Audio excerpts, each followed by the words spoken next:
Nietzsche's Philosophy of Science, Reflecting Science on the Ground of Art and Life Sunni Series, The Margins of Literature.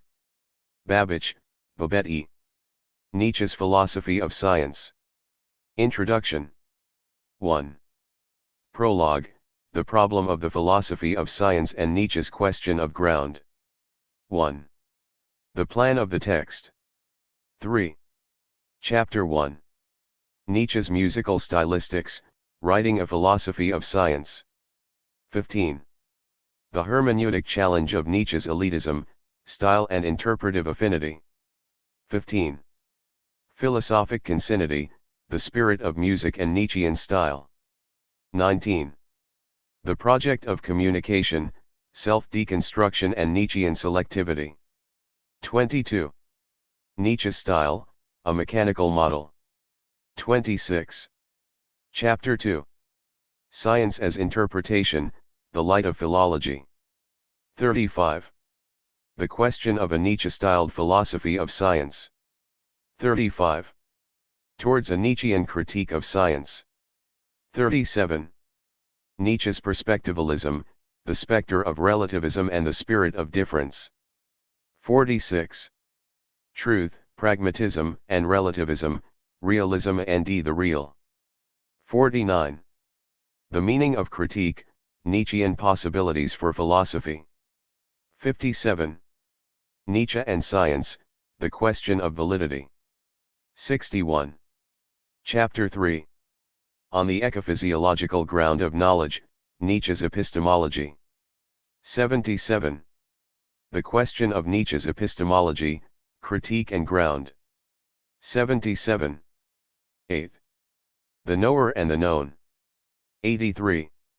The Problem of Knowledge in its Ecophysiological Ground. 87. The Empirical Basis of Transcendent Knowledge. 94. Perspectivalism as Epistemology. 100. Multiplicity as Interpretational Truth, The Metaphysical Fiction of an Absolute. 107. A Note on the Typology of Science and Philosophy, The Will to Power. 109. Beyond Truth and Lie. 112. Chapter 4. Under the Optics of Art and Life, Nietzsche and Science. 135. Resume, The Ecophysiological Ground of Knowledge. 135. Science and Nihilism. 136. Reality and Truth, The Domination of Truth. 140. Science, Reality and Illusion. 146. The Meaning of Nature and Chaos, A Note on Nietzsche's Chaos of Natura. 152. Reality and Illusion, The Interpretive Dynamic. 158. Chapter 5. Nietzsche's Genealogy of Science, Morality and the Values of Modernity. 175. The Genealogy of Morals and the Value of Science. 175. The Ascetic Ideal, The Cost of Perpetuation. 179. Ressentiment, Science and Culture. 187. Without Price, The Will to Truth as the Will to Life. 194. Science and Inadequacy. 196. Duplicity, Science and the Ascetic Ideal. 200. The Ascetic Ideal, The Cost of Perpetuation. 203. Science as an Aesthetic Achievement, Mechanescence. 206. Vesuvius, Gefährdet Menschen, Fruchtbarer Menschen. 209. Chapter 6. Toward a Perspectival Aesthetics of Truth. 227. A Perspectivalist Philosophy of Science. 227. A Perspectival Aesthetics of Truth. 230. Truth as Illusion. 235. 9. The Illusion of Truth and the Question of the Eternal Feminine. 238. Contramoralityagen. 243. The Aesthetics of Illusion. 245. Creation and Affirmation. 251. Chapter 7. A Dionysian Philosophy, Art in the Light of Life. 261. The Eternal Return of the Same, Interpretation and Will. 261. Ressentiment and Amor Fati. 266. The Perspectival Dominance of Decadence. 271. Dionysian Aesthetic Pessimism. 276. The Trowing of the Eternal Return, an Aposematic Apogeopasis. 284. Bibliography. 311. Name Index. 335. Subject Index. 339. 11. Preface and Acknowledgements. This book is the result of influence building upon influence, of ideas resisted, of resistance admitted and relinquished, of encouragement, criticism, and, in all, the inspiration of others. Patrick A. Heelan, physicist and philosopher, first brought me to the issues in the philosophy of science which currently absorb my intellectual energies. I thank him for many things, for his friendship, as well as for his original and constant support. I was first inspired by the intense philosophic power and formidable insight of William J. Richardson through a reading of his book on Martin Heidegger's thought. Among other things, I thank him for the demands of his stylistic exigence and for his personal friendship and support. I thank David B. Allison for introducing me to the work and interpretive enigma of Friedrich Nietzsche, for his illustrative embodiment of what it is to have turned out well in Nietzsche's sense, and for his friendship over many years. I cannot name all those who have contributed directly or indirectly to this book. However, I owe a special tribute to Professors Deborah Berghoffen, James Chinsky, Richard Cobb Stevens, Jacques Tamanio, the late Thomas J. Blakely, and Robert Sternfeld. Let me also note my admiration for and gratitude to Professor Paul Feyerabend. I gratefully acknowledge the inspiration and friendly encouragement of Professors Hans-Georg Gadamer, Rudiger Bubner, Dieter Janig, Joseph Simon, Wolfgang Müller-Lauter, Ernst Beller, Günter Abel, Reinhard Maurer, Jean Ladriere, Jacques Derrida, Alastair MacIntyre, and the late Jacob Taubes. The greater part of this work was conceived and composed while carrying out research abroad in Germany, Belgium, and France. I thank the Fulbright Commission for 2 fellowships which supported extended visits to Germany, once to do doctoral research in Tübingen and Berlin in 198,485 and again as a visiting 12. Professor at the University of Tübingen in 199,192. I thank the Belgian American Educational Foundation for a fellowship supporting additional doctoral research at the Universiteit Catholique, Louvain-la-Neuve, Belgium, 198,586. Finally, I thank Fordham University for a faculty research grant permitting me to visit the Nietzsche archives at the Goethe Schiller Archive in Weimar in early 1991. 1. Introduction. Prologue. The Problem of the Philosophy of Science and Nietzsche's Question of Ground. This is a book on Nietzsche's philosophy seen through the lens of his interpretation of science. By no means do I represent Nietzsche as offering a complete philosophy of science in the contemporary sense. What I do argue addresses the relevance of Nietzsche's thinking for the philosophy of science as such.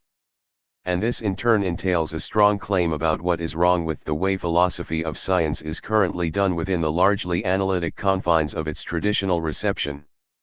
Thus, in a measure that bespeaks the necessity for this book, the deeper problems of the philosophy of science exceed even the questions raised by a review of Nietzsche's reflections on epistemology and scientific method to be discussed in the chapters below. Although defined by its reference to science, traditional and contemporary philosophy of science lacks a critically reflexive orientation to science. I hold that, at a minimum, the philosophic attitude entails critical reflexivity. Lacking such reflexivity, what the philosophy of science lacks is exactly a philosophic disposition.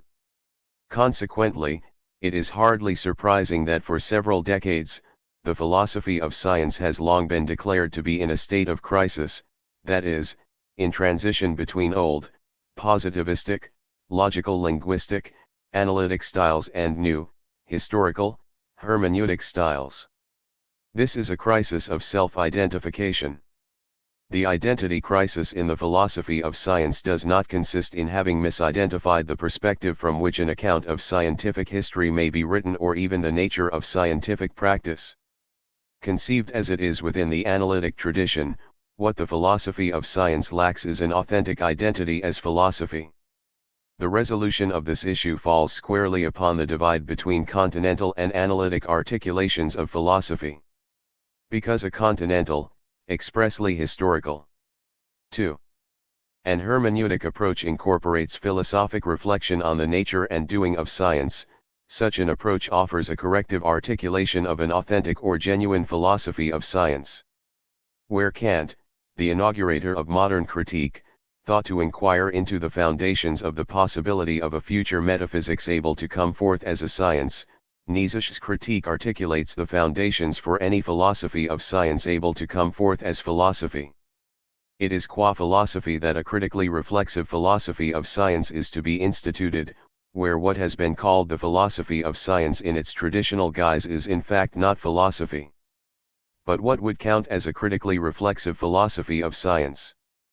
Plainly, the ideal of critical, reflexive discourse is equivocal. For, on the one hand, critique may entail no more than a limited analysis of some subject matter, contained by the limits of its objectivity. But on the other hand, and this is the larger assumption of the present study, it may be possible to conceive critique or philosophic analysis aesthetically, instead of in accord with Kant's rationalistic or cognitive convictions. Such a phenomenological critique would exceed the limits of a particularly constituted objectivity, and, I argue, only in this radically may the philosophy of science justify its name.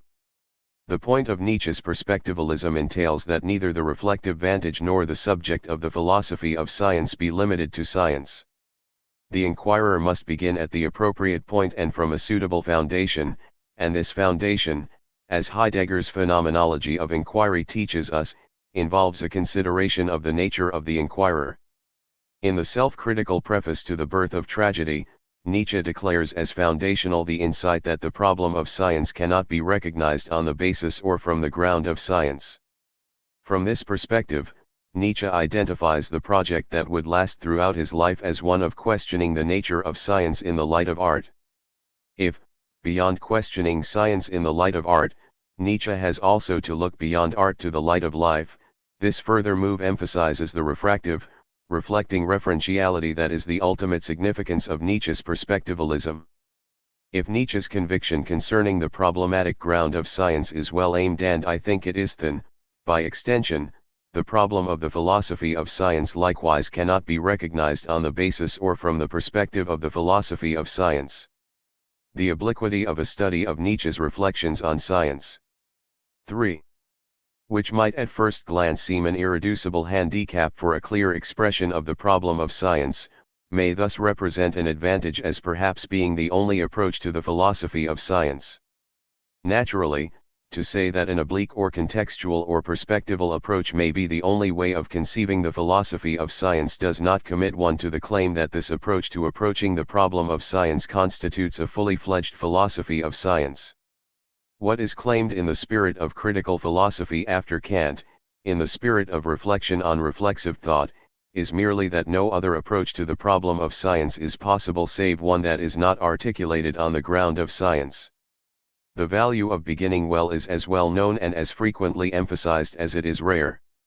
And part of beginning well is knowing where one is to begin. That is the meaning of the philosophical chestnut, that getting the answers is not as important as knowing the questions. But if the beginning is important, it is not everything. One could mistake epideictic reflections such as the foregoing considerations for the philosophy of science itself. These epideictic reflections in Nietzsche's philosophy of science represent or illuminate the problem of science as a problem.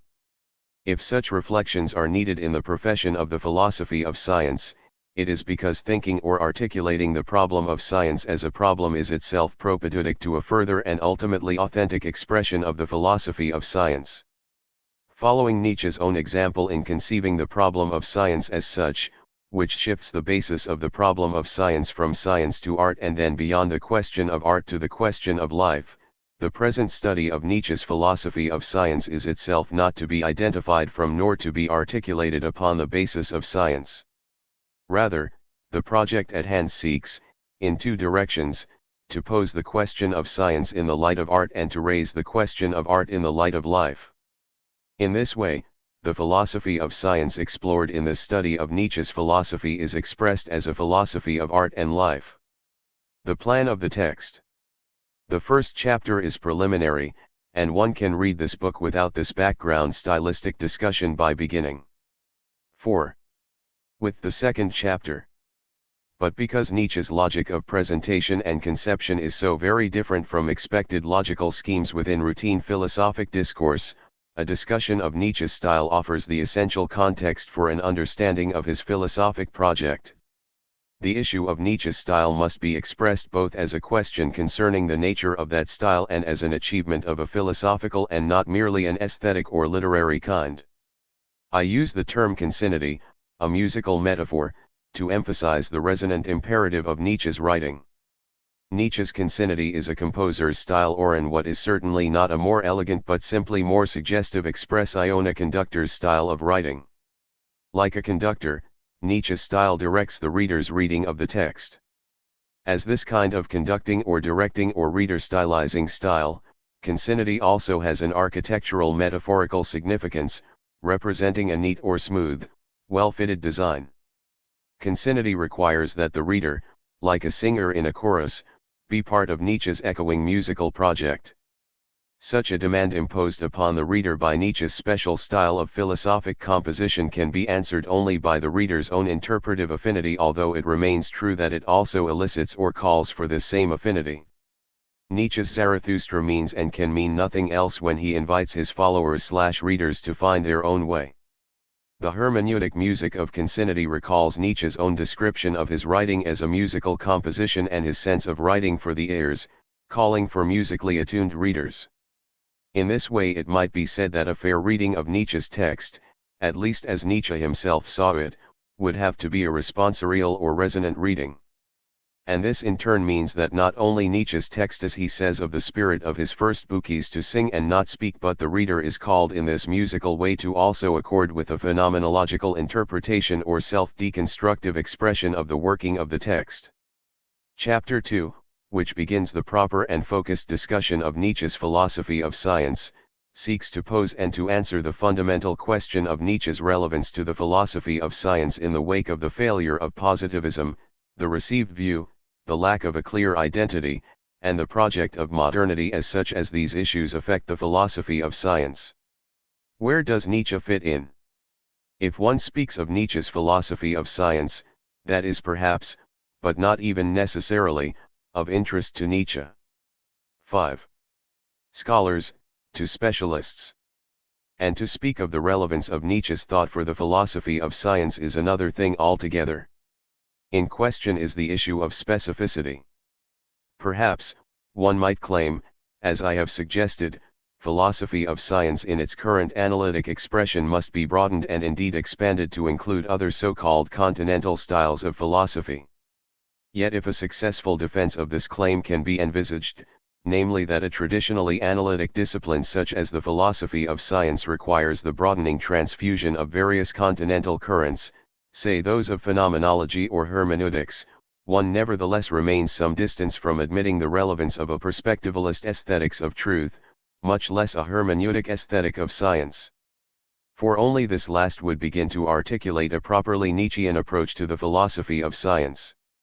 A properly Nietzschean and not a shock or stock perspectivalist approach to the philosophy of science exceeds all other approaches.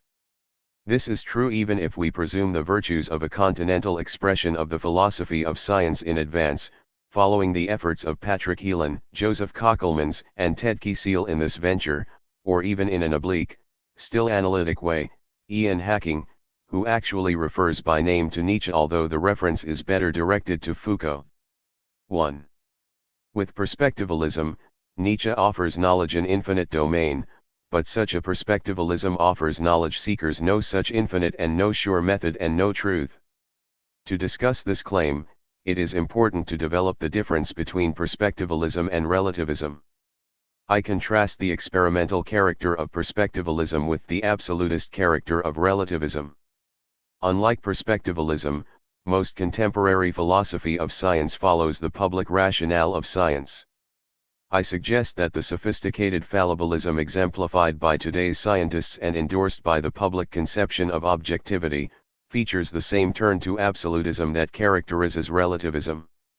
Hence, through ever more accurate approximations, science and its philosophy claim absolute knowledge or truth via an indirection, a feint concealing the aim that fosters the project at hand. If the method of science does not yet yield truth, the point of this disingenuous yet affirms that science is on its way to no other goal. 6. Chapter 3 discusses Nietzsche's epistemology as physio-ecological, that is as a product of body and world. For Nietzsche, knowledge must be thought in terms of its organic exigence, that is to say, in effect, its bodily origin. In this ecophysiological conception, the interpretive event of knowledge refers to the constitution of the physiological perspective, including sense perception, along with the embodied structures of conception and cognition. Environmental or ecological exigencies tailor perceptions. This is the critical foundation of perspectivalism.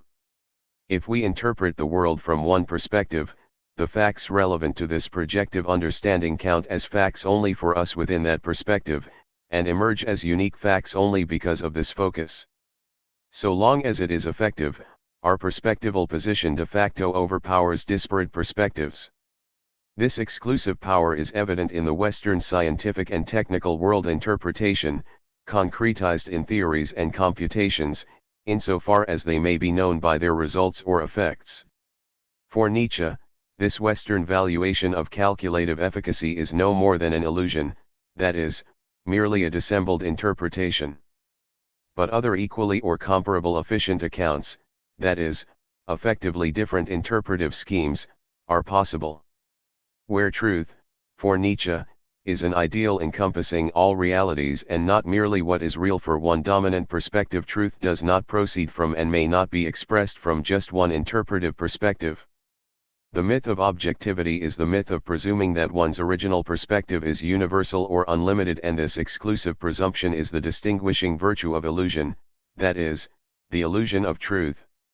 For Nietzsche, truth cannot be a singular perspectival construct, and that means that in its non-univocal fullness, truth includes the ambiguous and the ambivalent dimension of what is real and is neither abstract nor ideal.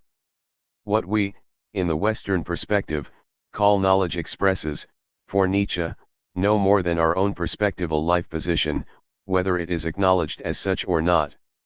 Accordingly, if this interpretive focus is exclusive, it is a falsification or a lie.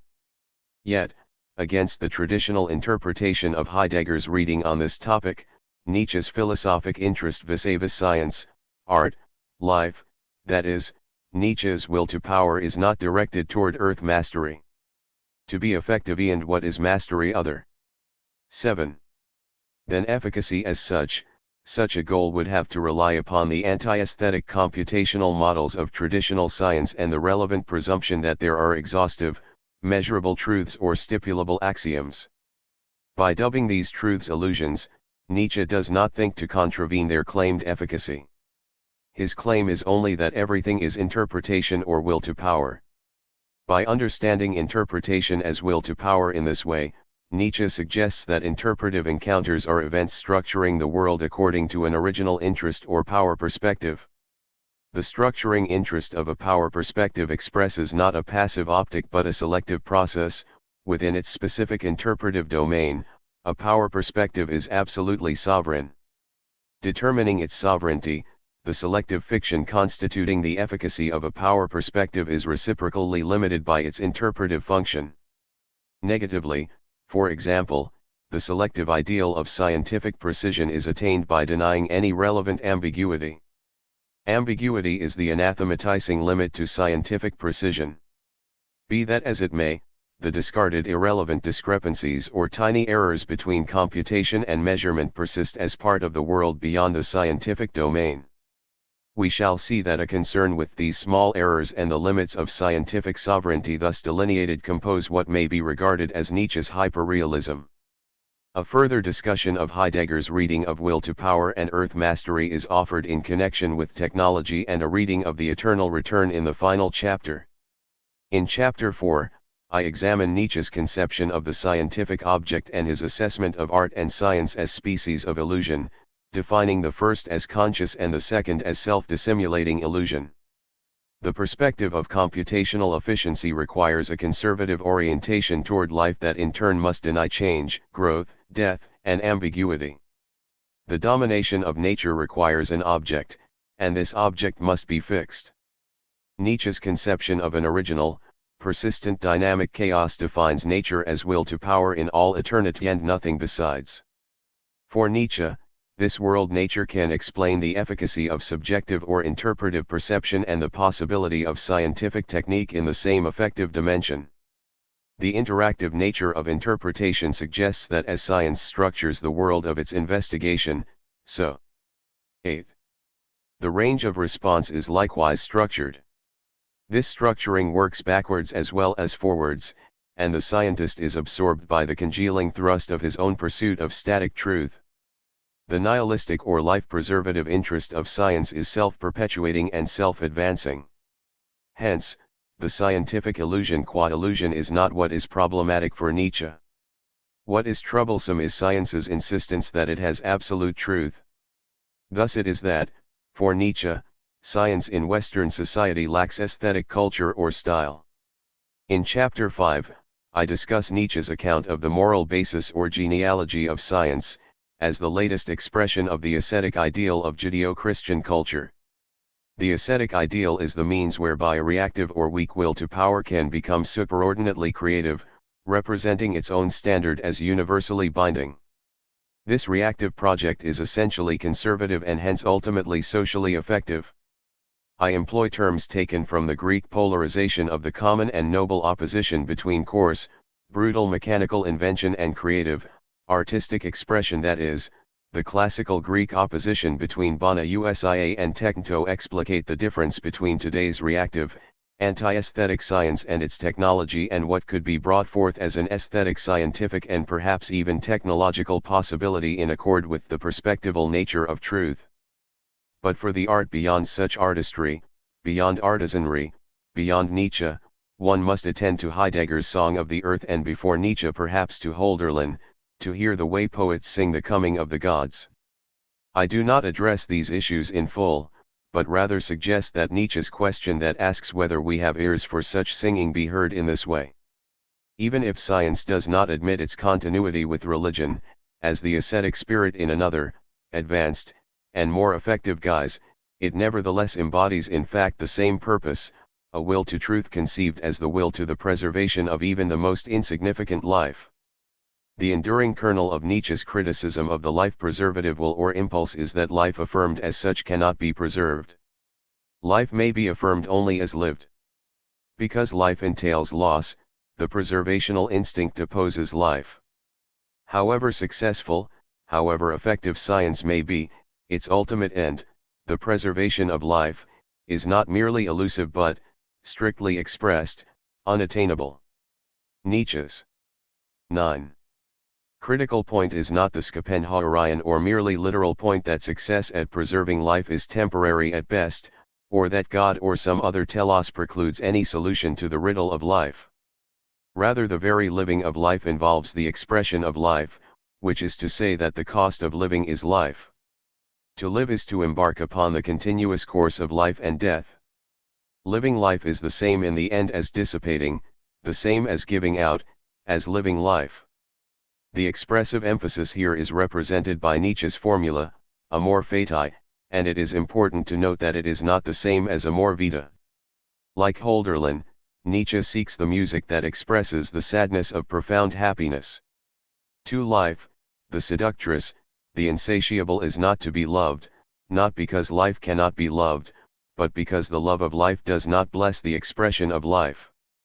The love of life seeks to possess, to retain, to keep hold of life. Conceived as existence in one of Zarathustra's more pregnant repugnant images, life is a serpent whose golden scaled underbelly slides in the flash of becoming. What is to be loved is not the dream or metaphor of life eternal, but life as it is, life just as fate, precisely as stone. Thus the eternal return of life is eternity, at once what has been, what is, what will be. Up till now, science has opposed the aesthetic ideal of expressive life because this requires the discharge or dissipation of life. A conservative life focus bifurcates preservative and expressive life and represses expression as far as possible. The term repression indicates the significance of a psychoanalytic economy of life surfaces and life depths in my reading of Nietzsche. Indeed, the differentiation of the will to power may be illuminated in a psychoanalytic vocabulary. Thus, a reactive force manifests the neediness of desire, the articulation of a lack, while active force manifests the plenitude of desire, or blind articulated affirmation. Where survival is the ultimate value, the dissipating, downgoing moment of life is interpreted as inimical rather than as essential to life. Because weakness needs support to be conserved and advanced, the banal, mechanical ideal provides this support as its practice and its instrument. Hence the conservative perspective works at the expense of the truth of life. 10. Beginning with the implications of perspectivalism for the philosophy of science as the affirmation of reality in its multifarious character and its multiple truths as well as the nefarious deconstructive ideal of truth as a woman, Chapter 6 takes up the question of a perspectivalist aesthetics of truth. The scientific value of the will to power works as an effectively conservative hypothesis affirming the primacy of perspective as an epistemic determinant of reality. Understood as characterizing the mutually interactive play of world interpretive events, the will to power illuminates the limited possibilities of viable interpretations. The character of the world permits infinite interpretations without supplying an applicable domain or a guarantee for them. To say that the world is will to power is not to claim a subjective or solipsistic will to power on any level because the world is without a predetermined pattern or power. Hence the existential conflict of interpretations or interpretive expressions of existence manifests chaos in all eternity. Since no power can ever win a right for its interpretation apart from its singular and dynamic expression of that interpretation, world perspectives remain mere projective fictions. Likewise, truth, for Nietzsche, remains illusion. The value of truth can be no more than its particular charm, a rational charm that can never be concretized or absolutized apart from its original, perspectival appeal. It is on this account of an irrefragibly surface charm, that truth, as Nietzsche says, is a woman. Her calculating appearance is benevolently affirmed as illusion. But, if Nietzsche writes in favor of illusion, it is not to champion the life-conservative value of scientific truth but to work out its aesthetic possibility in the grand style. The grand style is a Dionysian affirmation of life in life's pessimistic reality, that is, in its impermanence, ambiguity, and ambivalence. The noble individual of such Dionysian affirmation is characterized by cruelty but above all by his or her capacity for suffering, ability to invite suffering into his or her own life, thus consecrating and celebrating a right to be. In this aesthetic vision, pain and creation share the same root. The final chapter considers the possibility of a Dionysian philosophy in terms of the thought of the eternal return of the same. With the help of a Heideggerian reflection, the fixation of becoming in the life-preservative ethos of contemporary culture may be opposed to the aesthetic of 11. Life articulated in the two previous chapters, to illuminate science by way of art's confirmation of life. Nietzsche distinguishes between the discontented, wishful, future-focused, acquisitive ideology of contemporary, technologically and morally sophisticated culture on the one hand, and the affirmative aesthetic character of the self-overcoming, self-creating, self-expressive style of life on the other. The thought of the eternal return of the same provides the possibility of the weight necessary to secure the latter, fearlessly thorough affirmation of life reality as it is. This affection for or resolution of what is possible in and through what has been, but without an ascetic, redemptive ambition toward a temporally nihilistic future. Resolute, an aesthetic futural orientation is not frozen in the past, or absorbed in the moment, or transfixed by an eschatological hope. The distinction made between aesthetic confirmation and reactive conservation, I offer a review of Heidegger's understanding of the will to power in the terminology of his reflections on technology in the West. Thereby, I seek to show that the current depreciation of the poetic essence of technology may be expressed in terms of the perspectival dominance of decadence. Opposing the decadent ideal of equality, Nietzsche seeks the Dionysian genius or the heroic, noble human possibility. No more a cosmological principle than a categorical imperative, the thought of the eternal return is intended as a selective principally philosophic touchstone. As an aesthetic attitude, the eternal return is attainable for the human being or the philosopher who lives as an artist of life and its best expression. This reflects the value of life as it is, together with one's lived past and the tradition of one's social being. But we may well ask, is this solace that of a real comfort or genuine redemption? Or is it merely delusion? I believe that for the most part it must be admitted as no more than a delusionary solace, if Nietzsche would perhaps also insist that the recognition of delusion as such provides the best comfort. The project of aesthetic life, of living well, living the best moment does not reduce to the Christian warning or Roman cliché, carpe diem. Nor does it express the Epicurean admonition to live for the moment. Rather the aesthetic ethos of life, given Nietzsche's lifelong effort to represent science in the light of art and art in the light of life, is epitomized by Pindar in the special tension emergent in the conflict between divine jealousy and mortal hubris. This human daring is a 12. Self-overcoming, self-transformation which sublates the difference between the human and the divine. Verdiwem du bist, in Nietzsche's expression of the Greek. Not because one is truly God, but because the daring that characterizing titanic immortality as much as human mortality encroaches on divinity. On the one hand, as Nietzsche writes for an elite, his project should not automatically win our sympathy. On the other hand, Nietzsche asserts that his insights must win general approbation. He writes for everyone, and he even suggests that his highest aspirations, even as Antichrist, representing anti-Christian ideals, still follow the example of the Galilean fisherman. Thus we seek to render the opposition between the artistic creator's advice be hard, as the dynamic of becoming, with its affirmation of expression and extinction together, and the ordinary way of human being, regarded proximally and for the most part. To sing the song of the overman, Nietzsche says it is necessary that human beings as they have been up till now learn to overcome themselves. And modernity has almost done this work for us, as it turns of itself into the postmodern.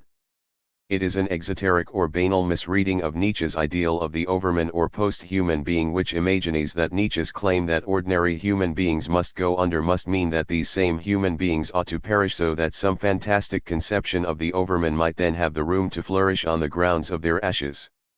This is an easy confusion, and given its structural metonymic resonance with recent European history, it is perhaps unavoidable, but it remains mistaken.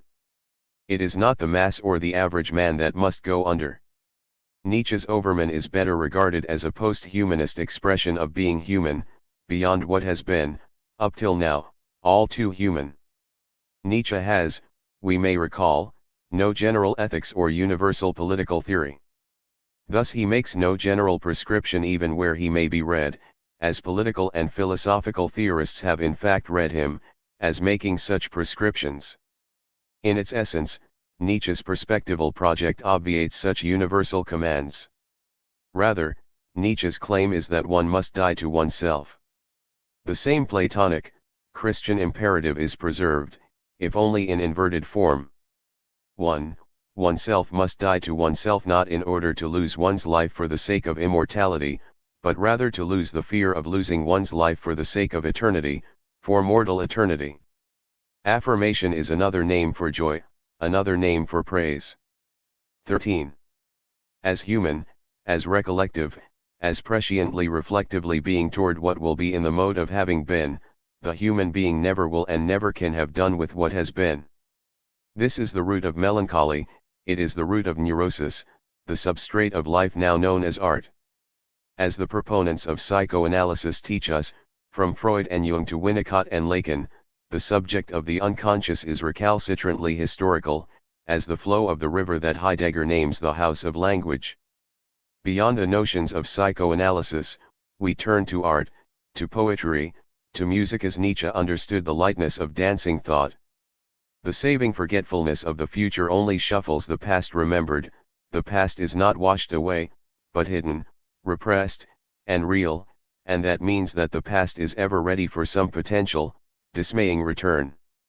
As futurally intentional, accidentally recollective beings, an aesthetic favoring of the past, an aesthetic repetition, permits a full or ethical affirmation of the moment apart from any hope in a future return on the past understood as a future that makes good or pays one back for what has been.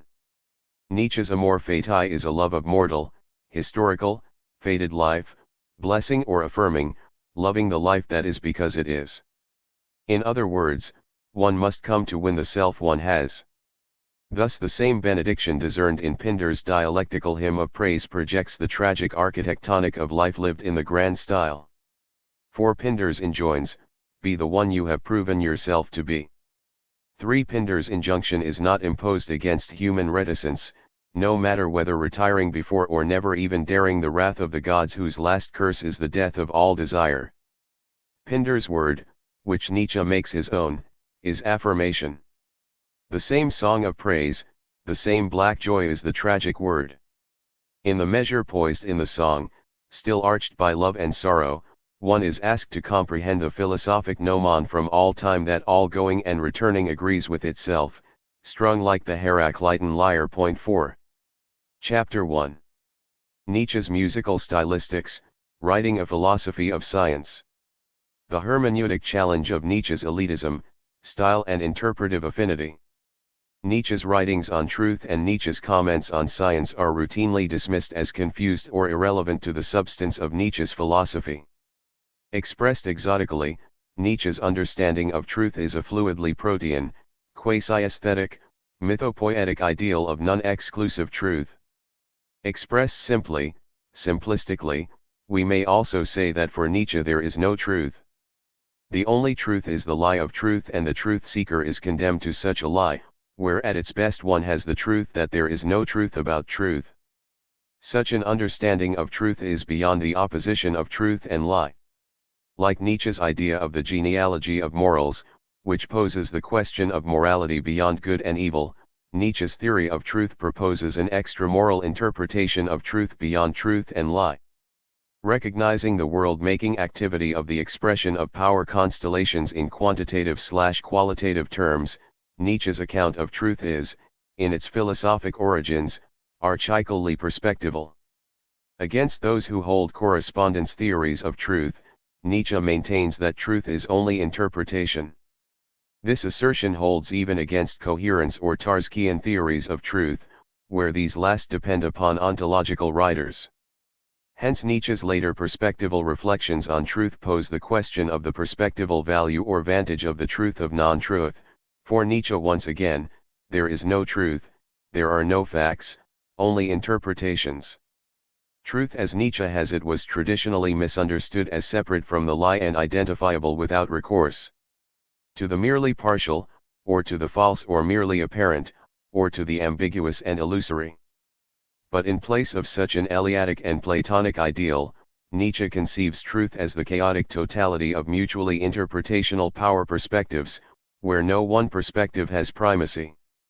Entwined with one another in a contest for supremacy, such a chaos of perspectives excludes the ideal of singular, ultimate truth. Thus, like Heidegger's understanding of aletheic truth, Nietzsche's perspectival truth is non-exclusive or open to the trivial, the discounted, the veiled, or the shadowed.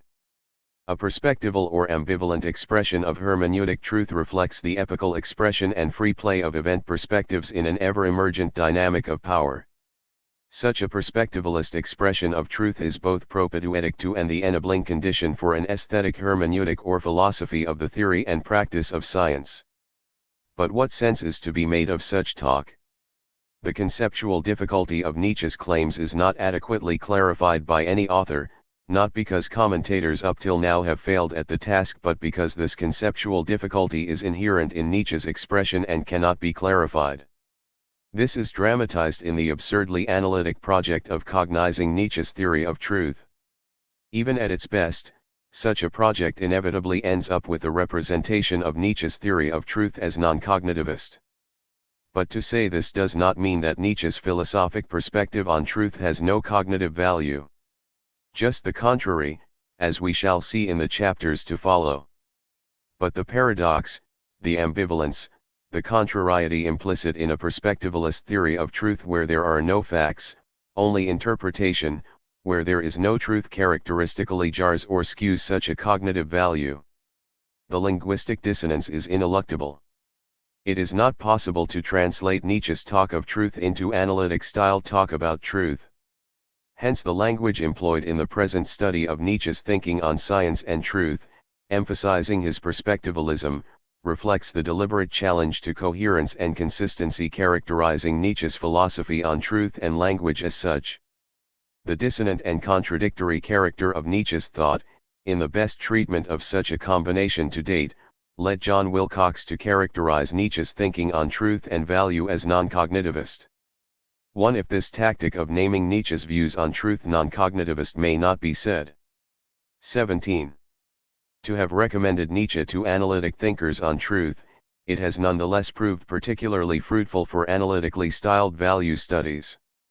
2. Unlike other reviews of Nietzsche's cognitive value, Wilcox's representation does not lead the reader far afield, where, as said, for Nietzsche, truth is a moral value and the idea of a truth value or the question of the value of truth follows from the question of morality.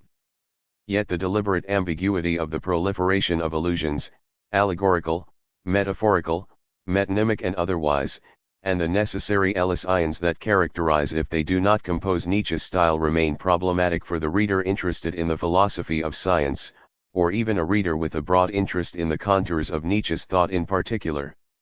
What is here problematic is more than a matter of Anglo-American analytic taste in philosophic reading.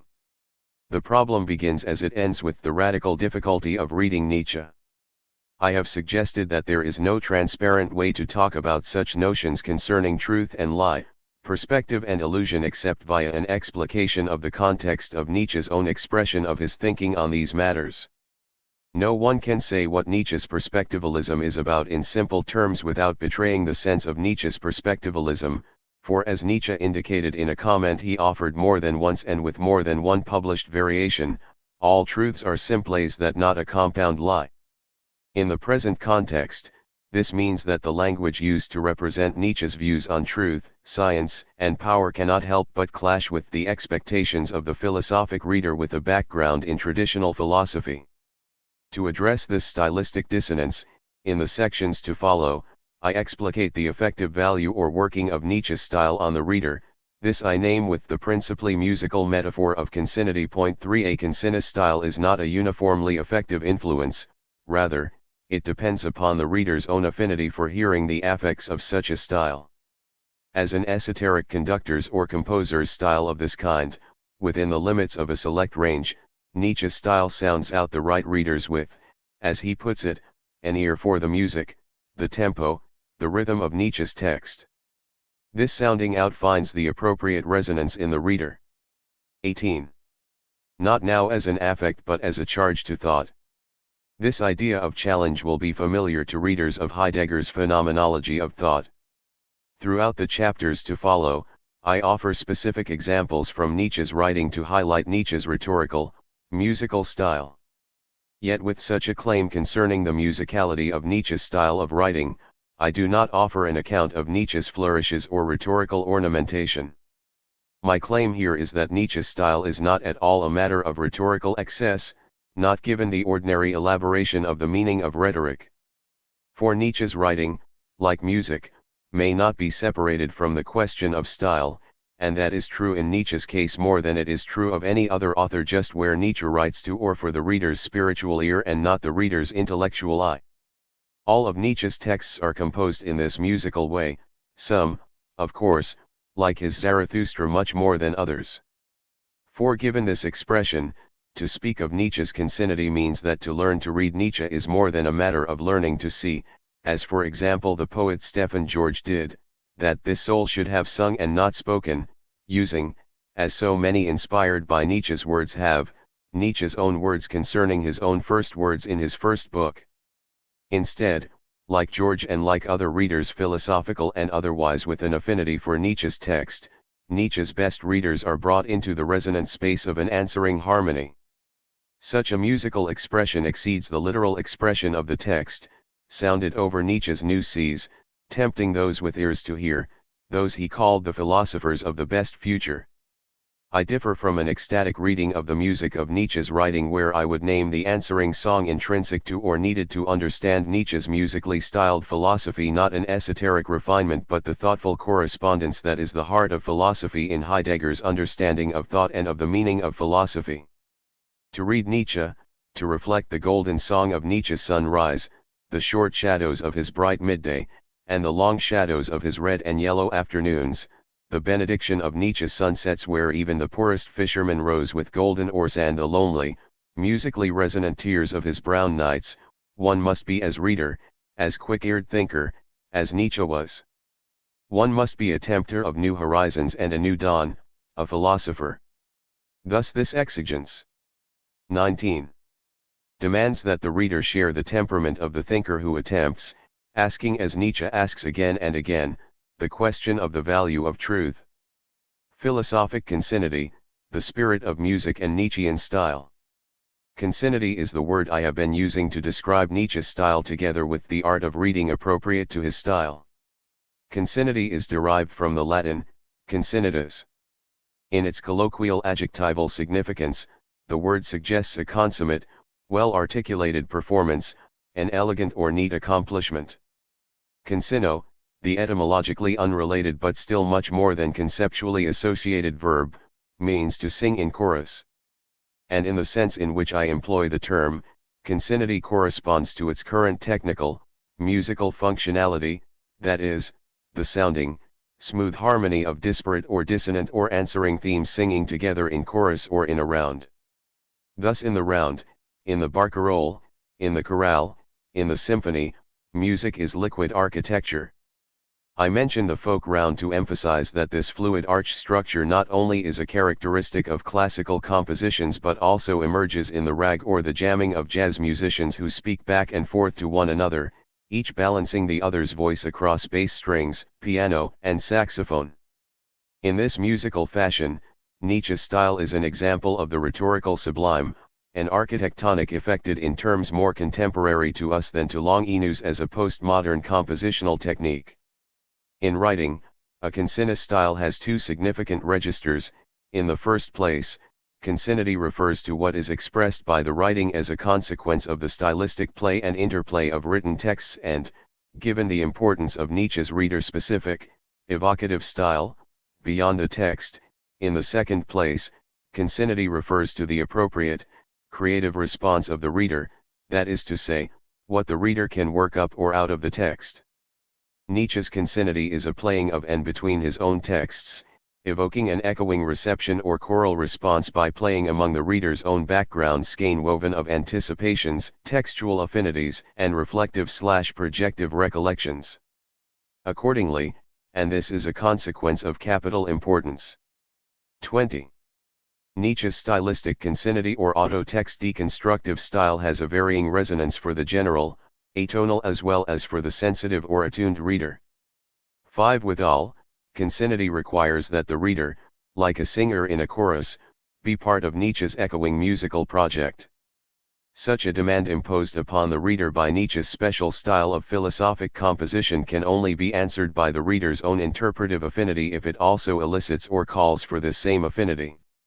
In this way, Nietzsche's Zarathustra, announcing, "This is my way," simultaneously and inevitably invites his followers/readers to find their own way. To use a metaphor from analytic or Anglo-American philosophy, the stylistic achievement of Nietzsche's concinnity or self-deconstructive style effectively makes its elections between readings and readers like a child. The analytic rendering of such a choosing, the non-exclusive disjunction, is largely a negative one. Nietzsche repeats only the Hegelian spirit of this negativity.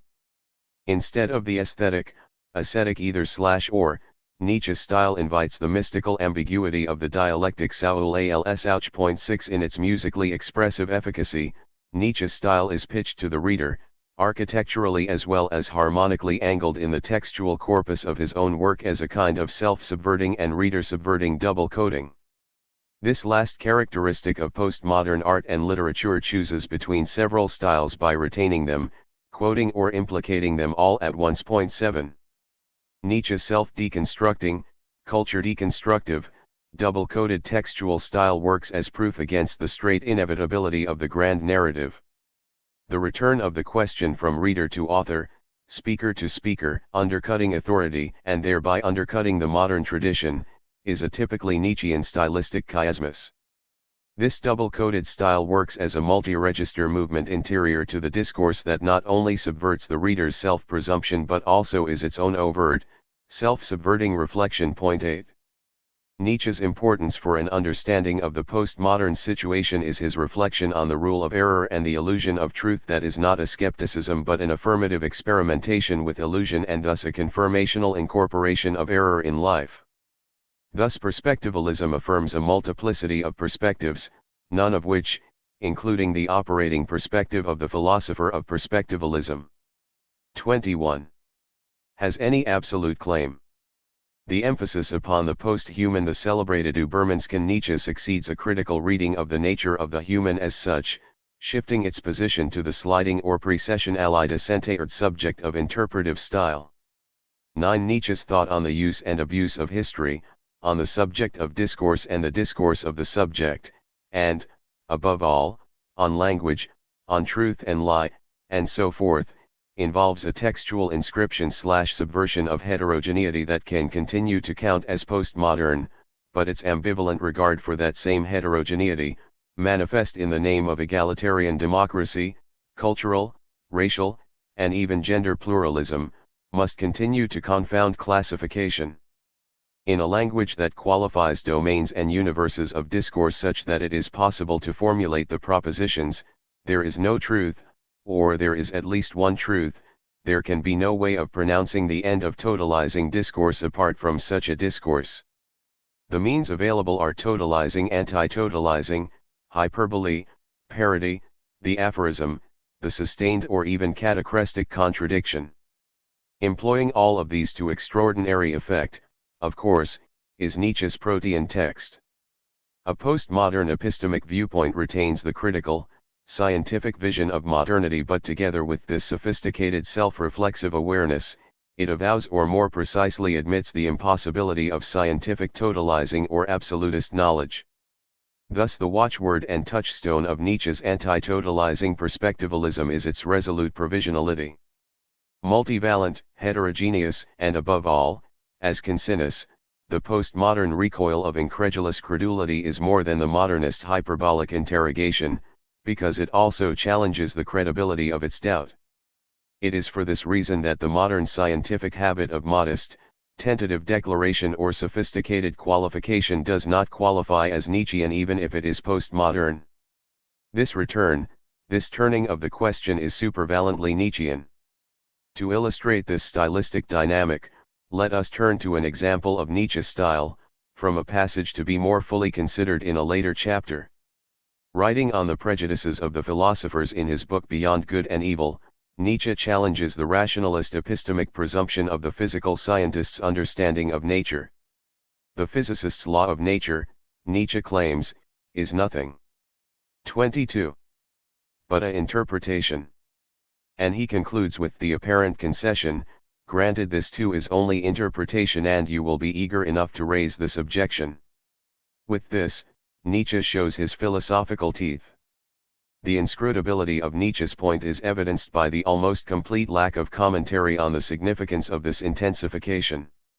For here Nietzsche underlines the spirit of an opposed perspective and incorporates it, harmonizes with it, and, having made it his own, returns it to its projected origin in the putatively self-defensive expression of the physical scientist. Charged with interpretation, with susceptibility to the complexities of hermeneutics and failing to master its complications, that is, accused of the hermeneutic sin of the humanities, the scientist turns into a kind of soft logician and accuses, tu quoque. That is the point of Nietzsche's conclusion. In the final chapter, I describe this rhetorical movement as a non-movement, specifically as the movement that catches one up, halts the speaker, hearer, reader. Thus is Nietzsche's special apogeopasis, and it works as a caesura but is answered by a benediction or coda, well, as Nietzsche could reply, de capo, or as he says here, so much the better. 10. The project of communication, self-deconstruction and Nietzschean selectivity. Appropriation is both the redemptive ideal and the danger of the project of a retrieve. For Nietzsche, the ordinary or philological position of interpretive apprehension survives the prospect and fulfillment of a repetition. If, as he says, one is able to understand only what one brings to a text in the first place, the ordinary appropriation will be well matched by the ordinary text if by the same token it must conflate the extraordinary text with its antipode. The extraordinary or rare perspective cannot withstand the expositional transfiguration of the ordinary reading. Because Nietzsche understood the enduring ascendance of the everyday perspective, which he named nihilism and we can name the nexus of modernity/postmodernity, he held that unless conserved by extraordinary means, the rarer nature or noble vantage is foreclosed. It is in the melancholic service of this epical aim that Nietzsche writes. As a result, his text has an 23. Ethereal aristocratic orientation, assigned to spur what would be the best reader, whether or not this reader could ever exist.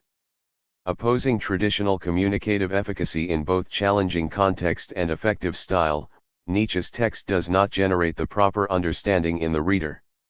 Instead, in an oblique search for the right reader, Nietzsche disrupts or deconstructs the text available to the general reader.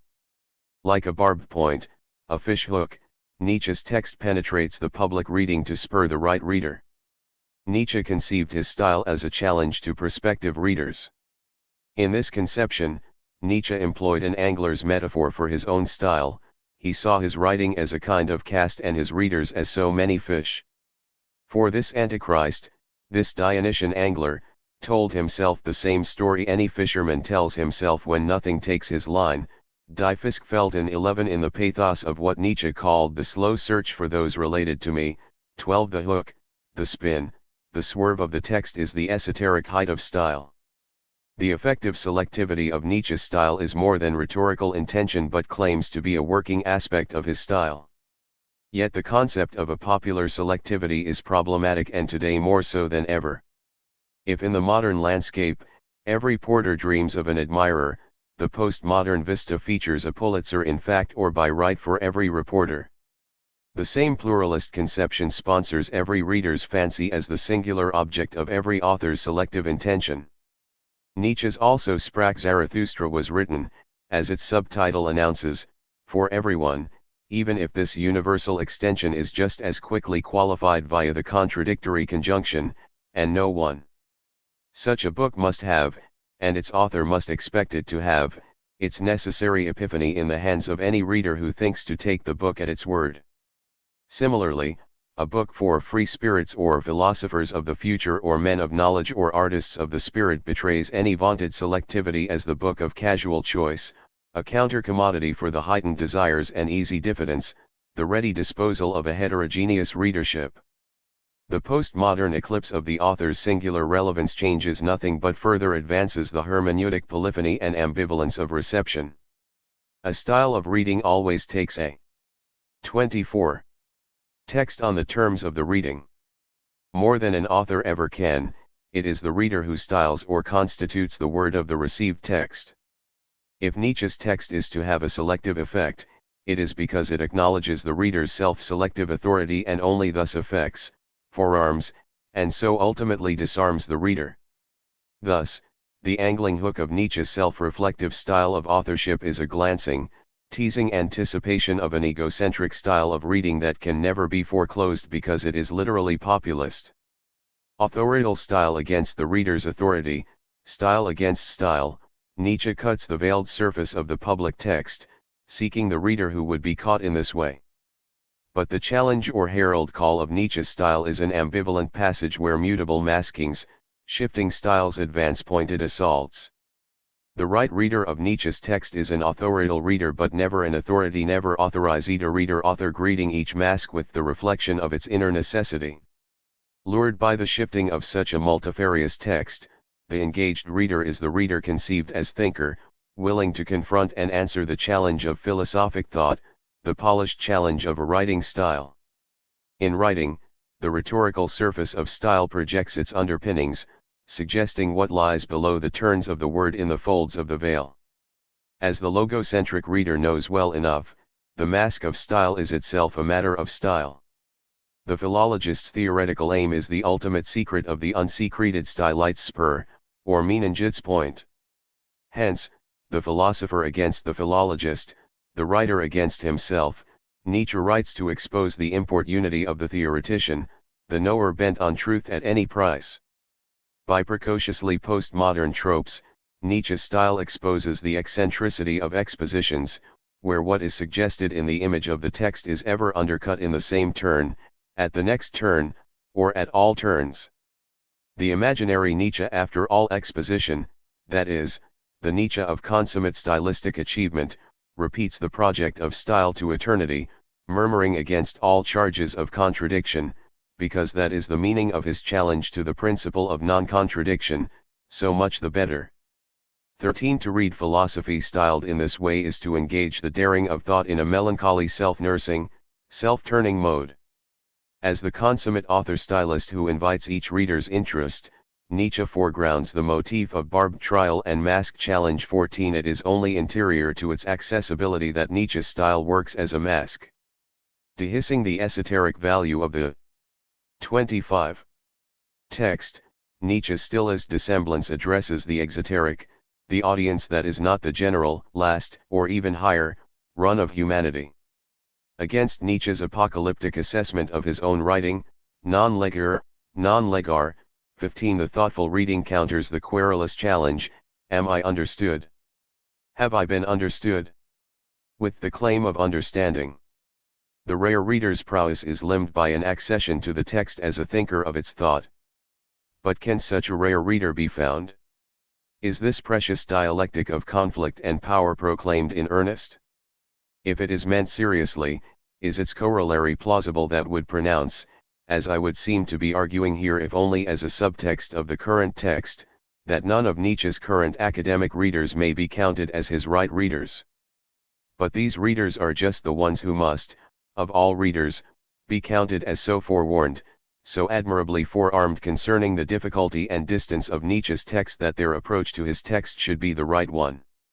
Indeed, if any approach is to be right, if Nietzsche scholars cannot read Nietzsche, who can? If philologists were not the right readers for Nietzsche's philological study of the birth of tragedy, just who was? Who can have ears for such an author? Thus the projection of such a skewed hermeneutic nexus of romance and rapture, conflocit, and accession transcends critique. And the mist of this transcendence collapses in the sun of an ordinary day, that is, in the light of common experience.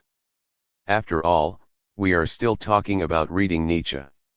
And throughout the century that has passed since Nietzsche's final philosophical collapse in Turin, reading Nietzsche has been and remains a broadly esoteric avenue of intellectual enjoyment and achievement.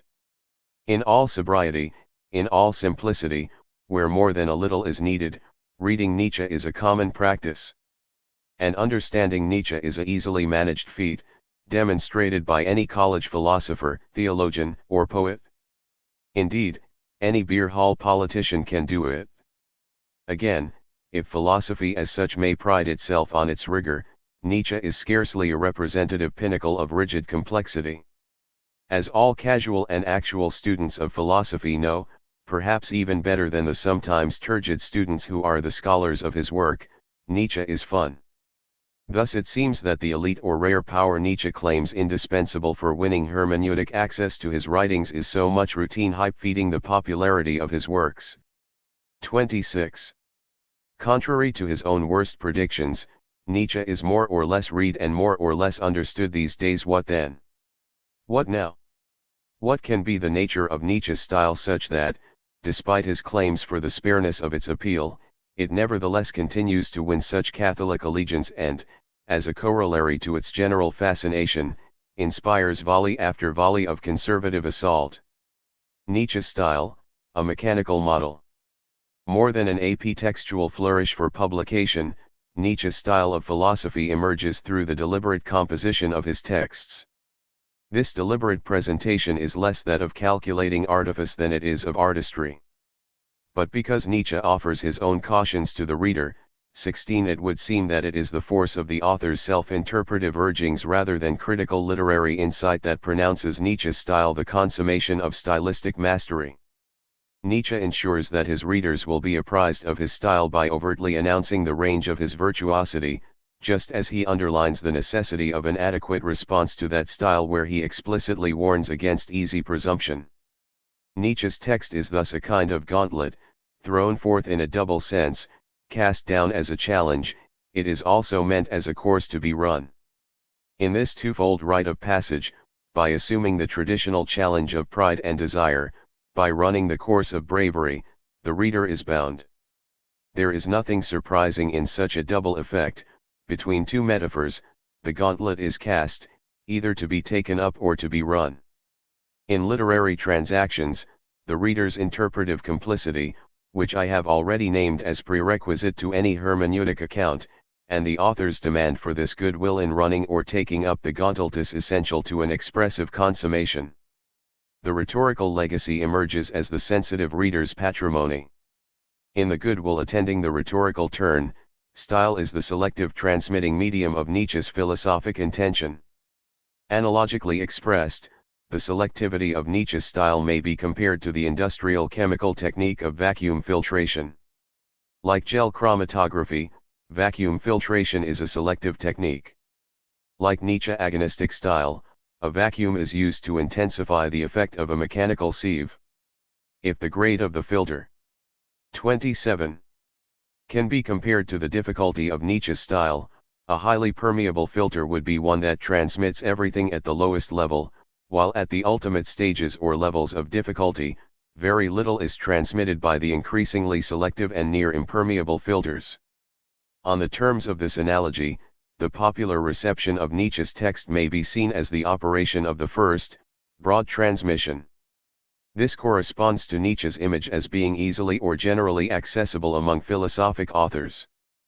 But at the higher levels, representing the difficulty of discriminating and advancing to the esoteric operation of the style of writing, the same transmission is possible only for a few readers, corresponding to the development of more than an average, educated style of reading.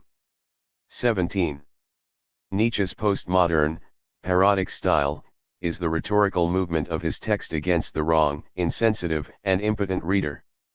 An active filter, the text draws and then evades the possibilities of reactive understanding. Seducing the reader with ears to hear, that is, the reader who can think by means of the mutable allure of a shifting text, Nietzsche simultaneously diverts or deconstructs the public character of the text. The return of the question from reader to author, undercutting authority and the tradition, and, again, the reader, is a Nietzschean chiasmus on the level of style that was earlier reviewed as a postmodern, multi-register, concinnous movement interior to the discourse that is not only self-reflexive but self-subverting.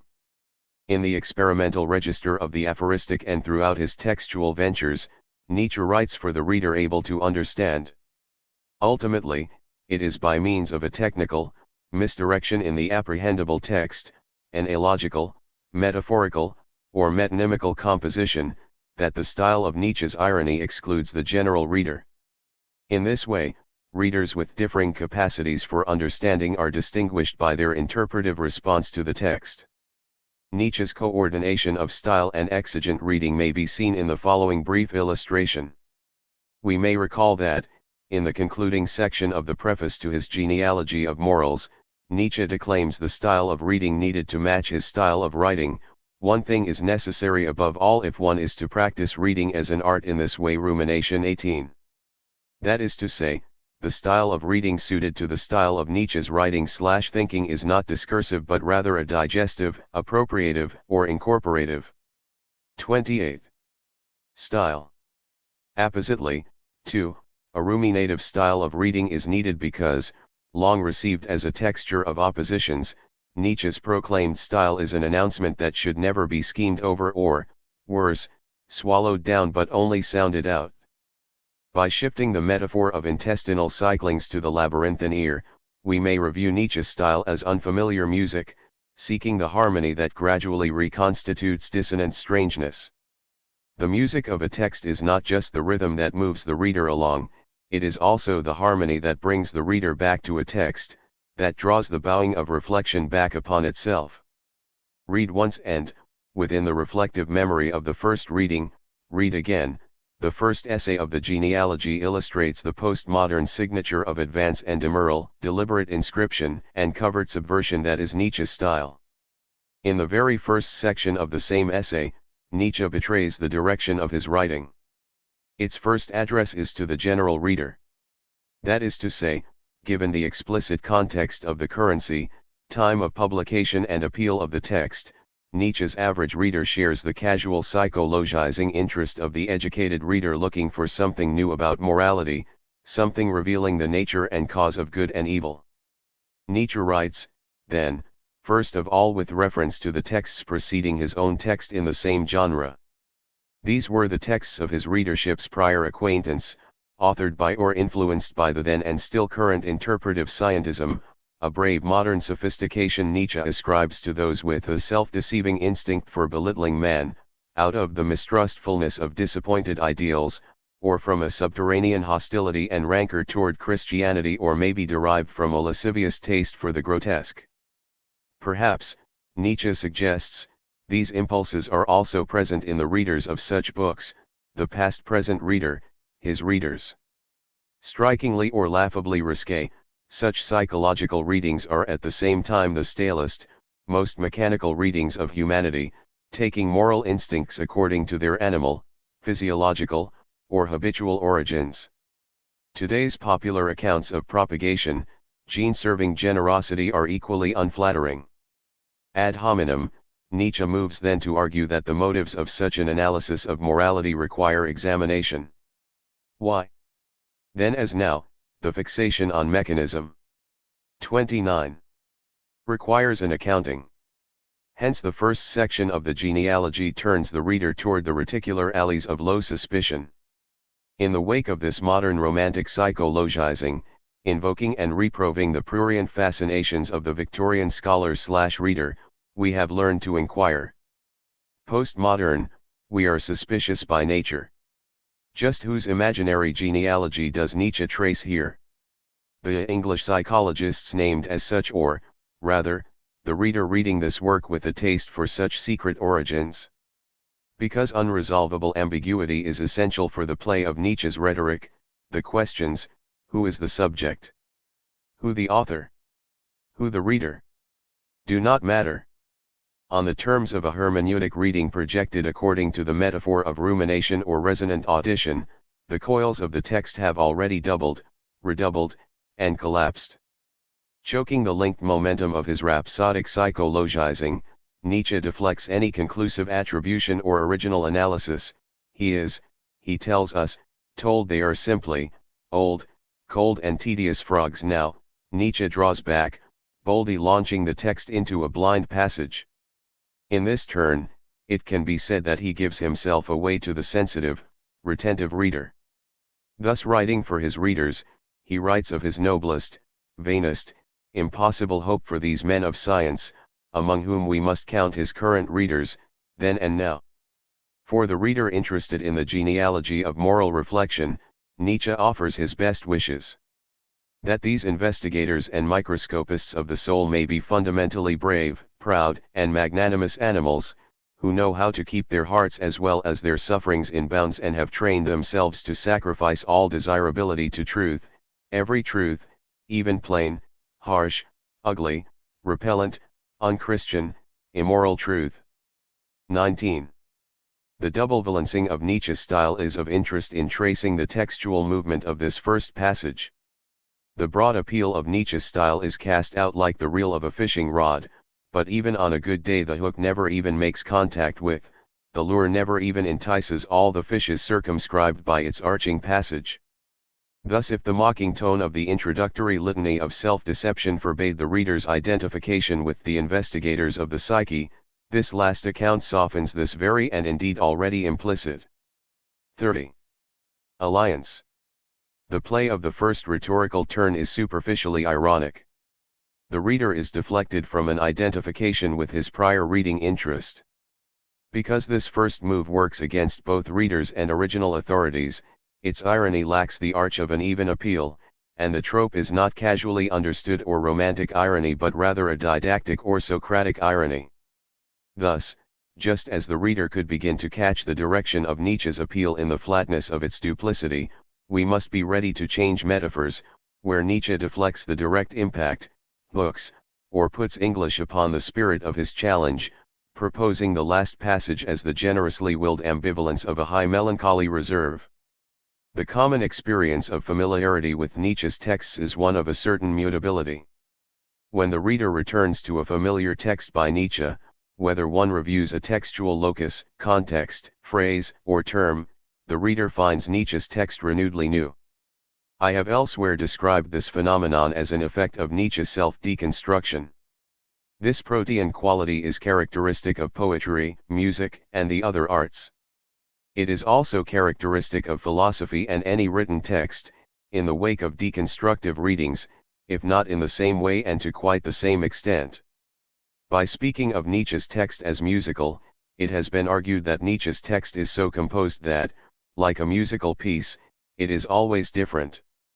To read Nietzsche, as to play or to perform a musical piece, is to interpret Nietzsche, and each time that interpretation as an interpretation must differ. The achievement, the interpretation of the text testifies as much to Nietzsche's philosophic artistry as to the reader's. To offer an observation that I would venture as part of a phenomenology of Nietzsche's texts, which is also a claim repeated in the essays on Nietzsche's style, whether naming Nietzsche a poet or celebrating Nietzsche as consummate stylist, Nietzsche's texts are eminently mutable. Such mutability is characteristic of a philosophic text when the context of interpretation can be altered, either through a subsequent claim that forces a revision of preceding statements or because of a specific interpretive focus. Nietzsche's text has features of both philosophic and musical, poetic style and is thus susceptible to different readings and interpretations. But this is also to say. 31. Again, and Nietzsche does say it that Nietzsche is not for everyone. And this limitation is not a matter of elitism or blind esotericism. Instead, this limitation derives from the question of direction. It is a matter of a text given to those who can read differently. Some read philosophy and poetry and listen to music from a distant, foreign perspective, as the reflection of another. These are vicarious readings. But just as the genuine reader of poetry is neither the scholar nor the critic nor even the general reader but only the poet, so the reader of philosophy must be a philosopher. The poet is the one for whom the poet sings the whole music of poetry's past in the first place. The lyric poet is thus the proper hearer, the one addressed. In our era, poetry is no longer heard, indeed, some would say that music itself is no longer heard as music. But in its epic, primordial emergence, the poem is a song sung not only by the poet but also by all its hearers. It is this that is meant when Nietzsche, appropriating the claim of recent writers, of modern poets and critics like Shelley or like Schiller and Lessing, would imagine that in the beginning every man must have been a poet. This potency represents what Nietzsche regards as the lordly right of giving names. When the poet first sang, everyone hearing also sang, not vicariously, inspired not by the poet's charm but by the song itself. In the same way, it has been said that one must be a musician oneself, with music in one's heart and head just to hear music properly. This is not to say, as Adorno would claim, with unimpeachable right in some other context, that one must be a scholar capable of reading or envisioning the score in order to be able to hear an opera. For the matter of expert listening does not yet address the question of hearing. A response to this question is given only with the tears Adorno invoked as the matter of negative knowledge. This is the knowledge granted, Adorno suggests, when one listens, say, to Schubert's music. The question of proper musical hearing can achieve only what Adorno calls a negative knowing, that is, like Nietzsche's, an anti-epistemology exhausting the whole meaning of a knowledge which would not be power. 21 Must be a musician in the sense to hear music. Only then can one speak as Adorno does of a reference to whole world in weeping and singing, which thus inaugurates one's entrance into alienated reality. 21. In the present context, this means that one must be a philosopher to read Nietzsche. There is no other way, one must be able. 32. As Heidegger would insist, to think in order to read Nietzsche. And thinking, as it may be said from Heidegger's many reflections on thinking, is not a matter of calculation or of being able to understand cognitive claims. Instead, what is at stake is the task of thinking without guides, without axioms, before an open horizon. Thinking is always thinking against foundations, it is always the step back, another beginning. If science, if calculative philosophy is a matter of translating, as Nietzsche has it, the unknown into the known, the enabling condition of philosophical thinking for Nietzsche as for Heidegger will be the capacity to discern the unknown in the known and to ask after it. This is the heart of Nietzsche's philosophical questioning, which Deleuze for one has discerned in Nietzsche's skill in finding the question of value, of worth, of moral right. This question is not to be articulated in the manner of Foucault, that is, not as such or as if it were the highest question, but, rather, posed to the question of truth. What is the value of truth? What is truth good for? What power is granted by the kind of knowledge we call truth? What do we gain or win by it? Thus the meaning of science, and scientific truth, is indeed for Nietzsche to be found to begin with Bacon, but the value of knowledge as power over nature is precisely what is to be put in question. And we are still engaged in this task as if for the first time. And Nietzsche can well ask his readers then as now, who of us has ears for such a question? In all, the topological complexities of Nietzsche's turns cannot be traced in their entirety. But they can be sounded out, in a preliminary fashion, given, of course, as Nietzsche prefaces the assertion of the possibility of this first accessibility, that one has first read earlier writings and has not spared one's efforts in doing so. 22 The echo of the sounding tone, the course of rumination is not linear, self-interfering, self-reinforcing, the style of recollective attention complicates its own pattern. Because Nietzsche is writing for philosophers, driven by a fundamental will of knowledge, he questions the value of values, or admits truths beyond truth. For such truths do exist. 33. 35. Chapter 2. Science as Interpretation, the Light of Philology. The question of a Nietzsche-styled philosophy of science. An adequate representation of Nietzsche's perspective on science presumes a broader conception of the meaning and culture of science than is current in today's expression of the philosophy of science. Reflecting the difference between the German word Wissenschaft and its English counterpart, science, Nietzsche's concern with science was not limited to the influence of the physical or so-called hard sciences but includes, in addition to the social or soft sciences, disciplines not considered proper sciences at all but regarded in Anglophone academic divisions as belonging to the humanities or even to the arts. Such disciplines for Nietzsche include philology, theology, poetics and literary theory, history and philosophy, including metaphysics and epistemology, ethics and aesthetics. For Nietzsche these are to be counted as sciences along with natural philosophies such as the today typical and proper sciences of physics and astronomy, biology and chemistry. What should be the meaning of the philosophy of science? What is its authentic task? If one takes the philosophy of science to be a reflexive enterprise, the philosophy of science is primarily not an analytic but a regulative phenomenological project. The effort of the philosophy of science questions the project of science as such. What is more, the questioning of the philosophy of science reflects upon the philosophy of science and the philosophy of science reflects upon science, where, for its part, science reflects the working structure of reality. Thus through a series of removes constituting hermeneutic reflection, the question of the philosophy of science examines the discipline that examines those disciplines charged to examine all reality. A hermeneutic effort to understand. 36. The philosophy of science is an effort to understand the interpretive role philosophy should play in questioning or coming to understand science. If philosophy is a search for the meaning not only of what is but of the ground of being as well, the philosophy of science is addressed both to the beings that scientific inquiry makes known and the being of scientific inquiry. Yet even here, even at the beginning of such a reflection, it is obvious that ordinary philosophy of science in its today predominantly analytic expression ignores the ontological in favor of the ontic. Nietzsche's fundamental insight has the capacity to transform the character of the philosophy of science. Nietzsche's claim is that the way of science cannot bring us to an understanding of science, the problem of science cannot be recognized on the ground of science. 1. In consequence, the judgment Nietzsche offers us of his own first scientific effort in his late written preface to The Birth of Tragedy must be regarded first and foremost as a scientific critique of a scientific venture.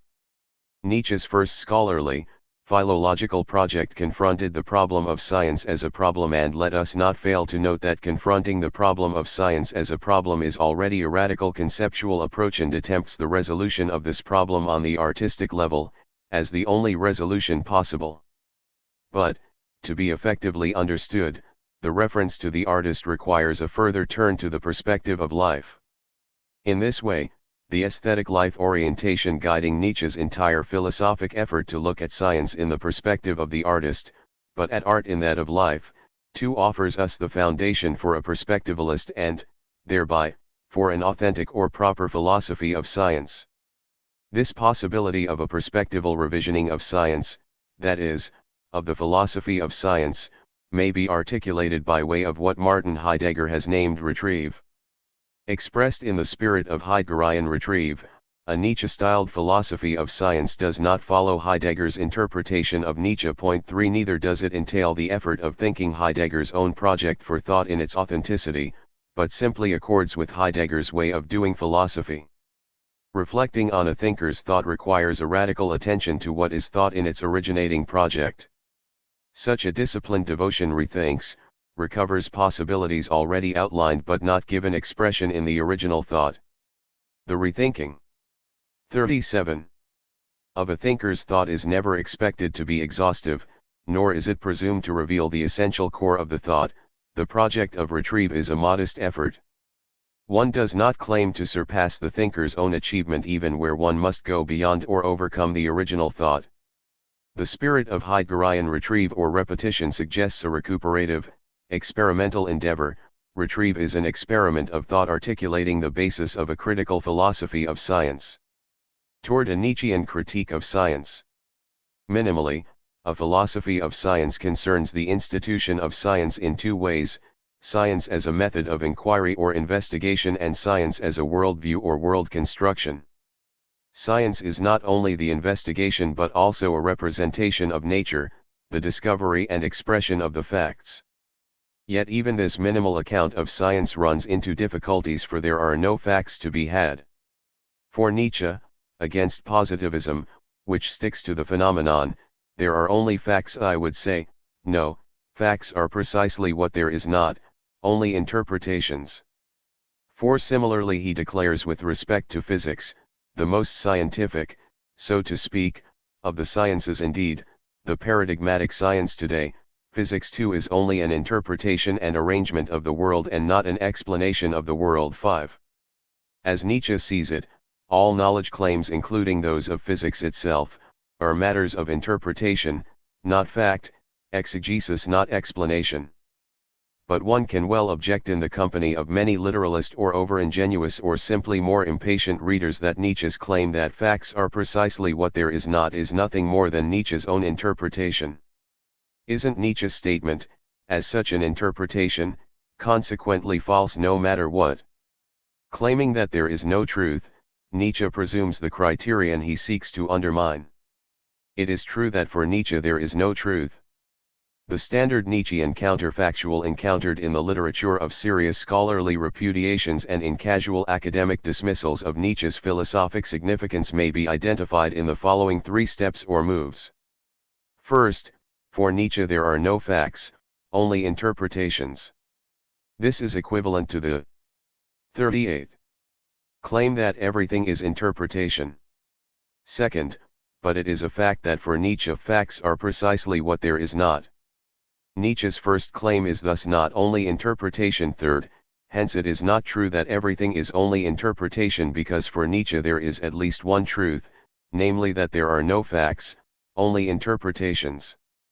A philosophical discussion of what is a fact and what is not, is sufficiently close to a discussion of what is true and what is not, for if what is asserted as true is not material, that is not a so-called matter of fact, then it is at least asserted to be sufficiently like a fact to correspond to it in its brute inescapability.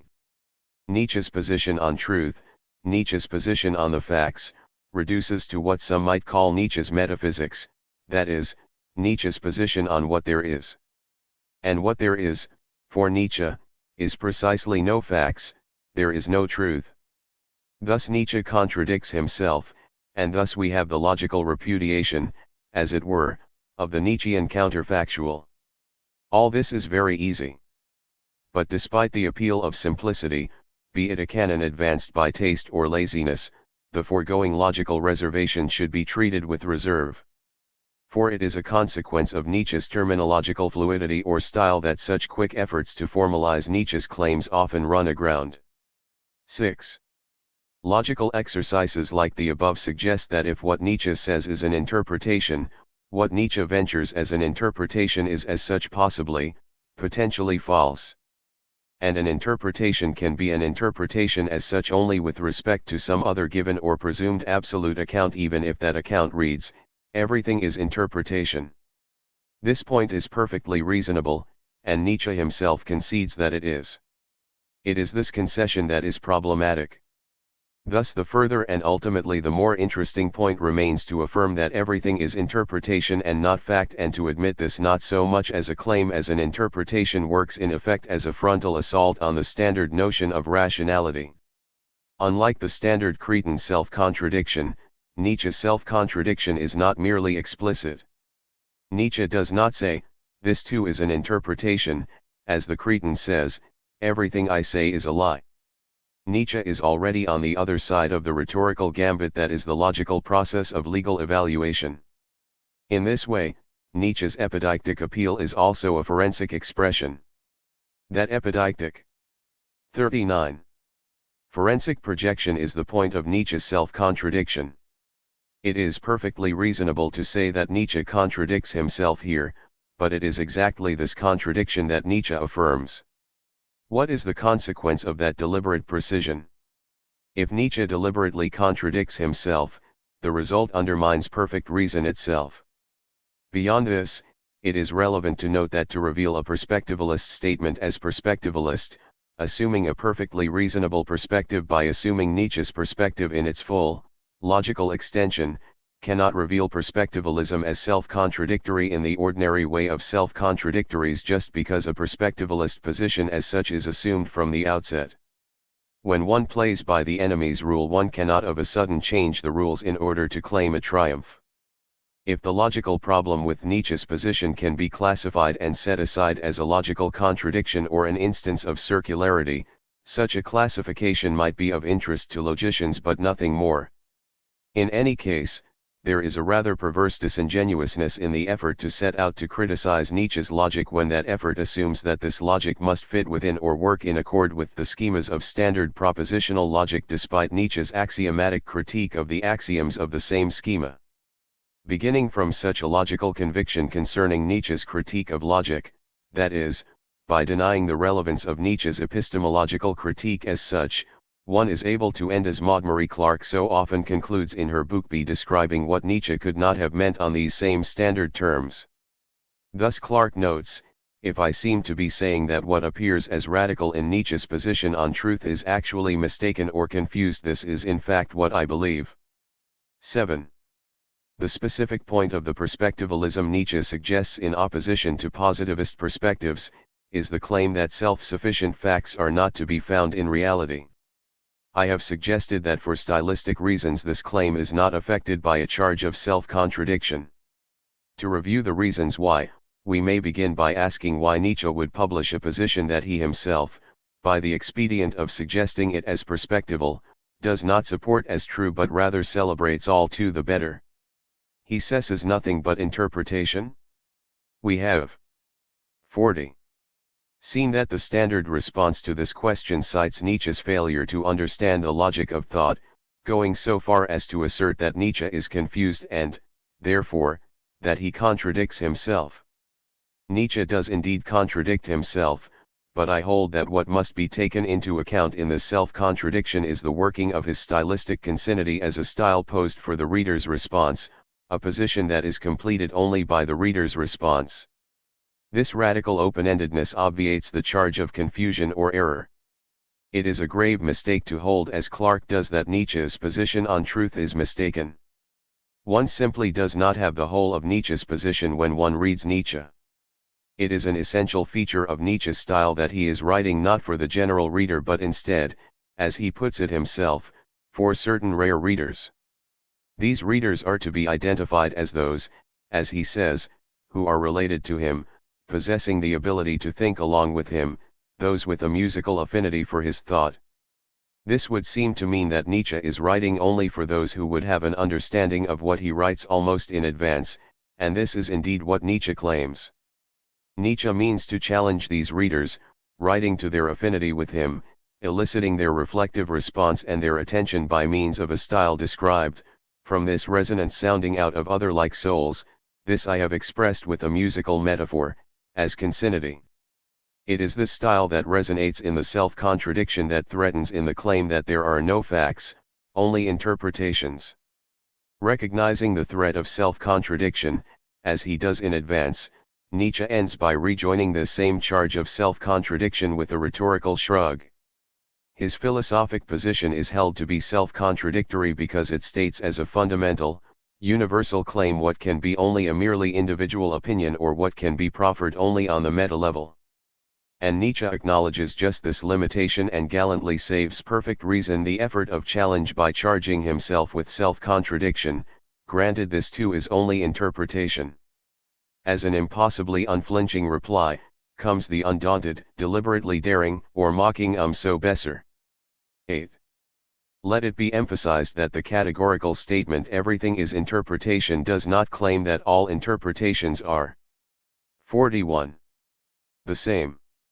Nietzsche's point in the retort noted above is less an effort to reveal the prevalence of interpretation than an attempt to reveal the origin of physics. Just as there are less and more obvious interpretations, there are better and worse ones, that is, life-affirming and merely life-preserving interpretations. If Nietzsche claims that there is no correct interpretation, he does not assert that there are no faulty or false interpretations. Just the opposite. 9. In the last chapter, discussing the effect of Nietzsche's style against the strictures of ordinary logical discourse, we saw that the objection offered by the logical precision this too is only an interpretation turns upon the assumption of the incoherence of self-contradiction. This is a contingent and not an essential incoherence. The dissonance in Nietzsche's thought conversely is an essential and therefore coherent incoherence. If self-contradiction is anathema within traditional logic, it is not inconsistent with a philosophy of interpretation, or perspectivalism. In his blithely self-conscious, deliberately confrontational way, Nietzsche proposes a coherent self-contradiction, that is, a dissonant harmony, or harmony in and through contradiction. This claim will be familiar to readers acquainted with German Nietzsche interpretation. For Karl Loewe and Karl Jaspers and, more recently and nuancedly, Wolfgang Müller-Lauter, Nietzsche's philosophy is intrinsically oppositional or contradictory. 10. This dissonance resounds in Nietzsche's own text as a harmony of self-reflexive oppositions contrasted with other more traditional understandings, all the while selecting readers attuned to possibilities for thought beyond Nietzsche. In Nietzsche's text, as in the experimental music of modern times, dissonance is rendered harmonious at least to certain ears, at least following the slow habituation of these ears in the right attunement over time. Nietzsche's stylistic concinnity is articulated by a thematic persistence in dissonance through texts and against the reader's expectations. In the explicitly, consistently coherent self-contradictory context above, Nietzsche's position on science is stated in such a way as to show that the ideal vision of natural laws, even in physics, is rooted in the nihilistic socio-political tendency of the modern soul to reduce everything to a common or average level. Thus Nietzsche presents our understanding of nature's conformity to law as a representation of our own democratic interests and wishes functioning on the level of nature, nature's conformity. 42. To law of which you physicists speak so proudly, as though exists only thanks to your interpretation and bad philology, it is not a fact, not a text, but rather only a naive humanitarian adjustment and distortion of meaning with which you go more than halfway to meet the democratic instincts of the modern soul. Everywhere equality before the law. Nature is in this matter no different from us and no better off than we. 11. For Nietzsche, the universal necessity of natural law is not an essential expression of the nature of things but our own projection and interpretation based on our democratic political views, but, as aforesaid, that is interpretation, not text, and someone could come along who, with an opposite intention and art of interpretation, knew how to read out of the same nature and with regard to the same phenomena the tyrannically ruthless and inexorable enforcement of power demands. 12. Physics is expressed from the interpretive circumstance of our own cultural, hence, political perspective. The political perspective seeks a sovereign expression opposing other perspectives and employing the terms of this metaphor as so sovereign, necessarily overlooks the influence other cultural possibilities might have on physics. 13. What is more important, given the subject matter of physics, is that we fail to realize that the interpretive dimension describes the dynamic of the will to power which in turn, for Nietzsche, describes the world. 14. The phenomenon of world nature, cosmos, all that is, the universe does not correspond to the sovereign conatus of a political expression. 15. Only an inexorable play of forces can fully account for the world, every center of force, and not only human beings constitutes the entire world from itself outward, that is to say that according to its own force it measures, handles, arranges. You have forgotten to take this perspective setting force into account in true being. 16. Reality, explains Nietzsche, consists precisely in this particular action and reaction of each individual against the whole. 17. It is essential to stress the reciprocal character of this interaction, or we will fail to see the radical direction of Nietzsche's argument against the anthropomorphizing tendency of modern, as of ancient, science. As noted above, Nietzsche claims that physics as we know it is an interpretation and arrangement of the world. His focus upon the interactional. 43. Character of the world in contrast to our interpretation of it does not represent to the world as it is in itself but interprets the world process as being itself interpretive. This means that every striving for, or expression of, or will to power is affected not only by other centers of force but by the entire universe. 18. The world, for Nietzsche, is essentially a world of relations. It has in this condition, a different appearance regarded from any point outwards. Its being is essentially different at each point, imposing upon each point and opposed by each point, and in each case the sum total is altogether incongruent. 19. Our efforts to express this world succeed because we, too, participate in this fundamentally interpretive cosmic dynamic. 20. However, this success is by chance, for it could have been otherwise. 21. With this in mind, we return to Nietzsche's dramatization of the conflict of interpretations, the will to power. Instead of reading nature's conformity to law from the phenomenon of the world, it is possible to read nature as an expression of the will to power.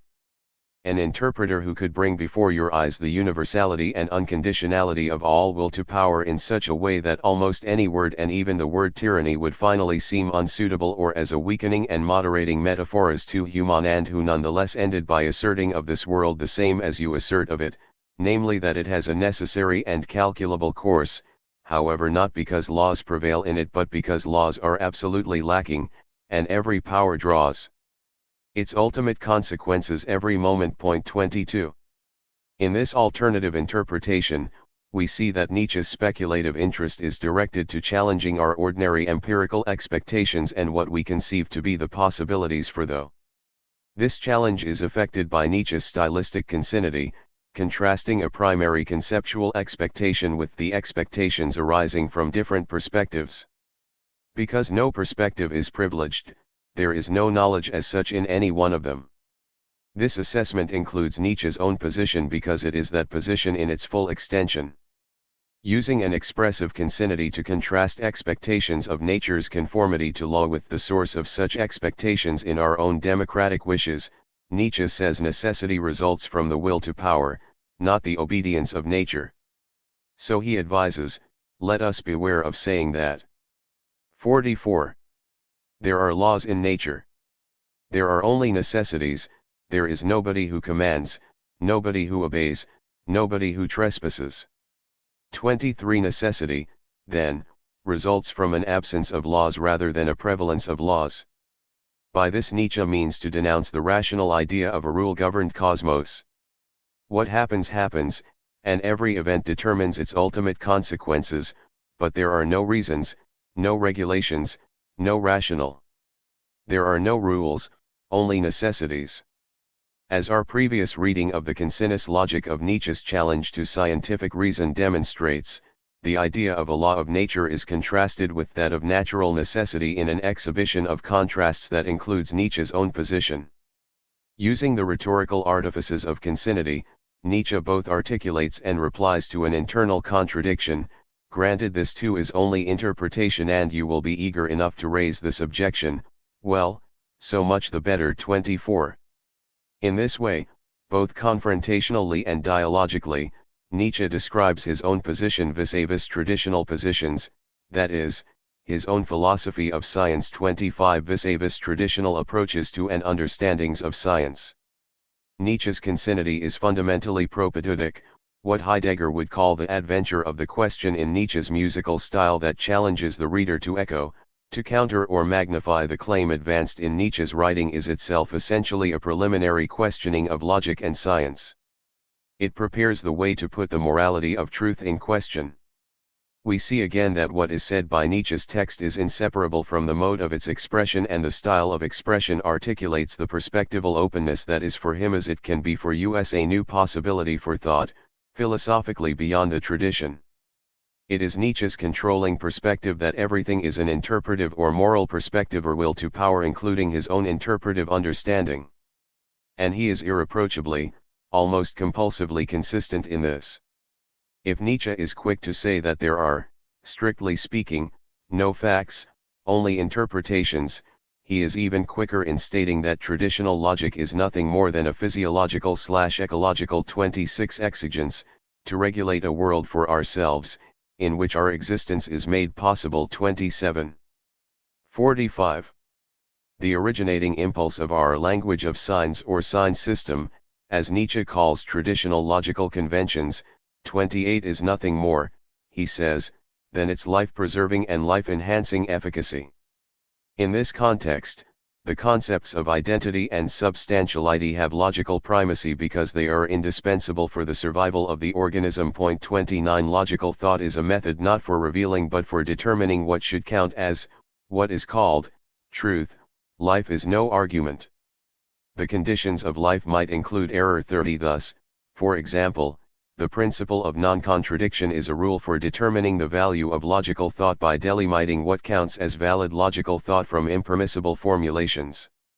For Nietzsche, such an inability to contradict demonstrates an incapacity rather than a truth. 31. The principle of non-contradiction is a biopragmatic limit, rather than an absolute. The apparent self-contradiction in Nietzsche's perspectivalism is self-referentially consistent, hence it does not, strictly taken, have a self-contradictory effect. 32. This consistency highlights the experimental character of perspectivalism. The challenging claim that there is no truth but much rather only interpretation expresses Nietzsche's experimental process of thought. The experimentation, the temptation of thought frames, while daring the extension of, the thought against and in a tradition. Nietzsche opposes the comforting construction of stasis created by projecting parochial belief into universal law. Because philosophy is an experiment of thought, of thinking in process, the challenging position offered through Nietzsche's perspectivalism liberates philosophy from the rule of grammar as an absolute, frees its project from a faith in time-worn ideals and from practical dictates ordered merely to a painless comfort-oriented life. So Heidegger explains the character of the new thinkers who follow Nietzsche's challenge. The creators, the new philosophers at the forefront, must according to Nietzsche be experimenters. They must tread paths and break trails in the knowledge that they do not have the truth. 33. There is danger here because the drive characterizing such seekers after knowledge, those who seek knowing that they cannot know, is inherently ambivalent. 34. This drive has a widespread expression in nihilist culture. The difference between nihilist culture and the tragedy of 46. Its self-overcoming is to be found in the daring of the latter. Seekers of tragic knowledge dare the danger that is knowing and not knowing.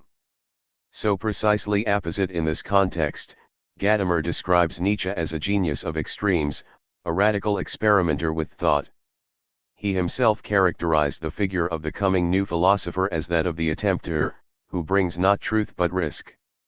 35. Because Nietzsche's project shares the drive characteristic of philosophy in its fierce desire to know, his project, however ambiguously posed, remains in that tradition. Nietzsche's perspectivalism, the specter of relativism and the spirit of difference. By using the word perspectivalism, my purpose is to distinguish Nietzsche's philosophical reading of the ontological, aesthetico-epistemological implications of position, point of view, perspective from the crypto-relativism of the mere endorsement or repetition of perspectives as such. 36. I employ the adjectival noun form of perspectivalism in an attempt to avoid the relativistic confusion inherent in the word perspectivism. As I construe the term, perspectivalism is not an instance of perspectivism but rather a reflective collection of perspectivisms, that is, a philosophy built up on the idea that the world is replete with different viewpoints and different from every perspective. In another word, where perspectivism expresses the perspectival condition, perspectivism both reflects and reflects upon the perspectival condition. Thus perspectivalism does not, as perspectivism seems to, connote the view that all knowledge is no more than interpretation, the representation of a particular perspective.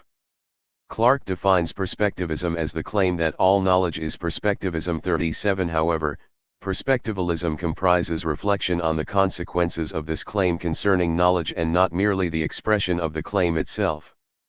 Thus articulated, perspectivalism suggests the properly philosophic, higher-order viewpoint or thinking of the question of perspective that adverts to the primacy of perspective and its implications. In the critical spirit of Kant, a perspectivalist philosophy reflects the epistemic fact of perspective and traces its origins and seeks to outline its critical consequences. 47. Yet apart from the semiotics of word analysis, the issue of perspectivalism as a philosophic position must be distinguished from that of relativism. This is essential in the context of the present book, that is, conceived with reference to the philosophy of science, Nietzsche's perspectivalism in his grounding/ungrounding claim that there are no facts, only interpretations might appear not only as a kind of relativism but also as an irrationalism, simply because the ordinary and proper concern of science is the facts. Nietzsche's declaration, undermining the domain of science, is, as we have seen, typically and self-contradictorily anti-scientific. In particular, Nietzsche's perspectivalist position is methodologically problematic. Thus denying the facts in order to valorize interpretation effectively advances an ultimate interpretation, the claim or fact that there is only interpretation. This is a classically circular procedure, a circulus viciosus veritatis. We have already noted that against this reduction to the level of common-sense interpretation, Nietzsche's query of the ordinary scientific concern with the facts is more than a circular contradictory aspect of the Nietzschean program uncritically tolerated by logical nihilists, it forms the keystone of his philosophic reflections on science. Thus although the self-contradiction implicit in the totalizing claim that everything is interpretation is obvious, it is just as patent and critically so as I have pointed out that this same implication did not escape Nietzsche. Nietzsche himself pointedly, stylizedly adverted to this inherent self-contradiction and, in an anticipation of a programmatic analysis of the genealogy of propositions and grammatical presumption, Derrida would subsequently turn to the capital of a movement in literary criticism, namely, deconstruction, prototypically employed the reflexive structure of contradiction to advance the thetic point of the irreducibility of interpretational vantage. In such a nascently postmodern parodic context, the rhetorical claim of perspectivalism is not assertoric but confrontational. 38. Thus what finally recommends a defense of Nietzschean perspectivalism as a non-absolute position is its non-relativistic dimensionality. Multidimensional rather than relationally two-dimensional and effectively monological, perspectivalism is essentially opposed to relativism. It may be further suggested that a seeming self-contradiction can be self-referentially consistent only if it is conceptually provisional or aesthetically experimental, or if it is articulated in a higher-order interpretive framework. Here the issue ranges from the ontic to the ontological. 48. Beyond the hermeneutic turn, Nietzsche's perspectival position proposes an interpretational aesthetic ideal and challenges the self-evidence of any axiom affirming an ultimate or absolute ideal of truth. Insofar as perspectivalism is non-conservative, Nietzsche offers knowledge an infinite domain. Butan, this is Nietzsche's stylistic precision. He offers knowledge seekers no such infinite and no sure method and no truth. For Nietzsche, in its most radical expression, the valuation of truth as an exclusive ideal is no more than a moral prejudice, its prescription through method, only a grammatical stricture. 39. In other words, Nietzsche takes the scientific ideal of truth, in opposition to its own self-definition, if it holds itself to be unique. 40. To be merely one interpretation of life and reality, among many possible interpretations. This is a view of the scientific ideal of truth that seems patently relativist. Rather than a progress, that is, rational sequence, of scientific theories, or the progressive evolution of research programs ordered toward more and more comprehensive truth, or toward what we take to be the truth, Nietzsche views scientific theory and research activity as a fundamental expression of human needs and interests. Such an expression is not valid in itself or for itself but is instead for Nietzsche wholly arbitrary. This arbitrariness should not be taken to imply that science lacks any necessity, only that it must lack a metaphysical mandate. Viewed perspectively, science is a world interpretation. But the perspectivalist position cannot be identified as a relativism, because, in its valuation of the ideal of apodicticity, relativism depends upon the ideal of reason. The ideal of this dependency is expressly taken to be ideal, that is, ideal in the sense, like the Platonic good, of the unattainable. Qua unattainable, relativism can share the ultimate objective ideal of science. Both conventionalist and realist manifestations of relativism correspond to the critical and historical demands of contemporary interests in the philosophy of science. For these reasons, the following conceptual considerations may be expected to differentiate Nietzsche's perspectivalism 41 from other approaches to the philosophy of science. To distinguish perspectivalism and relativism, Alwin Mittasch, the German historian of science and its cultural 49. Influence, invokes the classical critical tradition within German philosophy. Within this context, Mittasch is able to argue that Nietzsche's standpoint be regarded not as relativism but rather as perspectivism, as a perspectivism thoroughly in line with Leibniz Kant. 42. To see the relevant orientational difference, we will take a brief look at the ordinary understanding of relativism. The relativistic position takes all philosophical viewpoints as ultimately equivalent, that is, equal one to another as well as to its own position. 43. This conception equates all perspectives and presupposes an absolute, conceptually essential, if admittedly or at least declaredly unattainable, standpoint. The unattainable absolute is the imaginary Archimedean standpoint from which all perspectives are relatively equivalent. Axiomatic for any relativism, this mediating absolute permits the relativist to claim the same right or value for all philosophic positions. The comprehensive character of the relativistic viewpoint manifests its dependence on this ulterior, structuring absolute. The apodictic ideal demands a complete extension to all contexts. For a relativist, in other words, everything is ultimately, when criticized from the relativist's absolute standpoint, relative. Rather than the perspectival claim that there is no truth, which given the perspectivalist standard always entails that some non-truths are better than others, the implicit claim of relativism is that there is a truth above all positions to which no particular position has any privileged claim. Like its divine correspondent and model, the image of a veritas abscondita is a condemnation. The relativist's position is the tempered outcome of a truth-agnostic but still truth-directed despair. The truth about truth is unattainable. For Nietzsche, the resolution of this despair will be the cock-crow of positivism. Humanism is brother to this kind of positivistic relativism. Truth, pragmatism, and relativism, realism and the real. Although Nietzsche's perspectivalism shares certain characteristics of relativism's more reflective manifestations, we have seen 50. That perspectivalism is not what is often called cognitive relativism, as this might be expressed in a science-critical context. Conventionalist and realist views within the philosophy of science are, however, infused in various ways with the relativism of this kind. Below I seek to make some of these distinctions and clarify the difference between Nietzsche and pragmatic approaches to truth, as well as the difference between Nietzschean perspectivalism and relativism, all in distinction to what philosophers of science call realism. Pragmatist approaches to truth embody the common-sense pragmatism, or respectful disinterest, of a technician. This means that claims to truth are deferred. The truth of an account of the world, for the pragmatist, is simply not the immediate business or responsibility of the scientist. Realist approaches to truth are more ambitious. Truth is ultimately attained through scientific accounts of the world. In spite of this promissory character, orientations meant to define the object of scientific investigation independently of those interests that lead merely to communal or pragmatic consensus, realists do not deny the practical limitations of the scientist's approach to truth.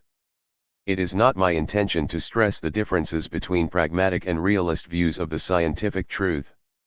I am concerned instead to draw attention to the commonality of their attitudes toward truth. Fundamental here, the point is that the notion of truth as such, as a unitary and ultimate, or absolute ideal, is not in doubt for pragmatist or conventionalist or realist philosophers of science. The pragmatist or formalist perspective assumes truth to be independent of, if not irrelevant to, a scientific perspective. This incidentally independent character assumes the objective value of truth. 44. The realist orientation approximates objectively defined truth, and hence its achievements are correspondingly provisional. But in spite of all programmatic differences, no matter whether the ideal of truth is to be attained by empirical theoretical or by praxical semantical means, the ideal remains that of objective truth. Despite an express commitment to objective truth, the many varieties of realism often employ some version of relativism to account for theory change in the history of science, along with shifting bases of fact, different rosters of defensible phenomena. The incorporation of relativist perspectives. 51. Within realism does not contradict the realist program. Rather, it underscores the philosophical tenability of relativism. A limited relativism is a serious, rational response to contextual problems, such as, for example, those differences in opinion to be found among individuals or emergent within the historical development of science, requiring a rational way to tailor or fit divergent accounts to reality. Of course, there are realistic limits to the expression of relativism in philosophically sophisticated positions. But relativism is very far from being tout court cognitively unsophisticated, and relativists are consequently often more sophisticated than their opponents concede. Feyerabend offers a very powerful defense of his version of relativism in his recent Farewell to Reason. But the distinctions Feyerabend makes in his first chapter, listing 11 points of view and nicely following analytic protocol by offering definitions and elaborations of R1 through R11, will hardly win him any points with those unsympathetic to such treatments. 45 Indeed, it does not save him from being lumped in with the highly relativist subjective views of Kuhn by Frederick Supp in his recent book. 46. With respect to the role of relativism in epistemology and thus in the philosophy of science, consider the blandly misleading representation of relativist truth offered by William Newton Smith. What is true depends in part or entirely on something like the social perspective of the agent who entertains the hypothesis or on the theory of the agent. 47. Newton Smith equivocates. The term true is assigned a stronger sense than is needed for the expression of a relativist position. Relativists know very well what it would mean for something to be true in an absolute sense, because they depend upon that insight for their own justification. What they dispute, and it is this disputation that defines relativism as how human, that is, historically and circumstantially limited judgment, is ultimately to be evaluated as an adequate expression of what really is the case. We have noted that both pragmatic and realist visions of the philosophy of science are sensitive to this question. Newton Smith deliberately exaggerates when he says that, for the relativist, from theory to theory, what is true changes and not merely what is taken to be true. 48. Newton Smith is speaking not merely of conceptual relativism but of perceptual relativism. 49 Newton Smith's failure to recognize differences between relativist positions or between relativist positions. 52. On the one hand, and historical and critical perspectives, on the other hand, allows him to claim, for example, with Supp, that both Kuhn and Feyerabend articulate relativist positions. 50 Yet both Kuhn and Feyerabend, together with many conventionalists, address epistemological questions of a critical structural kind. In effect, Newton Smith ignores relativism's claim to an absolute ground, taking its putative project to cancel its philosophic value. It is significant that few positions or claims, apart from Nietzsche's truth claims or perhaps those made for the scientific value of astrology, have taken as severe and repeated a philosophical beating as relativism. Yet despite recurrent efforts by a number of authors, despite qualifying precisions by Feyerabend and others, the threat of relativism is not about to go away. For relativism has the genuine philosophic warrant that it has because its most compelling inspiration, and here we may as well count in Nietzsche's perspectivalism as a relativism, derives from a sober consideration of the limits of knowledge as such. Feyerabend suggests that the important distinction to be made is between concepts and human relations. 51 In this spirit, R. L. Gregory observes that relativism proceeds from a critical rational viewpoint, taking critical here in the Kantian sense. Gregory admits to accepting an extreme form of relativity of belief. This follows from the proposition that all observations depend on assumptions and that no assumptions can be independently justified. This situation extends even to formal proofs. The logician Kurt Gödel showed that the consistency of a formal system cannot be proved from within the system. Proof of consistency requires justification from meta-systems. But, this leads to an infinite regress for formal proof. So even consistency cannot finally be proved for any logical or mathematical system. 52. In a later chapter, I shall have cause to suggest that it is not merely ironic but inevitable that the ally Gregory chooses in support of relativism is the logic of formal systems. If relativism may be said to correspond with a kind of critical rationalism, where does this place grand old scientific realism? In both its formalist and realist variations, the philosophy of science has a general commitment to objective truth. The limited relativism adopted by any realism, for example, to save the appearances. 53. Varies with reference to the variety of realism in question. Without violating the realist claim to offer true representations of reality, specific infusions of pragmatism, conventionalism, and instrumentalism, along with hermeneutics in general, serve as ways to account for historical and cultural change, that is, the process-oriented character of science and its social image. It is significant that some variety of historical relativism is pretty well accepted without reservation by writers in the philosophy of science today.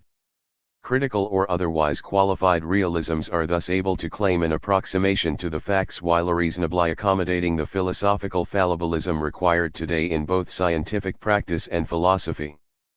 53.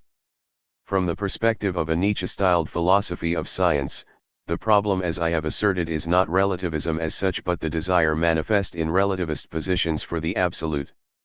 The problem, in other words, is that today's philosophy of science, no matter whether primarily pragmatist or realist, asserts an unknowing knowing in its dedication to the ever-advancing ideal of progress. Without making a claim to a finished truth, pragmatists and realists alike have what is just as good as knowledge, for the former, or knowledge plain and simple, for the latter. The conviction unifying relativism and its variant manifestations as pragmatism in the philosophy of science is that there is a truth to which these relative approaches have as much right as reales and any other position may presume. Nietzsche's critical approach denies this truth and every right to it. The difference between positivistic pragmatism 54 and realism emerges first of all with reference to questions of truth and belief. Relativists, after all, may themselves be defined as lapsed realists who have been burnt or stung by scientific changes.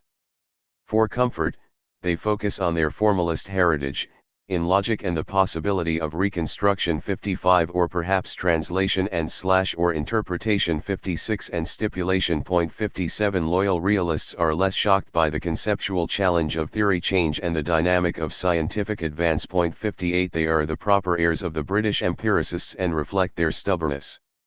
With such an attitude they acknowledge the magic change in scientific styles that either alters 54. The spots on entities formerly considered scientifically real or whisks them away entirely, leaving some other thing or even nothing at all in its place. Realistic realists as distinguished from relativists accept such theoretical hocus pocus because something remains on the scientific stage. And thus they find the metaphysical comfort that inspires most realists: it shall be that, whatever that is real.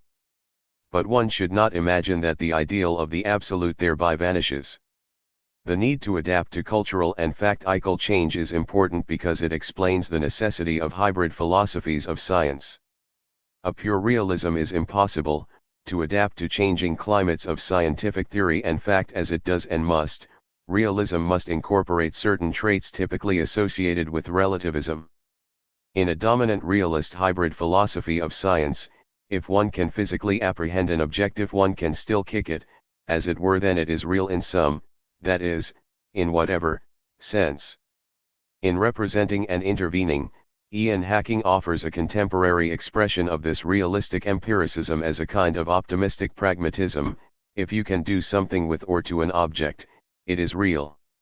In place of direct kicking, Hacking substitutes spraying, with a bow to the contemporary instrumental mediation of technologized research. Here, Hacking describes the procedure used by experimental physicists for varying the charge on a supercooled niobium ball in a contemporary version of Millikan's oil drop experiment. By their own account, the research physicists spray a supercooled niobium ball with positrons to increase the charge or with electrons to decrease the charge. This expression persuades Hacking that the experimental project has to do with real entities all around. Now it may be that Hacking simply likes the image of spraying with positrons or else electrons, rendering the latter two subatomic particles less theoretical but approximately real entities, but in any case he thinks he understands what might be meant by a supercooled niobium ball and he declares, if you can spray them they are real. 59. For Hacking, it is unimportant that the relevant electrons and positrons operating in this experiment as a kind of dynamic spray paint might someday be set aside as inadequate representations of reality, or as illusions, that is to say, as unreal. Then the talk might be of waves oscillating between dimensions, or quark composites. 55. Or dynamic field quanta with no fixed but only a probabilistic nature, or some other thing employing different imagery. This possibility as such is unimportant to Hacking and other realists because what matters to them is efficiency. The efficient question with regard to niobium balls, hedgehogs, and beach balls asks only if you can spray, pat, or kick them. This emphasis is less important for other philosophers of science for whom logical structure does not accommodate such flexibility in experimental and theoretic variations. Perspectivalism, regarded from realist or pragmatist/conventionalist positions, can only be understood as yet another brand of relativism. Thus defined, the empiricist realist critique of Nietzsche's perspectivalism is obvious. The affirmation of a multiplicity of interpretations in place of the facts ignores the persistence of those facts and so affirms uncontrolled and even irrational possibilities. For its part, relativism does not bother with a critique. It does not recognize any distinction between its own position and that of perspectivalism. It assumes that perspectivalism is undertaken from a position like its own with the same interest in absolute values. When claimed as a relativism, perspectivalism is thought to be no more than the negation or subversion of a dominant position, leaving the hierarchical structure of valid and less valid accounts of things intact, altering only their relative positions. But we have seen that this may not serve as a definition, much less as a dismissal of perspectivalism.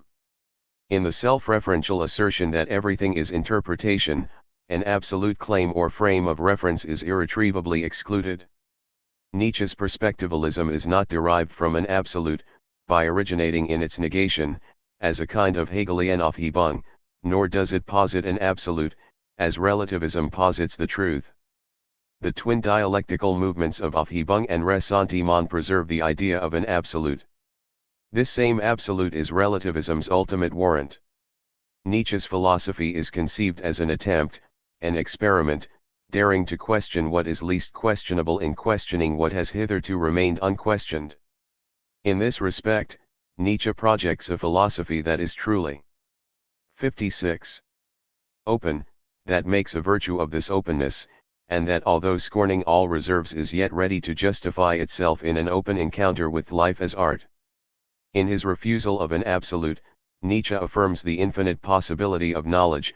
Rather has the world become infinite for us all over again, inasmuch as we cannot reject the possibility that it may include infinite interpretations. 60. It must be acknowledged that the perspectivalist project is as frightening in this as it is invigorating. Yet there can be no safer, no more conservative alternative for Nietzsche. The daring orientation of perspectivalism is indispensable, since philosophy itself is at stake. Since it is the eros of understanding that moves us, at long last the horizon appears free to us again, even if it should not be bright. At long last our ships may venture out again, venture out to face any danger. All the daring of the lover of knowledge is permitted again. The sea, our sea lies open again.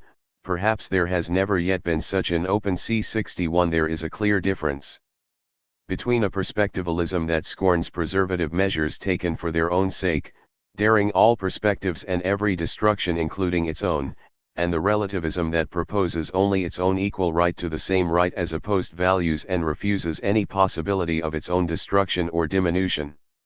Nietzsche's perspectivalism, daring its own destruction from its inception, does not claim any equal right for its position nor, indeed, any right at all. This is its fundamental difference from relativist positions. The convicted belief in the commonality of right, and so too in an egalitarian opposition to any hierarchical ordering of right, characterizes the position of relativism. For Nietzsche, this represents the Demokratische Instinkt in der modernen Seele, epitomized by the cry of the terminal human being, no herdsman and one herd. Everyone wants the same thing, everyone is the same. 62. And so revealing a nice piece of mental reservation in which vulgar hostility toward everything privileged and autocratic, as well as a second and more subtle atheism, lie once more disguised. 63. For Nietzsche, relativism is the appropriate corollary to this democratic instinct. Nietzsche's perspectivalism, however, is the product of a fundamentally elite, esoteric interest. This hierarchic difference in rank further prohibits the identification of relativism and perspectivalism. 57. Nevertheless, the elitism here is a matter, a principle of thought and not an ethos of science. Instead, the ethos of scientism manifests an extreme autocracy inhibiting critique directed to the social value of science or, as Nietzsche has it, the value of science for life. As an idealization of science, the philosophy of science permits no criticism of science in either theoretical or practical expression. Accordingly, Any critique of science that is ventured inevitably draws the denigrating typification of an anti-science. This is the fate of a critique of science offered under whatever philosophical rubric, and indeed even when offered in practical terms, reflecting the social progressive interests of political organizations such as the Greens or other liberal-cum-ecological movements, or the empowerment projects of public interest groups such as Science for the People. Where science is taken to be ideal knowledge, the philosophy of science, for its part, becomes or approximates a science of science, which, it is thought, provides the basis for a theory of theory. I have sought to argue that philosophy, even as the philosophy of science, should be conceived more broadly, that is, historically, hermeneutically, phenomenologically, and withal perspectively, not as an expression of a theory or maxim or law of life, but rather as the discipline/festival of thought, adventure of questioning. The meaning of critique, Nietzschean possibilities for philosophy.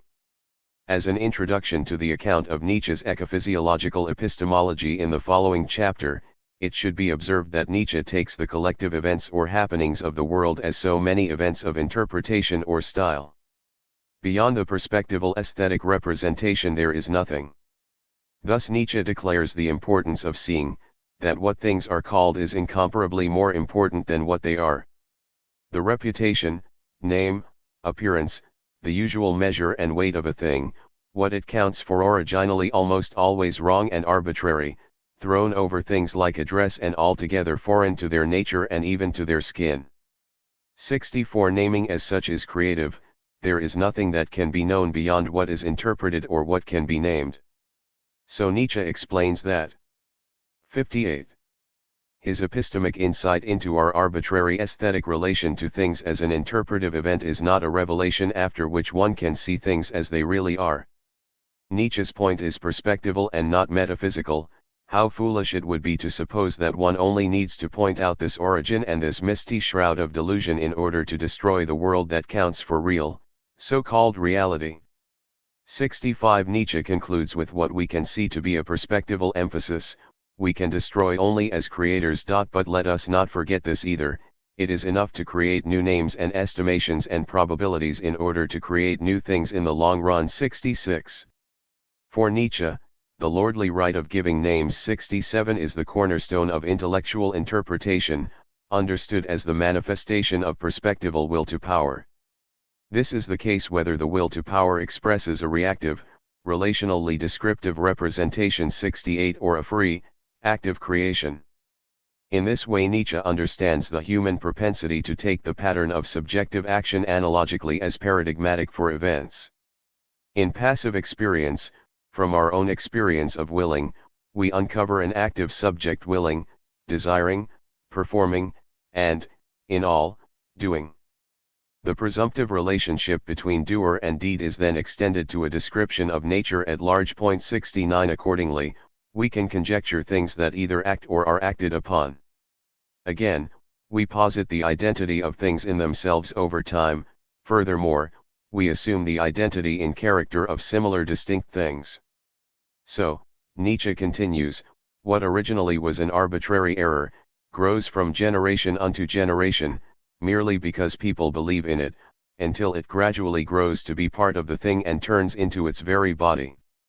What at first was appearance becomes in the end, almost invariably, the essence and works as such. 70 In our substantiating and identifying conceptual processes, the world of science emerges. But this is arbitrary, and it is so in both objectively incidental and subjectively unconscious senses of the word. We cannot do otherwise, so Nietzsche says, than conceive the world from our own perspectival angle. The critical insight into the analogistic root of scientific knowledge and human subjective experience is not Nietzsche's own discovery. He has this insight from Schopenhauer, and it 59. Reflects an older tradition in the history of philosophical thought of a parallel between the micro-universe and the macro-universe. Exceeding both Schopenhauer and the tradition, Nietzsche questions the anthropomorphism of anthropological knowledge. If it is an illicit process to move from our experience of ourselves to understand our experienced encounters with the world, for Nietzsche, the very familiarity that we enjoy with ourselves is also to be put in question. Nietzsche challenges the self-evidence, the ego certainty of the subject. Even the experience of willing, classically the most direct ego expression of subjectivity, tells us nothing about that subjectivity for Nietzsche. We cannot look round our own corner, because we cannot descry the deep structure of a surface phenomenon by remarking upon and from the level of that surface alone. Even our best perspective cannot completely encompass multiple foreign perspectives. Nietzsche differs from more Catholic accounts of interpretation, because the notion of a thoroughly public perspective together with its apodictic ideal can only be a decadent fiction. The limit of perspective cannot be overcome. This is the fundamental insight of Nietzsche's radical epistemic critique. The perspectival limit of critique is itself problematic. Indeed, given this perspectival limit to the possibility of philosophic reflexivity, can one ask the kinds of questions Nietzsche dares or attempts to bring to expression? Even if such questions are possible, how hope for an objective answer, given the irreducibility of our human circumstance as perspectival being in the world? If we take our purpose to be philosophical, even radically philosophical and so reflexive, how reconcile the recognition of the unavoidability of the surface limit and the impossibility of full reflection of reflexivity itself, with the height 71 needed for the philosophic vision Nietzsche demands as a sign of recognition from those with the right to read his work? Do we know how to read, that is, to ponder and to celebrate, thinking above and even beyond Nietzsche's original thought? By considering the meaning of critique in further detail, a preliminary answer to this fundamental projective question may be found. What is the influence of perspectivalism on the possibility of critique? It is certain that analysis for its own sake is not intended by Nietzsche when he speaks of the possibility of doing. 60. Philosophy. He writes, critics are the philosophers' instruments and for that reason very far from being philosophers themselves. 72. By this Nietzsche means to outline the narrow dimension of critique articulated in a scientific perspective. We have noted the essential limits of scientific critique above. Ordinarily, Nietzsche takes critique to be nihilistic, thus, he denies the title of critic to his philosophers of the future, describing their willingness to challenge and dare the most difficult questions. Nonetheless, they still do not want to be called critics on that account. 73. However, it will not do to forget here that critique can be something easy, divine, and a closest relation of high spirits and the dance. 74. The same name is ambivalently used for two different activities carried out by two different types. These two possibilities for critique must be kept distinct.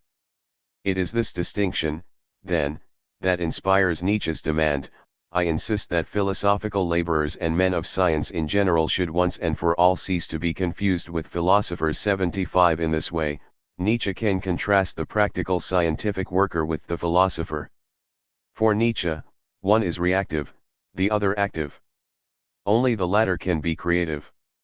Rather than a scientific critique of science, my effort in subsequent chapters will be to work out the active possibility of a philosophic critique. Since I have shown that, by and large, contemporary philosophy of science offers only a scientific critique, subsequent chapters challenge the ruling role of science in culture and in philosophy. For Nietzsche, this ruling role can be revealed as follows: now that science has most successfully resisted theology, whose handmaid it was for too long, it is now, with great high spirits and a plentiful lack of understanding, taking it upon itself to lay down laws for philosophy and for once to play the master. What am I saying? To play the philosopher itself. 76. Opposing the reactive domination of science, a Nietzschean philosophy of science would restore the reflexive critique proper to philosophy, emphasizing the distinction between philosophy and science without assigning the role of secondary or lesser importance to philosophy.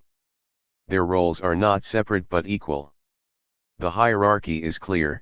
In a Nietzschean aesthetics of truth, the only truth is that which admits, affirms its lie, and thereby proposes a life-enhancing or artistic project. Only philosophy or a science conducted from the playful vantage of this perspective can be creative on the terms of 61. This artist's aesthetic. Below, I address the question of rendering Nietzsche's reflection on science from the perspective of either science or Nietzsche studies. Nietzsche and science, the question of validity. It is the firm conviction of the mature Nietzsche that science is the most recent expression of the nihilism of Western culture. 77 Yet this seems extreme. If Nietzsche perceives science as nihilistic, does he not then fail to see its positive, culture-determining, or informational potential? W. Juice expresses this as an objection, in light of the great cultural and civilizing achievements that we owe to rationality. To choose to represent knowledge as a beautiful means for decline is obviously unusual. It is difficult for today's rational human being, thoroughly captivated as he is by positivistic scientificity, to take such an epistemological defeatism seriously. 78. How seriously are we permitted to take Nietzsche's nihilistic vision of science today? I have already indicated that a good many of Nietzsche's readers along with all of his non-readers would claim that we ought not or cannot take Nietzsche seriously on this matter. Among these dissenting opinions, two basic positions may be distinguished: first, the scholarly tradition of Nietzsche research; second, the scientific tradition that bears the brunt of Nietzsche's criticism. The first subjective tradition might be represented as saying, for example, and positively or optimistically enough, that Nietzsche just wasn't interested in the logic, epistemology, and ontology of the natural sciences but limited himself to humanistic questions or to the social sciences. Proofs for such claims within this tradition might refer to the evidence of library records and both serious and casual references made in letters, along book margins, and on note cards. For these scholars, representing the general conviction concerning this matter, Nietzsche's vision of the sciences was ultimately and irremediably distorted by the predilections of the scientific writers of his day such as Speer, Boscovich, Roux, Meyer, Helmholtz, and Darwin, among others. Nietzsche's views are not his own, then, but the poorly digested representations of such theoretical accounts of science that were at the time. 62. Indistinguishable from popular accounts. These authors, especially taken pell-mell, are often dismissed, as they represent currents that do not coincide with modern interests. 79. In a similar way, Rudiger Safransky claims that Nietzsche was no more than a child of the pro-scientific enthusiasms of his times with, as Safransky reads it, disastrous and drastic historical consequences. For Safransky does not hesitate to underline that Nietzsche's view of science with reference to racism and biologism was appropriated by Nazi philosophy. 80. If a Nietzschean philosophy of science is to be expressed from this perspective, even if not Nazi recidivist, it would not be a particularly useful innovation. Thus, with respect to other less inflammatory associations, one can either say that a Nietzsche-styled philosophy of science can wait for Nietzsche's day to come, arguing that his thought has a special affinity for contemporary scientific trends. 81. Or insist instead on the significance for our time of scientific writers who have been eclipsed for years. 82. The second ground for negating Nietzsche's value with respect to current science is the judgment of the scientific or modern tradition. This view is broader than the first and holds simply that as a philosopher Nietzsche was not scientifically inclined. Whatever Nietzsche's intentions in writing may have been, they do not include a serious philosophical consideration of science and scientific culture. Nietzsche scholars, for their part, and this is why the second, objective view can comprise the first, subjective viewpoint as well, are often pleased to admit that Nietzsche was irresponsible in his use of scientific theories. 83. Yielding the explanation of physical reality to the scientific tradition. Both viewpoints offer the conclusion that Nietzsche has no more than a rhetorical or metaphorical interest in science, even where he writes explicitly on the topic. Where the philosophy of science itself embodies a scientific ideal, the dismissal of Nietzsche's efforts as non-scientific is plainly problematic. For analytic philosophers working in the philosophy of science, it would appear obvious that there could be no linguistic or conceptual basis for uniting Nietzsche's philosophy and the philosophy of science. Nietzsche's thinking is regarded as too emotional or poetic to express a serious. 63. Philosophy of science. And looking at Nietzsche's brusquely antagonistic conception of truth, it seems plain that traditional philosophers of science would be dismayed by the idea of a Nietzsche-styled philosophy of science. What is truth? A movable host of metaphors, metonyms, anthropomorphisms, in short, a sum of human relations which have been poetically and rhetorically intensified, transferred, and embellished, and which after long usage seem to a people to be fixed, canonical, and binding. Truths are illusions which we have forgotten are illusions, they are metaphors that have become worn out and have lost their sensuous force, coins which have lost their image and are now considered as metal, and no longer as coins. 84.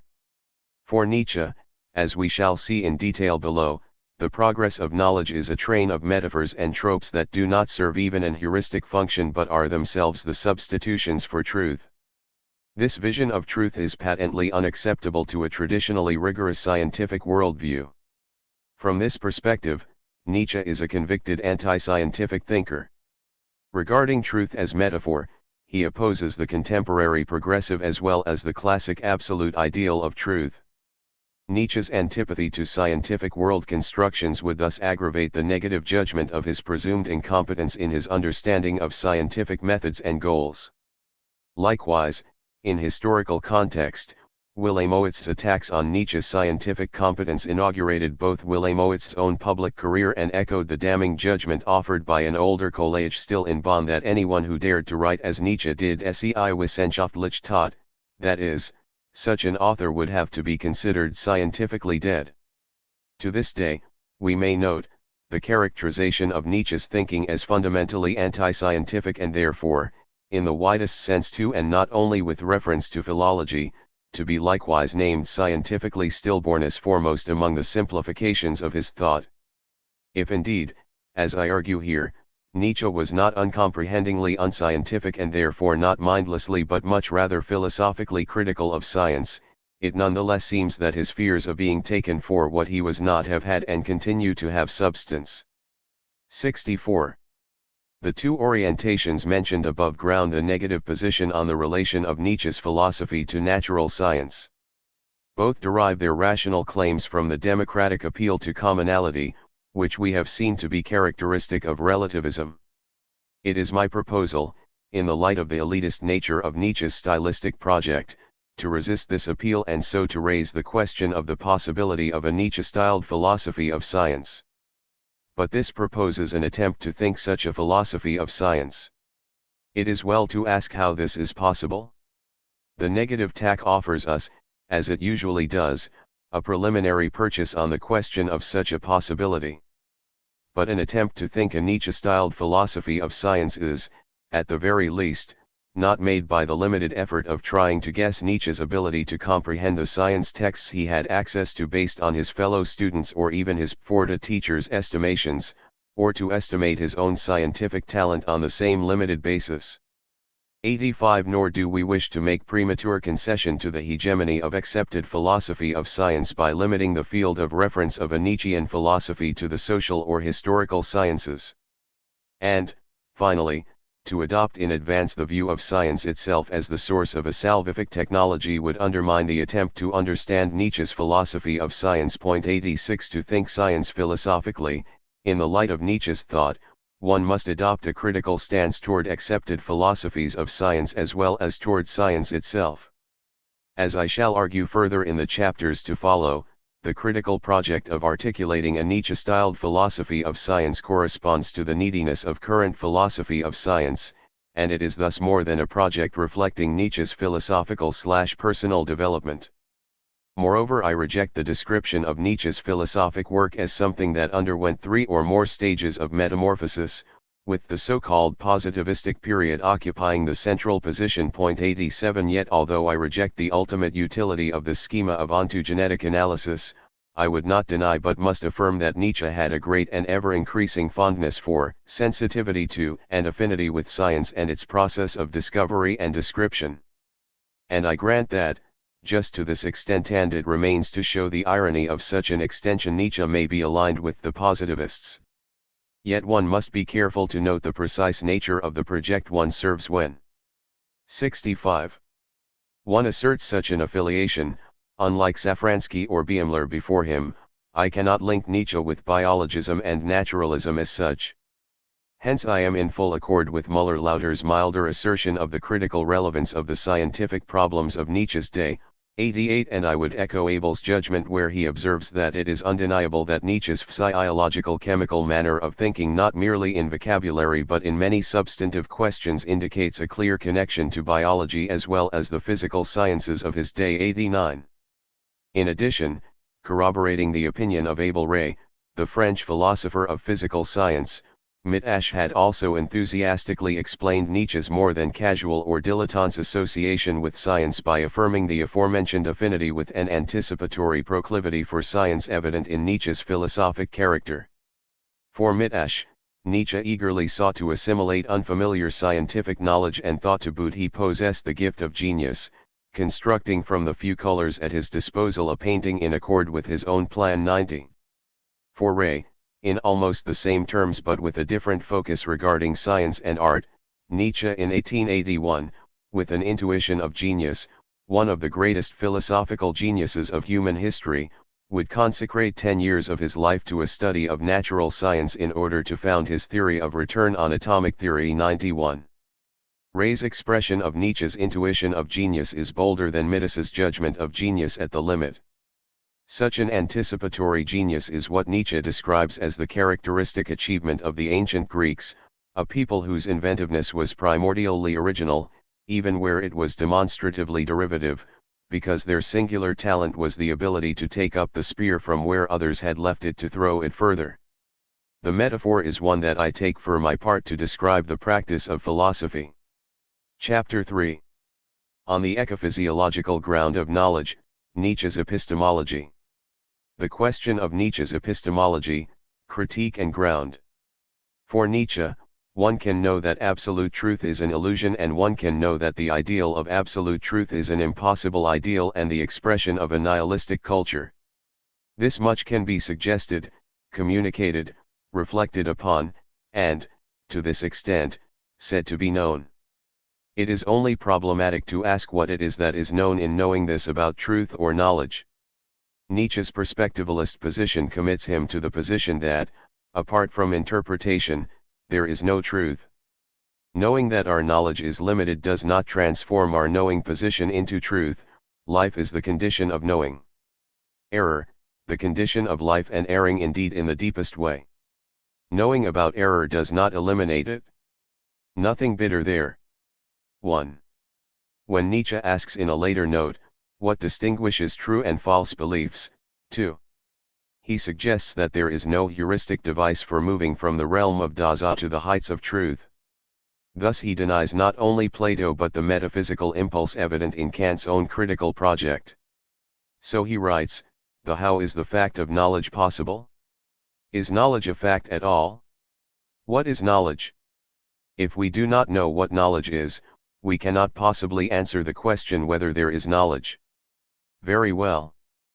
But if I do not already know whether there is knowledge, whether there can be knowledge, I cannot reasonably put the question, what is knowledge? 3. Nietzsche questions our capacity for understanding, not in the sophisticated, skeptical sense addressing the competence of our understanding as objective knowledge, but, in our ability to say what knowledge is. This question, 78, addresses the intelligible possibility of knowledge, not its conditions. Nietzsche's critique follows Kant's. If this relationship is often overlooked in reviews of Nietzsche's theory of knowledge, it is because Nietzsche does not repeat but rather exceeds Kant's critical philosophy. Without knowledge of what knowledge is, the possibility of absolute truth becomes a metaphysical fantasia fable in Nietzsche's words. Without knowledge of knowledge one may not hold fast to the actuality of any partial truths or hope for the possibility of such truths. This last is because from Nietzsche's philosophic position the idea of a conscious lie taken in the extramoral sense requires a suspension of disbelief. Nietzsche does not advocate the lie in the place of truth. Instead, what he advocates is that the usual attitude toward the lie, toward illusion, the attitude of suspicion, anger, or disbelief, be suspended. The result is not belief.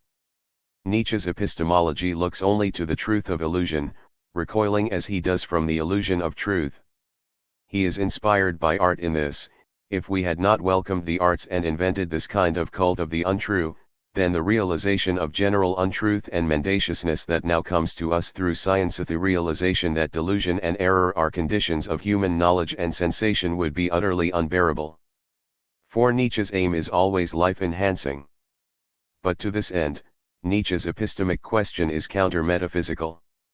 Why is the presumption of knowledge necessary for belief? Why is the belief in knowledge necessary, not a belief in lies? 5. Why is belief within the framework of the ideal of knowledge not much more Catholic, not much more pluralist? We might well ask, as Nietzsche does, why belief takes itself so seriously it in fact believes in itself. This series of questions is significant because it leads beyond dogmatic belief to the aesthetic possibility of willed or conscious illusion.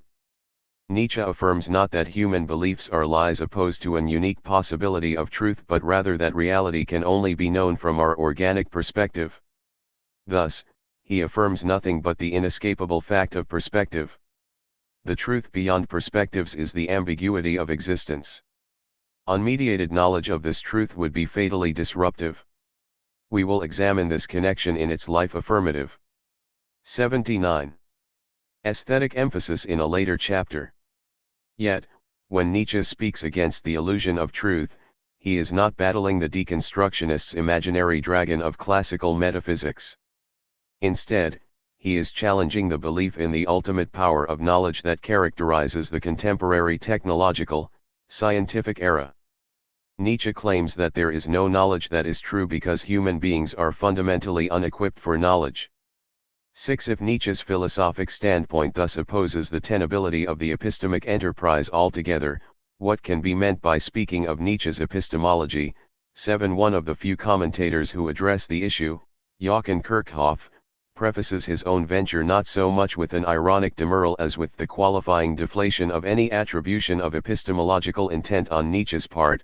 Not only did Nietzsche fail to offer a systematic, fully articulated, and self-consistent theory of knowledge, but his philosophical self-understanding radically contradicted such a project. 8.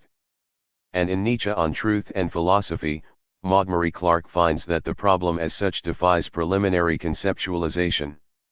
Yet Clark continues to argue that so far from obviating her own project, this vagueness, namely that Nietzsche's claims about truth seem hopelessly confused and contradictory, 9 is instructive because it points to the ground of a resolution. In Clark's view, Nietzsche rejects only the existence of ontological truth correspondence to the thing in itself but not truth itself. 10. Staked out for the benefit of an analytic tradition run desperately dry on theories of truth, conceptual schemes, networks, and paradigms, Clark's claim is that Nietzsche has no theory of knowledge. Against Clark, I argue that an assessment of Nietzsche's theory of knowledge can only be made in the context of Nietzsche's ecophysiological reflections on the nature of the human world. Interpretive dynamic. 11. The rhetorical efficiency of Clark's argument is worth noting. Armed with a kind of truth, now reduced to the level of an analytic nicety, Clark can make a cognitive claim for Nietzsche's own philosophy. Of course, such a strategy does deny the ultimate coherence of Nietzsche's various representations of truth. Hence Clark's extreme contention, repeated once again, is the taunt. She takes pains to underline that she does mean it exactly the way it sounds. What appears as radical in Nietzsche's position on truth is actually mistaken or confused. 12. 80. Thus, just as Clark suggests, Nietzsche never denies the virtuality or even actual, effective currency of knowledge claims. Neither does Nietzsche refrain from offering an account of the formative genealogical interest of knowledge claims. Instead, and Clark overlooks the significance of this extended distinction, Nietzsche criticizes the notion of truth altogether, and he opposes it precisely as a claim, just as he opposes the general concept of right thereby entailed. In this way, Nietzsche raises the larger epistemic question of truth as such. In this radical context, Nietzsche's more commonly acknowledged effort to consider morality as a problem comprises in its scope the possibility of knowledge as a problem. Beyond the above comments, I will not offer further criticism of Clark's project. Instead, I wish to show that Nietzsche's proper concern with truth is a concern with the ground of knowledge. And for all Nietzsche's radically, it is important to emphasize that Nietzsche is writing within the canonic German philosophical tradition when he writes on the question of truth. The question in that tradition is the question of ground. And this question is Nietzsche's question. But what makes Nietzsche unique, as we have seen, is his recognition that a problem to be regarded as a problem first must be recognized as such, and that such a recognition is not possible from the basis or ground of the problem itself.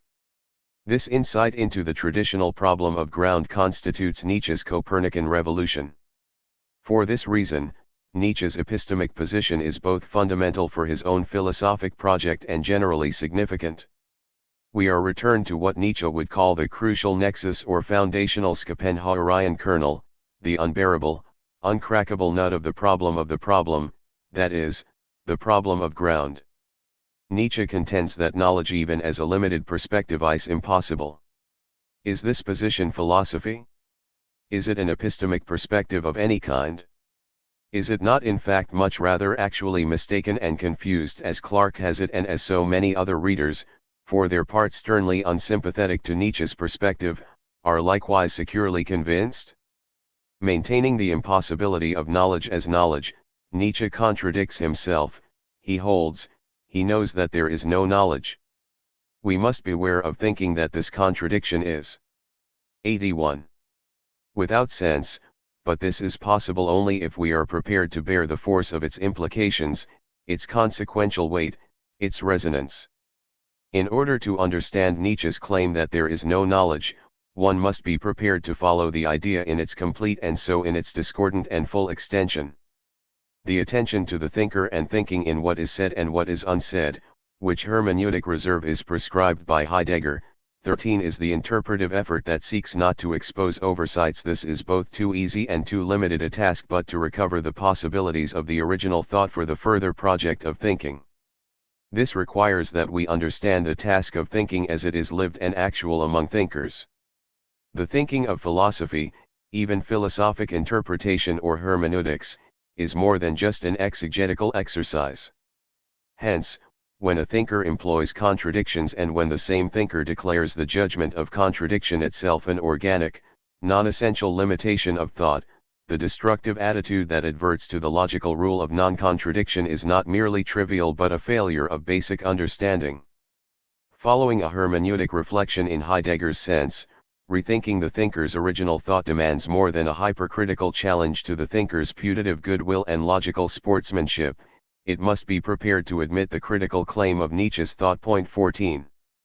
Yet it must be noted that as radical as the discussion of Nietzsche's epistemology in the present and following chapters is, a scholarly review of Nietzsche's theory of knowledge and truth is not without important precedent.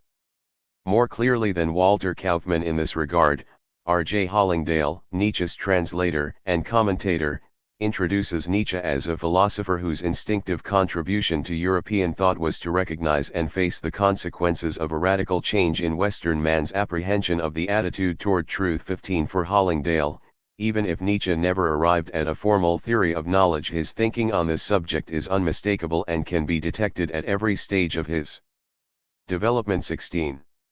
In Rudiger Grimm's Nietzsche's theory of knowledge, which today remains the most focused and developed English-language commentary on Nietzsche's theory of knowledge, Nietzsche's epistemic position is explained in the expressive terms of the will to power. Advancing beyond the traditional qualitative reading of the will to power, Grimm presents a quantitative exposition that 82. Has the particular material virtue of representing Nietzsche otherwise than as metaphysical theorist. It is, however, troublesome that despite its considerable didactic advantages, Grimm's expression of the will to power as the sum of what might be called punctuated form presents a substantifying image that fails to emphasize the ecophysiological active/reactive dynamic in Nietzsche's worldview. The so-called will to power demands a quantitative representation that is thought in qualitative terms. For Nietzsche, the quantity of power is its interpretative efficacy or evaluative force. As the quantitative dynamic of the will to power is reciprocally interpretive or qualitative, the world of nature is amenable to multiple interpretations. While Grimm recognizes the dynamic nature of the will to power as the fundament of all being, He fails to think beyond this to a nuanced affirmation of the becoming character of the world and the interpretational manifestation of power perspectives in this process.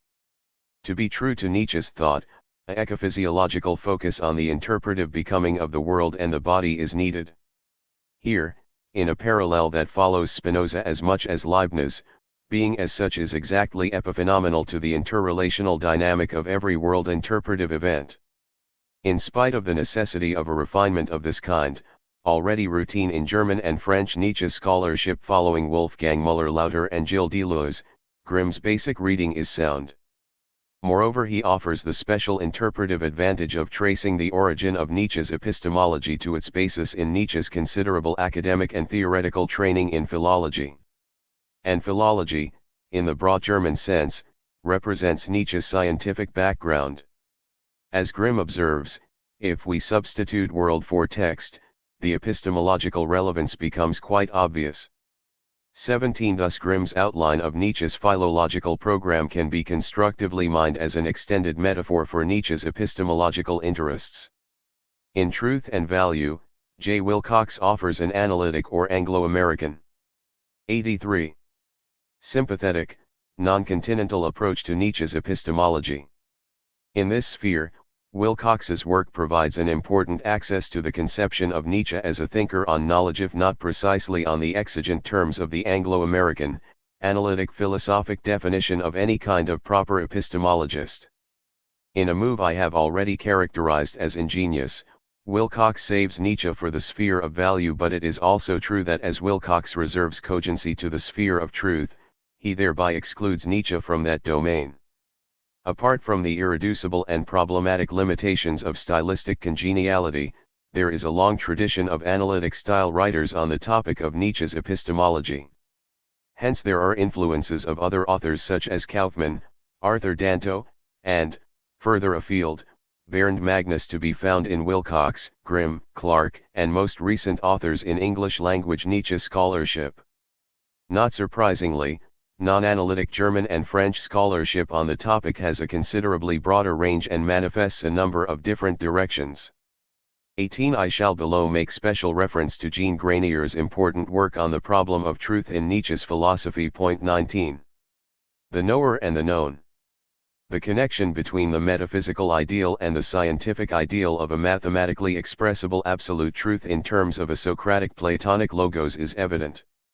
This epistemic connection dictates a unitary and positive correspondence between the project of knowing and its true object. In the metaphysical tradition, this truth is what justifies or indeed makes an articulation of what is real possible. Such a capacity for judgment is based upon a correspondence between the human knower and its object. It is this pre-established fit that founds the efficacy and validity of knowledge. As we have seen, Nietzsche challenges this neat arrangement, together with the theistic connection so easily made between such a preordained order and a divine instigator/guarantor. There is no wholly adequate referential connection for Nietzsche beyond perspectival. 84. Subjective adequacy. The Cartesian turn, grounding the certitude of knowledge in the subject, merely represents the ideal connection in the subjective fantasy of self-knowledge. Thus where Nietzsche asks, are designations congruent with things? Is language the adequate expression of all realities? 20 He remains true to his philosophic mandate, challenging the meaning of any posited correspondence or relation between knower and known. In this, as we have seen, he suggests the possibility of an arbitrary designation, a selective reference, an aesthetic perspective accounting for the world we know. 21. For Nietzsche, our world is described without metaphysical remainder by the term appearance, that is, if one term of a classic opposition may be taken on its own. The plausibility of Nietzsche's perspectivalist possibility is ecophysiological, that is, determined by the physiological or physical constitution of the interpreting perspective and its relative position in the world. This means that he is concerned to work out the critical consequences of error or illusion as the ground of any truth. Thus construed, the path Nietzsche takes is not difficult to follow. His project is physiologically genealogical. He expresses the genesis of logic according to its ecophysiological exigence or importance for life. What grounds the establishment of our own faith in the correct fit of our knowledge and the real that is represented as known reality is no more than our own ecophysiological needs and presumptions.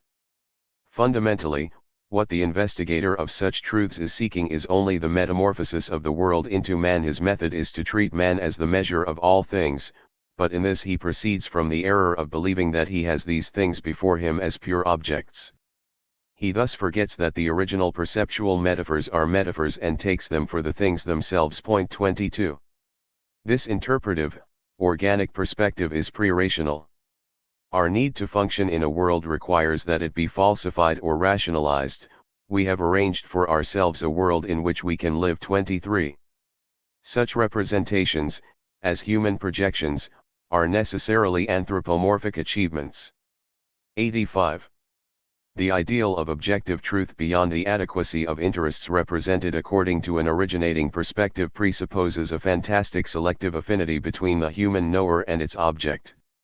The ideal projection of such an affinity is a product of human interest. In itself this affinity is simply not given. Empirically and ideally oriented epistemic reflections provide no argument to such a connection but proceed rather from such an assumption to the validity and significance of what is thus known. The connection between knower and known is axiomatic in the sense that it is merely assumed on faith.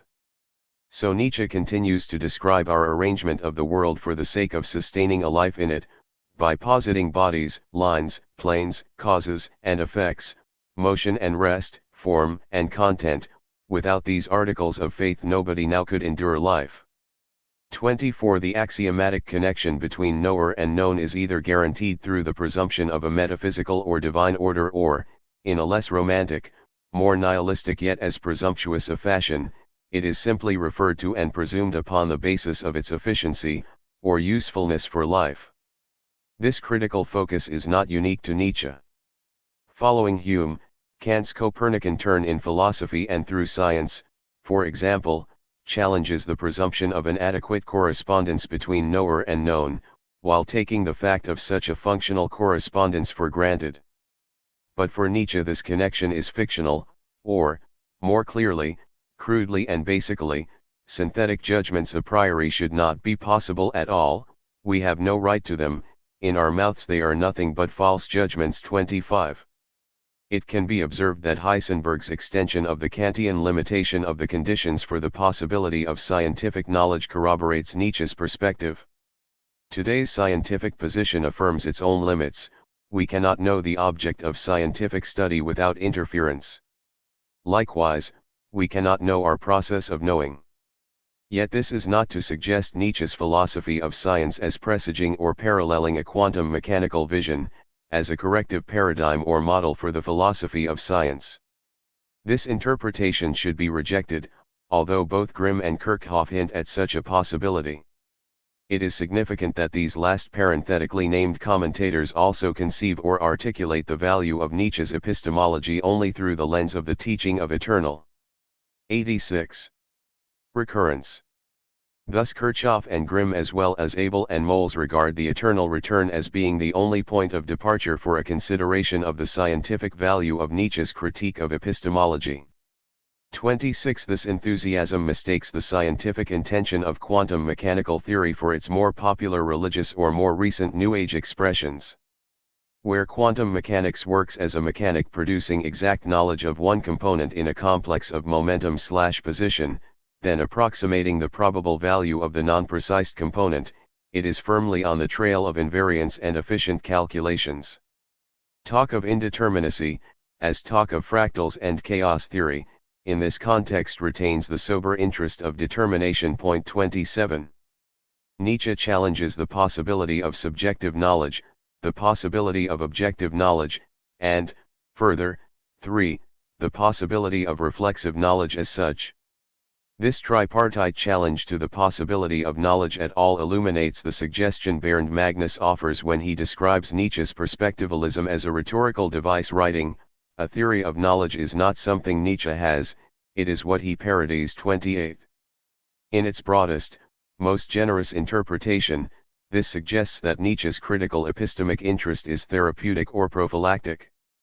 Playing his own position against traditional asseverations, Nietzsche criticizes the arbitrary convention, was sich bewiesen last ist wahr, 29 as tautologous and thus absurd if taken to be a foundational truth.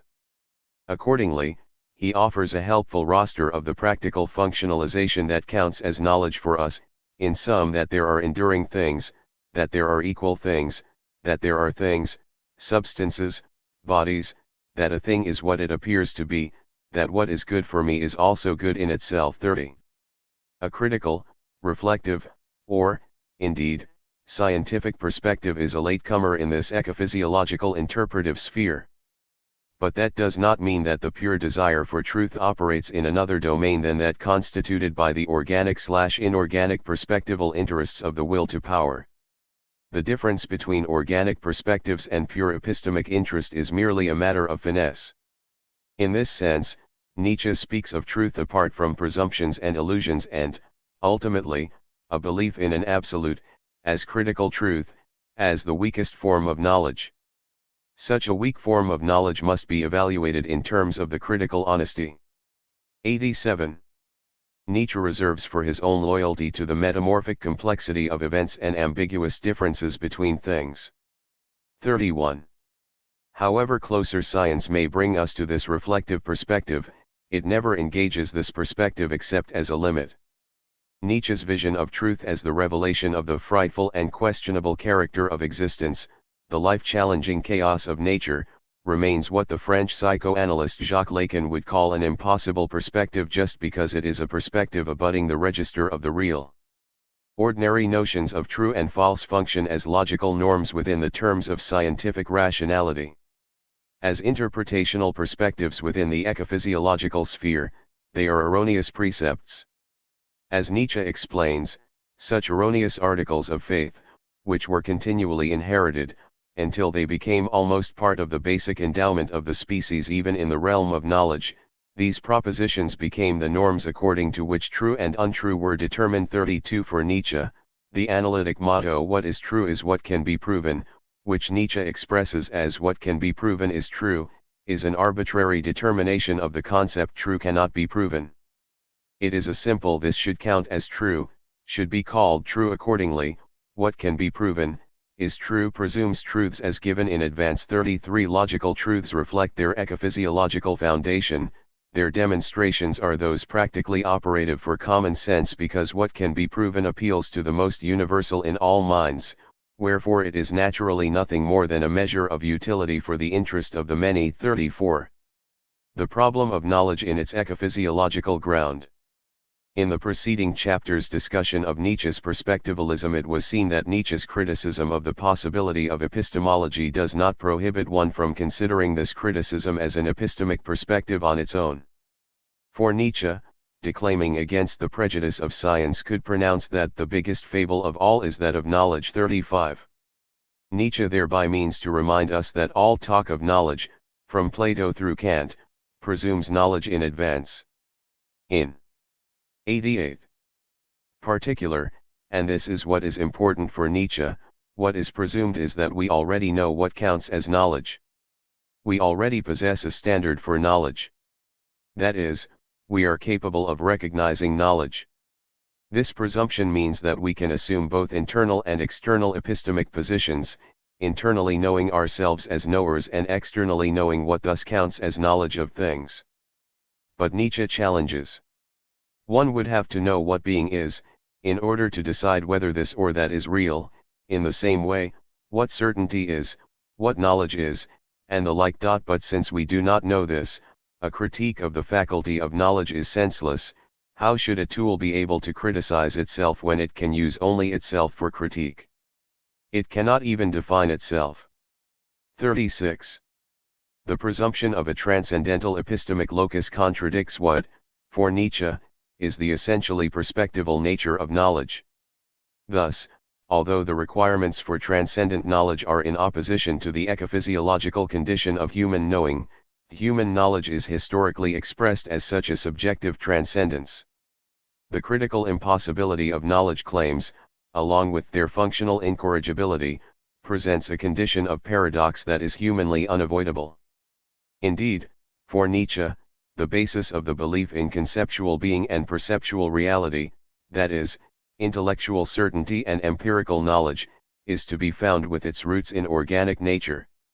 It is important to define this nature as an animal consciousness. This animal consciousness presents an insurmountable horizon, or Gefängnis as Nietzsche early on expressed these constraints in Daybreak. My eyes, however strong or weak they may be, can see only a certain distance, and it is within the space encountered by this distance that I live and move. The line of this horizon constitutes my immediate fate, in great things and small, from which I cannot escape. Around every being there is described a similar concentric circle that has a midpoint and is peculiar to him. Our ears enclose us within a comparable circle, and so does our sense of touch. 37. For Nietzsche, the nature of our senses is such that it is impossible to reconcile their superficiality with an honest and pure desire. 89. For truth eye merely glides around the surface of things and sees forms, their perception leads nowhere to the truth, but is satisfied with receiving stimuli. 38. Thus, the habits of our senses have woven us into lies and deception of sensation. These are the basis of all our judgments and knowledge. There is absolutely no escape, no backway or bypath into the real world. We sit within our net, we spiders, and whatever we catch in it, we can catch nothing at all except that which allows itself to be caught in precisely our net. 39. Nietzsche denies the title of knowledge in the traditional sense to organic perceptions because they are interpretations, that is, expositions from the vantage for the advantage of the perceiving being. Truth as such, that is, truth considered in its traditional sense as the neutral, innocent, adequate expression of all realities 40 is not at stake. The only effective truth desired by the human being must reflect the pleasant, life-preserving consequences of truth. He is indifferent to pure, inconsequential knowledge. Toward those truths which are possibly damaging and destructive, he is in fact hostile. 41. Not truth but life-preserving errors, consequential truths, serve as the original basis of knowledge. Yet just as Nietzsche concedes that our truths are consequently, effectively adequate to our interests, he does affirm a certain, ironic adequatio, if this affirmation also sacrifices the properly scientific ideal of as the ideal of complete knowledge. A formal correspondence is impossible. The ideal of truth required would have to be as multifarious as reality. The understanding of truth as conformity, where what is known conforms to its object, requires that things resemble one another. Nietzsche locates the similarity in our own perspective, rather than in any objective character. We should speak of similar rather than equal qualities. And similar for us. Nothing happens twice. The oxygen atom is without an equivalent. The truth is that the assumption that there are countless equal cases suffices for us. 42. Although our truths are matched to our interests, they are not adequate to all realities. They are our truths. For Nietzsche, similarity is not a degree of equality, but something completely different from equivalence. 43. The distinction Nietzsche makes here is precise one. 90.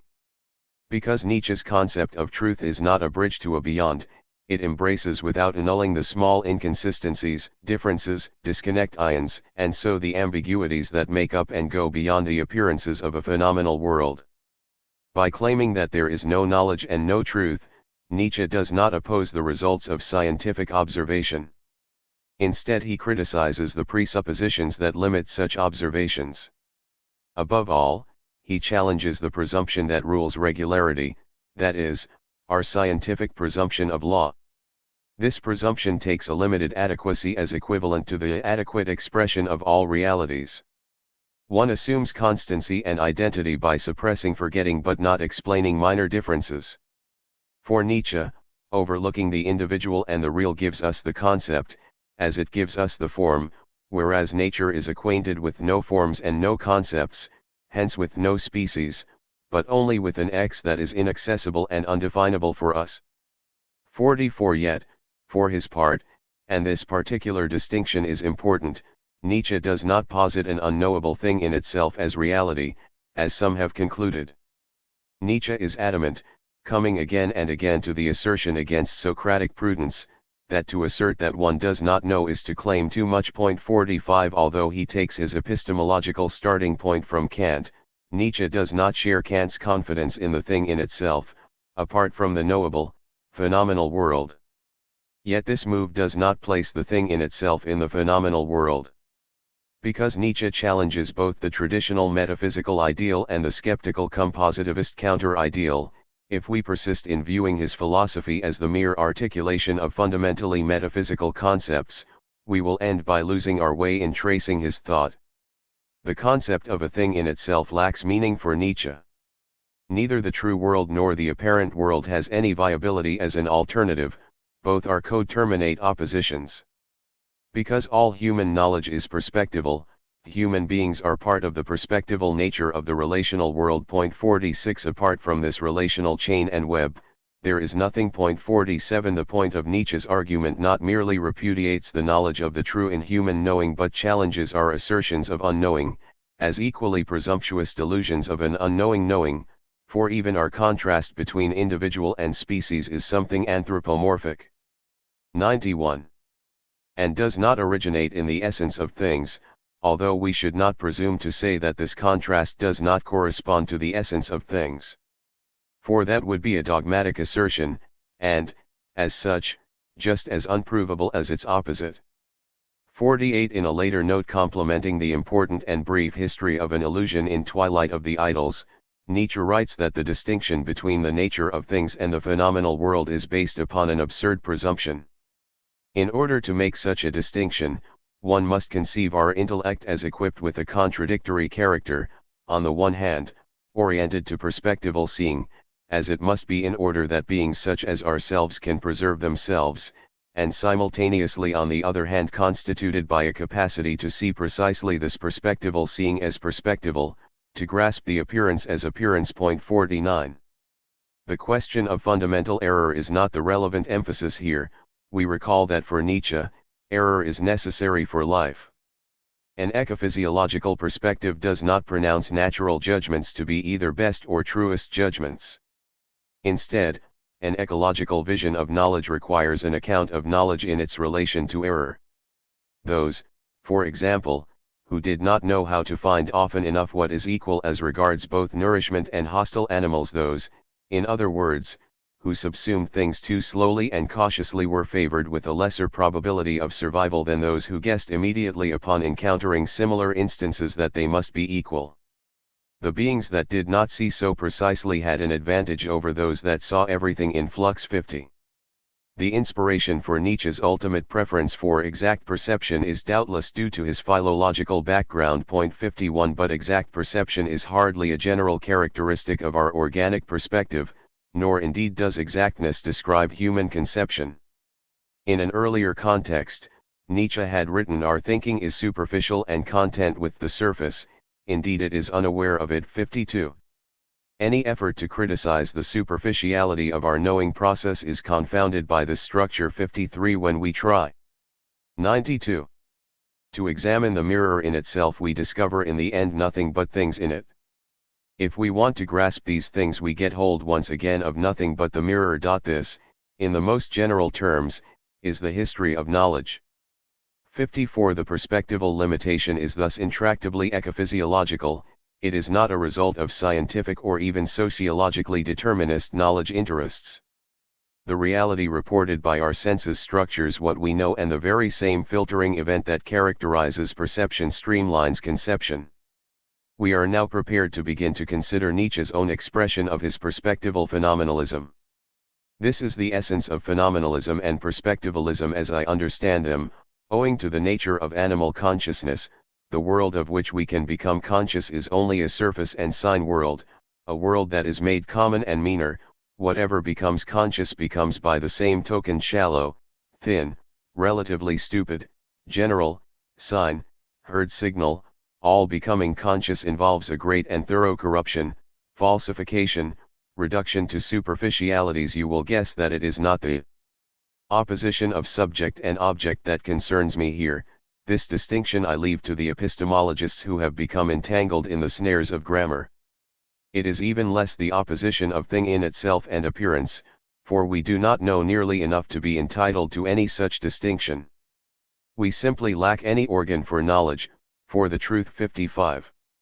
Nietzsche's interest lends itself neither to relativistic skepticism nor to a transcendental metaphysics. So he introduces the Nachlass note partially cited above. It really wouldn't disturb me if today someone with the modesty of philosophical skepticism or with religious conviction declares, the essence of things is unknown to me, or another, rasher sort, one who hasn't yet learned enough critique and mistrust, to a great extent, the essence of things is unknown to me. I maintain, in opposition to both, that they presume to know, under the circumstances, they fancy themselves as knowing, much too much by far. 57. The problem, he continues to say, is a matter of a contradictory double vision regarded from the vantage of a sophisticated and, let us not forget to add, critical and even Kant-inspired perspective. 93. That is to say, outfitted with a belief in reality, as if it were the only possible belief, and with the additional insight concerning this belief as no more than a perspectival stricture regarded with reference to a true reality. However, belief conceived on the basis of such an insight no longer remains belief but is rather extinguished as such. In short, we may not think our intellect as thus contradictory, that is, as a belief that at the same time is knowledge concerning belief as belief. 58. What this means, of course, conceptually rendered in accordance with the simple exigences of analytic English syntax for the taste of a positivistic and journalistic style of reading, is that Nietzsche's own perspectivalism does not itself lay claim to an ultimate representation of reality. What is more, this means that Nietzsche would have little patience for the current distinction between knowledge and so-called knowledge claims. The whole notion of a claim to knowledge depends upon foundational knowledge for its very possibility. Nietzsche supposes that we necessarily lack yet assume such foundational knowledge. This assumption is a presumption in the most prosaic and general sense. To have knowledge at all, one must transgress the limits of perception in abstractive generalization, while perception itself, for Nietzsche, is nothing but a filtering or simplificational activity. The knowledge that is taken to be true is delusionary, at least twice removed by metaphoric distance from its object. Nietzsche claims that, given the essential falsification of perspective, that is, the selective character of all perception, it is difficult to imagine, much less to admit that the insect 94. Or the bird perceives a completely different world than man does, and that the question which perception of the world is more correct is completely senseless, for this would have to have decided in advance in accordance with the criterion of the right perception, which means in accordance with a criterion which is not available. 61. The failing standard is a godlike perspective. In its stead, we have merely our ecophysiological interests, our experience as perspectival beings. Judgment is possibler, better, unavoidably on this basis, but such judgment is ineluctably interpretive. What we lack is ultimate knowledge. We do not know what being is, what knowledge is. The empirical basis of transcendent knowledge. Against all metaphysical and correlated positivist constructions, Nietzsche avers that we lack the needed knowledge of what counts as knowledge to begin with, and that nevertheless, we posit it as given, demarcating what we name knowledge from error or illusion. This positioning of potentially totalizing or absolute, that is true, knowledge on the basis of our organic human perspective, proposing a univocal standard of what may count as knowledge, pretends to knowledge. Such pretensions have various expressions, all originate in organic error, yet not all finish as classically metaphysical. The last qualifying consideration is an important one. For Nietzsche, we do have something very like transcendent knowledge which counts for us in everyday experience.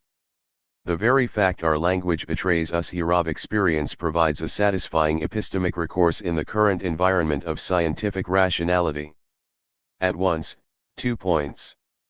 First, it should be evident that when Nietzsche speaks of experience he is neither Lockean nor Hobbesian. He means not any immediate apprehension of a given world as an experience of what is true, but rather an interpretive projection of the will to power, understood in the context of organic error as a physiological reflex. Second, following Hume's emphasis, Experience for Nietzsche is anything to which we 95 are already accustomed. So far from being a given of any kind, experience is contingent upon a pre-existing structure or template or filtering apparatus or mapping mechanism. 62. The structural metaphor is important. After Kant, nothing experienced can be experienced unless it clears or conforms to the conditions necessary for any experience at all. Only in this preformed sense does experience serve as the basis for further experience and so understanding, what is knowing. Referring something alien to the familiar, to the comfortable. 63. For Nietzsche the empirical reference in terms of the serves as a solid ground only in the limiting contextual sense of back and foreground. Experience founds nothing including what has already been experienced. Experience is nothing but interpretation. But if experience is only back and foreground and not foundational knowledge, we need to ask what grounds the common interpretation of the facts of experience as ultimate facts. Nietzsche holds that, as organic beings, we perceive on the basis of evaluative perspectives. In this, our structured/structuring expression of the world is not a given truth, it is much rather taken to be truth. C.S. Peirce once described the psychological motivation of inquiry as the desire to resolve doubt into belief, construed abductively. For Peirce, the successful explanatory procedure in this interest is thought to be true as well as comforting. 64 Nietzsche, however, refuses the possibility of any nunnering truth. The organic perspective is necessarily falsifying in itself. The illusory inventiveness of interpretation, as the character of the will to power, extends beyond human beings.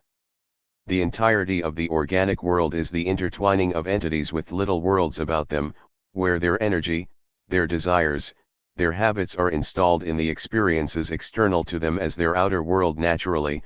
Of themselves they only have the same kind of false, invented, simplified representation. 65. Interpretive perception is a projection, a construal from a particular perspective outwards, which then embraces the world. The organic process constantly presupposes incessant interpretations. 66. This creative structural projection is the expression of the will to power. This interpretative virtuosity is more than a human excellence, but it belongs, so says Nietzsche, to the essence of nature. Or 96. What is real even beyond the organic? The interpretational fiction functioning in perception goes backwards as well as forwards. Thus interpretation is fundamentally interactive. It is only on the basis of this same organic interpretive perspective that we can invoke the background world of empirical experience together with our foreground rationality to construct a unified science. This interpretive basis means that however great, however complex, however intricately reticulated it may be and be said to be, what the early Nietzsche named the columbarium of science in his essay Beyond Truth and Lie remains essentially perspectival and in this manner no more than a species projective falsification. The perceptual organization of organic being establishes all higher knowledge, from perceptual consciousness to self-consciousness. Thus Nietzsche declares in a Nachlass note, it is our needs that interpret the world. Emphasizing the interpretive expression of the will to power, Nietzsche explains that every drive is a kind of lust to rule, each one has its perspective that it would like to compel all the other drives to accept as a norm. 67 It is this interest in overpowering that inspires the presumption of conceptual and perceptual knowledge that is, what Nietzsche calls perspectival estimates as proximate truth. But this ideal in scientific understanding, presenting an absolute approximable through perceptual experience and conceptual reflection is only an illusion of truth. As human beings we remain within our own interpretive horizon. We do not express reality, much less anything like all realities, in a way that is adequate to any perception but our own. Nietzsche explains our organically inspired knowledge from experience on the basis of its very banality in a way which recalls Peirce's analysis. Regularity lulls the questioning instincts to sleep. 68. For Nietzsche the banality of the procedure is a matter of adaptive technique and is thus deliberate, even if not a matter of individual or subjective decision. The sense of the Latin ars cellularia clarifies the connection of the banausic to the technical, and thereby to art, while retaining a reference to the effects of mechanical art or handicraft. What is important here is a representational technique which names the unknown or the unfamiliar in the guise of the known or the familiar.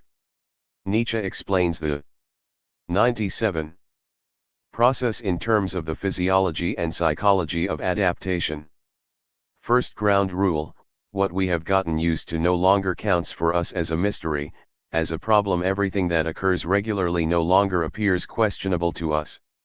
Consequently, the first instinct of the knower is to search for rules, although naturally enough with the confirmation of a rule nothing is as yet known. From this we get the superstition of the physicists: what can be preserved, that is, where the regularity of appearances permits the application of reductive formulas, has thereby been rendered known. They feel secure, but behind this intellectual security stands the calming of frightfulness. They want rules because these strip the world of its fearsomeness.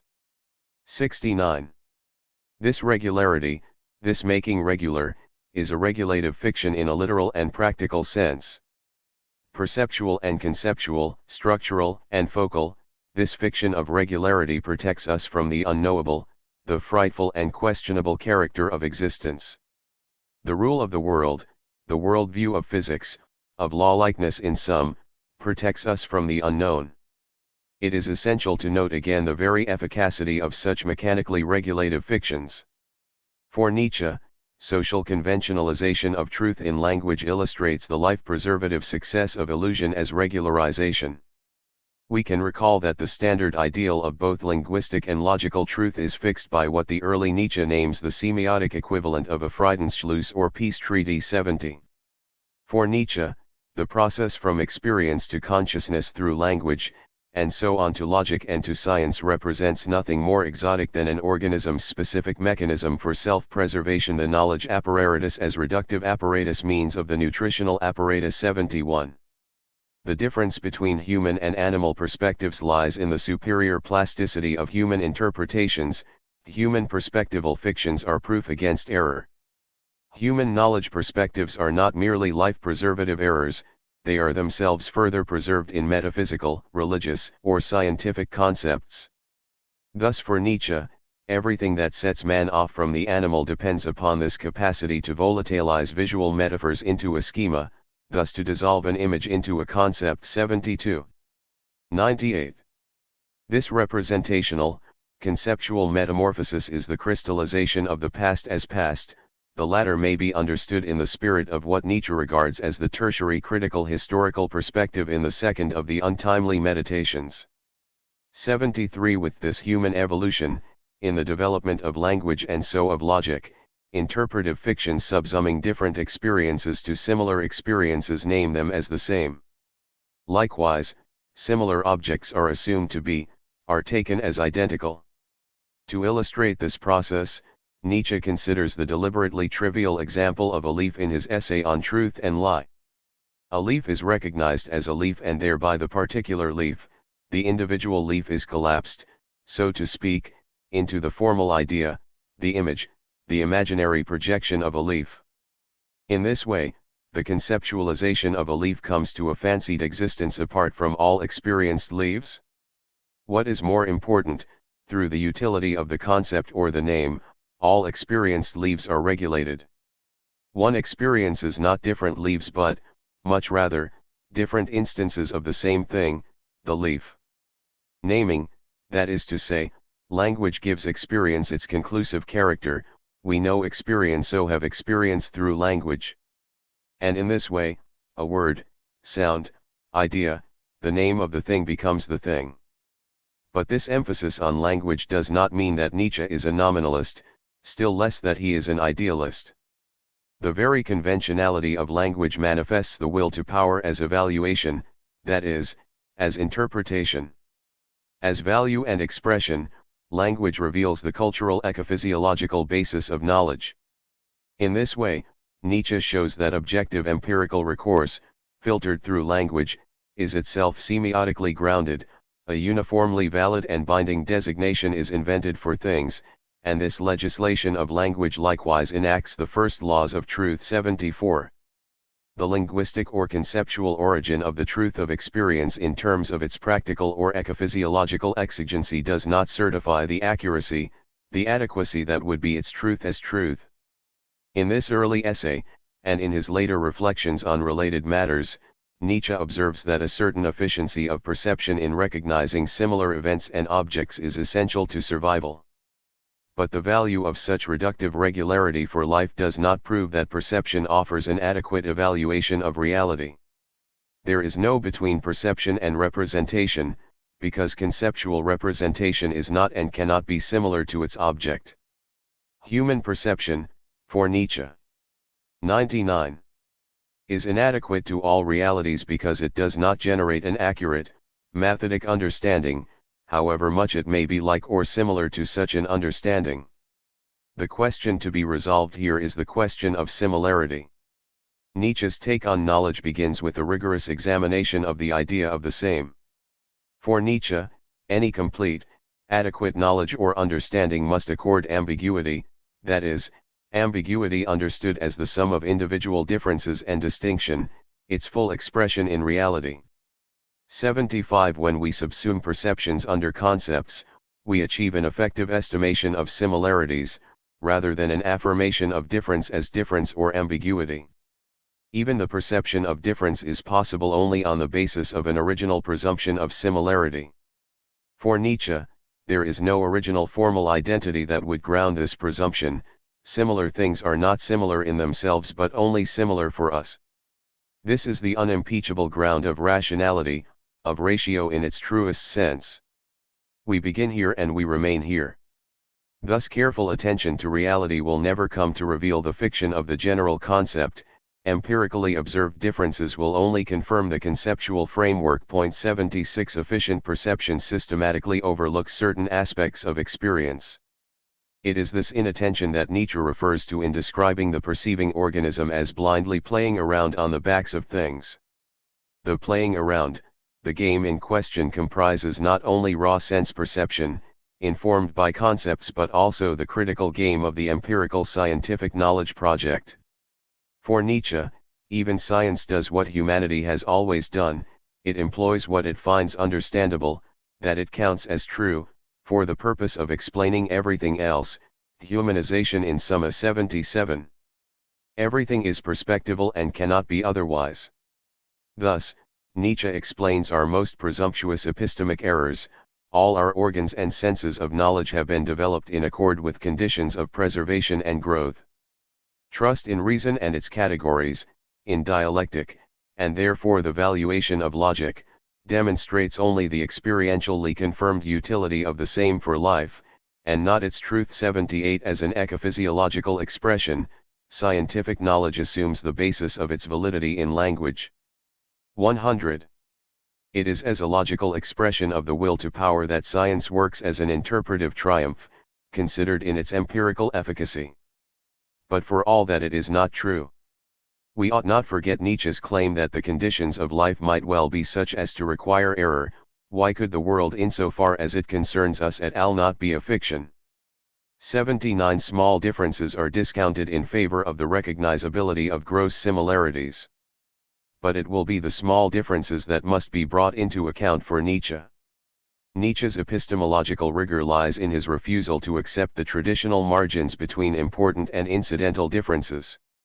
For these margins conceal a powerful ideology, the ideology of modernity and progress, or the Enlightenment, which favors the clear and the distinct at the expense of the ambiguous and the essentially ambivalent.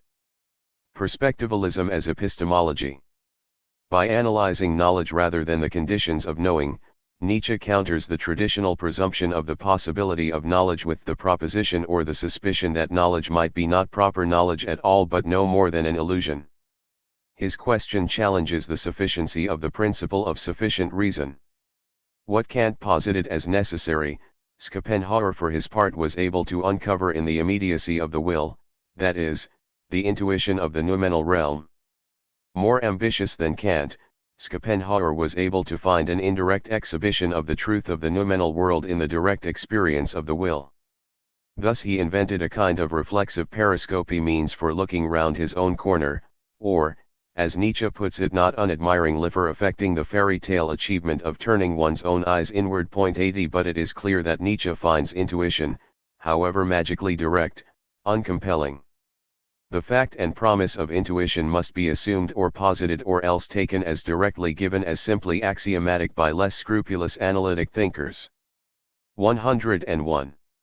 According to a perspectivalist account, interpretive knowledge of the empirical world is necessarily based on selective experiences together with reports of past events and conceptual generalizations leading to more general predictions and explanations.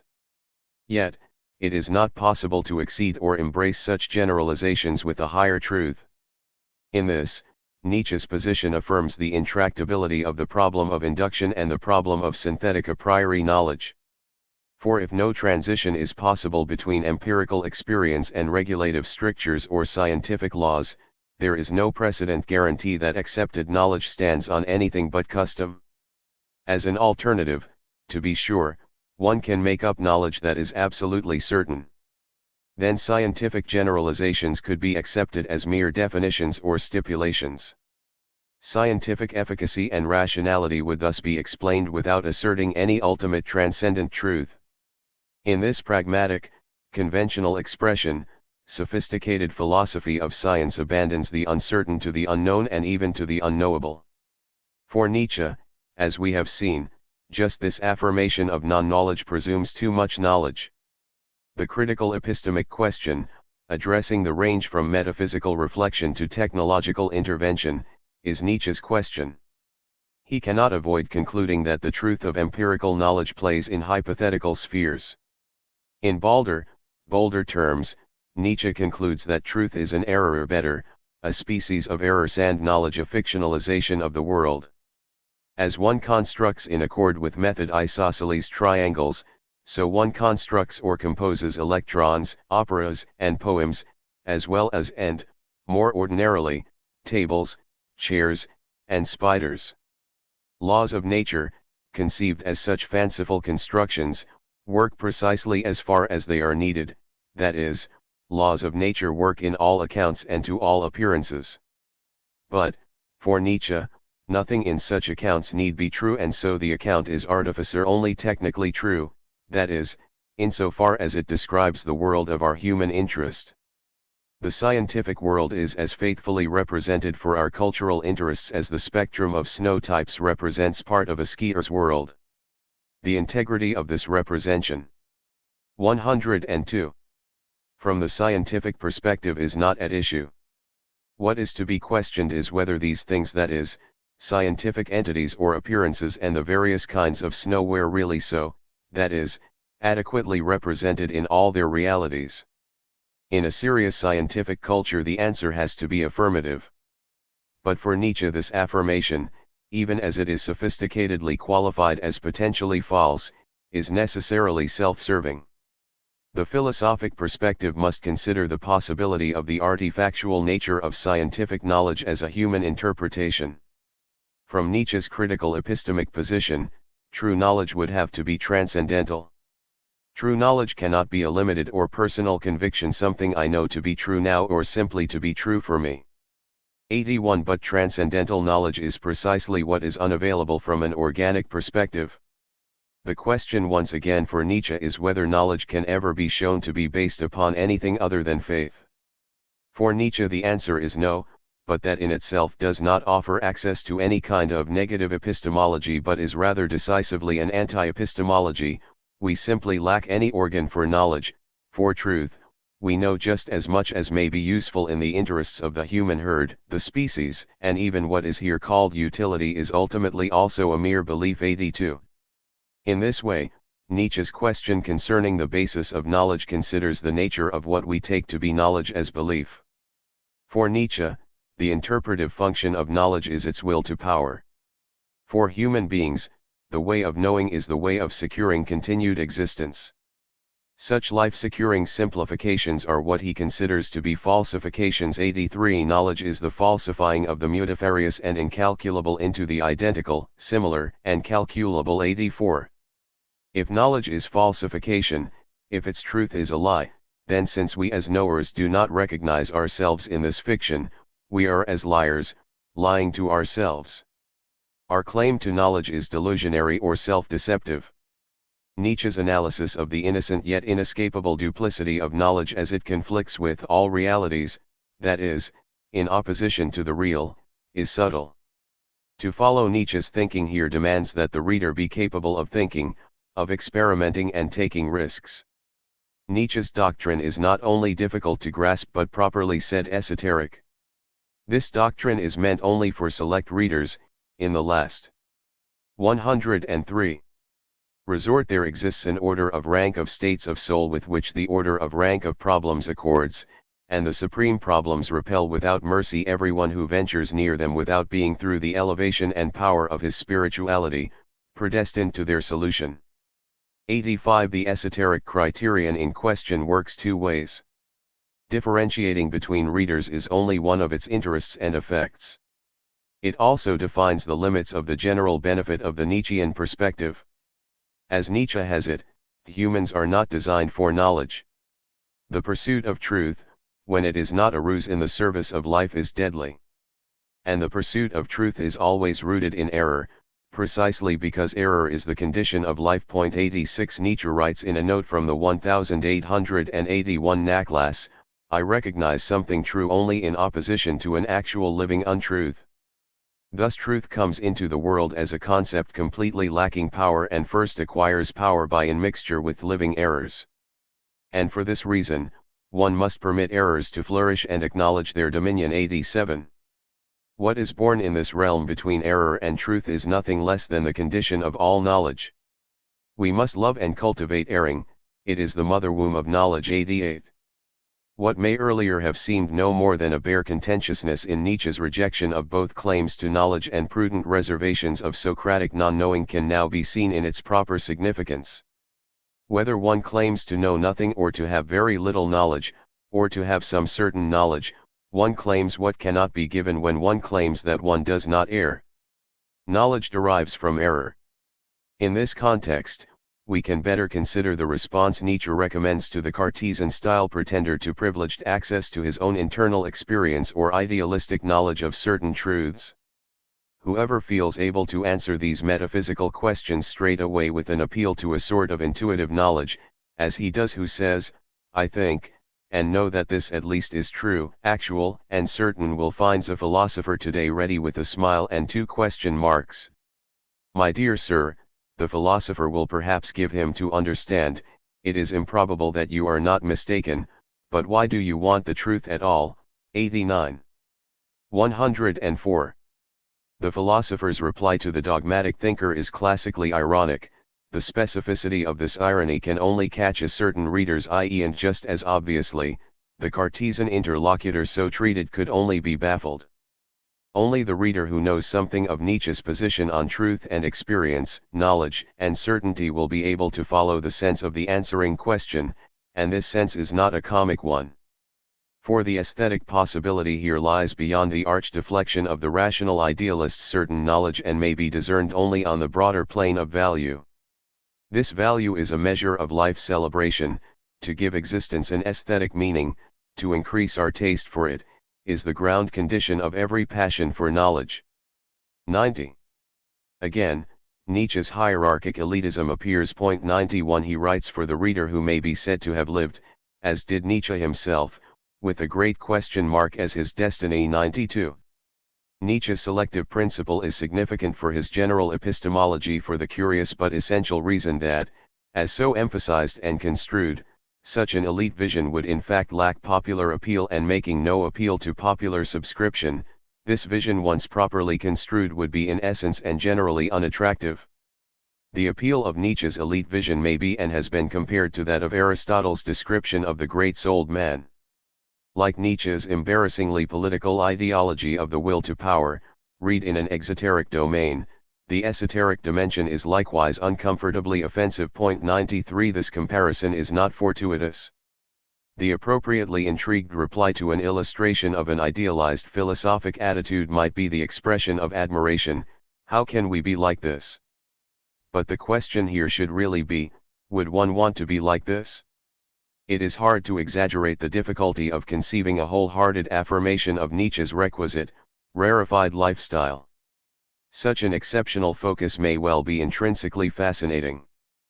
But apart from the ordinary democratic enlightened drive to individual valorization, that is, apart from the banal desire to be thought select, to be unique or to stand out, the very nature of Nietzsche's exceptional, exoteric, or higher focus is itself extreme.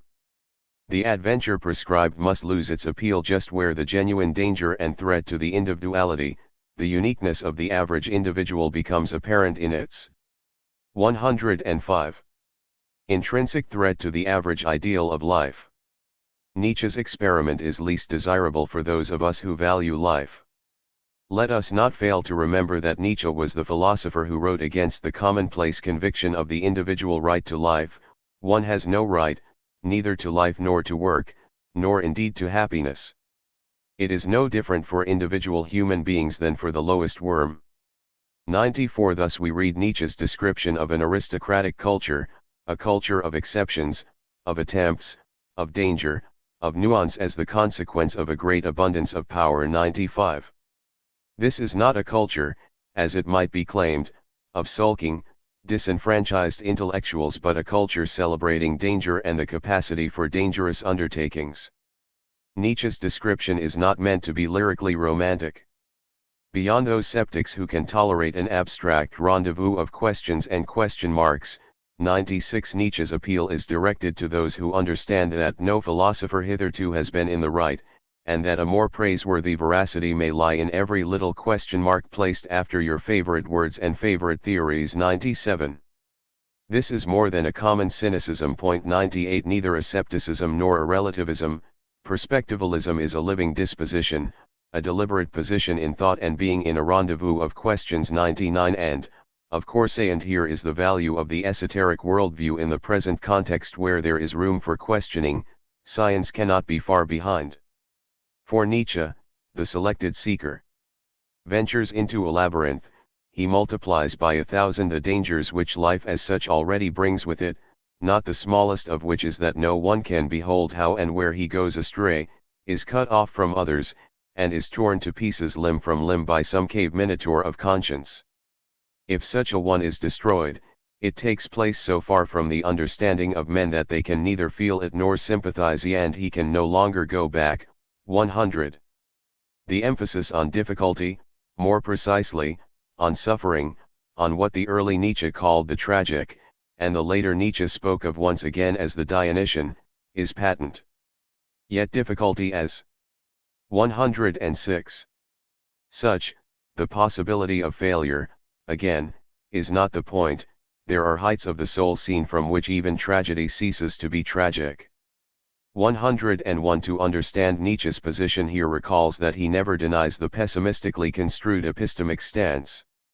Although Nietzsche hopes to exceed nihilism, whether optimistically or pessimistically articulated, the aesthetic character of his resolution to the epistemic/moral quandary of existence can best be understood in the light of its origins as a pessimistic affirmation, that is, as an affirmative response to the working tragic insight, the effective illumination of art in the light of life. Perspectival knowledge looks to all possibilities, which never means that it encompasses all possibilities. 102. All perspectives, including supposed and trusted truths, are to play in questioning. This only means that they are to be thought. Yet we have seen that perspectivalism risks the consequences of absurd perspectives together with its own annihilation.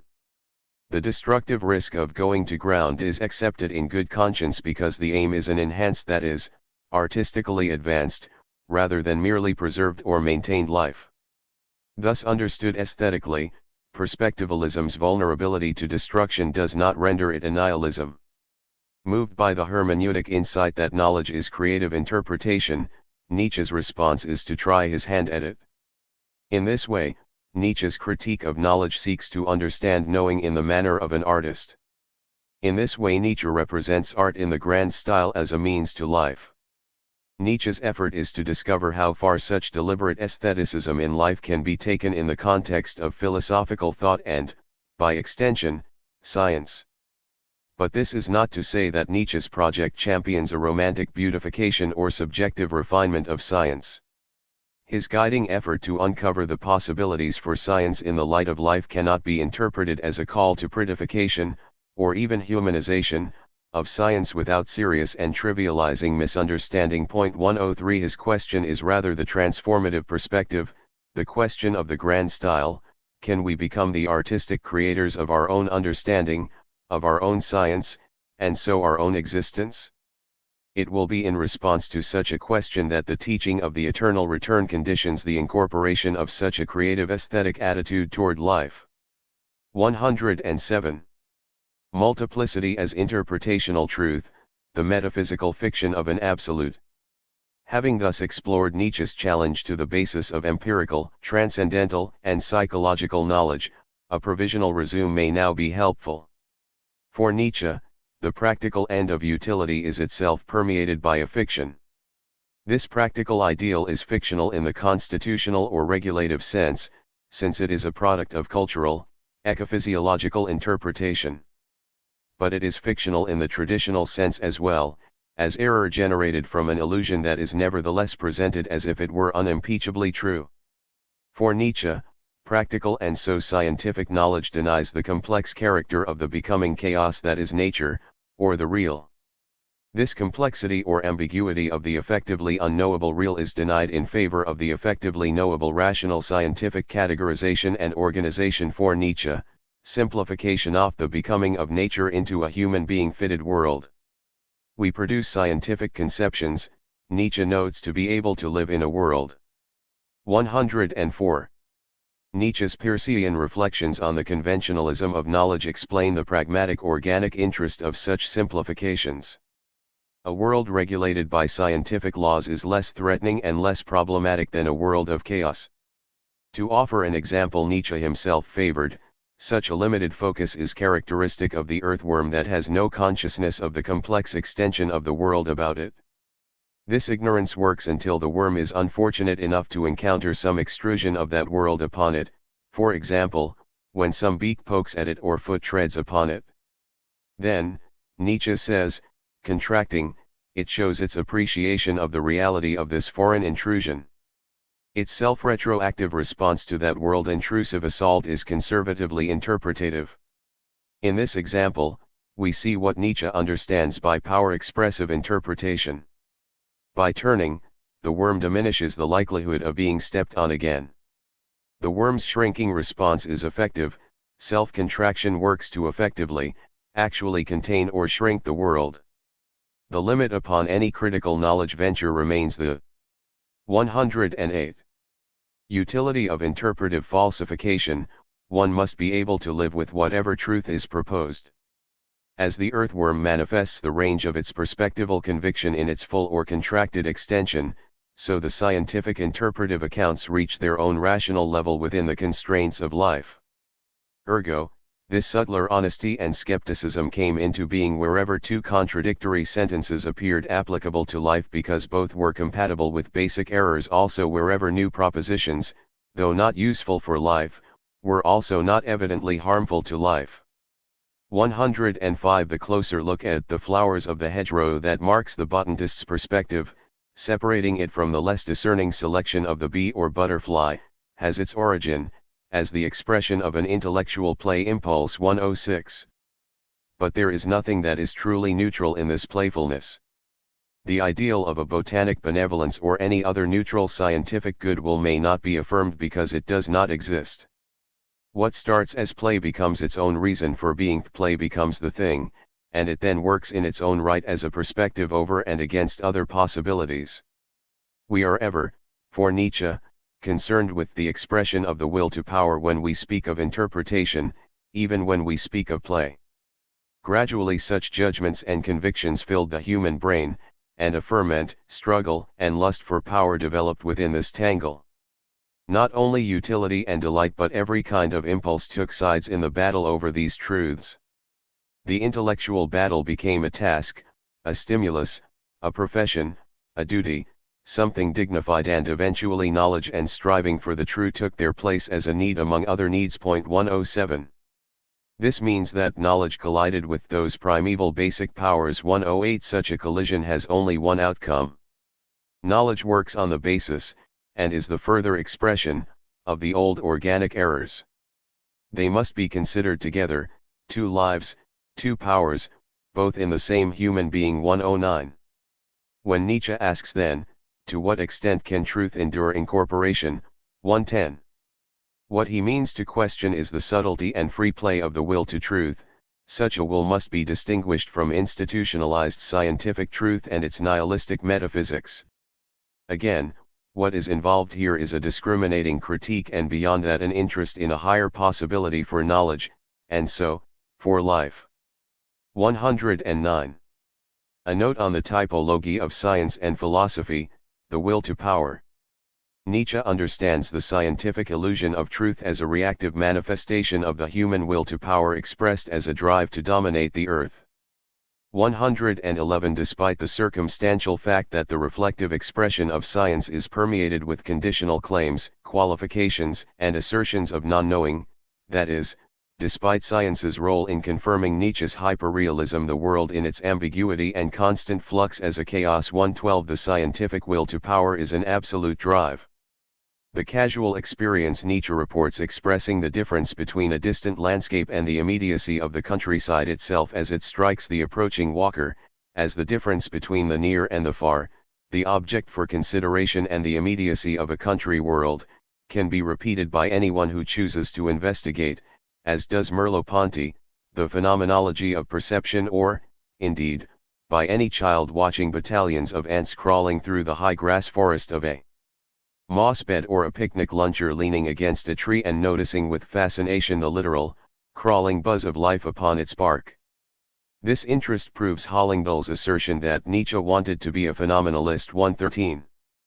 But it is more illuminating to speak of Nietzsche's hyperrealism than of his phenomenalism, where Nietzsche writes, walking in the outside world, I am always amazed to think how everything strikes us with such wonderful precision, the woods, thus and so, and the mountain, thus and so, and all with no hint whatsoever of confusion, error, or faltering with reference to any of our sensations. 114.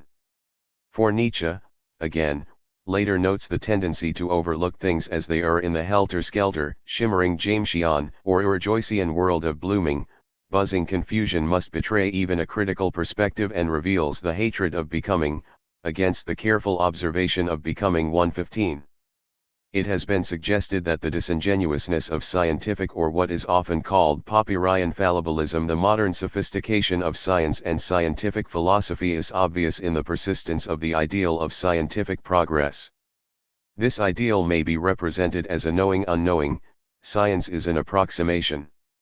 110. Of what is ultimately an objectively true account of its subject matter. In the context of the absolute dimension that is implied by the progressive ideal in science, it should be acknowledged that Nietzsche has been read by many authors, most notoriously by Heidegger, as affirming just this very earth mastery as part of his own philosophic ideal. Often proposed in support of this reading is Nietzsche's prescriptive/descriptive comment, actual philosophers, however, are commanders and lawgivers. 116. Yet the reading Heidegger uses for his own separate purposes, taking this particular text as an expression of will to power, is misleading. Nietzsche's concern is not to justify world domination as an ideal, but rather to distinguish between ordinary scholars or scientists and philosophers. Philosophers may require scientific training, but that can only be preparatory, never a philosophic goal as distinct from the scientific point. 117. While philosophy is properly interested in the inestimable, the goal of science is the calculation of the objective world. For Nietzsche, it is no more than an illusion that something is known when we possess a mathematical formula for an event. It is only designated, described, nothing more. 118. The rational structure provided in the mathematical expressions or theoretical formulas of natural science is a constitutive imposition or fanciful composition. For Nietzsche, the natural conformity to law uncovered by scientific investigation in a rational image repeats for its part only the model of a thoroughgoing fiction. In this, a way of thinking can be fabricated. All affects, feeling, and willing are thought away. 119. Of course, the elimination of all affinities, all subjective feelings and desires, conforms to nothing less than the ideal of objective scientific rationality. Nietzsche argues that the scheme projected by objective scientific rationality is fictional. This kind of thing never happens in reality, which is unutterably, differently, complicated. Inasmuch as we impose these fictions as schemas, in thinking the factual event we thereby simultaneously filter it through a simplifying apparatus.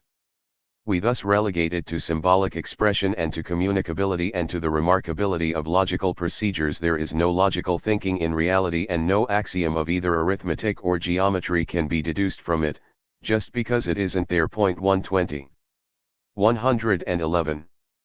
Because it is an interpretive projection, science cannot explain but is condemned to mere constructive description. We operate with nothing but things that do not exist, with lines, planes, bodies, atoms, divisible time spans, divisible spaces. 121. It could be said that Nietzsche does not accept the rule of a science that invents axioms and works with ideal gases and then takes these descriptions for absolutes, because the supreme value of integrity, that is, redlichkeit, which requires a kind of truth to the ambiguity of nature. In this openness to all realities, Nietzsche's philosophy of science ultimately moves beyond science to art and life. Jean Granier expresses the rational ground of the ostensive connection between what is known through human mathematico-scientific efforts and what is real. As this is defined in philosophic speculation, science has never thought through the relation between man and being on its own account. Science implies the postulate of affinity between being and the essence of man, where that involves the possession of ratio. The systematization of laws, their reduction to the smallest possible number, the conviction that the progress of knowledge conditions the psychological and moral blossoming of humanity, only makes sense in terms of the tacit belief according to which everything occurs as if there were a plan to the universe, a plan which itself redounds to a divine wisdom combining in itself absolute intelligence with the most abundant goodness. 122. The measure of evaluation in question is the logical standard of mathematics and the ultimacy and precision of the ideal logos that has guided Western metaphysics since Plato. For Nietzsche, this ideal logos is itself equivalent to the Christian logos as a divinely ordained and so preordained guide to human knowing. The formal and the spiritual ideals of logical rationality permeate science as the latest and noblest form. 123 of the ascetic ideal in Western metaphysics. Granier offers the relevant distinction that talk of metaphysics is not a matter of reiterating to the point of banality, according to which science always necessarily implies a metaphysics. It is rather a matter of establishing that, according to Nietzsche, science is metaphysics itself. Challenges science in order to overcome metaphysics. Alto. 112. Gether. 124. The position I take regarding Nietzsche's evaluation of science as a metaphysical project has a clear parallel in Granier's assertion of the Heideggerian perspective that the metaphysical understanding of being as an ideal automatically entails some definition of the criterion of truth. 125. Beyond truth and lie. We have seen that, for Nietzsche, there are many truths because there are many circumstances, many capacities, many interests, all proliferating a plurality of perspectives and culminating in a dizzying abundance of possibilities. 126. But if there are many truths, there is no truth as such, that is, there is nothing that is in itself, for itself true. There are many kinds of eyes. Even the Sphinx has eyes, and consequently there are many kinds of truths, and consequently there is no truth. 127. As we have seen, the statement that there is no truth does not present the ideal of metaphysical or transcendent knowledge, it opposes that ideal because everything is interpretation. The goal and rule of valid logical argument is its conservative assurance of truth, if truth is to be had. Only where the premises are given as true to begin with may one validly proceed to conclusions. The logical effort is necessarily tautological, it assumes truth to preserve it. But if there is no truth, only interpretation, then anything can be concluded from whatever is ordinarily taken to be true. Hence Nietzsche's fascination with the assassin's motto, nothing is true, everything is allowed, does not blindly presume the principles of ordinary logic but is rather conscientiously employed. For the benefit of believers in ordinary logic, A and A can be posited as equivalent. If it is false that nothing is true or false, anything follows. The value of truth is elided in the ambivalence of insistent contradiction. This notional dissonance is characterized by the fluid terms, contradictions, aphorisms, metaphors, hyperbole, and the troings and the conscientious invocations and so on, making up the conceptual challenge of Nietzsche's style. With respect to truth, logic, and lie, what may be called Nietzsche's logic is an anti-logic. Nietzsche's logic is not Parmenides or Aristotle's any more than it is Russell's or Tarski's. While the interest of traditional logic is the preservation 113 of truth, Nietzsche for his part, wishes to express the multiple truths of human understanding together with the ambivalent, ever ambiguous self-manifestation of nature. Thus Nietzsche can speak of truth as he does in the fourth maxim/arrow in Twilight of the Idols: all truth is simple, is that not a compound lie? 128 in the Nachlass note. Expanding this observation, Nietzsche coordinates the true with the real, as seen in Lacanian terms, that is, as opposed to the imaginary truth ideal of simplicity. All truth is simple, that is a dyadic lie. Everything that is simple is plain imaginary, it is not true. However, what is real, what is true, is neither simple, nor indeed ultimately reducible to singularity. 129.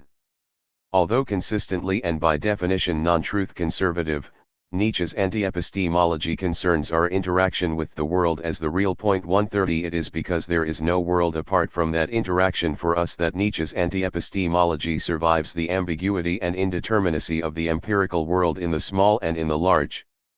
The perspectivalist's point for a philosophy of science is that a logic that opposes formal analytic logic is likely to be more appropriate to a scientific description of reality, once given Nietzsche's standards of rigor and the ambivalence of the real world, as nature, or like the Lacanian real, construed according to the full, ambiguous, chaotic sense Nietzsche gives to it. 131.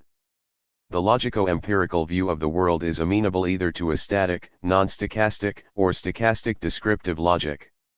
Contemporary Western science has successfully employed the former view, and more recently the latter has come into vogue in its project. This practical success, however, is not inconsistent with perspectivalism.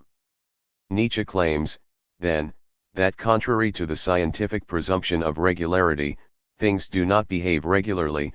According to a rule, there are no things, just as little do they follow the constraints of necessity. 132. He makes this claim because there is no law, every power draws its ultimate consequence at every moment. Calculability exists because things are unable to be other than what they are. 133. From a perspectival position such as ours, we need units to be able to calculate, but that does not mean we must suppose that such units exist. 134. The process of interactive calculation is possible because our own knowing is an 114 instance of the will to power. Where the character of the world is will to power and nothing else, Nietzsche reminds us, we belong to the character of the world. There is no doubt of that. 135 This relational world character, understood in a reciprocal exchange, shows the radical value of what it means to employ interpretive perspectives. The world, apart from the conditions of life in it, the world which we have not reduced to our being, our logic, and our psychological prejudices, does not exist as the world in itself. The world is essentially relational, presenting under certain conditions a different aspect from each vantage point. From each point its being is essentially different. 136. To say that our conditions for knowing determine what can be known is not a relativism, since we are ourselves interpretive expressions of the will to power. But because logic and mechanics are only applicable to the most superficial domination of the manifold through an art of expression. 137 Contemporary scientific culture lacks aesthetic taste or an artist's sense. For this reason Nietzsche takes care to warn the logical gentlemen of physics, thereby obliquely warning us, we philosophers, that science may not measure up to Nietzsche's canon of good taste, the taste of reverence for everything that lies beyond your horizon. 138. It is for this reason that Nietzsche can speak of science as one of the stupidest descriptions possible. More critically, he claims that science is anti-aesthetic. In other words, beyond stupidity, thickness, bad taste, or presumption, science is an aesthetic expression that lacks artistic sensibility. This is a special point, and we need to tarry here. To speak of Nietzsche's hyperrealism, as I previously expressed his perspectival attention to detail, devolves upon a minute consideration of differences in nature and the fuzziness of perception and conception, not as objections to the perceptual/conceptual achievement, but as a description of this achievement as an interpretive self and world-structuring expression of the will to power. From such an interactional perspective, science can be named a tasteless and even stupid world interpretation. It is science's stupidity that is at stake, where stupidity is an inadequate understanding that fails to comprehend this very inadequacy. But is this so? Is science stupid or, better, less offensively said, inadequate? If we reflect upon the example considered earlier. 115. Concerning differences between leaves, or if we simply call to mind the cliché celebrating the variety to be found among individual snowflakes, fingerprints, or ink blots, it is obvious that variation, mutability, and ambiguity characterize a certain level of reality and should perhaps function in the descriptive calculus, the logic and the science describing this level of reality. 139. Such attention to the real corresponds to Nietzsche's conviction that simplicity rather than being a royal road to the heart of things is purely ideal, a fiction. Reality is, he says, unspeakably complex because reality is composed of individual real things, not simple natures. Science does not render the details of this reality, because the aim of science is universal not individual, because such an aim requires selection. This selectivity guarantees scientific precision even as it leaves it open to Nietzsche's critiques. The individual must be subsumed under the rubric of the token, the general. The individual as such can only be marginal and spurious. It is thus significant that even the recent affection for fractals and chaos theory reflects only a search for ordering structures. The project or end of this discipline is precisely as named in the title of the well-known book by Prigogine and Stengers, Order Out of Chaos. Thus the new alliance with nature is contracted according to the ancient terms of dominion. The point here is not to criticize this brave new alliance but to push its claim to the point of reformulation and legitimation. Here Erwin Chargaff goes a bit further, if he is also more diffuse, in Nietzsche's direction, highlighting details and other distinctions that made in excess lead not to clarity but to ambiguity. 141 wants in Nietzsche's spirit to count in all the little mistakes, the marginalities, the fuzzy details previously disregarded by science. In this limited way, science may be described as inadequate or, as Nietzsche says, stupid. But science regards this kind of inadequacy as unimportant. Science is effectively, in practice, in theory, in attitude, insensitive to an adduced inadequacy. Such an insensitivity to such soft details is exactly the scientific tough-mindedness explicitly praised by pragmatic philosophy and tacitly endorsed by philosophers of science. For Nietzsche, the excess marginality of the realities so ignored outlines not inconsequential details but the abyss that threatens and defines existence. Just. 116. Because Nietzsche's perspectivalism projects a multivalued logic along with its wild truths, Nietzsche's vision necessarily has more affinity for the marginal phenomenal world than other conceptions. Nietzsche's basic point against Aristotelian or formal logic, as we have seen, is that where truth is not given to begin with, it can hardly be preserved. Instead of logical form, what may now be called the logicality 141 or consistency of perspectivalism takes truth in interpretive terms. In Nietzsche's generous attention to the detail of life and the inconsistencies that are hardly visible from certain perspectives hardly visible, truth is various and impermanent. Thus Nietzsche writes, "It is wonderful that the assumptions of mechanics are adequate for our needs. They are after all very big needs, and the little mistakes don't enter into consideration." 142. With reference to the marginalities within the real, Nietzsche's multivalued perspectivalism affirms the statistically insignificant possibility, the ambivalent possibility, and hence the impossible possibility. We have noted that a Nietzschean philosophy of science would reflect the heretofore neglected, smooth it over little mistakes. Beyond the calculative complexity entailed by such an attention to marginal errors, it is this openness to reality as it is a human projection and as it is real that recommends the critical and reflexive power of Nietzsche's thought on the nature of human knowledge and the scientific endeavor as a new line in the philosophy of science.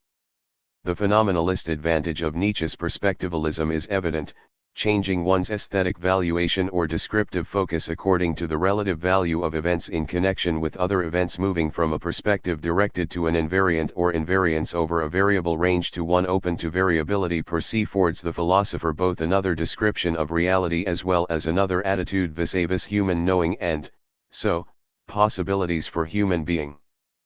Perspectivalism, in sum, affirms becoming, ambiguity, and ambivalence in place of the static, absolutely defined, or univocal. Nietzsche's perspectivalism might thus offer the basis for interpretational logic beyond affirmation/negation. 117. As a deliberately, contrivedly trivial example as an illustration of this possibility for scientific understanding, let us consider the question, is it raining? The corresponding responses yes/no are mutually exclusive alternatives, easily arranged in two-tier truth tables. However, either answer, that is, either yes or no, might be empirically justified at any time. That is also to say, at the same time and under the same conditions both responses may be offered with empirical justification, depending on, to use an experimental metaphor, one's sampling parameters. The justification for this claim depends upon the affirmation of the continuum that is the real process of becoming. For Nietzsche, what appears to best human discernment as a continuum is a chaos rendered continuous by the discerning process itself. This chaos is the contrastive basis for the limit conceptual/perceptual image which Nietzsche reads as ein Blitzbild aus dem Wigenflusse. 143. Given our human affection for the extension of such a blitzbild, together with our banal human terror of or animal blindness to the eternal flux, the answer to the question, is it raining? Will depend upon the definition of rain. But, with this convention we are in the domain of stipulation, that is, what Nietzsche calls tautology. Because perspectivalism promotes different descriptions of natural states than those currently enjoying a legitimate application in contemporary science, Nietzsche's perspectivalist flux proposition concerning the continuous nature of the real world and its manifestations might prove an advantage for a philosophy of science. Rain is at once a sprinkling or a shower, a drizzle or a steady rain or a driving rain, a downpour or a drencher, a soaker, and so on, all the way to a deluge, a cataclysm, or an inundation. Then, to this catalogue, one might wish to add the difficult to classify, the odd rain drop from nowhere, for example, and these are important considerations with/without overhead air conditioners, passing birds, in warm or cold weather, and so on. To fix our selective parameters we may ask how many drops it takes to make it rain, 2 drops, 3 drops, 4 indeed, what precisely counts as a drop? Just a drop of water? Must it be a drop of rain? Is there a difference? What distinguishing details are important, viewed from the differing? 118. Perspectives of a meteorologist, a special effects technician, or indeed, the research scientist simulating rain? Is simulated rain involving a shower of water more rain-like than the visual effect of slashed sheets of mylar waved across the stage to the audio accompaniment of falling raindrops in a theater production, or even the pure simulacrum of the video effect edition of shimmering or fuzzy electronic rain falling on the video monitor before or on TV studio/video performers as safe from rain as they are from sun or cold? On the terms of our everyday illustration, let me note that, in the English language, an array of descriptive terms for rain corresponds to the versatility of Eskimo snow perceptions, or else, more plausibly, the concept of snow represented in the worldview of cross-country, downhill, and talark skiers. Snow is a multifarious constant in these and other contexts. The same name may be given to all types of snow, but the professional or the weekend skier experiences a variety of snows. Snow will vary in the experience and representation for the sidewalk snow shoveler as for the child making angels or rolling snow for a snowman or making snowballs. At issue here is the old problem of the relation between universals and particulars. Nietzsche would emphasize that we do not merely gain in conceptual power when we use universal terms but also lose our ultimate connection with the individual. The universal is inadequate to any representation of the individual in its individuality. Particular truth is sacrificed to the general ideal of truth, so much so that we have no individual understanding of truth. In this example, the varying descriptive terms for the same physical or meteorological phenomenon are ordered according to some standard of intensity or significance, some aesthetic or experimental criterion. But, however ordered, the qualitative/quantitative dimension of rain is relative to our own interpretational perspective. There is no more rain, no enhanced raininess in a downpour than in a drizzle, or a single raindrop except of course, and this would be Nietzsche's point from the viewpoint of the individual actually in the rain, watching it fall, singing in a musical number or fantasy, or merely tramping stolidly home. For Nietzsche, rain like everything else is a relational event, and language describes it that way. For Nietzsche. 119. The relational report is what our language is fit for, and language cannot exceed this report. Thus he writes, the demand for an adequate means of expression is senseless, it lies in the essence of a language, a medium of expression, to express no more than a basic relation. 144. The example of rain or attention to particular individuals may seem irrelevant to a scientific context where what is wanted is precisely universal knowledge. But the point can be extended, and Nietzsche makes this very extension to the difference between identical chemical compounds, or to the variety present in what we take to be a particular element. Nothing happens twice, the oxygen atom is without an identical match. In truth, the assumption that there are countless identities suffices for us. 145. Oxygen is an unchangeable substance. 147. Nietzsche's relational perspectival position testifies to his openness. It is plain that he seeks to avoid denial where he simply does not know. Instead, he emphasizes the creative functional construal of knowledge and the senses. For Nietzsche, the logical, the artistic, is our constant engagement. What made this power as sovereign as it is? Obviously that given the pell-mell of impressions, no living being could endure without it. 148. For psychobiologists and psychologists, talk of species-specific perceptual selectivity says nothing specifically new. Indeed, biologically grounded theories of perception incorporating cognitive theory but concerned with the issues of ecological theories of perception and bioevolutionary theories of knowledge reflect a growing and exciting field of investigation. 149. Nietzsche's own interest is however broader than the differences and parallels to be noted between frog, cat, and human worlds of vision. Nietzsche's specific interest is the aesthetic perspective that is the topic to be explained in subsequent chapters in terms of the question of temporality and of life in the grand style. 132. Possession de la ratio. La systématisation de l'os, la réduction au plus petit nombre possible, la certitude que le progrès du savoir condition l'épanouissement psychologique et moral de l'humanité. Nont de sens que par la croyance tacite selon laquelle tout est passé comme s'il y avait un plan de l'univers, plan qu'il lui-même renverrait à un sage divine alliant nll intelligence absolue à la bonté la plus généreuse. 135. Chapter 4. Under the optics of art and life, Nietzsche and science. Resume, the ecophysiological ground of knowledge. As seen in the last chapter, Nietzsche's basic epistemological question is the question concerning the possibility of saying what counts as knowledge. Thus, as we have seen, Nietzsche asks, how is the fact of knowledge possible? Is knowledge a fact at all? What is knowledge? If we do not know what knowledge is, we cannot possibly answer the question whether there is knowledge. 1. But if the ideal of universal knowledge is problematic for Nietzsche, what is to count as truth? More particularly, How is science to proceed without the conceptual tools of generalization? It would seem that Nietzsche's epistemic standard requires that science be reduced to an anecdotal, wholly inductive affair, eschewing even general conclusions on the pain of being inadequate to the complexity of nature. How express a perspectival optic that might be true to this same complexity? What advantage is gained by Nietzsche's critical epistemology of body and world for an expression of the perspectival optics of art and life? For Nietzsche, the evolutionary force of knowledge must favor those who categorize things and events more rather than less quickly and more rather than less roughly. The results of this quick and rough approximation of things are not only categorical simplifications but communicational convenience and survival. Those who attended to the little differences as if they made a difference perished.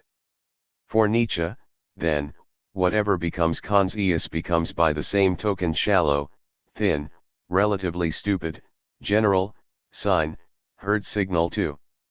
As organic beings we perceive on the basis of evaluative perspectives. This means that we cannot think of knowledge in the 136 Platonic way as eternal truth because we take for absolute truth what is attained merely by way of organic shortcuts in the service of what both Peirce and Nietzsche named quiescent belief. This organic disposition of our knowing apparatus and self-reference of our epistemic standards is what Nietzsche means when he speaks of science in general and our knowledge of nature in particular as humanization in summa. 3. In other words, for Nietzsche, are needs that interpret the world for. Thus one may not speak of knowing all realities in a way adequate to any perception or set of interests other than our own. Yet it is clear that the traditional ideal of knowledge requires nothing less. Nietzsche's Copernican revolution is a conservative theory of knowledge that denies traditional knowledge claims where they go too far. Given the complexity, fluidity, and extent of the world to be known, and given our own perspective upon that world and the built-in import unity of that perspective as perspective, we simply lack any organ for knowledge, for truth. 5. Knowledge is thus born of error in the interest of power. Accordingly, life is the condition of knowing. Error, the condition of life and, indeed, erring in the deepest way. 6. What we lack is the metaphysically necessary given of a pure connection, or coordination between knower and known. Thus analytic rigor may still be able to pose as a demarcational criterion for truth.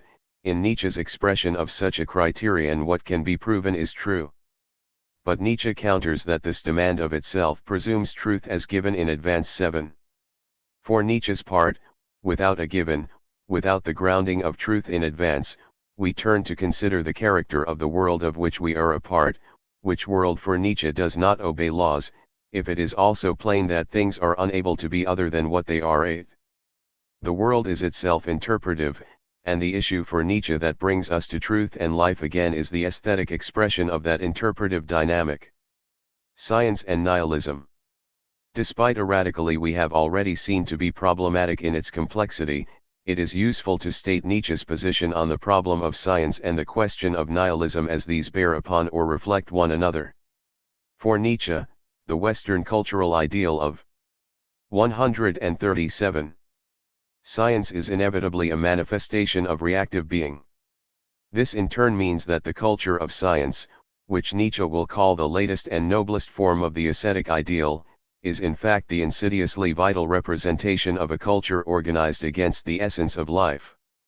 In this way, the culture of science is, in Nietzsche's eyes, the culture of nihilism, if nihilism is also a complicated issue to be discussed like pessimism in terms of strength and weakness, or like art, in terms of lack and abundance. But positive, or negatively construed science is nihilistic as it is organized against the non-absolute facts of life and death, against the ambiguity of change and decay. Nietzsche evaluates what he calls the ascetic ideal in Western culture as inherently if productively nihilistic. Yet the primary ascetic ideal, that of Western Christianity, appears to have lost much of its importance. The metaresets of the Enlightenment, humanism, Marxism, and so on appear to have lost much of their influence. How much more diminished then is the metareset of the Church, of Christendom, which was itself once superseded by these fading resets. What Nietzsche shows, and this is key if one would understand the persistence of the modern in the dynamics of the postmodern movement, that is, the survival of the modern despite all challenges, is the very ascetic mechanic of insistence. In the dissembling aesthetic of asceticism, an ideal persists in another guise, indeed as we shall see, it can persist through under any guise whatever. Thus as we shall see below, the mechanic of ressentiment adopts what it resents, as what it resists, as its own and in its own name. The survival of an ideal or ethos in another guise represents what Nietzsche called reactive values. Science thus perpetuates the ascetic ideal of reactive religion by other means. Thus although Nietzsche focuses upon Judeo-Christian culture, his analysis of the working of the ascetic ideal entails an equipollent and for our purposes illuminating focus on what is today distinguished from Judeo-Christian culture as science as such. What is more, in its relevance for contemporary sensibilities, the viability of Nietzsche's analysis of ressentiment and the nihilistic manifestation of its ascetic ideal must be sought within a scientific schema. Like antecedent expressions of the ascetic ideal, the notion of science is fundamentally ambivalent. Despite the necessity of scientific knowledge for the preservation of life in our culture, its inspirational drive is fundamentally nihilistic. Nietzsche suggests 138. That our confidence in the efficiency of knowledge grounds the value of science. Hence taken as objective evidence of scientific progress, scientific technologies are effective demonstrations of science's success as knowledge. Indeed, science is far and away the most successful kind of knowledge possible. We have already seen that this efficient interest-treading efficacy as truth can be taken to reveal the nihilism of science in the exclusive perspective of its ideal. 9. As in Nietzsche's exposition of Judeo-Christian moral value schemes, the trajectory of scientific progress outlines the direction of nihilism. Our natural science is bent upon destruction in its pursuit of knowledge. 10. Note that this destructive process is not, for Nietzsche, a conscious or deliberate effort in our culture. It is not Nietzsche's claim that anyone pursues science or scientific goals seeking annihilation. Rather, what is key here is implicit: the roots of science are to be found in the illusions needed to preserve life. Science only continues the process constituted by the essence of the species, which makes belief in certain things endemic, and which separates and exterminates unbelief. The similarity of sensation attained becomes a condition for the existence of the species. 11. The aim of science, then, so far from being directed toward destruction, is power over nature. The whole knowledge apparatus is an apparatus for abstraction and simplification aimed not at knowledge but at power over things. 12. Nietzsche criticizes the power economy, the politics of knowledge later in the same collection of notes from 1884, Science Transforming Nature into Concept for the Sake of the Mastery of Nature. 13. In accord with this power drive, Nietzsche finds the preludes for science in magic and alchemy. These latter practices sponsor and reflect a thirst, a hunger, a taste for hidden and forbidden powers. 14. This taste for forbidden power is not an expression of what Nietzsche considers higher capacities but is tailored to what he calls the plebeianism of the spirit. 15. The interest of emancipated thinkers in science and philosophy, the purposes such hidden and forbidden powers are meant to serve, is human progress or comfort, the universal green pasture happiness of the herd, with security, safety, comfort, and an easier life for all. 16. The meaning of the nihilism. 139. Involved in this can make sense only in the light of Nietzsche's understanding of the will to power and the magnification of life in the thought of the eternal return. Where the expression of the will to power is directed to life diminution, the ultimate consequence can only be nihilism. But, once again, this nihilistic circumstance is the effective but not the intended result. Echoing the emphasis on the advantage and disadvantage of history for life, Nietzsche writes in a note from the 187,273 Nachlass, "If I speak of the frightful possibility that knowledge leads to decline, I am far from wishing to pay the current generation a compliment. It has no such tendencies of itself. Yet if one views the process of science since the 15th century, this very power and possibility is obvious. 17. The nihilistic possibility for scientific progress is ambivalent, taking the directionality of this ambivalence in the full literality of the word. The business of going under is either to be in the service of life enhancement or an incidental, practical consequence of a technological lifestyle, which, last for Nietzsche, can only diminish the possibility for life in the grand style. Nietzsche's interest in tracing the ambivalence of the scientific ideal of progress is less that of mapping out the possibilities of a technological disaster or the dangers of a large-scale war than the coordinate consequence of reduced opportunities for the articulation and relevance of the life of genius and art in a therapeutically bureaucratic and democratic society oriented to the advancement of commonness. 18. Thus he writes, tremendous counter-forces have to be called upon to cross this natural, all too natural progresses in simile, the continuing development of mankind into the similar, ordinary, average, herd-like into the common. 19. The implications and significance of the nihilism of contemporary culture must always be considered in such an hierarchical perspective. Thus Nietzsche mourns the lost possibility of the life of genius and art. This concern does not mean that Nietzsche is a romantic thinker. Nietzsche's appeal is hardly broad enough for that. The lost possibility of an artistic life has only Nietzsche himself and perhaps those who might understand him as rightful mourners.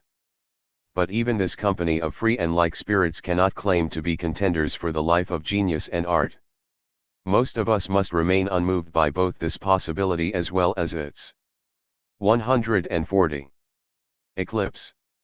20. Assuming his irrecusable esotericism, Nietzsche's position should seem clearer when he writes, given that we live as a result of an error, what can the will to truth be?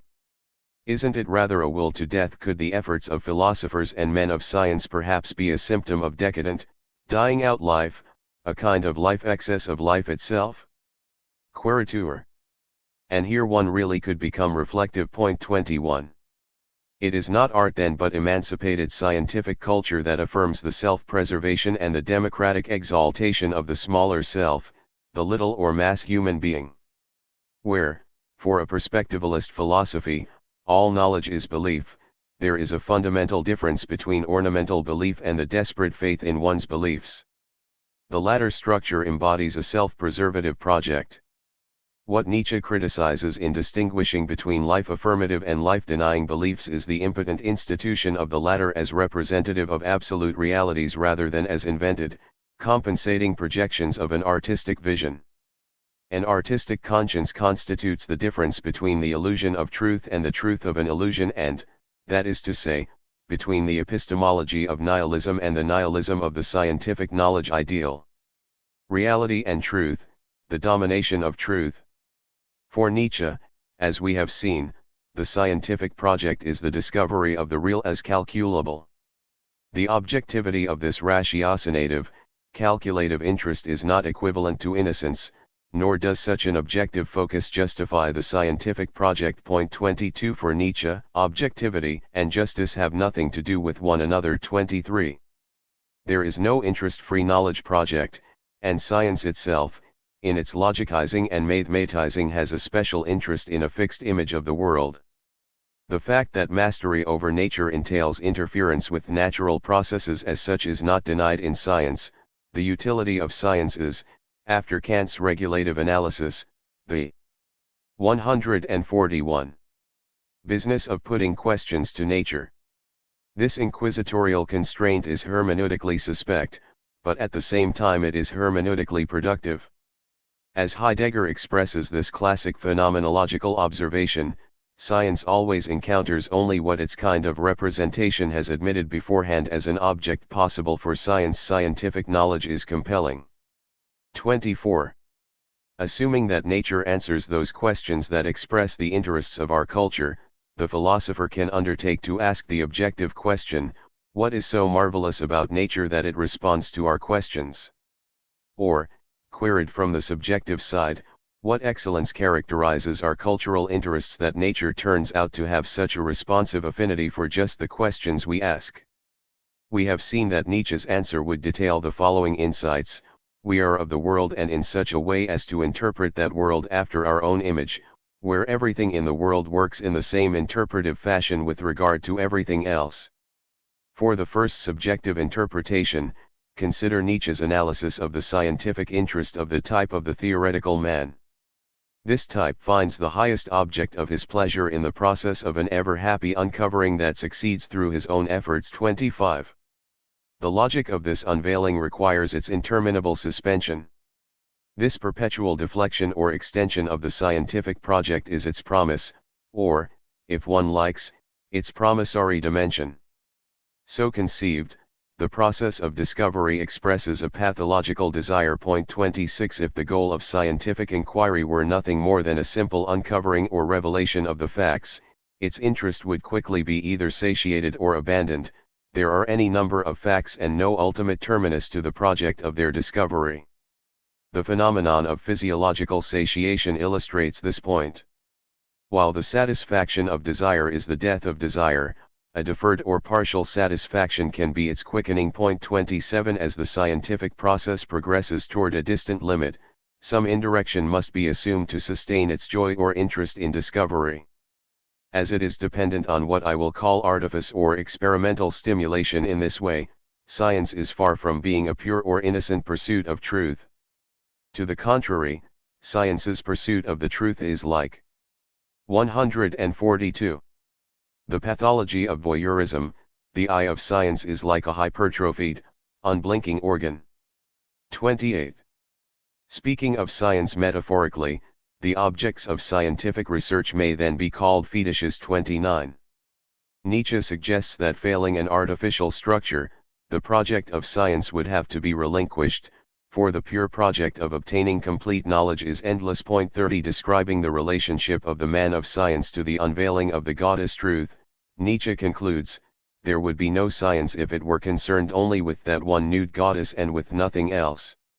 For in that case her devotees would have to feel like men who wanted to dig a hole straight through the earth. 31. That truth should be represented as a female deity is not new in the philosophic tradition. That the mysteries of this goddess should be closer to those of Babo or Sais is surprising, shocking. With this metaphorical reading of the traditional metaphor of truth, Nietzsche effects a crude transformation of the essence of this convention. In this rude context, the image of digging a hole straight through the earth expresses the problem of a pure desire for truth. The game is infinite. What is capital here is the search itself. Process is the key to the progress ideal. For Nietzsche's point is that without presupposing a Promethean titanic temperament, what mortal being would ever deliberately pursue such a Sisyphean project of infinite effort and infinitely deferred return? The possibility of such a positive engagement would depend upon whether one had learned to be satisfied with finding precious stones or discovering laws of nature. 32. The key to delayed satisfaction is found in the points of contact confirming desire and maintaining its tension. For the digger in question, of course, these contact points are the jewels signifying the worth of continued burrowing. The practicability of science corresponds to its project of crafting or carving out the laws of nature in its investigation of nature. The tactics of scientific continuity or self-perpetuation express nothing less than the secret or essence of science. Lessing 33 articulates the same secret in his over-frank admission that he cared more for the search after truth than for truth itself. 34. The generation of laws and facts permits the examination and experimental expression of scientific nature. This productivity can be made the subject of further reflection. Like the 143. Caged monkey, so disturbed by confinement that it meticulously examines itself for vermin to the point of self-mutilation, the logic of science once turned in upon itself confronts its own limits. It is at this point that science and logic itself contemplate with appropriate horror how logic coils up at these boundaries and finally bites its own tail. 35 One might take this reflexive prediction to suggest that Nietzsche extrapolates the ultimate end of science as a self-annihilation in a tangle of self-contradictions gotten from its own nihilistic logical ground. This is not the case. By speaking of science as a perverse pursuit of truth, the point to be made is that it is autodynamic. It is nothing less than a perpetual motion machine, the holy grail of the mechanical sciences. Nietzsche holds that scientific nihilism may be represented as manifesting a chronic cultural sickness. The nihilism of a metaphysical culture is not the same as the death of that culture. A culture of nihilism is merely a degenerate culture. And such degeneration is not a matter of recent decline, for Nietzsche traces it back to Socrates, the herald of the brightest flower of philosophy and the optimistic promise of happiness through reason. Socrates taught that knowledge should be sought at any price. 36 And he made this claim in the wake of Greek tragic art and its willed illusion. 37 At the time, Nietzsche tells us, this was a needed therapy. The Greeks were on the verge of losing the strength needed for the tragic worldview. The sickness in question was a culture of ascendant weakness, that is, a democratic or reactive slave culture. 38 The cultivation of the Socratic knowledge ideal preserved, as therapy can, the culture in its sickness. Today, the same culture of degenerate life is served by the scientific ideal of truth. Originally, the ideal of truth was advanced in the face of life against a tragic aesthetic. The aesthetic ideal of life is tragic just because it inevitably entails the dissolution of the individual, innocent or not. But as life expression, even full expressione, is a matter of context, not every expression will be utter or to the death. The incomplete expression of power is only innervating, rather than giving itself out utterly, it gives itself out to an enfeebled remainder. And a reactive, inadequate, or impotent will can be supreme where its ultimate achievement converts the vulnerable convalescent to an irreversible decadent. Alternatively, the tragic aesthetic is an artistic affirmation of life requiring an abundance of power. 144. To understand the meaning of abundant power, affirmation, or excess, two further correlative observations must be made, drawing out two terms that have special significance in this context but might otherwise appear utterly innocuous: self-preservation and happiness. The lack of power fated in this way to be ultimately triumphant forces an anti-aesthetic countermove in the interest of self-preservation. Lacking an abundance of power, a democratic culture seeks nothing but its own preservation, its therapeutic life-sustaining comfort, and so its general happiness. In the service of these democratic goals, the project of science seeks to understand and ultimately to control nature. 39 The decadent sickness supported by Socrates, man, the science it makes possible has its symptoms. 40. It combats Dionysian wisdom and art, it seeks to dissolve myth, it substitutes for a metaphysical comfort an earthly consonance, in fact, a deus ex machina of its own, the god of machines and crucibles, that is, the powers of the spirits of nature recognized and employed in the service of a higher egoism. It believes that it can correct the world by knowledge, guide life by science, and actually confine the individual within a limited sphere of solvable problems. 41. These symptoms of modern science are not recognized as signs of any illness.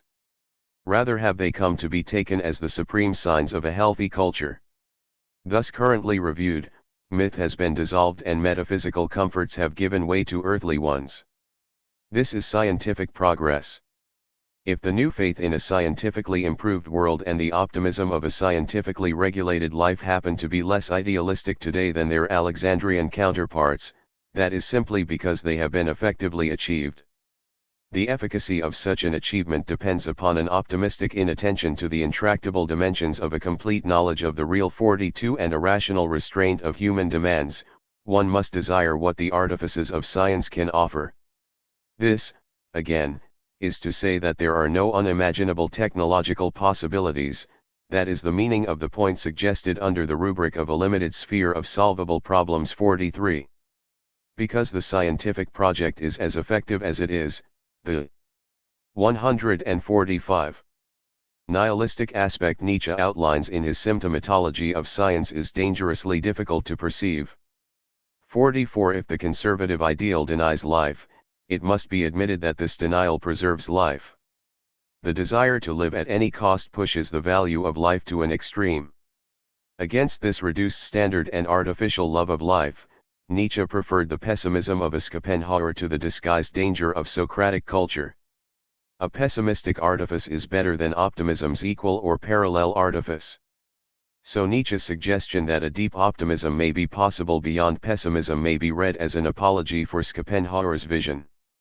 Thus Nietzsche suggests that Schopenhauer, perhaps by, and without really intending to, may have had his eyes open to the opposite ideal. 45. Both pessimism and optimism articulate compensatory structures corresponding to societal and individual needs. But to use Nietzsche's distinction between sickness and health, the pessimist's inspiration is healthier one and it presupposes health. Pessimism reflects a truer conception of reality whereby and for the first time an attention to the limitless periphery of science may be brought to awareness. Such a healthy conception of reality is preliminary to a critical investigation of human circumstances and beliefs and so to an artistic basis for science. Opposed to this possibility, on the other hand, scientific or Socratic optimism ignores the consequences of its own limitless periphery, and, inattentive to reality in the small and in the large, it perpetually seeks an encompassing structure for reality. For Nietzsche, as we have seen, this practical scientific procedure neither begins from nor results in knowledge. Not to know but to schematize it to impose upon chaos as much regularity and form as our practical needs require. In the formation of reason, logic, the categories, it was need that was authoritative, the need, not to know, but to subsume, to schematize, for the purpose of intelligibility and calculation. 46. By containing the real within the structure of a symbolic model, the project of science is able to work out the rule of that containment, specifying or stipulating what is to count as real. In a word, the project of reactive science is an articulation. 146. Of reality. Nietzsche expresses this scientific articulation of reality as a kind of structuralist's cat-and-mouse game, or if one prefers another analogy, the reality compensation/symbolization of Freud's little grandson's forte exercise. One finds in things nothing more than what one has oneself inserted in them. This child's game, which as such I am far from belittling, is called science. 47. Regarded in this way, the interpretive, inventive scientific project is a creative construal of reality, very like a child's game. Like a child, the scientist has forgotten that he or she is playing a game. For Nietzsche, the structure of logic and natural scientific law remains an artifice or an illusion. 48. It is not my intention, nor was it Nietzsche's, to denounce the illusion that is the scientific project. For, according to Nietzsche, illusion is necessary for life itself. There would be no life at all if not on the basis of perspective evaluations and appearances. 49. Logic simply offers one aesthetic possibility or perspectival valuation among others. So, as Günter Abel observes with a different emphasis in another context, if one may consider logic and art as comparable interpretive schemes, then the opposition traditionally asserted to hold between them is hard to support. 50. The question to be asked is whether the aesthetic character of the illusion is active or reactive, that is, whether hunger or abundance is productive in today's science. 51. How distinguish the optimistic illusion of truth from the possibility of a science operating as a creative interpretation of nature and ourselves? The answer will be the focal topic of the concluding chapter, previewed here. It can be said that creative science must match the achievements of the tragic myth in a creative manifestation expressing both nature and humanity in the perspective of the artistic exaltation of life. Science, reality and illusion. The scientific world is a human construction. Scientific reality is an illusion, it is not the real as such, and it is not true. We have created the world that possesses values. Knowing this, we know, too, that reverence for truth is already the consequence of an illusion. 52. 147. This illusion of scientific truth, for Nietzsche, is that one can explain reality when one has merely given it a mathematical and logical description. And in fact such a description of reality, according to many sober and contemporary standards, is paradigmatically, rigorously scientific. But, for Nietzsche, our scientific projection of the world represents only the symbolic structures of our own understanding. 53. In an early text, he articulates this insight with an almost burlesque metaphor, we behold all things through the human head and cannot cut off this head, while the question nonetheless remains, what of the world would still be there if one had cut it off? 54. The traditional objectivity of number does not survive Nietzsche's critical perspective. As he criticizes the surreptitious moral impulse of Kant's critique of pure reason, so he criticizes our habit of inventing rational structures and applying them to nature with all the noises of lucky discovery. 55 Nature, as Nietzsche conceives it, does not by any means strive to imitate man. 56. Without the metaphysical conviction that the ideal objects of mathematical calculation match the objects of the real world in a formal way, Nietzsche declares that mathematics would certainly not have come into existence if one had known from the beginning that there was in nature no exactly straight line, no real circle, no absolute magnitude. 57. This assertion has a particular vehemence. As long as science works with numbers, it works with reality falsifying simplifications. The invention of the law of numbers was made on the basis of the error which has been dominant even from the earliest times, that there are identical things, at least that there are things. 58. The scientific vision denies the wild and subtly various chaos that Nietzsche takes to be a more accurate account of nature. This underlines the delusory character of science where, for Nietzsche, numbers and the objects they describe are valid only in the human world. Thus, in all seriousness, he can write in a later text, it will do to consider science as an attempt to humanize things as faithfully as possible. As we describe things and their one after another, we learn how to describe ourselves more and more precisely. 59. Regarded in this anthropomorphic way, however. 148. Scientific reality is arbitrary.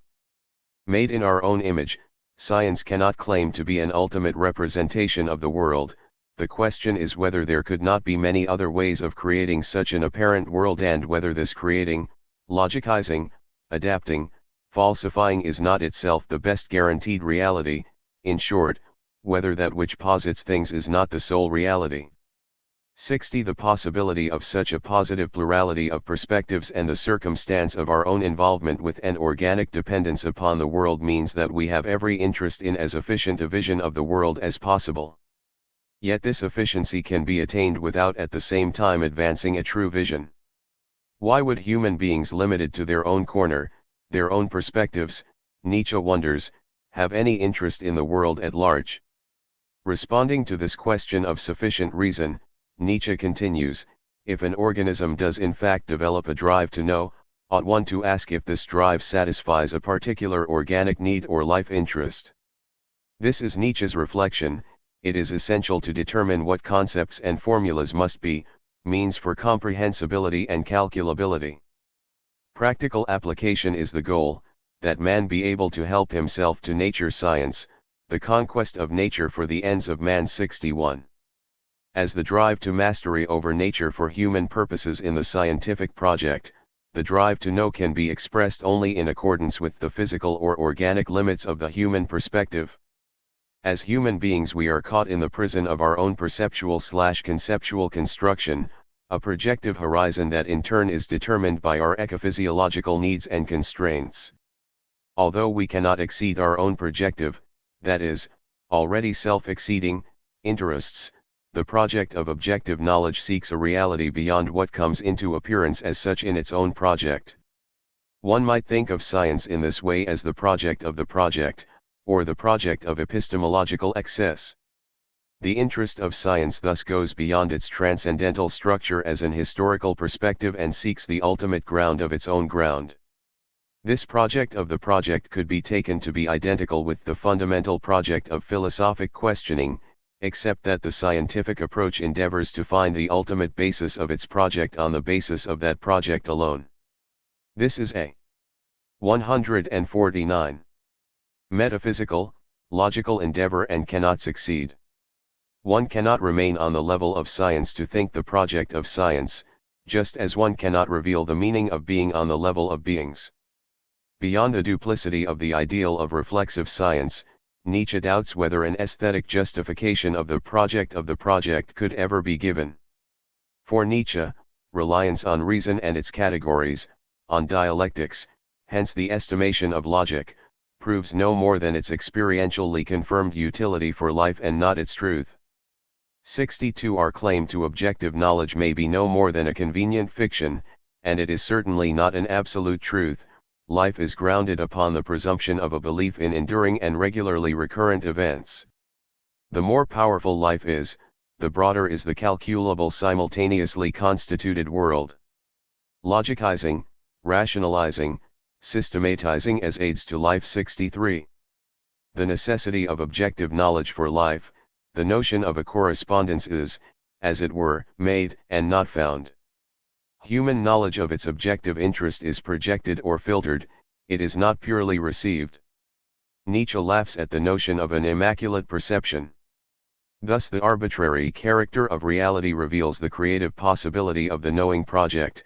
Truth is therefore not something true, that might be found or discovered, but something that must be created. 64. In this creative possibility, Nietzsche assumes that our purposes and the world of our interests do coincide. But the necessity of this coincidence does not establish a similarly necessary connection with things in themselves. There are no such things. Instead, this coincidence is aesthetically construed. The value of this aesthetic, its creative or merely receptive orientation, determines its value for life. It is as an ambivalently aesthetic claim that the claim to objective knowledge is to be understood as arbitrary. Nietzsche's claim in this is not so much that the world really is chaos as that one has no other option than to conceive knowledge through the glass metaphor of an optic. 65. In distinguishing between knowledge and belief, Nietzsche wishes to distinguish our understanding of the world and the world as we cannot know it. The world of phenomena is the rectified world that we perceive as real. Reality consists in the 150. Constant recurrence in their logicized character as similar, recognizable, related things, all in the belief that here we can reckon, we can calculate. 66. Logic, then, works to render a world comprehensible and, so, calculable.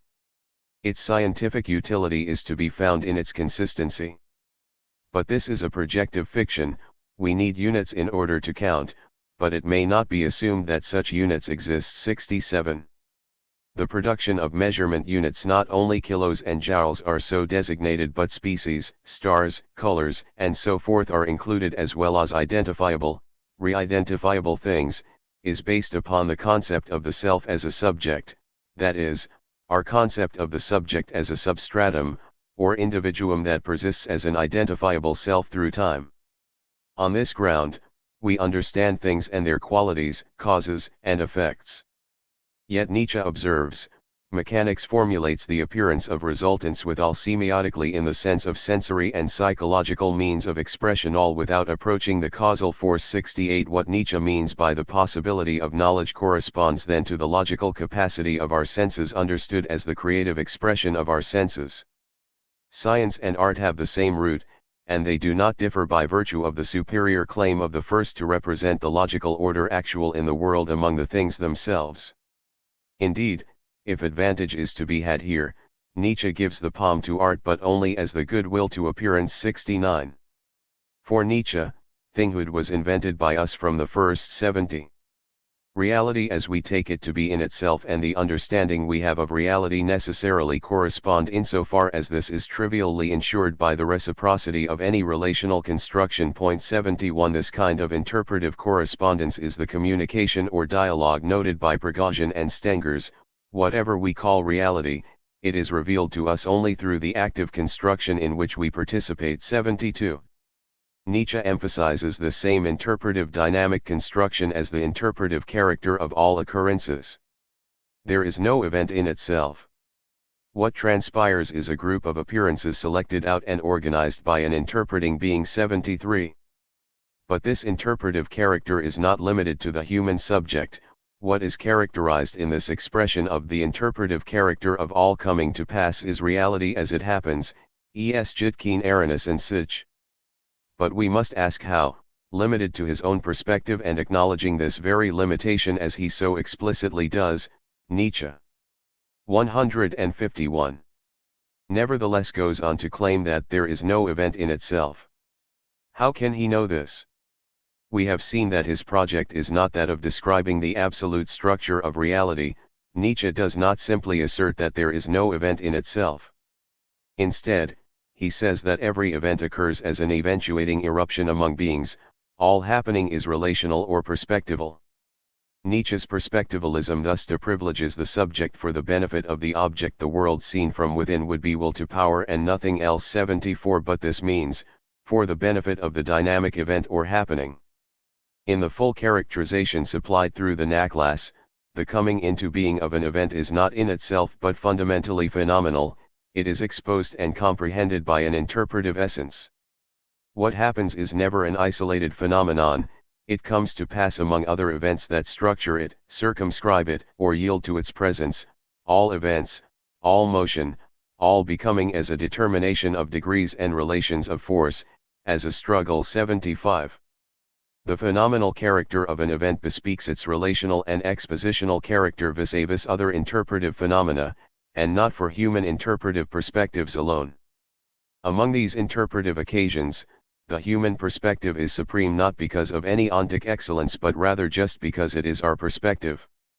Because of the cosmic interpretive dynamic, we may not ask, who then interprets, for the interpretation itself is a form of the will to power, as an affect. 76.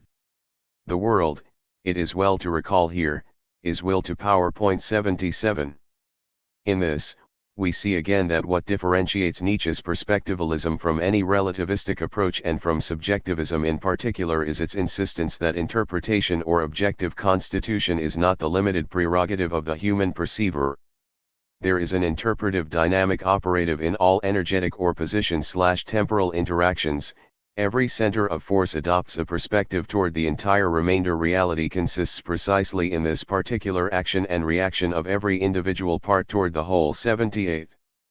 That is to say that every node in the cosmic flux has its own interpretive relation to that all. 79 To pursue the cosmological implications of this point of view, one needs a critical and so challenging orientation toward the contemporary scientific belief structure. 80 We hear again Nietzsche's perspectivalist critique of the rationalist presumption.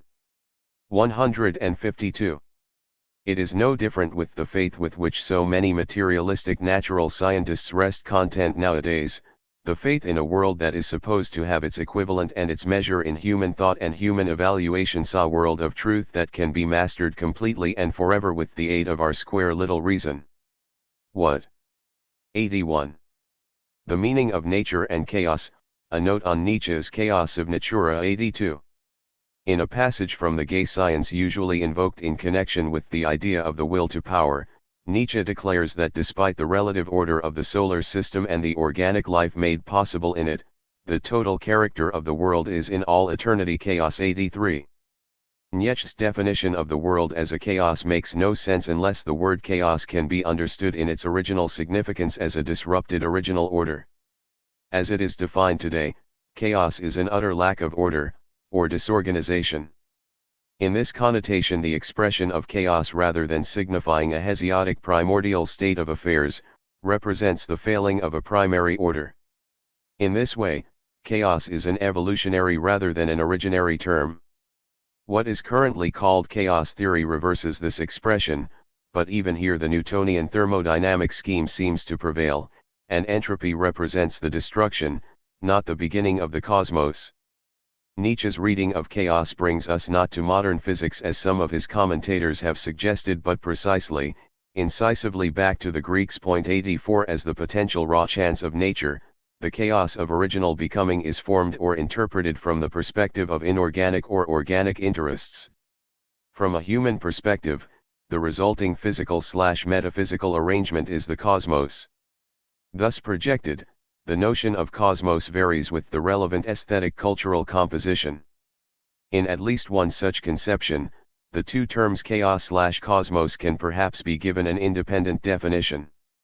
Yet to do this, one would have to accept what is a broadly Semitic notion of chaos as the lifeless void or yawning, impotent non-vital, and ultimately unreal feminine or watery abyss. 153. Prior to the masculine initiative of divine movement creating the world. This is in opposition to any kind of primordial archaic Greek disorder, as articulated by Hesiod, or even more distinctively and philosophically suggestively as implied by Anaximander's concept of, akin to what Lacan speaks of as the real. It is important to stress that Nietzsche's understanding of chaos is not empty nothingness but of a plenary if still horrifying nothingness. 85. I will later wish to suggest that the Semitic denotation of a feminine void chaos has effectively been mixed with the still quasi-feminine but self-productive, and thus potent, archaic Greek expression of chaos in Hesiod's conception of a pristinely productive pell-mell. This cross offers a metonymically resonant convergence with the Greek sense of chaos as a generative fullness. This reading may well approximate the genesis of the notion as Nietzsche employed it. In a study of Nietzsche's notion of chaos, Walter Gebhard notes that the origin of the Greek term is non-substantive but must be found in the verb. An opposition can then be supposed, presenting the ordering process, as primordial. 86. This ordering process becomes the pristinely determining world order or cosmos. Despite its surface consonance with tradition and traditional usage, Gebhard's interpretation clashes with Nietzsche's perspectival account and trivializes his philological precision as well. 87. In Nietzsche's favor, Nietzsche's reading of meshes with the Greek sense of chaos. Thus Heidegger, although superficially in accord with Gebhard on the non-Greek origins of Nietzsche's use of chaos, recalls the primordial communality between mythic traditions resonant in his reading of the classical meaning of the term, chaos, sine as the yawning, that which yawns, the gaping out of itself. We comprehend in its closest connection with an original exposition of the essence of as the self-opening of the abyss. 88. These not only Greek mythic resonances heighten Heidegger's Nietzschean reading of orgenesis that sounds in Hesiod's Theogony. 89. In these accounts of cosmic origins, it is chaos, the void, or formless waste rather than the world ordering. 154. Process of cosmos that is generatively primordial. Ordering is born out of chaos. The primordiality of the void, understood as raw possibility, that is, as becoming, recurs in Nietzsche's notion of the world taken as chaos too, and thus and in this wise, from all eternity. Heidegger's explanation of this characterization of the world as eternal and necessary chaos as an expression of the will to power in the terms of the eternal return is true to Nietzsche's thought, illuminating the complex question of Nietzsche's understanding of the world in terms of what he named his most difficult thought, the eternal return. 90. In a recent commentary on Nietzsche's idea of chaos, J. Granier takes up the significance of Heidegger's penetrating insight, becoming, i.e., here at once the character of the being of the world entire as the eternal chaos of necessity is the eternal return of the same. 91. From this expression of the nature of becoming, Granier explains Nietzsche's association of chaos and necessity as an interpretive phenomenon. It is only as an interpretive phenomenon that the basic character of all beings understood as the will to power can be expressed in the eternal return of the same. For Granier, being is text. 92. Thus he can explain that as primitive text, nature is the chaos being that manifests itself as a signifiant process, the figures of which trace neither a system nor a chaos but merely a veil. 93. For Granier, das Gleichgebung that recurs in the eternal return, renders copresent nature and veil in the equivocal unity of the text. 94. This text is the basis for interpretation. Yet this is not to claim a trivial phenomenalism in Nietzsche's name. The process of interpretation is not separate from the text as such. We are hardly speaking of Platonic illumination here, much rather of Heideggerian or, indeed, pre-Platonic revelation. For this reason, the same, designating the being of the phenomenon, links nature and the scrawls of interpretation in such a fashion that the text remains, for all interpreters, enigmatic. 95. There is no real or true nature, because el etre chaos est ohne Grund Grund, unabim. 96. Or, as Granier deliberately puts it, risking the claim to articulate what cannot be articulated, the real is a chaos with absolutely no common measure with human exigency. 97. It is understood as an abyss that chaos serves to inspire the 155. Thought of the eternal return of the same, where Heidegger writes, the thought of the eternal return of the same fixates by determining how the world essentially is the necessitous chaos of perpetual becoming. 98 And any instant, each moment each in its own way is a resonance of the whole and a harmonious entry into the whole. 99. Only for such a view of necessity does it become clear how in truth the thought of thoughts grants supreme lucidity and decisiveness to beings at every moment. 100. This Heideggerian emphasis brings out the unique possibility of the thought of the eternal return. Everything recurs eternally. This possibility may not be compared with its alternative, which would read, everything once only. Once only, that is, merely one sees no investiture weighing an action in the thought of eternity. What is eternal in this sense is not a matter of infinitely recurring identical cases. Indiscernibility is not its watchword but becoming, in its innocence as the same. 101a Filonenko's observation is important here. Plainly the eternal return could not be the eternal return of contents. 102. Above I noted that in the provenance of the Nordic cosmology of the Eddas, chaos is what comes to be independently of gods. Terminating in a final consummately destructive Ragnarok or twilight of the gods, the image of chaos again offers the alternative scheme that permits Nietzsche to conceive the chaos/cosmos opposition apart from a cosmos privileging logos, or by denying the cosmos its archic originative and ruling as well as its telic or guiding and ending principles, that is, by understanding reality as multiple realities. Nietzsche recovers the principal significance of the primordial Greek term just insofar as it may be thought as a aesthetic concept. For the archaic Greek, we know, to speak of is to refer to a cosmetic and aesthetic arrangement. For Nietzsche, this is to say that organization or schematizing interpretation in Heidegger's sense is essential to any cosmos. The aesthetic dimension recalls the connotations of the archaic Greek as a fitting arrangement or harmony. Seacon points out that Homer's use of denote in general any arrangement or disposition of parts which is appropriate, well disposed, effective. 103.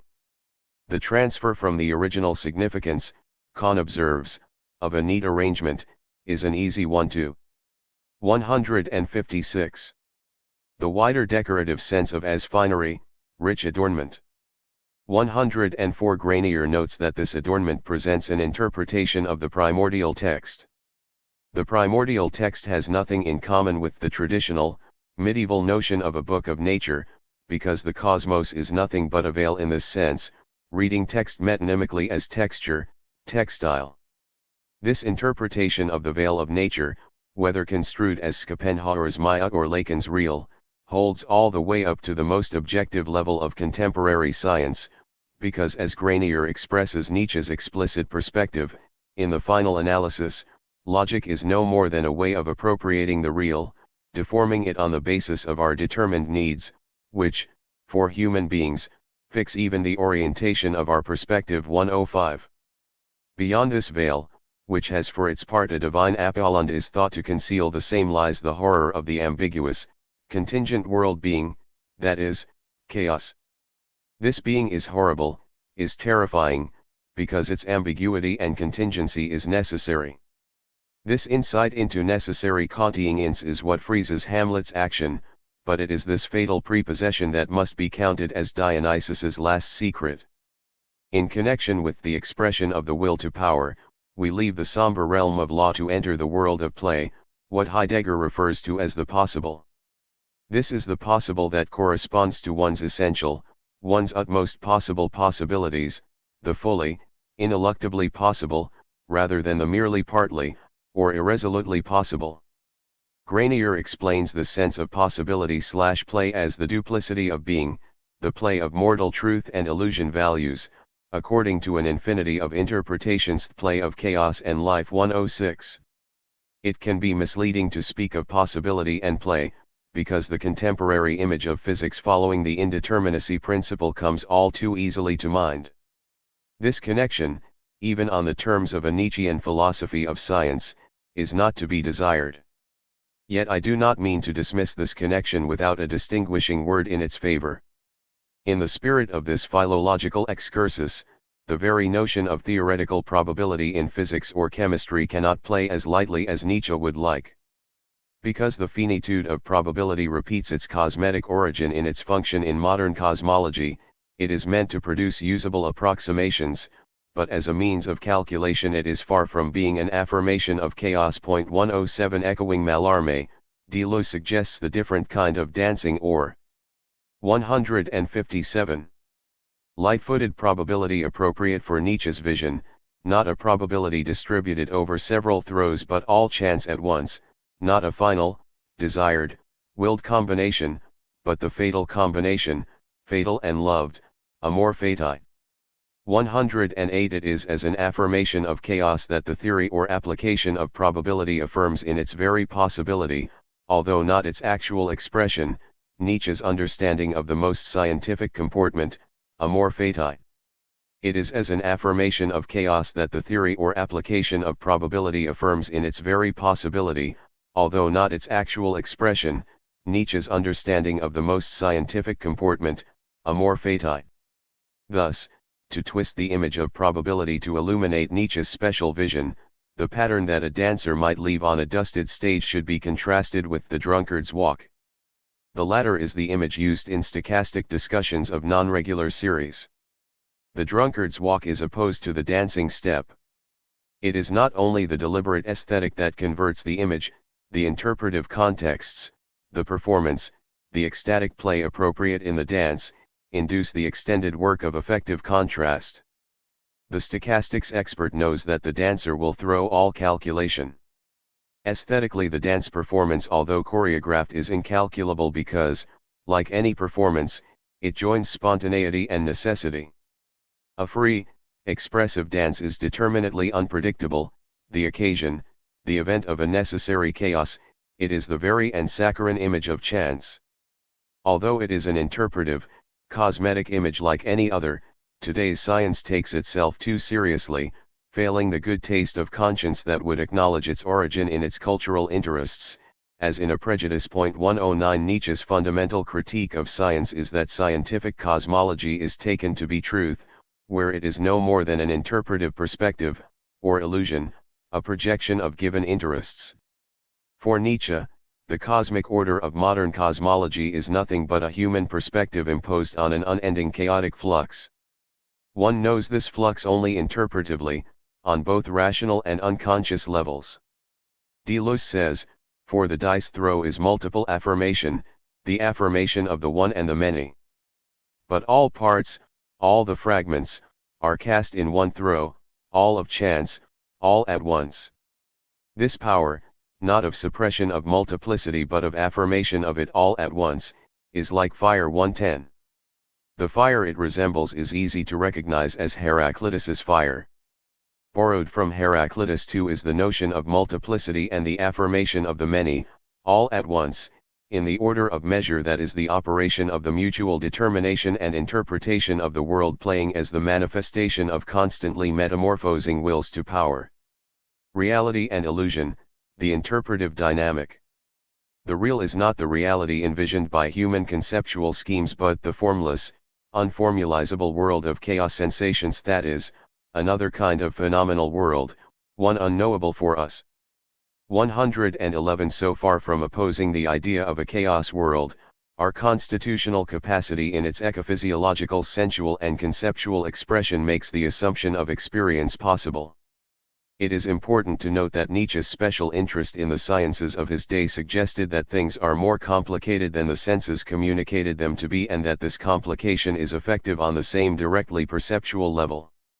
So Nietzsche speaks of the simplified world of everyday and theoretically mediated perceptions as a matter of refinement. Just as perceptual judgments, scientific laws, and scientific entities are possible upon the basis of flattened differences, excluding potential exceptions. And yet science hardly denies what it thus discards, thereby, as it were, having it both ways. Nietzsche's attention to the duplicity of science addresses the limits of reflective knowledge. We are not as successful as Lewis Carroll's heroine, for we are unable to pass through the looking glass into our very selves, as the reflective ground of what we know. When we try to examine the mirror in itself, we discover in the end nothing but things upon it. If we want to grasp the things, we finally get hold of nothing but the mirror. This, in the most general terms, is the history of knowledge 112. In a preface to the same text written half a decade later, Nietzsche would speculate on what it could mean for Kant to reflect critically on reflection. Come to think of it, was it not somewhat peculiar to 159. Demand of an instrument that it should criticize its own usefulness and suitability? That the intellect itself should know its own value, its own capacity, its own limitations? Was it not even a little absurd? 113. In the Nachlass, he then concluded, the intellect cannot criticize itself. In order to criticize the intellect, we would have to be higher beings with absolute knowledge. 114. Thus Nietzsche denigrates the possible powers of our foursquare little human rationality while yet remaining himself a seeker of truth. It is this search that leads him to the problem of the value of truth. 115. Perhaps things could be seen from different perspectives, perhaps we should try to incorporate or embody these perspectives, perhaps these foreign perspectives include the most absurd, the most unpleasant, the most difficult of perspectives. Perhaps our choice of viewpoint determines what is to be seen, that is, determines what is there to be seen, brings it as such into the open to be seen. Perhaps this revelatory seeing counts as much as the passive object, the object in itself. Perhaps, indeed, there is no such passive object. In this vein, he writes, the world is not thus, and living things see it as it appears to them. Rather, the world is made up of such living things, and for each of them there is a small corner from which it measures, observes, sees, and fails to see. The essence is lacking, the becoming or phenomenal is the only kind of being. 116. Nietzsche's insight here challenges the tendentious grammatical distinction between subject and object, active and passive. 117. Organic and inorganic, and even life and death. 118. Thus when he asks, if perspectivism is inherent in all things, he can answer, this would be possible if everything in existence were somehow essentially capable of perception. 119. In this light, we can read a subsequent reflection, given, however, that we install particular values into things, when we then forget that we were the instigators, these values work upon us in turn. 120. There is a reciprocity between interpretations and perspectives. Every center of force adopts a perspective toward the entire remainder. 121. The transformation of a chaos of sensations into a cosmos suitable for human understanding may be an arbitrary fantasy, but it is nonetheless an effective symbolic construction of the world. The world is only a word for the collective play of these actions. 122. On the basis of the relational interaction of the world conceived both in its subjective and objective dimensions as will to power and in its ultimate interactive involvement with itself. 123. Nietzsche can write, a quantum of power is determined by the effects that it exercises and resists. As conceived in itself, the adiaphore does not exist. Essentially there is a will to violation and defense against violation. Not self-preservation. Every atom has an impact on the whole of being. 124. To conceive the world from within, as Nietzsche says, not from the assumption of our own interest but rather as the world might be seen according to its interest, is, in effect, to construct the object subjectively. But this is not a noumenal perspective, and it is not an anthropocentric vision. We have seen that the perspectivalist position adopts an interpretive perspective beyond the subjective and extending beyond the objective as well. To say that everything is interpretation is to affirm that our own view of the world affects only our own interpretive transformation of the world. As a science of motion, mechanics is already a translation into the sensory language of human beings. 125. The assertion that science is a sensual/conceptual human translation of the world does not deny that science works. The point is to show the subjective interest of science's vaunted objectivity together with the subjective interests of its objects. Science works with illusions. But we have seen that Nietzsche goes on to make the stronger claim about science. It is a profound and fundamental good fortune that scientific discoveries stand up under examination and furnish the basis, again and again, for further discoveries. After all, this could be otherwise. 126. Scientific facts are not only non-absolute but also a matter of chance, they could have been otherwise. What does this still strange claim mean given the subjective character of scientific objectivity and the subjective perspective of the scientific object, that is, given the uselessness of the distinction between subject and object in a world understood as the expression of mutually interpretational wills to power? We can recall that for Nietzsche, the total character of the world, however, is in all eternity, Chaos 127. This world is das Reichtherzufall, the kingdom of chance and cosmic stupidity. In an earlier text, Nietzsche observed, the Greeks called this realm of the incalculable and of sublime eternal narrow-mindedness Moira 128. To censure Moira's unfathomable eternal realm as narrow-minded is to refer to its 161. Insensitivity to human projects as regarded from a human perspective. Now, the human conception of an insensitive nature is a systematic expression of the cultural illusion of science in the West and the Enlightenment's reverse mythological vision of a mechanical nature revealed through the sobriety of scientific sophistication. Ergo, a deliberate self-diminution may well advance the aims of exaggerated egoism. 129. The implications of this vain modesty will be the subject of the following chapter.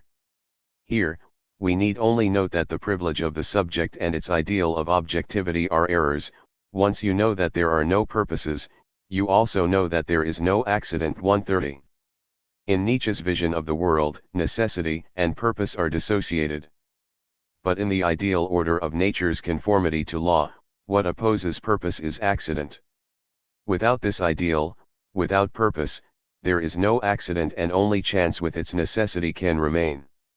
Thus, it is no accident that the coin comes up heads or the dice roll gives a 6 and not a 7. 131. The child's game that the universe plays is an eternal dice game, its necessity is the luck of the throw.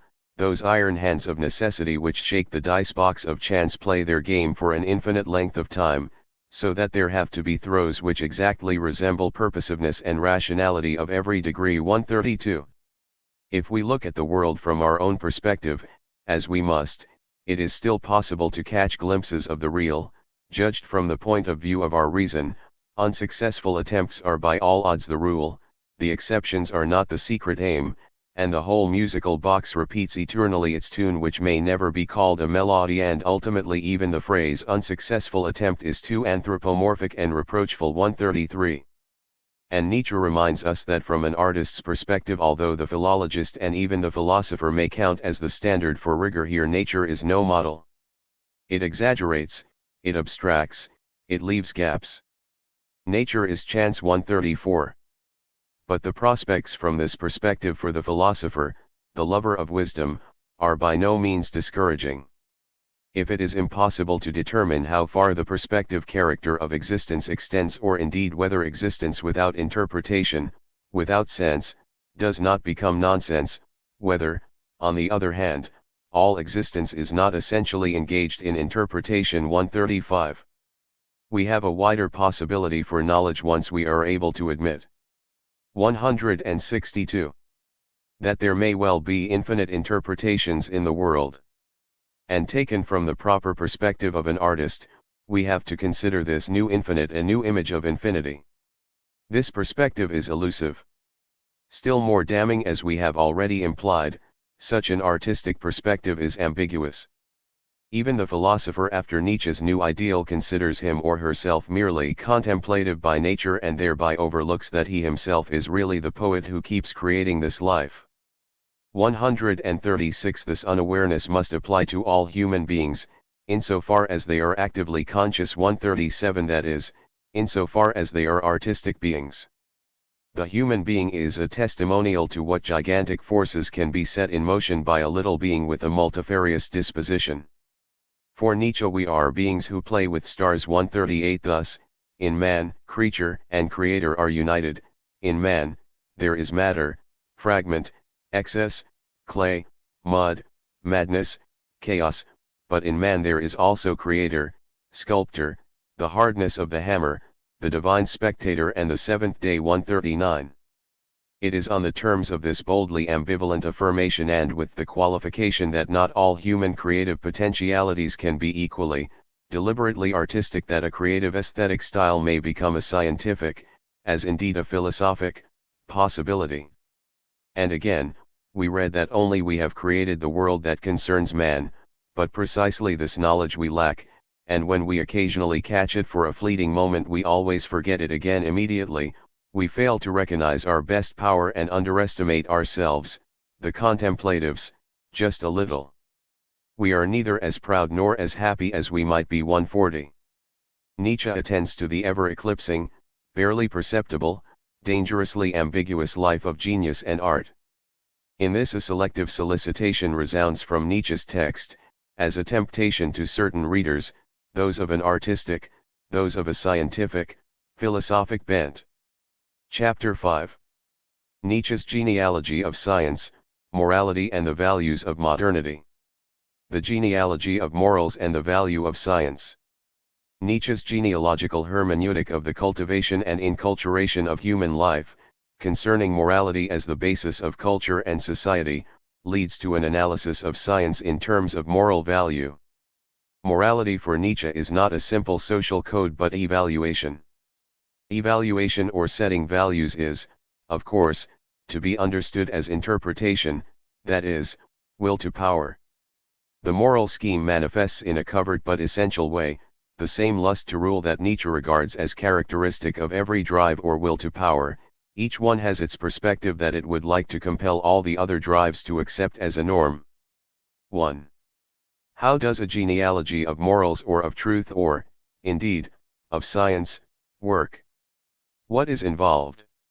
For Nietzsche at the outset, one has to question the hitherto ignored origins of things, not in terms of intentions or other routine causes or reasons, but in terms of the organic necessity at the root of our being apart from intentions and desires. Point 2. As Nietzsche expresses it, the necessities that move us, bringing forth our ideas, our values, ascents and descents, respond to the same ecological course that consummates autumn in fire and death. Point 3. But if the origin of morality is to be put in question, in particular if morality is shown to be a product of organic necessity, the very idea of freedom is at stake.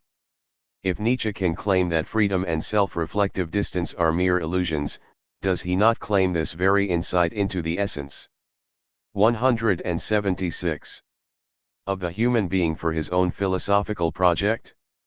We have seen this protest before as the recurrent or standard Nietzschean counterfactual, but we have also seen that such a criticism overlooks the self-consciously complex sense of Nietzsche's thinking.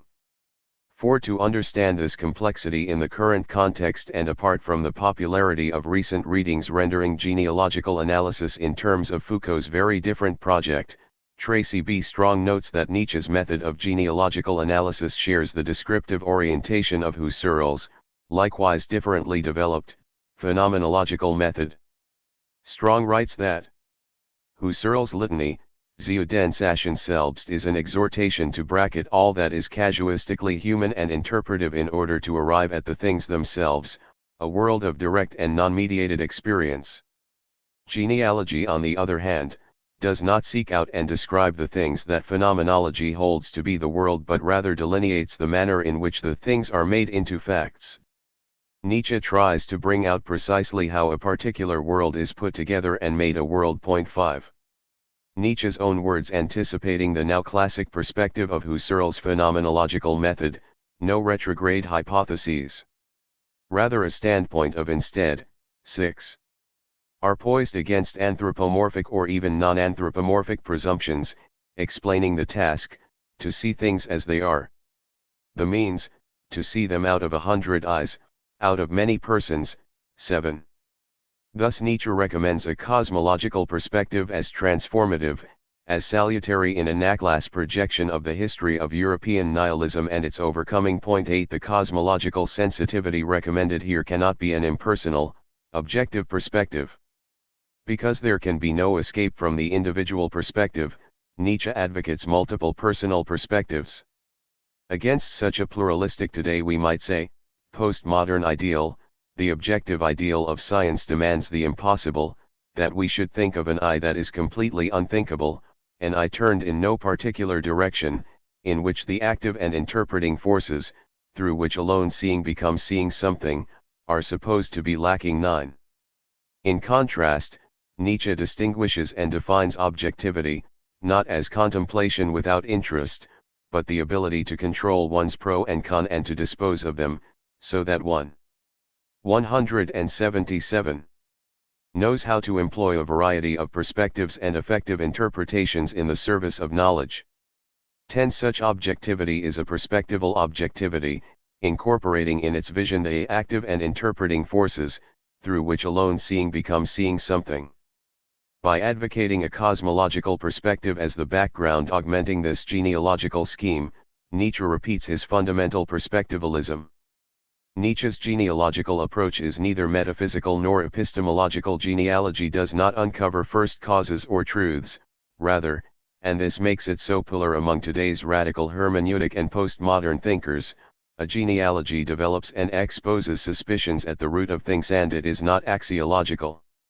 Nietzsche neither analyses morality in Schopenhauer's spirit as an abstract concept or ideal nor considers the nature or utility of moral actions as such. For the philologist Nietzsche, following his earlier call for critique of moral valuations, 11 best questions morality by analyzing those who at any time are called good rather than what good is done. This recalls the archaic Greek personal ascription of value, where the being of the actor, rather than an objective judgment of the subject's action itself, determined the quality of the act. For the Greek, there is no subject who acts, the subject is the action, or, better, the action is the subject. So Nietzsche writes, it is immediately obvious that designations of moral value were everywhere first applied to human beings, and only later and derivatively to actions. 12. The good were the powerful. The noble type of man feels himself to be the determiner of values, he does not need to be approved of, he judges what harms me is harmful in itself, he knows himself to be that which in general first accords honor to things, he creates values. Everything he knows to be a part of himself he honors, such a morality is self-glorification. 13. Because people fear and thus misjudge the effective political and social implications of this description of the noble or higher human being, we do need to add the corrective qualification that such a noble morality is also terribly innocent. 14. For Nietzsche, this naivete counts as a goodwill. 15. The values of the noble human type are the values of overflowing power. In the foreground stands the feeling of plenitude, of power which seeks to overflow, the happiness of high tension, the consciousness of a 178 wealth which would like to give away and bestow. 16. So that we do not miss the point here, although it will be necessary to come back to it again and again, the mark of, the proof of overflowing power is evidenced in what is given out. For Nietzsche, the greatness of a great human being lies in the fact that he expends himself. 17. This valorization of self-expenditure is a description not only of Aristotle's great-souled man but also of Nietzsche's appropriation of Lucian's term reflected as the Übermensch. From this height of power and the innocent inclination to self-expression that springs from greatness, such a human being will consequently aid others, not out of pity but more from an urge begotten by the superfluity of power. 18. For Nietzsche and for the Greeks, generosity and kindness are benedictions bestowed on others not in response to the imperatives of duty or as gifts in a structural economy of exchange. Rather, like a star's shining exuberance, like the sun dripping gold, the gold of light, sparkling reflection, of unreal shining glory, the greatness of will or benevolence cannot be withheld. The noble, great-souled individual is compelled to and is capable of an excess that makes its own measure. Thus Nietzsche defines good in terms of the noble, monumental human type who may be characterized further by the desire and capacity for difficult tasks and dangerous undertakings. The Greek ideal of moderation, for we are echoing the Greeks in this celebration of nobility, is thus preserved, for the essence of moderation is a relative matter, and power has its own measure. 19. On the other hand, the values possible for those not blessed with such potent natures, the values that can be set by such weaker human types will reflect their specific inadequacy as the values of impotence. Note here such values are exactly not impotent values. Moral valuation from the side of weakness pronounces weakness a good end, in terms of its own interests and inherent neediness, expresses that very same weakness as an ideal, deserving promotion and support. In this same way, injury may be interpreted as culpable. Note that the perspective from the side of impotence is non-naive and marks the beginning of social and cultural consciousness as such. Point 20. What is important in this extension of the morality of impotence is its position. 179. Vis-a-vis life. The perspective of weakness results in a resentment against life. This is a resentment against everything that hinders the inadequate longing for an easy existence. What Nietzsche names ressentiment opposes all expressive life values because they appear to endanger and even worse to waste life rather than preserve it as such. This view of life expression, erroneous when conceived from the side of life, is not erroneous from the side of weakness. For the weaker perspective is not in error when it estimates those life-expressive values articulating the power of an individual perspective as values potentially injurious both to others and to the originator. Noble or life-affirmative values are actually extravagant. Nietzsche's word is verschwenderische squandering, wasting, frivolous expenditure of life. The ascetic ideal, the inversion of values. The life-preservative ideals characteristic of the aforementioned weak or slave morality are not the values of some early Christian or Jewish past. They are today's living, ruling ideals. If noble and slave values are thought to be aboriginally opposed, the resultant of such an opposition is invariably the ascendance of slave values. It would be misguided to interpret Nietzsche's distinction between noble and slave morality as setting a possible program for future state revolution, that is, to read the slogan Grand Politics in an ordinary light. 21. Nietzsche's programmatic goal, insofar as the ideal of an elite culture does interest him, is qualified by his recognition of the prevalence of reactive morality and so its correspondingly necessary societal dominance. This refinement would thus account for the difference between my own necessarily philosophical perspective on Nietzsche's political reflections on the workings of social ressentiment and other theoretical accounts, such as, for one example, those of the political theorist William Connolly in his recent Identity/Difference. Qualifying his own invocation of Nietzsche in a context discussing the problem of democratic negotiations of political paradox, Connolly rightly observes, a Democrat who draws upon Nietzsche to think about contemporary issues of identity, ethics, and politics will soon be compelled to take several steps away from him. 22. If Nietzsche is fundamentally and perhaps best 180. Seen as anti-political, he is also and obviously no Democrat. Connolly underlines a theoretical point of interpretation that is essential for any understanding of Nietzsche as Connolly advances his own political appropriation of Nietzsche. Connolly reads Nietzsche as offering a tragic conception of life with non-theistic reverence. For Connolly, taken together these provide a human basis for agonistic care and self-limitation. 23. Connolly thus articulates his own political scheme as one conveying the paradox of ethicality and agonistic ethic of care that ambiguates assumptions it itself is often compelled to make about the truth of the identity it endorses. 24. For the purposes of the present context, it should be noted that Connolly adverts to the singular problem of the overman in a postmodern, that is, not merely machine but media and ecology conscious, culturally pluralist age.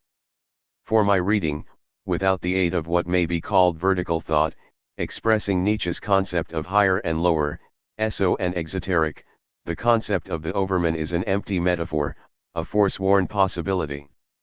Unless the human being is something that can be overcome in its humanity, unless a post-human is possible, the concept of the overman must be regarded as an aspect of Zarathustra's arch-irony, where the author of Zarathustra, a book for all and none, must be said to have known that the projected realization of the overman reflects the paucity of opportunity that heightens its romantic appeal.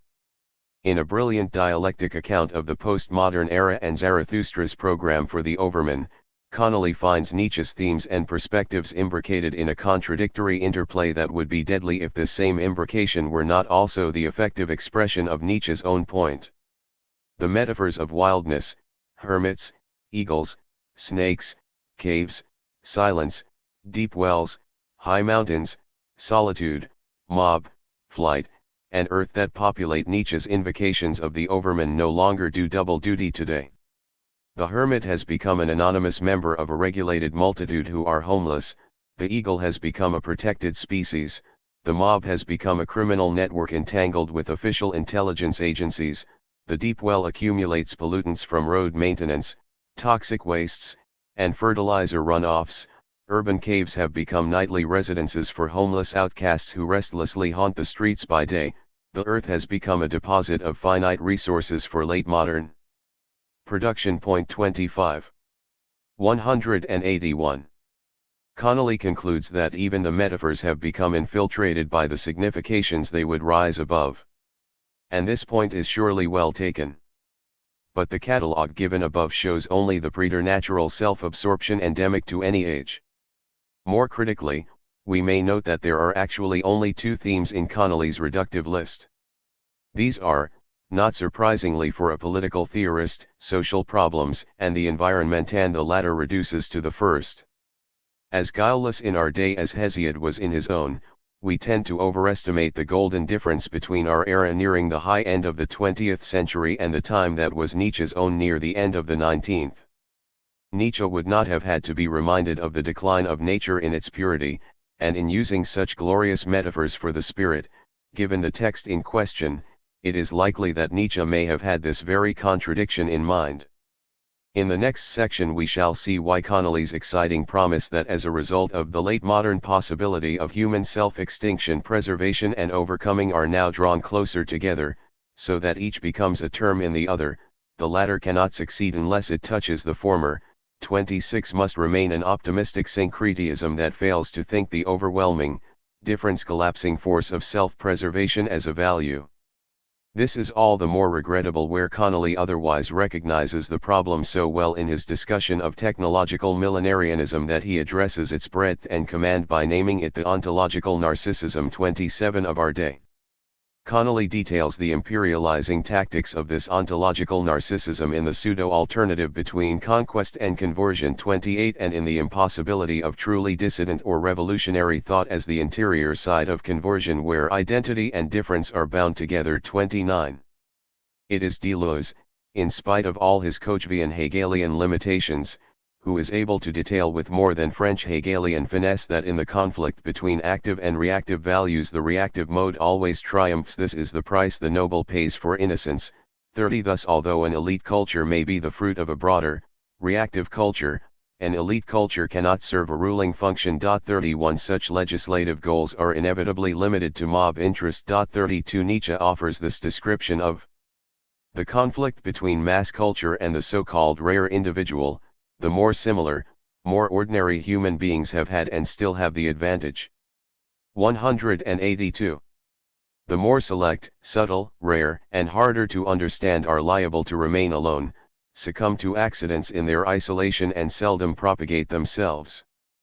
33. Nietzsche makes his point more explicitly in a late note echoing the same point in the third part of the genealogy of morals. As odd as it sounds, one must always protect the strong from the weak. 34. The Nietzschean call to protect the strong from the weak 35 derives from the explicitation of this apparently counterintuitive notion in a reactively polarized dynamic of opposition and typological conflict. The strongest and happiest are weak when they have the organized herd instinct, the fearsomeness of the weak, the majority against them. 36 Driving the logical and linguistic schemes of human and social cultural life, it is this fearsomeness that enables ressentiment to become active. 37. It appears to be contradictory for Nietzsche to describe reactive values as creative. But he explicitly claims that the slave revolt in morality begins when ressentiment itself becomes creative and gives birth to values. 38.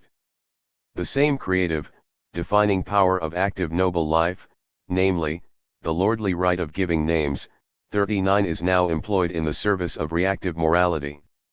The distinguishing mark of reactive conceptual representation is the articulation of difference as such. Rather than being named from the wealth of a naive oversufficiency, or the artistic, playful, egotistical coining of names, what is named by the slave is named negatively, what is conceived is nihilistically evaluated. Accordingly, Nietzsche defines the reactive valuation as syllogistic, or dialectical. Because all that is not slave or weak must be named evil, and because this that is evil receives its definition in contrast with the slave becomes what is good. As this naming action compensates for weakness by defending that weakness, which is to say preserving it, such a nomination is reactive. As an evaluating scheme, slave morality comes into being as a social reaction against the strong. But it does not stop there. This reactive valuation works against, that is, it denies and preserves weakness as such, and in this way it works against life and ultimately against the nature of existence, insofar as it cannot be conserved, because existence is nothing but change and becoming. Existence itself is wasteful and destructive, full of threatening danger and full of heedless external sufficiency. Valued from a 183.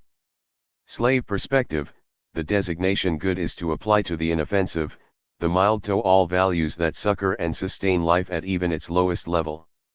Such a definition is unable to comprehend the perspective of the powerful because, favoring the impotent, it can exalt only whatever assists or sustains weakness. Because all that is not slave or weak must be named evil, and this that is evil receives its definition in contrast with the slave, the figure of the slave becomes what is good. As this naming action compensates for weakness by defending that weakness, which is to say by preserving weakness, this nomination is essentially reactive. The dynamic of this reactive inversion of positive valuation is articulated in the subtlety that brings it to birth. It is not merely because we live in the inherited tradition of this successful revolt of life-preservative values that we find its working difficult to perceive. 40. The roots of this subtlety go deeper than simple circumstantial immediacy. This complication demands clarification. The impulse of the inversion of values from a pristine self-glorifying, life-glorifying, great soul to a squinting, self-diminishing, conservation of diminished life, lies in their sensitive differences, that is, the difference of sensibilities that characterizes the two moral schemes. From the noble side, the pathos of distance expresses self-sufficiency, the non-comprehending distance separating the powerful from the impotent. On the slave side, the pathos of distance becomes a pathos of difference, expressing the impotent misunderstanding of power. Thus it may be said that the interpretational expression articulating an original impotence in the desire for power, the tyrant madness of impotence, manifests its will to power. 41. The fictional force from the perspective of a slave morality is derived from its own pathos of distance, articulating what is good in a reactive, negative expression. But, because the will to power is represented from the side of a lack of power. 42. It becomes what it never is when seen from the perspective of power, a drive not to express power but to acquire power. Accordingly, in the movement from bad conscience to asceticism, ressentiment is employed as a means to ensure control over oneself and, eventually, over the 184 impulses and instincts of others, so, ultimately to ensure control over one's life circumstance, over nature and life itself. Thus we see that Nietzsche's philosophy of will to power, so far from advocating a ruthless philosophy in which a few exercise mastery over other humans and nature, 43 highlights the importunate aggression against the strong hiding in this imputation of danger from the side of the politically righteous and the mild.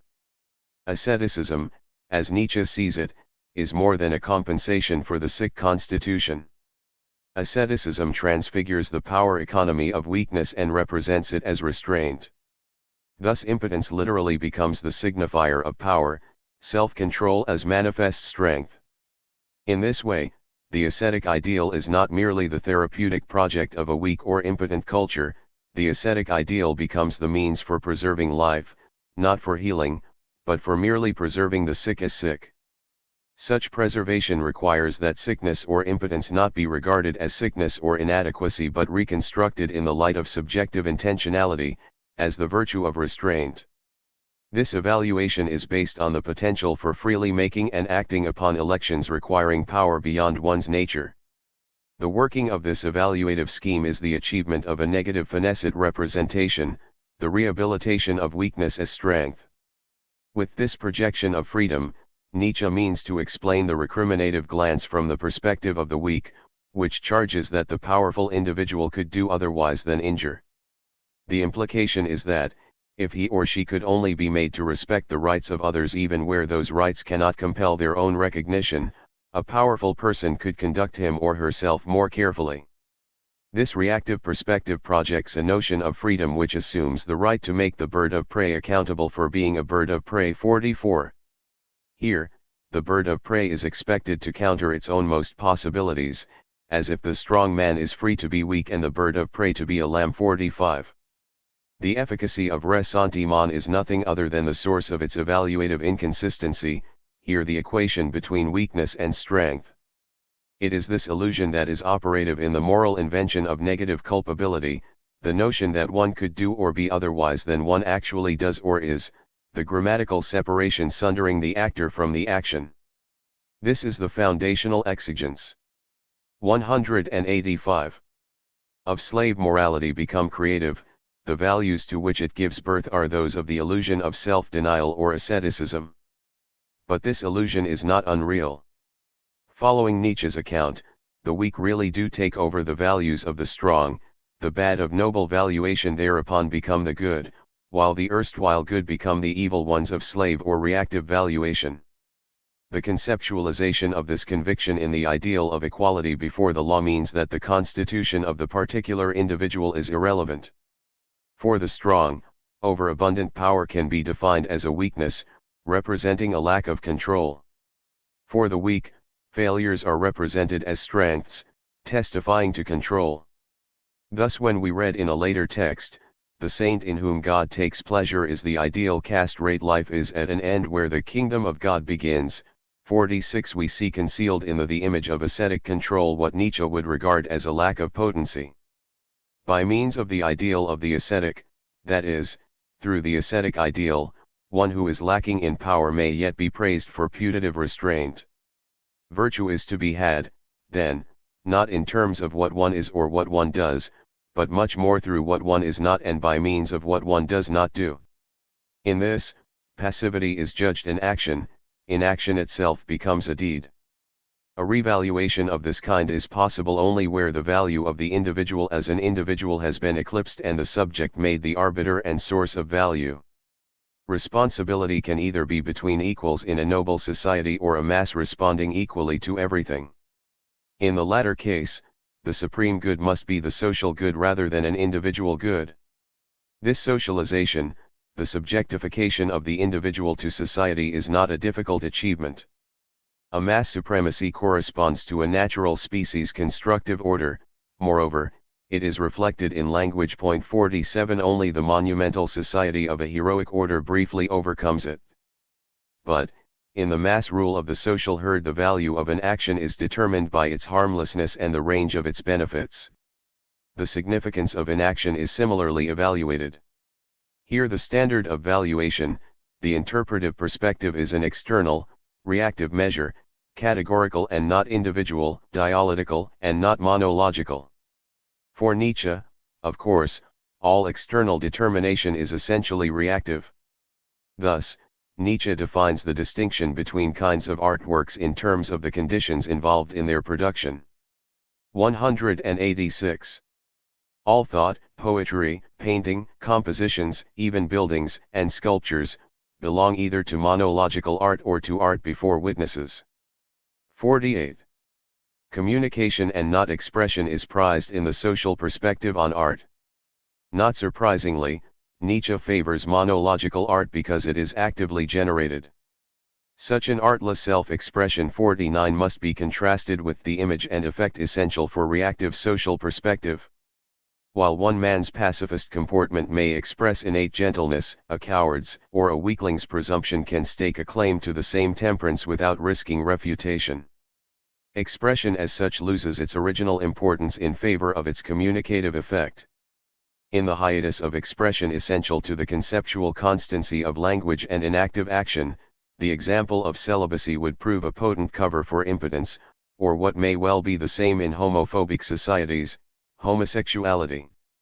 In the old fable illustrating the dynamic between actual effect and communicative image, wherever there are words and terms together with a comprehending audience, the fox failing to reach the grapes of his desire need not also lose face.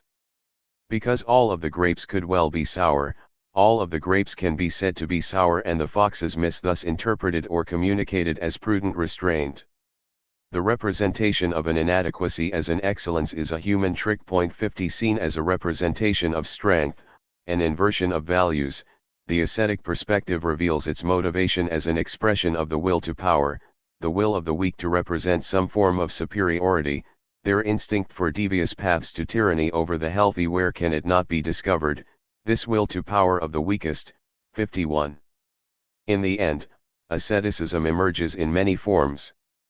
There is an asceticism proper to the strong, to the philosopher, and to the free spirit. Asceticism in these contexts is a means of self-overcoming, it is an instrument of self-creation, representing the capabilities and discipline of an artist. But, the same ascetic ideal in the hands of those unable to create yet still seeking to dominate, for example, the weak, and especially the priests of the weak, serves as a means to the preservation of their inadequacy, because what characterizes the weak is their fearfulness, and what they fear most is to be overpowered, overcome. Simply put, using the words of Nietzsche's Zarathustra, these are those who do not want to go. 187. Under. In the herd society of mediocre, democratic, modern life, the artistic self-overcoming that might be possible with the aid of the ascetic ideal is prevented.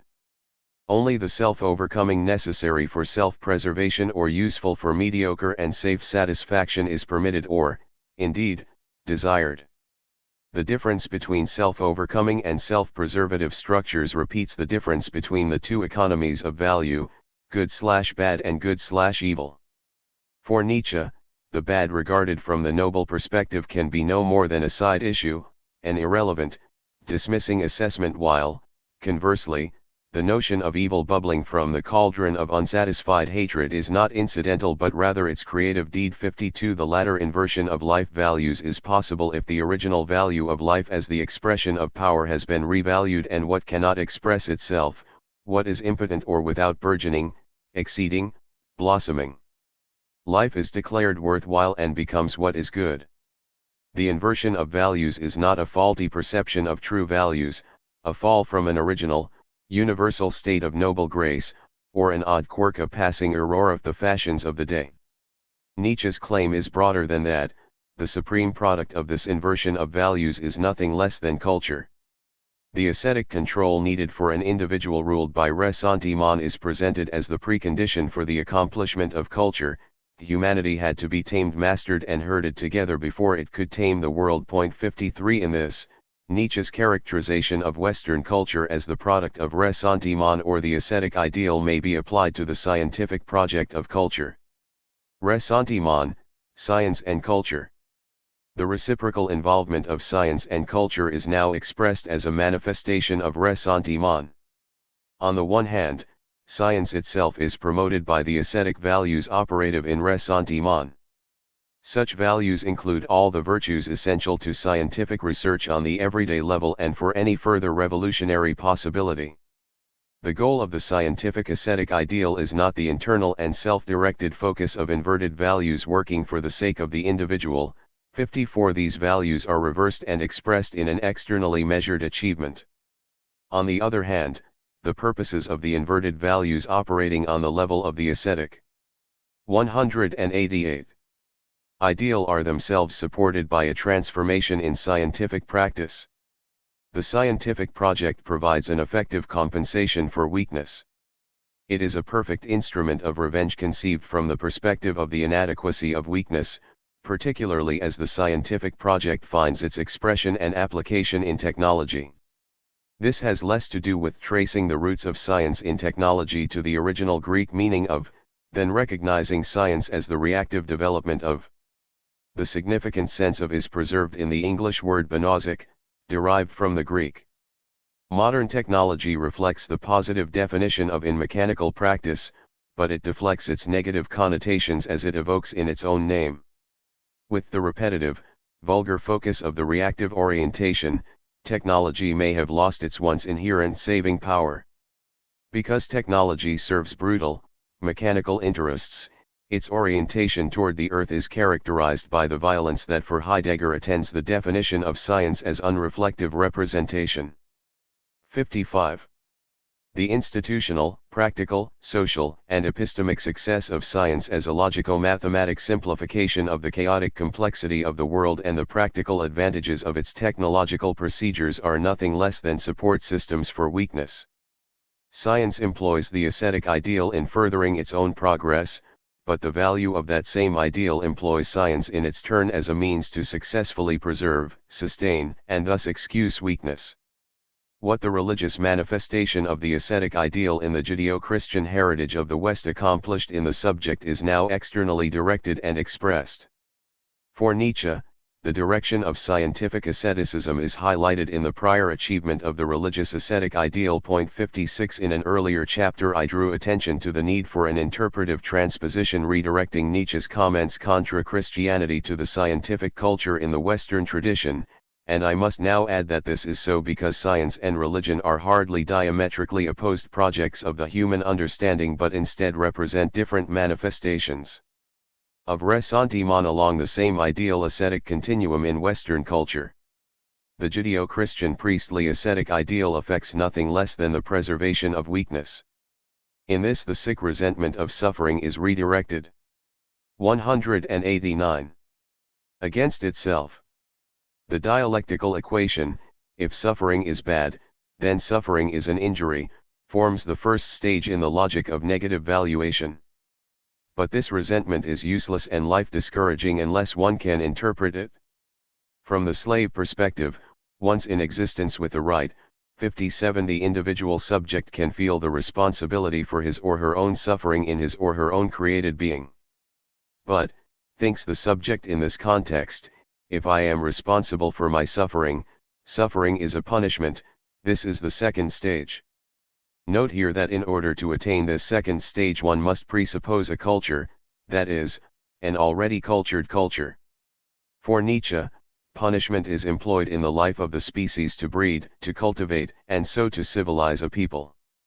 But, once personal guilt begins, once the reactive individual subject is held personally responsible for the pain of existence, once that pain is non-necessary but free, optional pain, what more need be done to generate the conscious, self-conscious subject of modern conscience?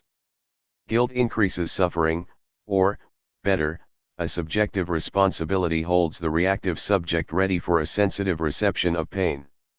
For the individual in a dominant slave culture, a consciousness of suffering creates new pain where there was none before, orients one toward the past, inculcating regret, longing, and repudiation and, conceiving the failed freedom potential in the past, hurls one ineluctably, nihilistically toward the future. 58 What is thus synthesized is not an individual who might be capable of keeping his or her word according to his or her own law. Instead we see the evolution of subjection, of the subject before the law, a subject whose life is structured in fear of witnesses, of convention and opinion. A good deal is achieved with this, if one may so speak, synthesized and regulated subject. This subject understands pain in terms of his or her own failing. More importantly, the subject knows how to avoid such failure or else to reduce suffering by regimented, addictive distraction. It is for this very reason that words like pain and suffering are inadequate to describe the psychological climate of modern life without hyperbole.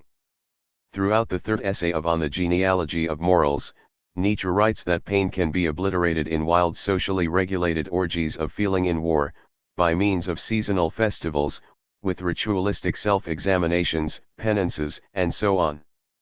But the ultimate therapy is available through the technological and practical business affairs of the modern era. 190. Here, one is really numbed or anesthetized by repetition and the regularity in work and leisure. Thus it often seems labored to talk of suffering as necessary today. Life is no longer, and one no longer understands how it could be, tragically problematic. Modern difficulties seem less indices of suffering than poor practical management. This last shows the fundamental advantage of the ascetic ideal in its scientific manifestation. Where one has in the Western metaphysical tradition and its Judeo-Christian articulation a right to life, suffering is a result or trial of sin. In the tradition of Platonic metaphysics, suffering is a consequence of error or ignorance. The unification of the two concepts, linking sin and error or indigence, is historical, and the implications are world-building. Suffering has been made corrigible. This is secular millenarianism. A technologico-scientific culture of ressentiment is sustained by the same physician who created it, the ascetic priest in the technician's culture of a scientific priestly caste.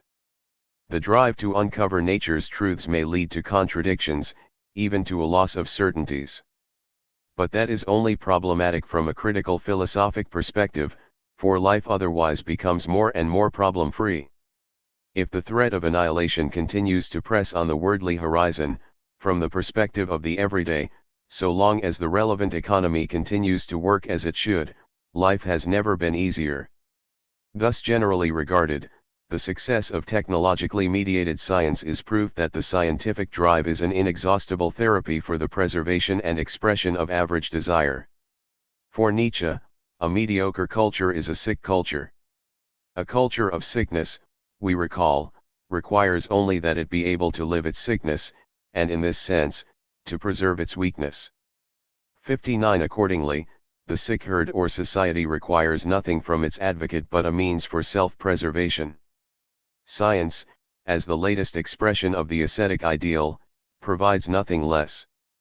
The ascetic priest acting in the service of a degenerating life is its conservative force.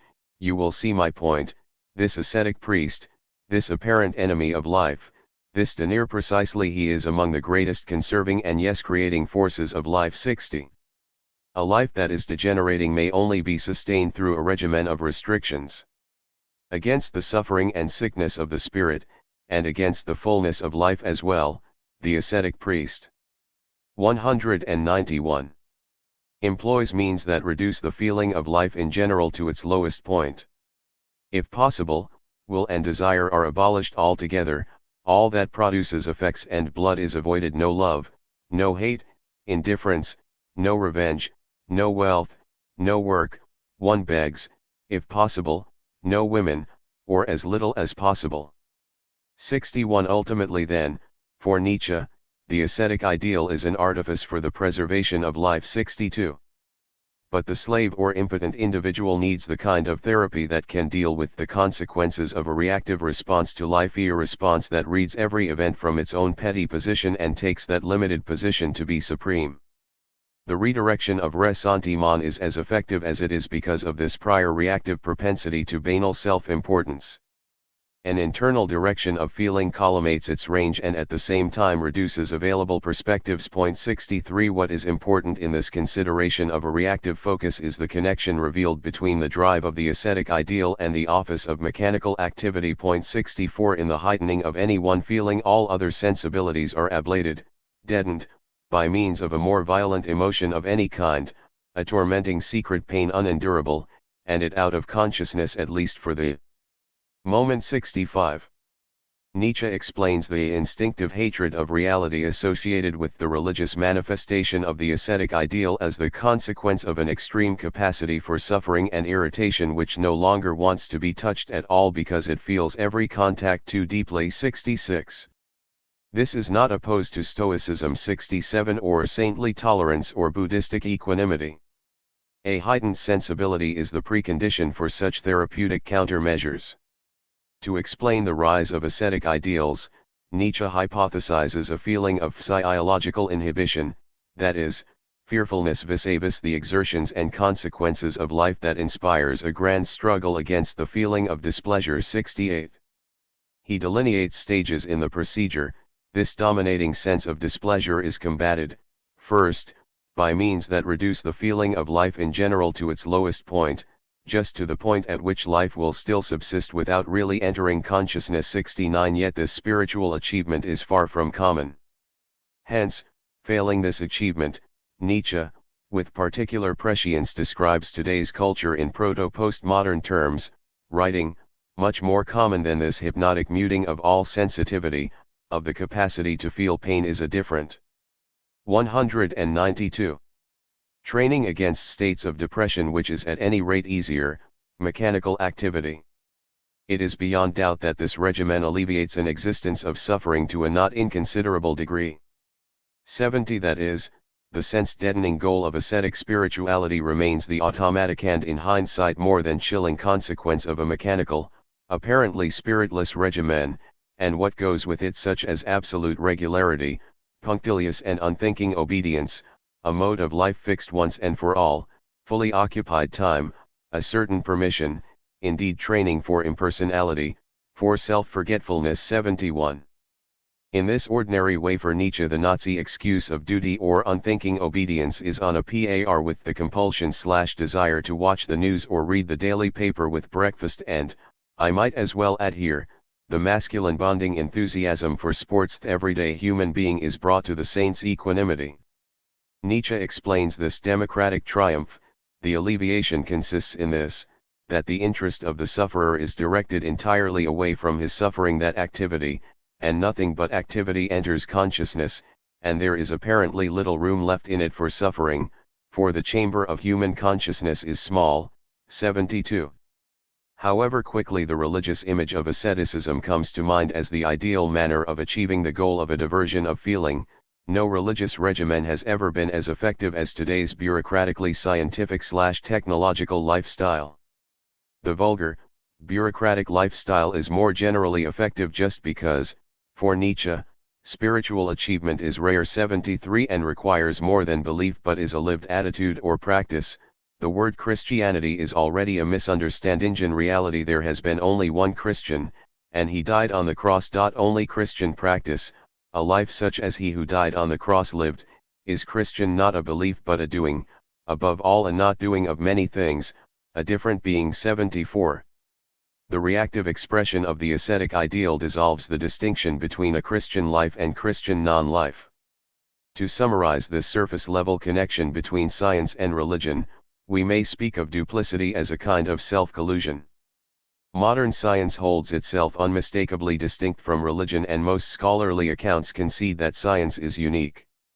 For science has been proposed as a champion of free thought, specifically against the tyranny of religious introversion and its ascetic ideal. Nietzsche plainly asserts that science is the latest and 193 noblest form of that ideal. If he traces a continuum between religious morality and science, today's science repudiates just that connection. Science represents an advance beyond religion. Science, it is thought, is not a further step along the same ascetic trajectory. We have seen that this deliberate opposition reveals nothing but the priestly machinations of a lifestyle yet characterized by ressentiment. The scientific interpretation of science as I have described it in current philosophy of science perpetuates this difference according to the same inspiration that affected the slave revolt in morality. 75. The mendacious mechanic of the dissembling representation, the representation of the vulgar as the good, casting the noble good as evil, recedes behind a fundamental subtlety. Thus the distinction currently emphasized between science and religion is in every sense deceptive. But such underground machinations serve the interests of life at any price. For Nietzsche, all protracted things are hard to see whole. 76. The difference claimed between science, morals, and religion works to obscure their commonality as expressions of the ascetic ideal, as means for maintaining a diminished life in the interests of the general life of humanity, which Nietzsche names the herd, the mediocre, handcraft, trade, agriculture, science. A greater part of all of this can only exist on a broad foundation, on a strong and healthy consolidated mediocrity. Science and even art works in its service and is served by it in turn. 77. On the level of the herd, Nietzsche describes the technological/scientific culmination in our day as a hypnotic muting of all sensitivity by means of a regimen of mechanical activity. The social pattern of regularization and impersonality characterizing our work and business world is the explicit criterion not merely of capitalist but also of scientific efficiency. Science is more effective than any other ascetic technique in attaining the ideals of the smaller man, or slave type, or as Nietzsche's Zarathustra expresses this accomplished ideal, the last man. This psychological ideal repeats the Christian prescription, love thy neighbor, represented for modern tastes, as a Lockean civilization of the instincts both personal and national. According to this ideal we can predict the utility of economic apologetics for an industrialist, capitalist system. The progressive ideal allows a reciprocal exchange of selfish goals for the transcendence of particular interests, or, as Nietzsche continues, the happiness of slight superiority, involved in all doing good. 78. 194. Without price, the will to truth as the will to life. As we have seen, the democratic or drive of scientific culture is expressed in the will to truth. The will to truth reigns in science because the decadent moral ideal of its culture proclaims not merely a will to life, but a will to life at any price. The motif of self-preservation, or survival is, by its own definition, an insistent, desperate one. What is desired in the will to life at any price is not at all life or living, per se. What is willed is much rather simply the preservation of life, perhaps as little as possible, perhaps so that one may have it for as long as possible, perhaps as painlessly as possible. 79. What is essential is merely that one have and not that one live life. Our words betray our values. Thus we tend to say, life involves risk as if it were possible to exclude risk with a little care. This possibility is impossible. Life is fundamentally risk. In what Anaximander expresses as the supreme principle of the cosmos, the contradictory heart of the living thing sounds the promise of its evanescence. 80. The longing for life at any rate, at any price denies physiological finitude. And life is nothing but physiological finitude. The desire for immortality manifests the nihilism of a longing for life at any price, sans aucun risque. Because life cannot be held in stock nor ultimately preserved, the will to life is fundamentally opposed to the essence of life. It has been argued that for those seeking to preserve life at all costs, it is not merely death that threatens. The expenditure of life is to be countered as well. The will to life is plainly aligned with morality. This opposition reveals two life orientations. The first orientation, that of saving or preserving life, is consumptive and acquisitive, expressing its own need and indigence, while the second, literal spending of life, is an expression of inherent power. The artist's desire to create, to give, and to enjoy, which also means to suffer life, stands in contrast to the fearful, acquisitive longing for life. And here it should be said that the artist in question is not the creative individual of paints and brushes, nor a dancer, nor even a musician, nor any kind of cultural architect. The meaning of art must be understood in terms of the grand style, a matter more of character than métier. 195. All of life manifests desire or will to power. That is, all life expresses will to power, even in its most decadent expression.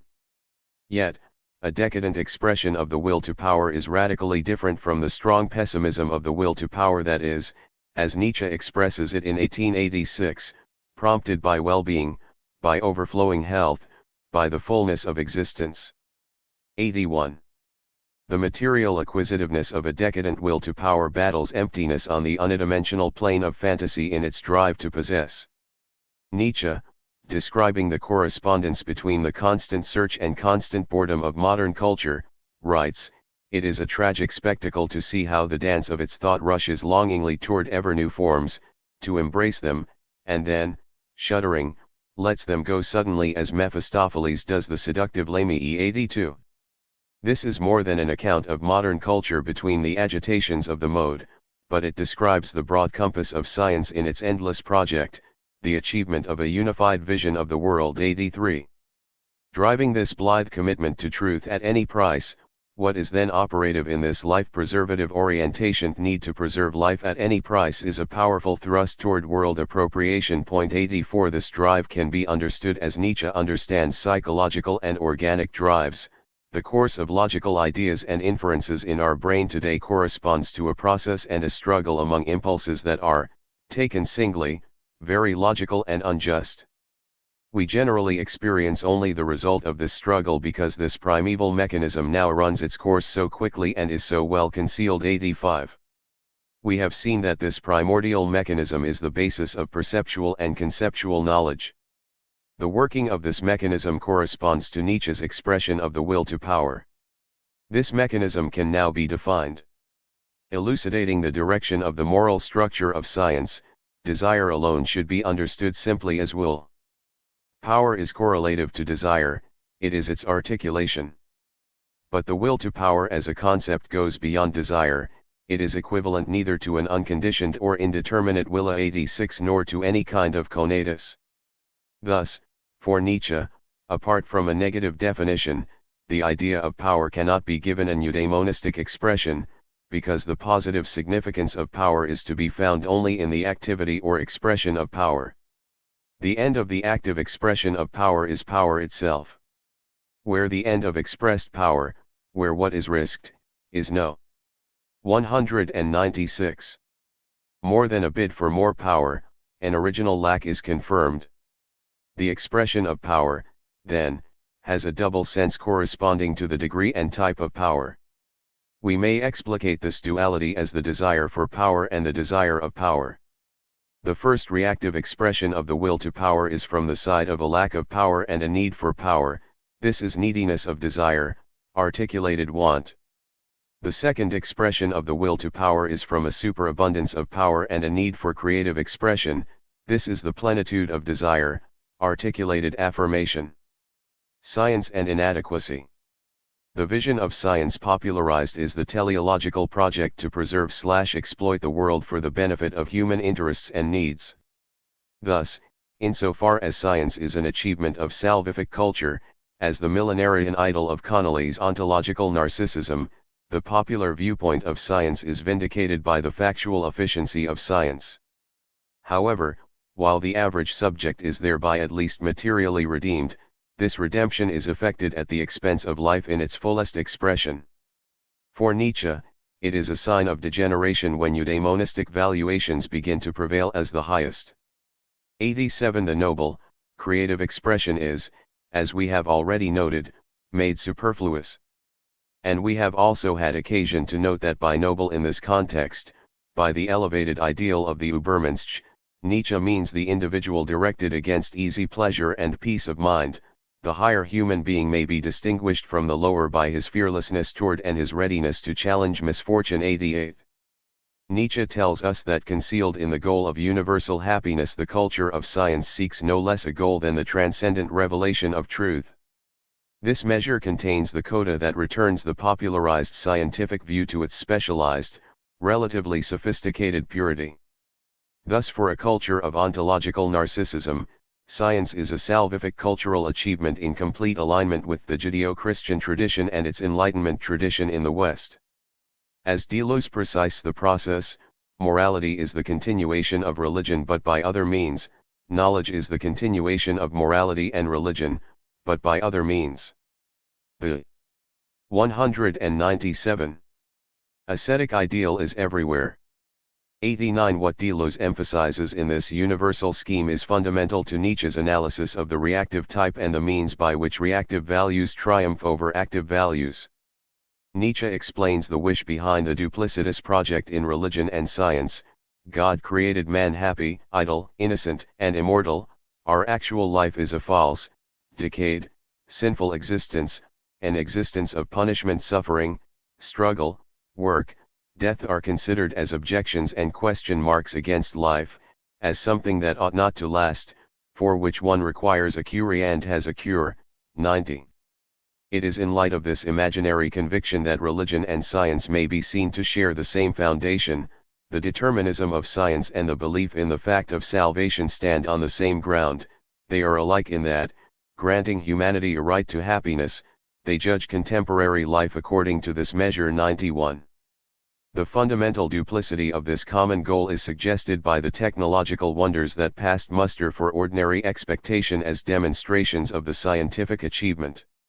Let me quickly acknowledge that reference to applied science in terms of technological achievements is often judged irrelevant to science, while observing that the genealogist or the perspectivalist philosopher is distinguished by attending precisely to what is though irrelevant. If scientific knowledge admits its limitations, confronting infinitely extendable limits, this sophistication proves the resourcefulness of the scientific manifestation of the ascetic ideal. Thus such sophistication may not be thought to herald the inception of tragic culture, as Nietzsche expresses this vision in his first book, because it sidesteps the incorporation of the tragic wisdom that is the necessary prelude to such an aesthetic. Point 92. It will not do to follow Kaufmann by reading Nietzsche as if he were Hegel when Nietzsche writes, "All great things bring about their own destruction through an act of self-overcoming." Even if Kaufmann had not suggested it, the association still seems to be illicit, just because Nietzsche repudiates Hegel at least as an aesthetic taste. Nietzsche nevertheless goes on to illuminate the self-destruction with a typically Hegelian expression as Selbstaufhebung. 93. The one who can overcome himself, who can go under, is the noble, creative individual living beyond himself and so at the height of life. Opposed to this prospect of self-overcoming, Nietzsche writes that the ideal of ultimate mediocrity has assumed the upper hand, the herd animal ideal, now prominent. 198. As society's highest attribution of value. 94. Thus Nietzsche's note that strictly speaking, there is no such thing as science without presuppositions. 95 presumes the slave interest of decadent life. It is the impoverished life that impels scientific interest, that needs the healing and prophylactic measure of scientific asceticism. Nietzsche suggests that what is revealed at this weakened limit of life, through the Socratic ideal of and search for truth, leads to the bright night of nihilism. But what is found in this search is less the full vision of world being in the affirmative midday of its wild chaos, than an image betraying its own origin in its fragmentation and its limits. Nihilism is not tragic wisdom. The motor, because the reward of the scientific ascetic ideal, is the happiness of the good life. For Nietzsche, this is a decadent life. Decadence betrays itself in this preoccupation with happiness. 96. Nietzsche continues, explaining the provenance of this preoccupation. The fanaticism of their interest in happiness reveals the pathological at its foundation. It was a life interest. To be reasonable or to go to ground, these were the alternatives they faced. 97. The last thing a reactive type desires is to go to ground, that is, to go under. Instead, such a human type seeks to remain at whatever level it can, using whatever means it can. We know what the ascetic ideal preserves and signifies through the consideration of its current manifestation in science. The very notion of progress allows an ersatz production. 98 Rather than affirming the aesthetic dimension of life and the creativity of illusion, with all the good conscience that characterizes art, what we have instead is the lame consciousness of a science that takes its vision for truth or near enough. Thus, we seek the illusion of truth, the permanence of the absolute, in some future life where we are not vulnerable, not mortal, or insignificant in unsure protest against the manifold variety of reality in the breadth and depth of becoming/being, we fear the abyss. Axiomatic in this future faith is our belief in the saving power of science in an utopian redemption and the convicted centrality of this technologico-scientific ideal in our lives. It is this belief that permits us to remain as we are. Where religion and enlightenment once held sway as societal arbiters of value, it is now science that prevails. Thus disposed, our lives are oriented toward the perpetuation of weakness because devoted to developing the support systems of such weaknesses. Ontological narcissism is not, for all its involuted concern, an ontological. 199. Hedonism. We are still talking about asceticism. But ascetic conservation of weakness as such does not mean that as a culture we are any less desirous of a transcendent solution to the riddle of existence. 99. Salvation is so needed by a culture of ressentiment that one failure to attain it is met by the construction of another approach, another tack. And, here in fact, we see that salvation is an indirect expression of scientific technology. It is important to resist the conclusion that lacking the aim of another spiritual world, because science has replaced religion, it is manifestly obvious that since Copernicus, man seems to have got himself on an inclined plane and now he is slipping faster and faster away from the center into what? Into nothingness. Into a penetrating sense of his nothingness. 100. Nietzsche's resolute counterpoint is, very well. Hasn't this been the straightest route to the old ideal? 101.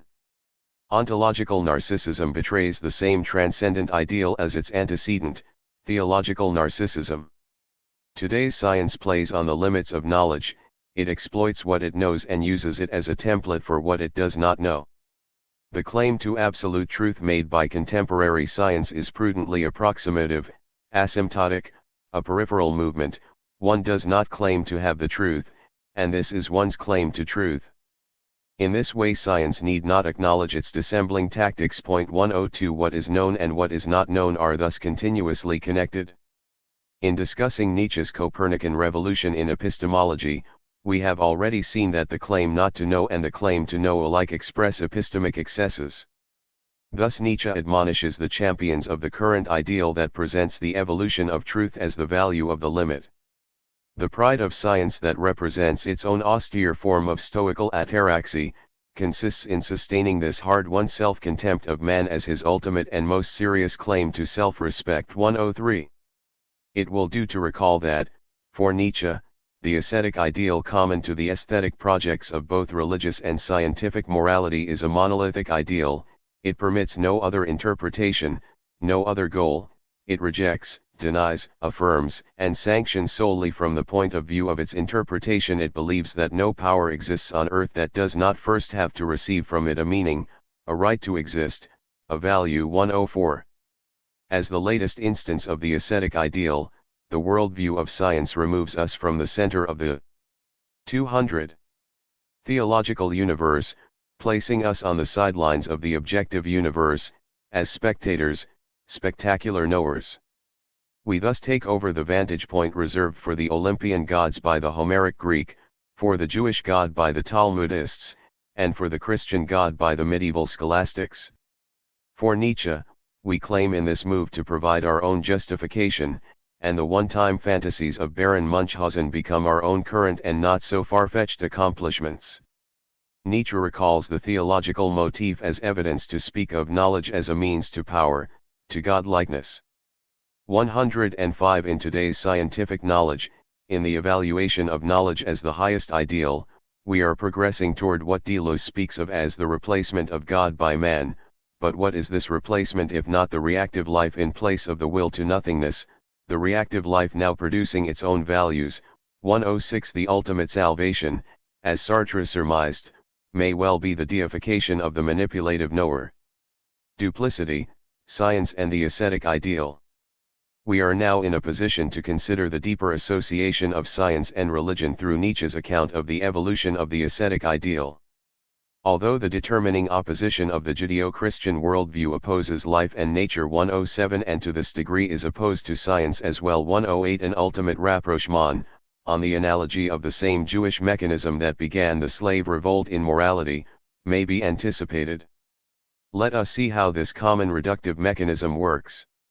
For Nietzsche, from the trunk of that tree of vengefulness and hatred, Jewish hatred, the profoundest and sublimest kind of hatred, capable of creating ideals and reversing values, the like of which has never existed on earth before, there grew something equally incomparable, a new love, the profoundest and sublimest kind of love. And from what other trunk could it have grown? 109. From Jewish hatred and impotent desire for revenge blossomed the flower of Christian love. But this did not vanquish Jewish ressentiment. Christian love is merely its threefold fulfillment. One should not imagine it grew up as the denial of that thirst for revenge as the opposite of Jewish hatred. No, the reverse is true. That love grew out of it as its crown, as its triumphant. 201. Crown spreading itself farther and farther into the purest brightness and sunlight, driven as it were into the domain of light and the heights in pursuit of the goals of that hatred, victory, spoil, and seduction by the same impulse that drove the roots of that hatred deeper and deeper and more covetously into all that was profound and evil. 110. As such a subversion, the Jewish seduction of Rome was Jesus himself, styled by Nietzsche. The Jewish rejection of the incarnate salvation of Evangenen Judisken Worthsuen Warungende ideals. Did Israel not attain the ultimate goal of its sublime vengefulness precisely through the bypath of this Redeemer, that Israel must itself deny the real instrument of its revenge before all the world as a mortal enemy and nail it to the cross, so that all the world, namely all the opponents of Israel, could unhesitatingly swallow just this bait? What is certain, at least, is that sub hoc signo Israel, with its vengefulness and revaluation of all values, has hitherto triumphed again and again over all other ideals, over all nobler ideals. 111. Nietzsche traces the anti-Semitism that characterizes the historical opposition between Christianity and Judaism to this shared root. So Nietzsche draws attention to the chosen people in terms of their understanding of every other people.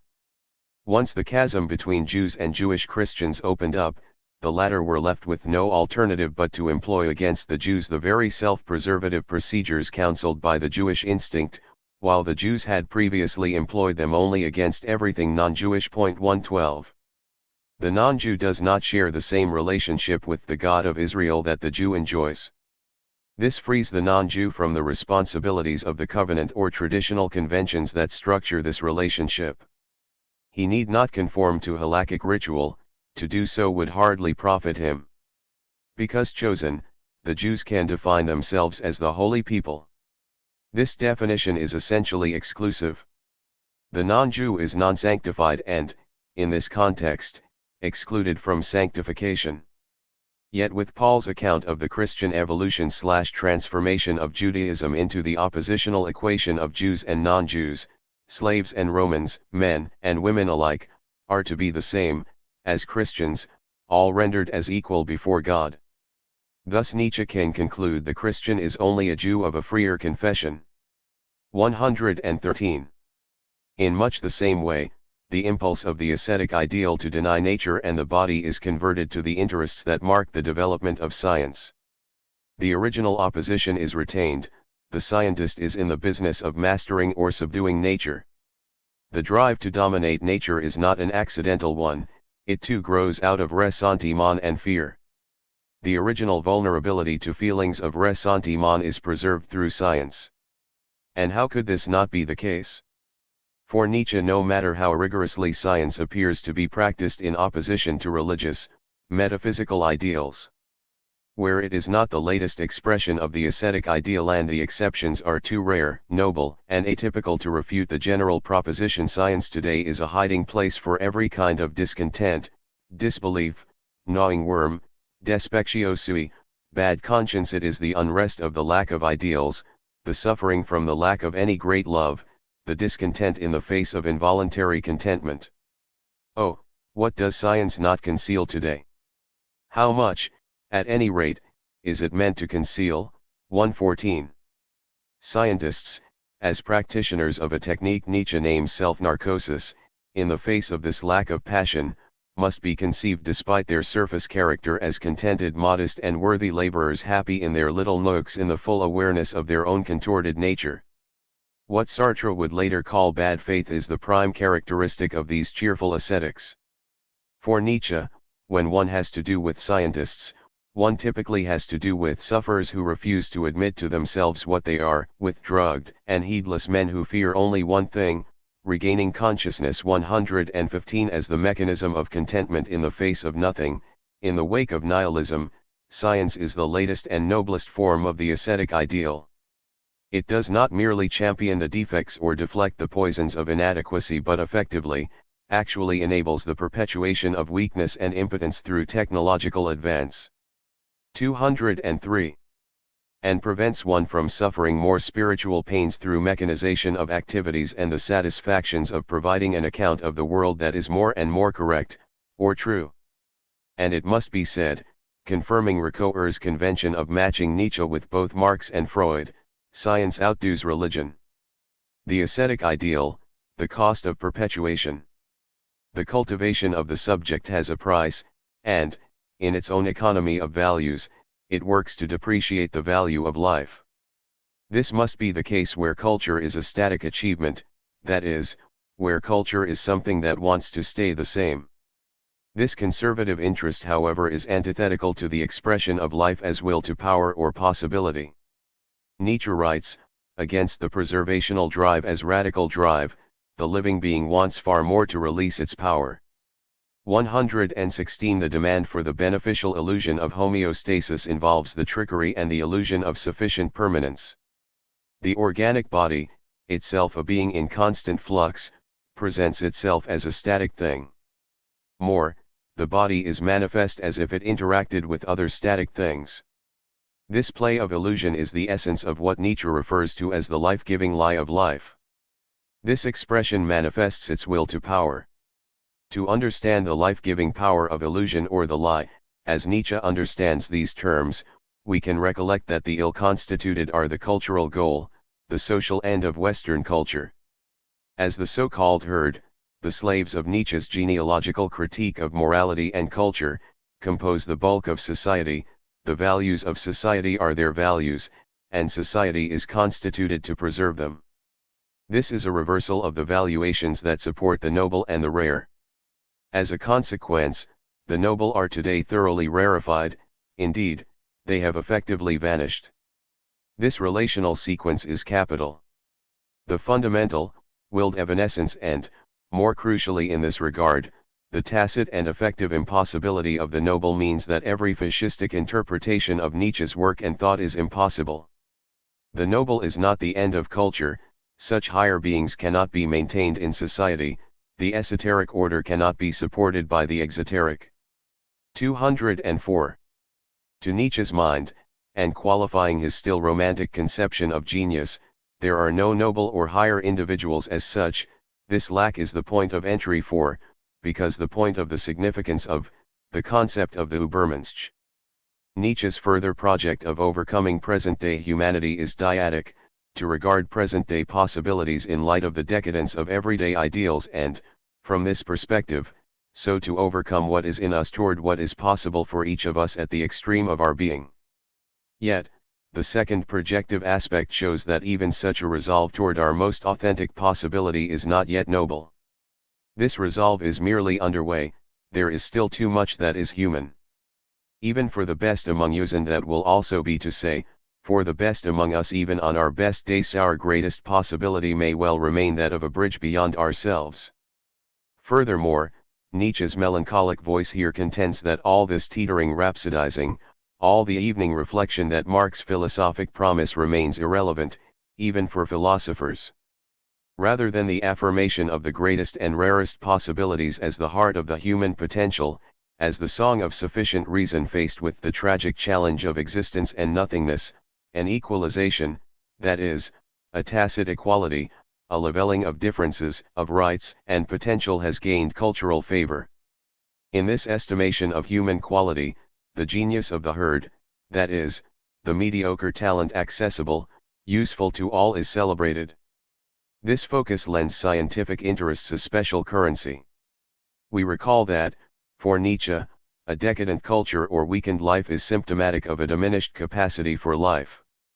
A culture lacking vitality is decadent. But religion and morality as forms of the ascetic ideal are the means by which a reduced life can be maintained and promoted. Science, as the embodiment of the will to truth at all costs, is itself an expression of the will to life at any price. As such, it opposes what is changeable in life in its search for the ultimate truth of things. Insofar as science embodies this metaphysical drive, it denies life, which is change and passing away and, indeed, illusion. But Nietzsche's counterclaim is that there is no absolute or foundational truth. Thus, to the extent to which science embodies the will to truth, it cannot avoid a collision with the untenability of its own metaphysical ideal. Such a collision is so subtle that it can occur a number of times without report. Science, in its natural and social research expressions, perpetuates its own loyalty to its absolute by the same expedient. 205.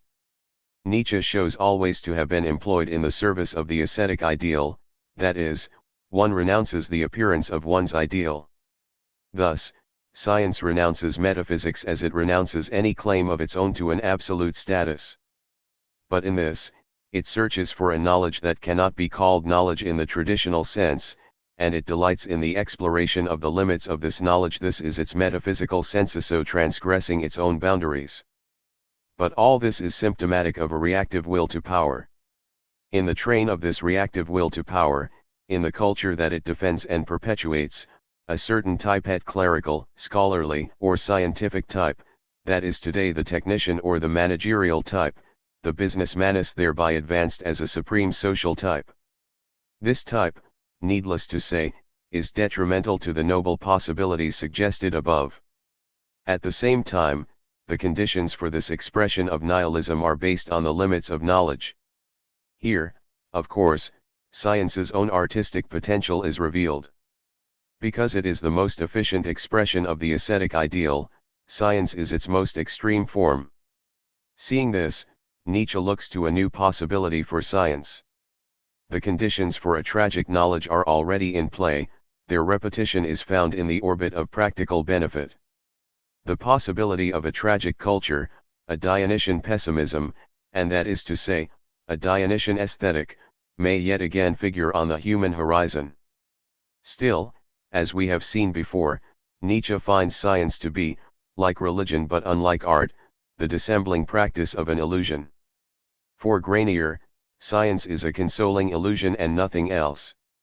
117 If illusion is not affirmed, and affirmed with a good, artistic will, the result cannot be truth but only the illusion of truth or delusion. Only a person of sufficient artistic power can affirm illusion as such. Through a full expression of power, one may overcome the style of impotence. But an important question remains, can such a revision ever take place in an emancipated, democratic culture? Nietzsche feared not, and this was the tragedy of his personal life and his philosophy. 118 But deferring the extent of this question, it can be observed that if it is possible, it can be attained only by transforming the person of the scientist, that is, by making the technician into an artist. Here, a crucial observation, the artist can never be a scientist. Whenever that happens, what results is no more than art with a bad conscience. Yet the scientist is already an artist, albeit unconsciously. By transforming. 206. The scientist, refashioning the technical worker into an artist, one can go beyond the fearful nihilism that is the heritage of impotence. To do this requires no further technology, no new mythology. What is necessary is not at all the representation of impotence as power, but impotence as the failure of power is to be overcome. Rather than employing scientific illusion as a negative, absolute ideal against the ambiguity of being, the redemptive thought with taste and style, and so, above all, feeling for existence in all its rich ambiguity affirms life. This affirmation once again sets apart from mere as art. The goal of this properly aesthetic effort is a redemptive one, if the redemption here is not material but stylistic. Yet, for this the inconvenience, the pain, the inconstancy, and the ambiguity of existence are not to be redeemed. One must reach out and try to grasp this astonishing finesse, that the value of life cannot be estimated. Not by a living man, because he is party to the dispute, indeed its object, and not the judge of it, not by a dead one, for another reason. 119 This astonishing finesse involves what he names the innocence of becoming. 120. The subject is not to be promised a redemption here, this is no substitute for religion, no new version of the ascetic ideal. What is to be redeemed is grander than the ambiguity and pain of life, it is the whole of existence itself. Science as an aesthetic achievement, mechanisance. Ultimately, for Nietzsche, science is to be conceived aesthetically. While science is not articulated as an artistic or deliberate aesthetic creation, it is nevertheless effective on an artistic level.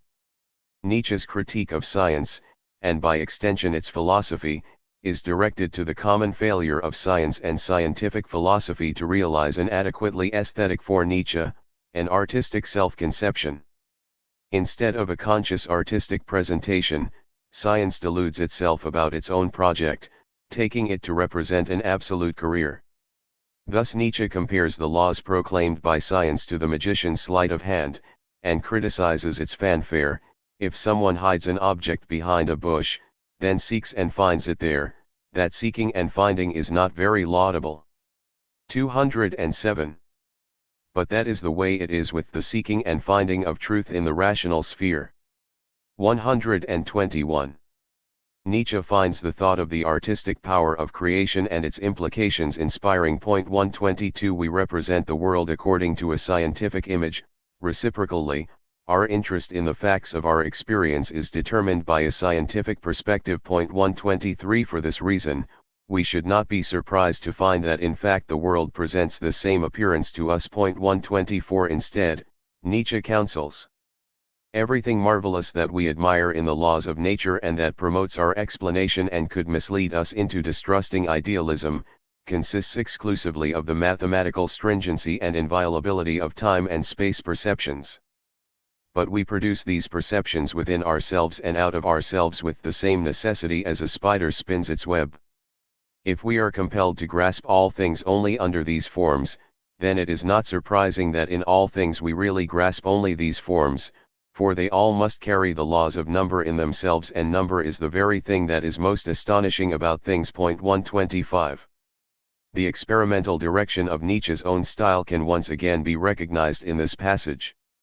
The metaphoric image of a spider and the vision of organic necessity together with its creative/illusionary/delusionary emphasis is an image that recurs throughout Nietzsche's work. How should we hear this early passage and its recurrent resonance throughout Nietzsche's late work? In a cosinus horizon, the passage works across two tonal registers.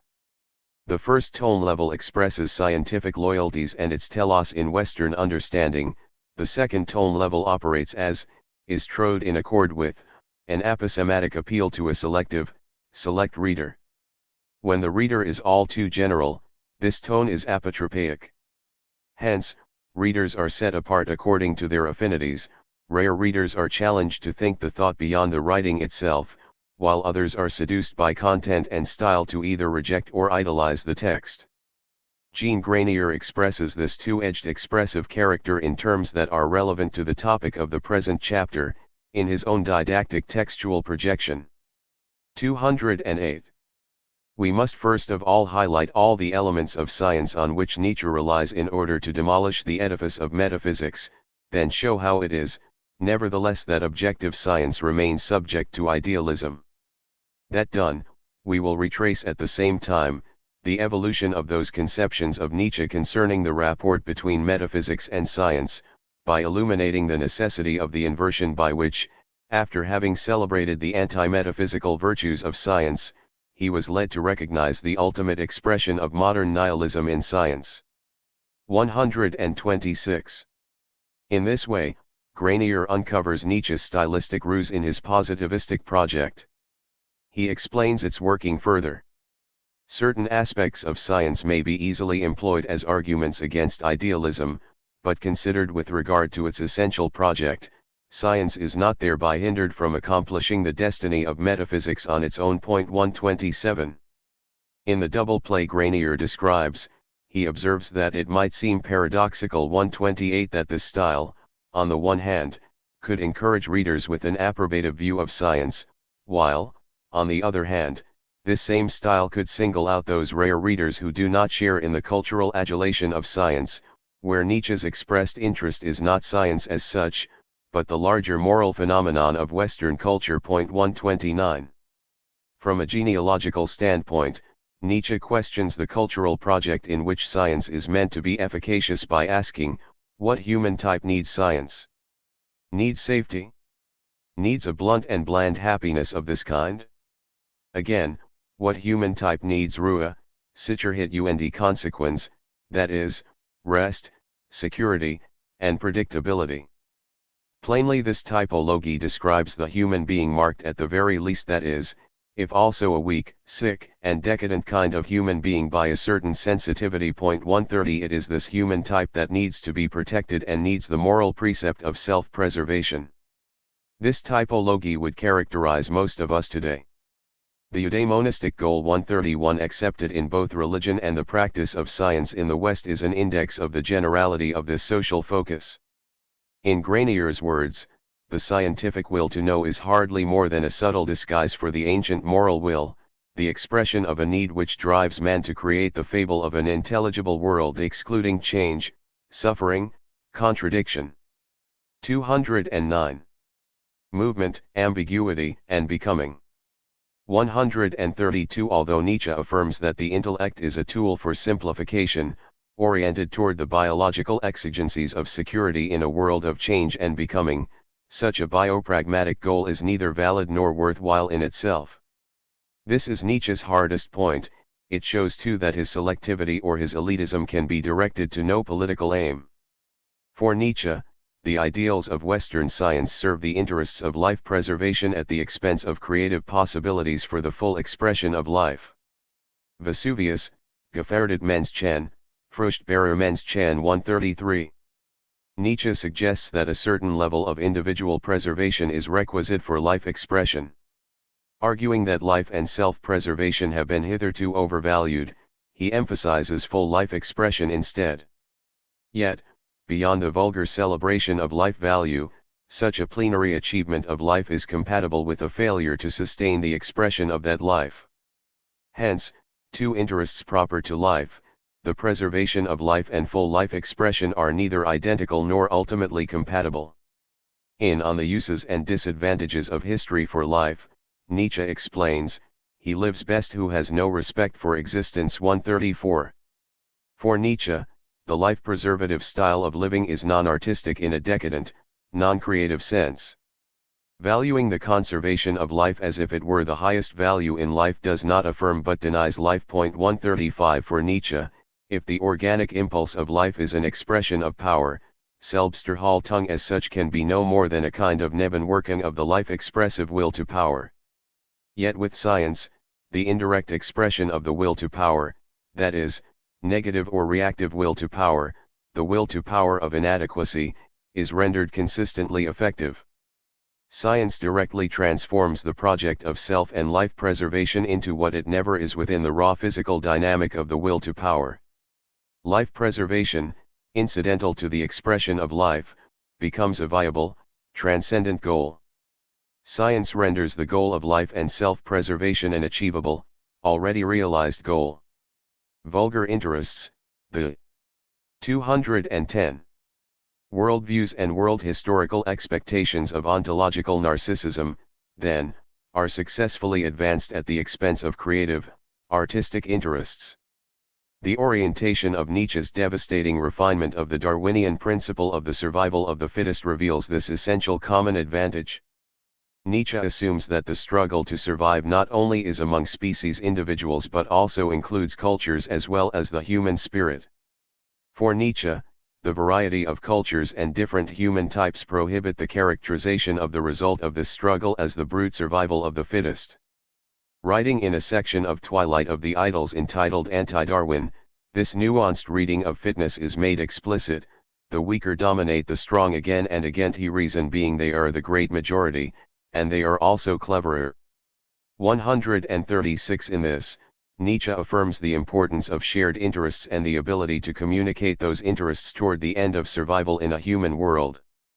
As communal, these interests cannot be select, special, or esoteric.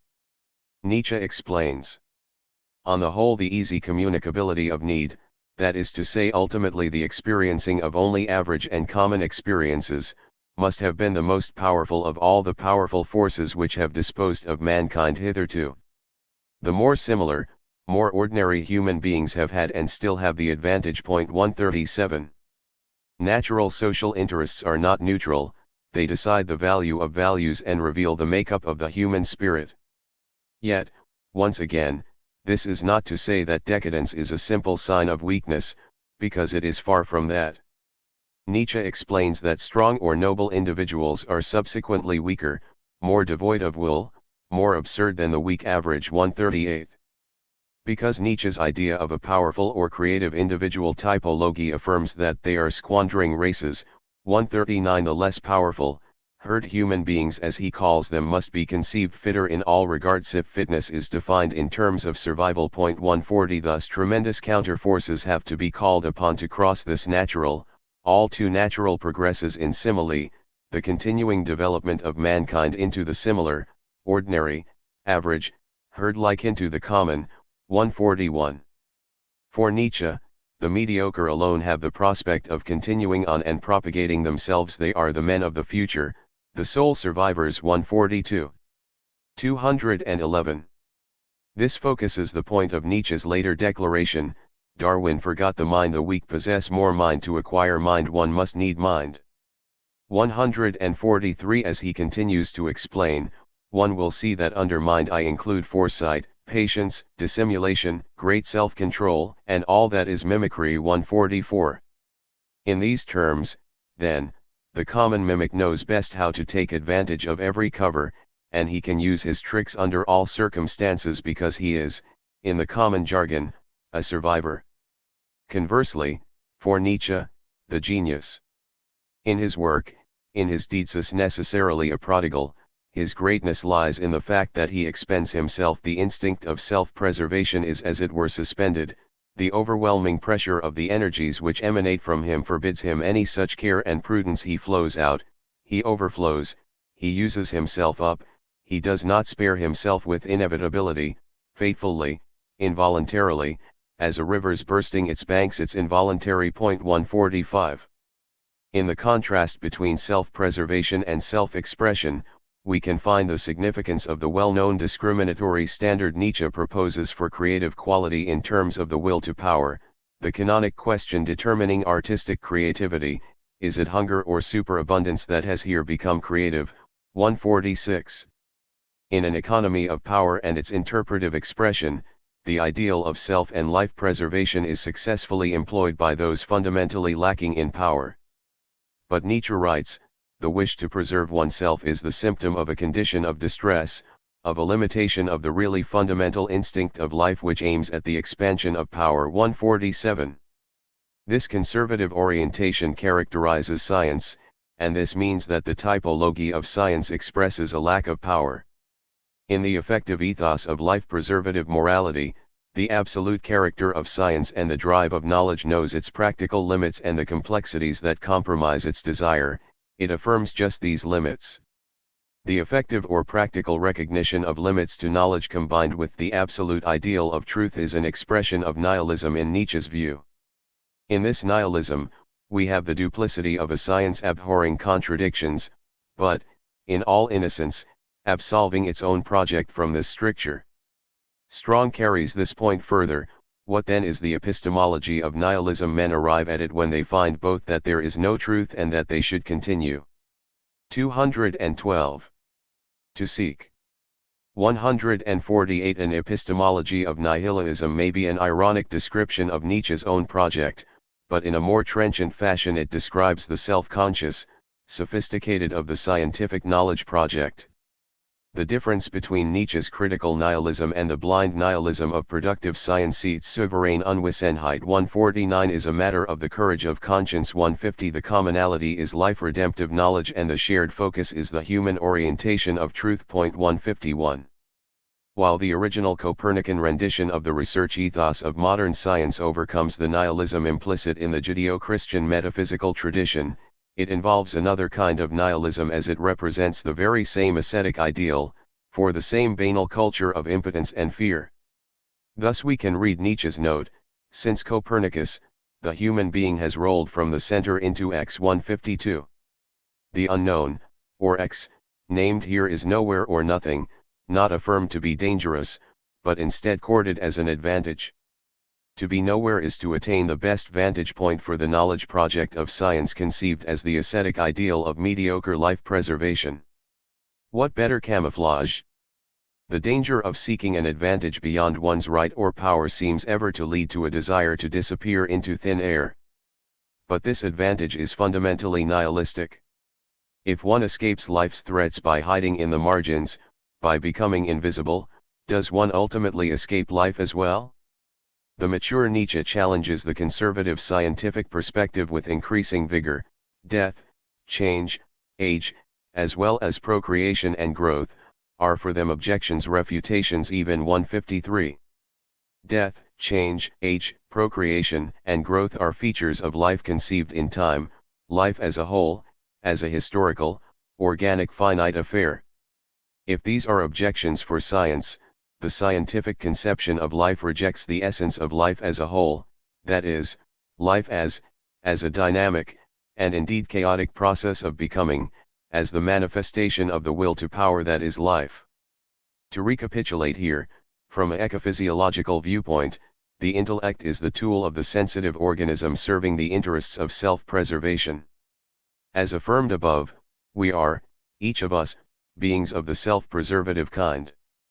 Beyond this common pettiness, those who think only of narrow utility. 154 There is a selective or higher esoteric in Nietzsche's sense orientation to overcome. 213. The drive for security, which is the desire to have life, affirming the value of living life, that is, risking endangering life.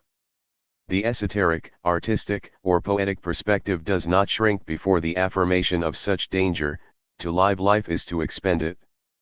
This unflinching distinction, defining the essence of life as the will to power, fulfills Nietzsche's criterion for life-expressive action. 155 Instead of an ordinary self-preservation, what is needed and still not attained is a rare self-glorification, not the average egotist's vanity observed by Schopenhauer and certain romantic poets, but an authentically Dionysian, thoroughly generous self-celebration in the truth of art. 156. Chapter 6. Toward a Perspectival Aesthetics of Truth. A perspectivalist philosophy of science.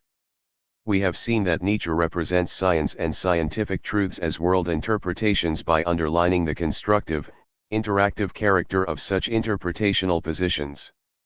The human knowing process is an expression of the will to power in a world collectively characterized as will to power, participating in the chaos of individual world construing or world interpretational forces. As world constructive, such interpretation is not to be thought as the expression of a merely or arbitrarily subjective viewpoint, just because, for Nietzsche, apart from relational positions, apart from interpretations, there is nothing, there is no other objectivity.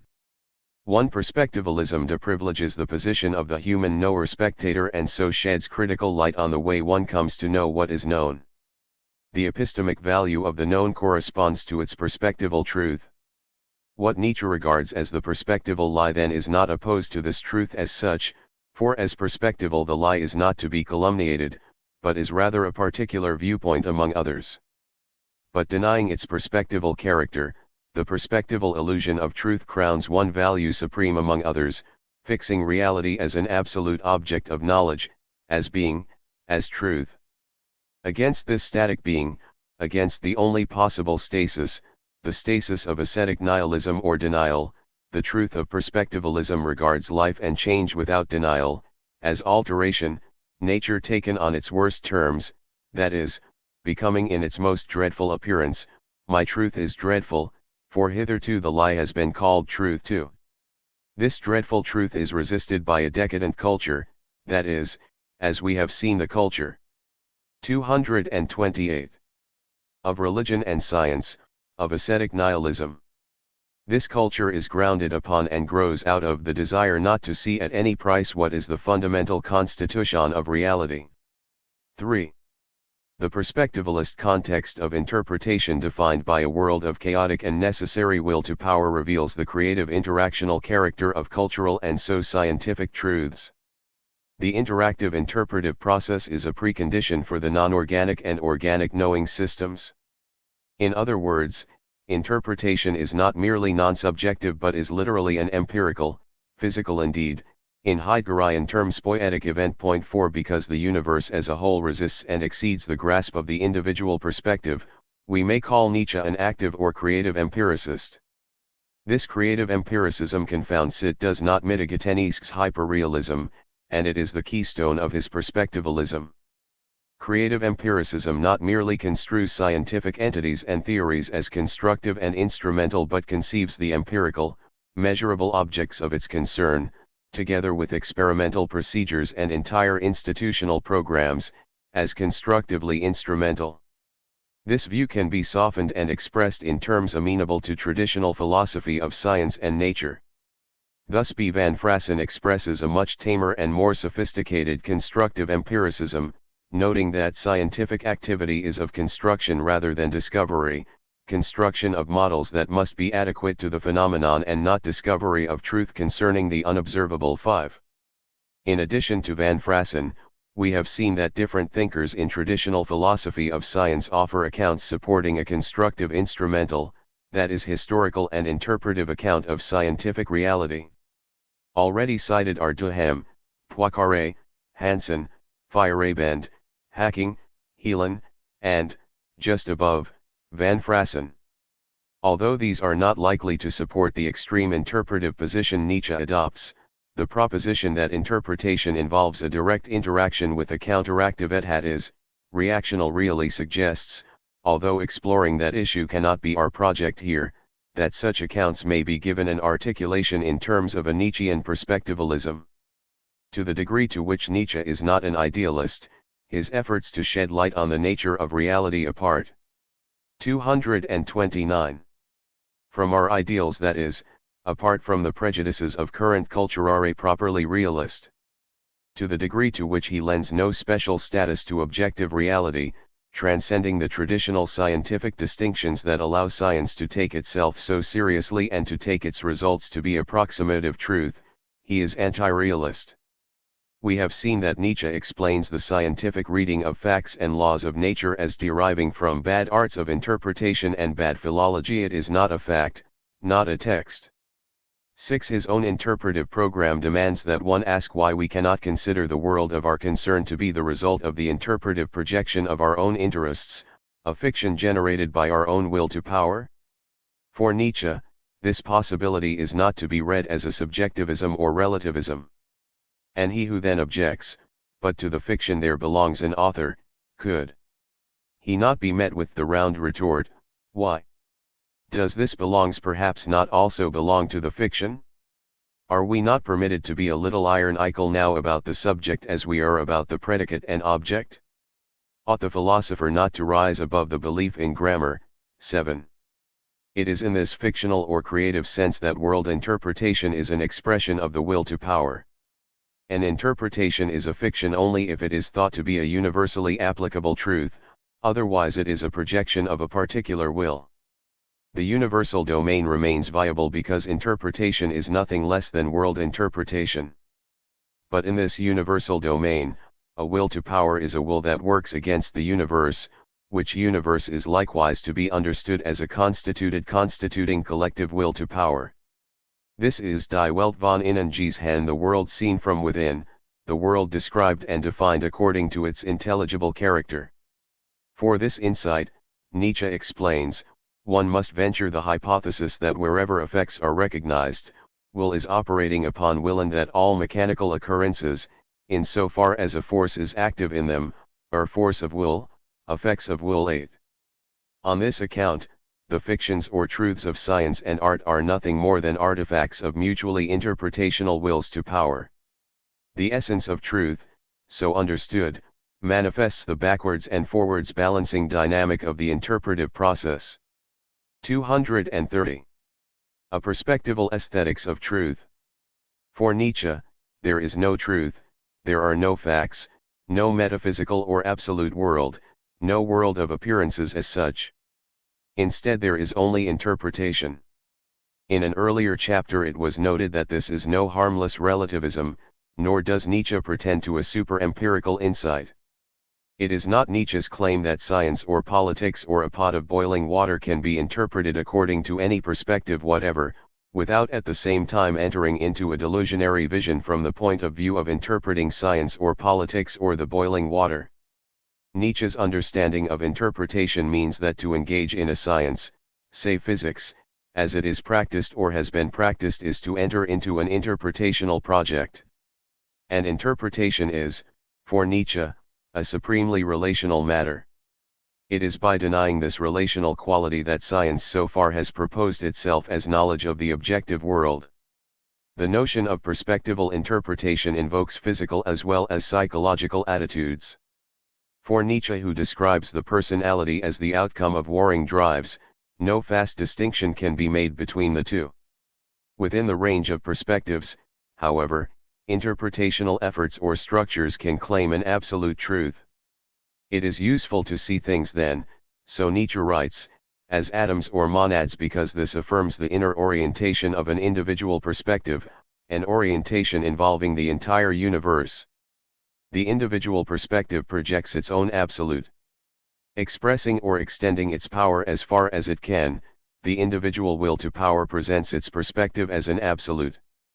The limited range of interactional expressions manifests the opposition of the rest of the world, testifying to the total character of the world as will to power itself.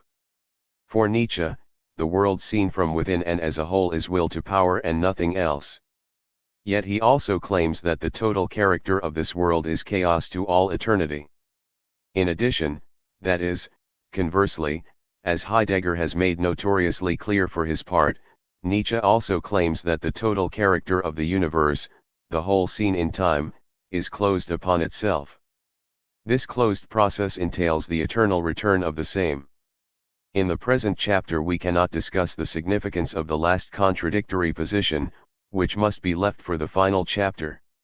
Here we still consider the 231 notion of will to power, conceived as chaos to all eternity, and reprise Nietzsche's understanding of chaos considered earlier.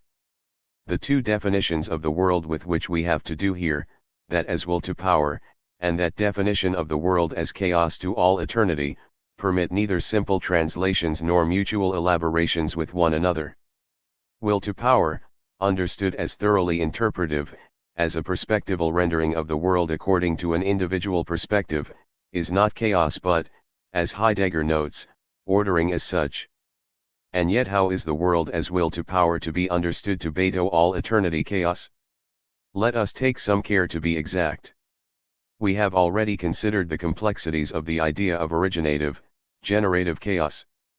The totalized character of the world as original chaos is not the same as chaos from and to all eternity. But for Nietzsche, the total character of the world, taken in all its eternity, is chaos.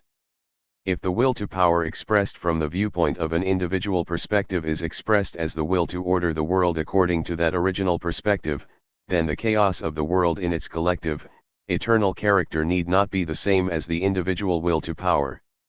Thus clarified, the world as will to power is not the world as the manifestation of the spirit, nor is it the world as will.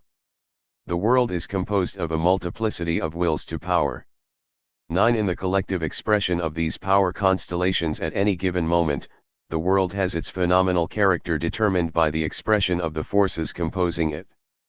There is no law to this expression, save that of the will to power.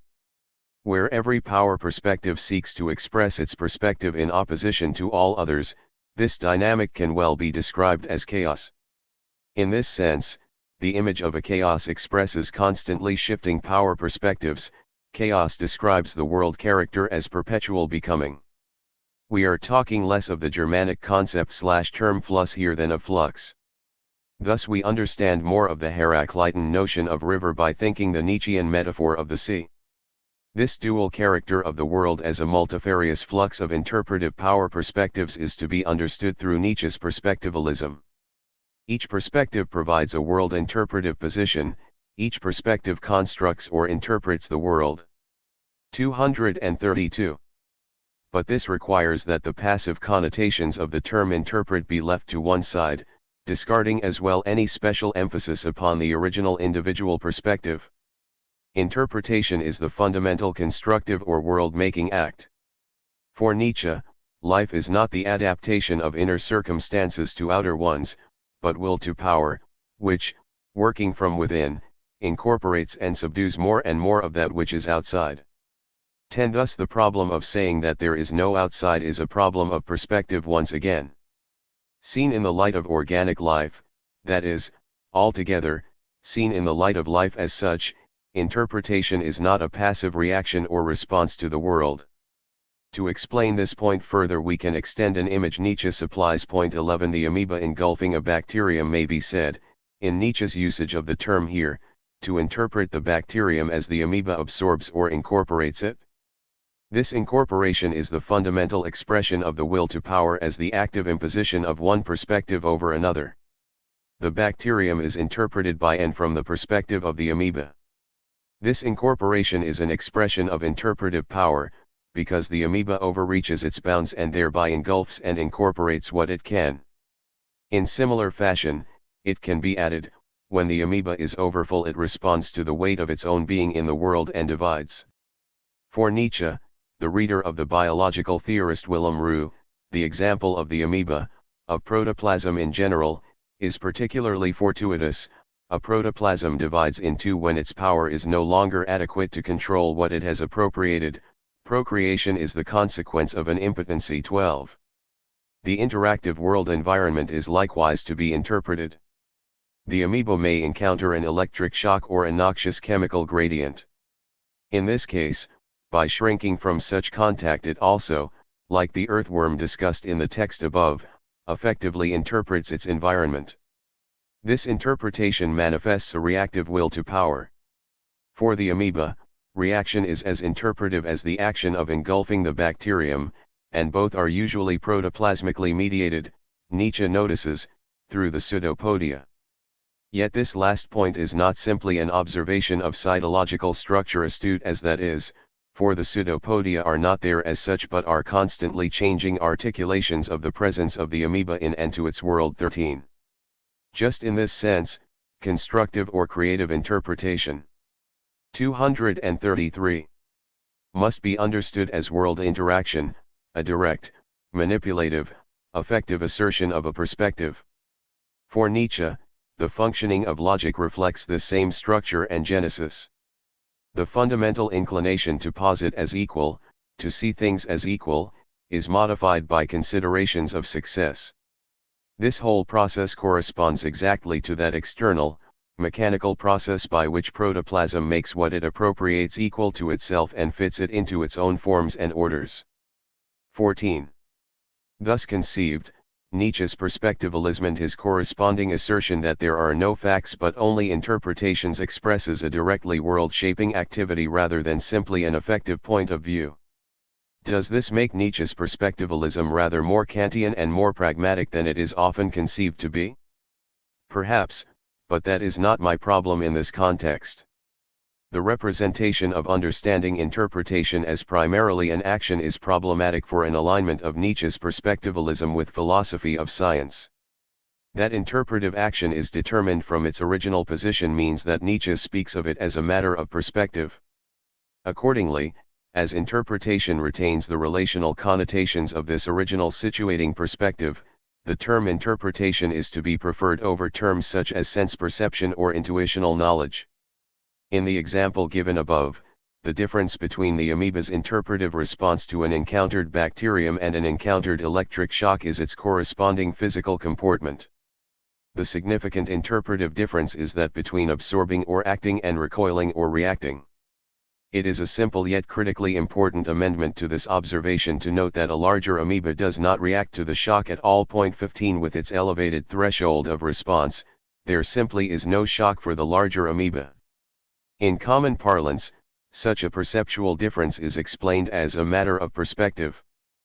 But for Nietzsche, perspectival differences represent differences in the interpretive expression of the will to power.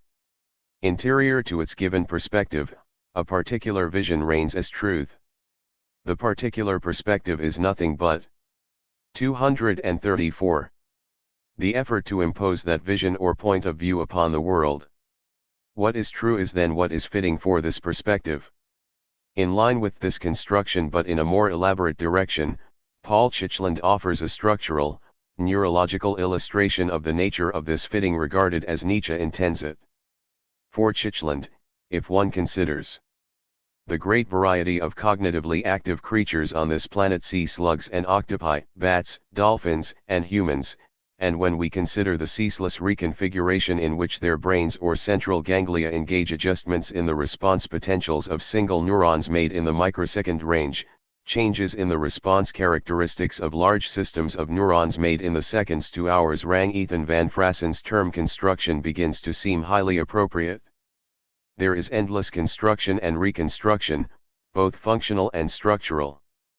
Further, it is far from obvious that truth is either the primary aim or the principal product of this activity. Rather, its function would appear to be the ever more finely tuned administration of the organism's behavior. 16. Indeed, the organism does not aim for an ideal truth, and Nietzsche suggests that such an aim is impossible. But, If one thinks of truth as a construal of the world experienced from a given perspective, this quality varies with the scheme of interpretation and between perspectives. In this way one can comprehend how, for certain schemes, what was originally no more than a fitting truth becomes the truth. Indeed, such a perspective can become the truth that is valid for the world even where the power of the originating perspectival orientation is insufficient to underwrite this truth in itself. In the previous chapter we saw that this is the very effective force of the reactive perspective. In an interpretive gambit to manipulate the project of truth in the religious ascetic or metaphysical perspective, the existing world is declared an illusion, and a better world is then proposed beyond it. The most recent development of this nihilistic process is the scientific ascetic perspective, which summons a calculating and mechanical force to interpret the world after its own image, and, succeeding, regards what escapes its interpretive grasp as irrelevant and inconclusive. The scientific perspective, like the religious, is a denial of the world that exists. Inasmuch as science 235 is an effective interpretational effort, its nihilistic extension is a negativity technically defined and obscured. Although rooted in the idea and practice of science itself is not. Instead, as noted in Chapter 5, science owes its great success in making practical sense of the world to its affinity for and practical expression of the goals of mechanics.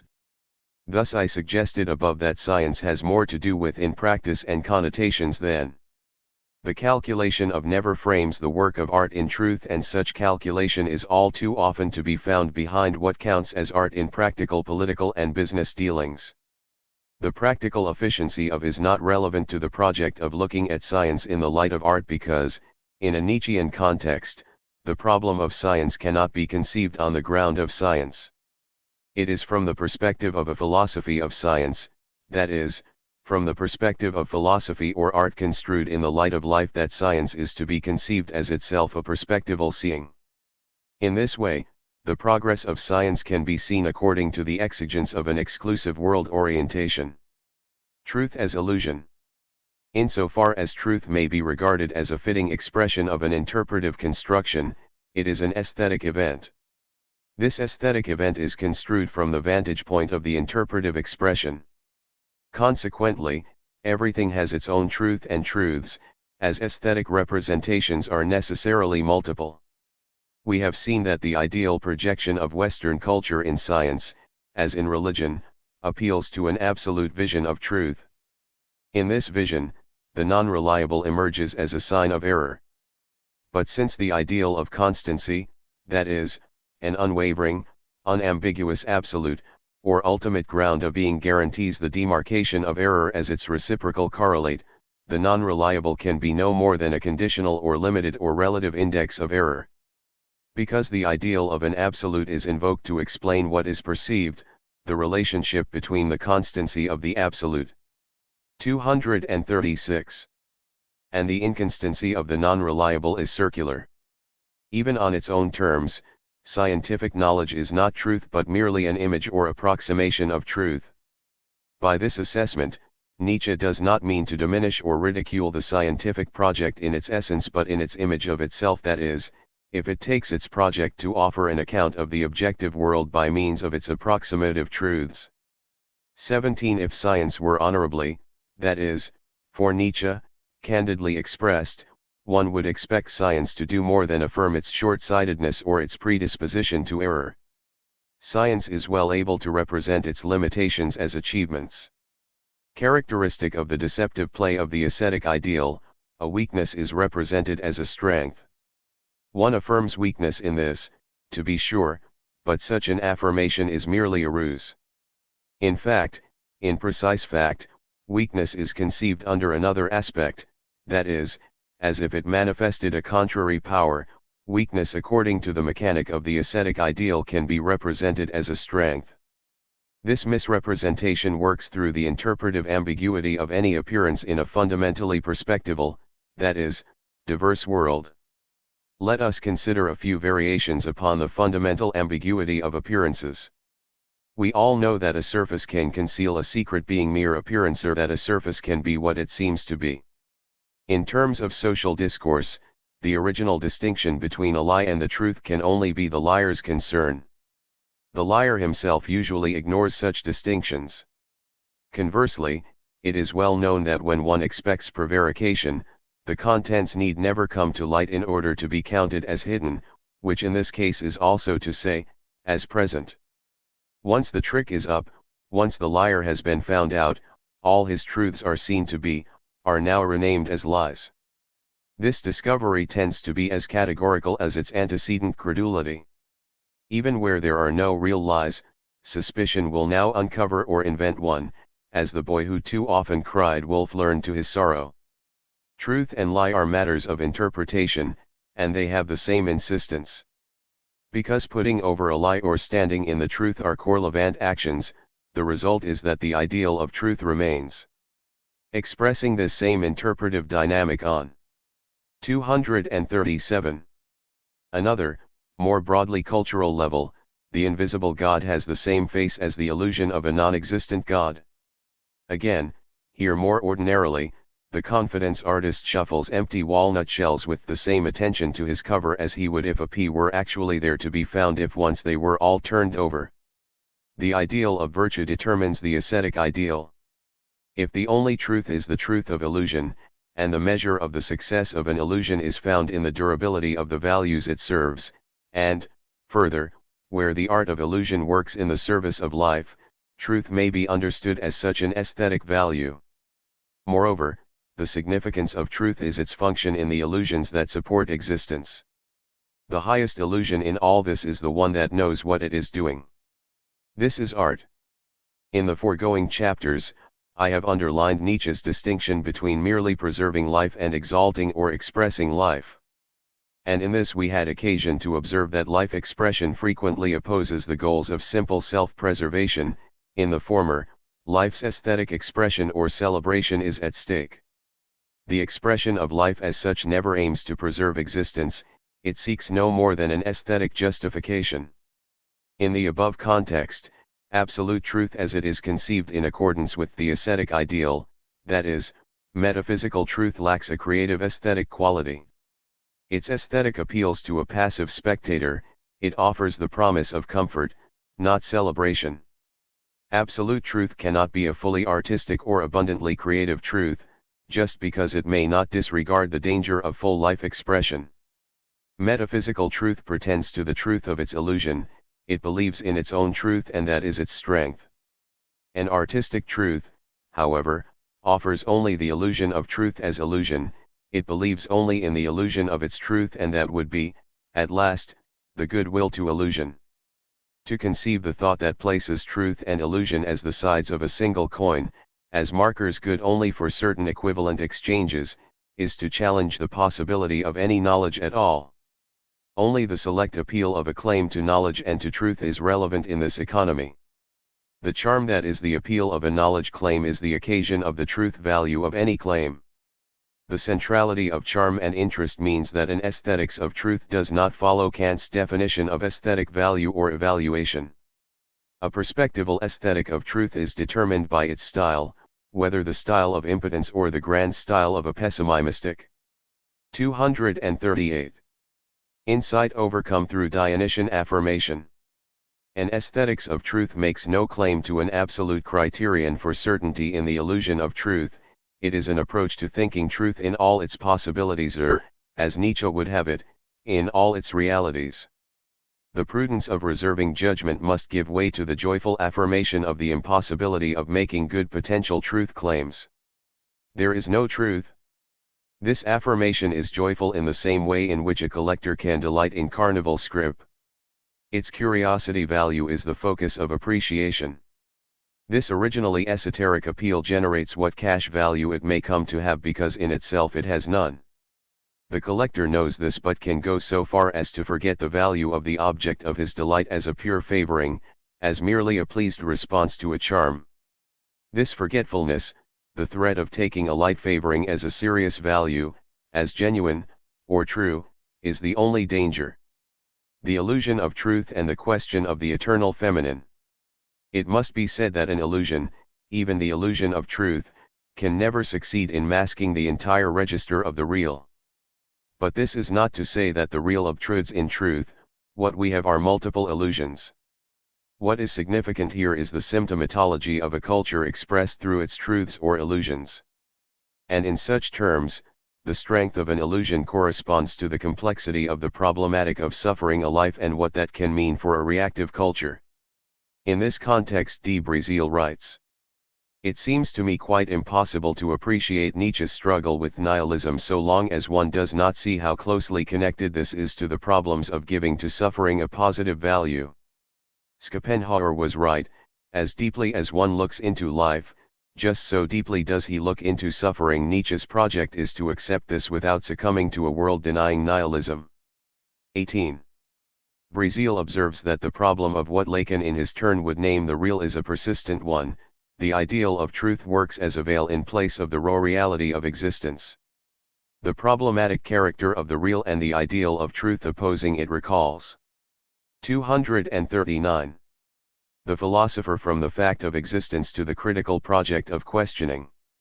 As Brézil has it, how are we to understand the rationality of the actual?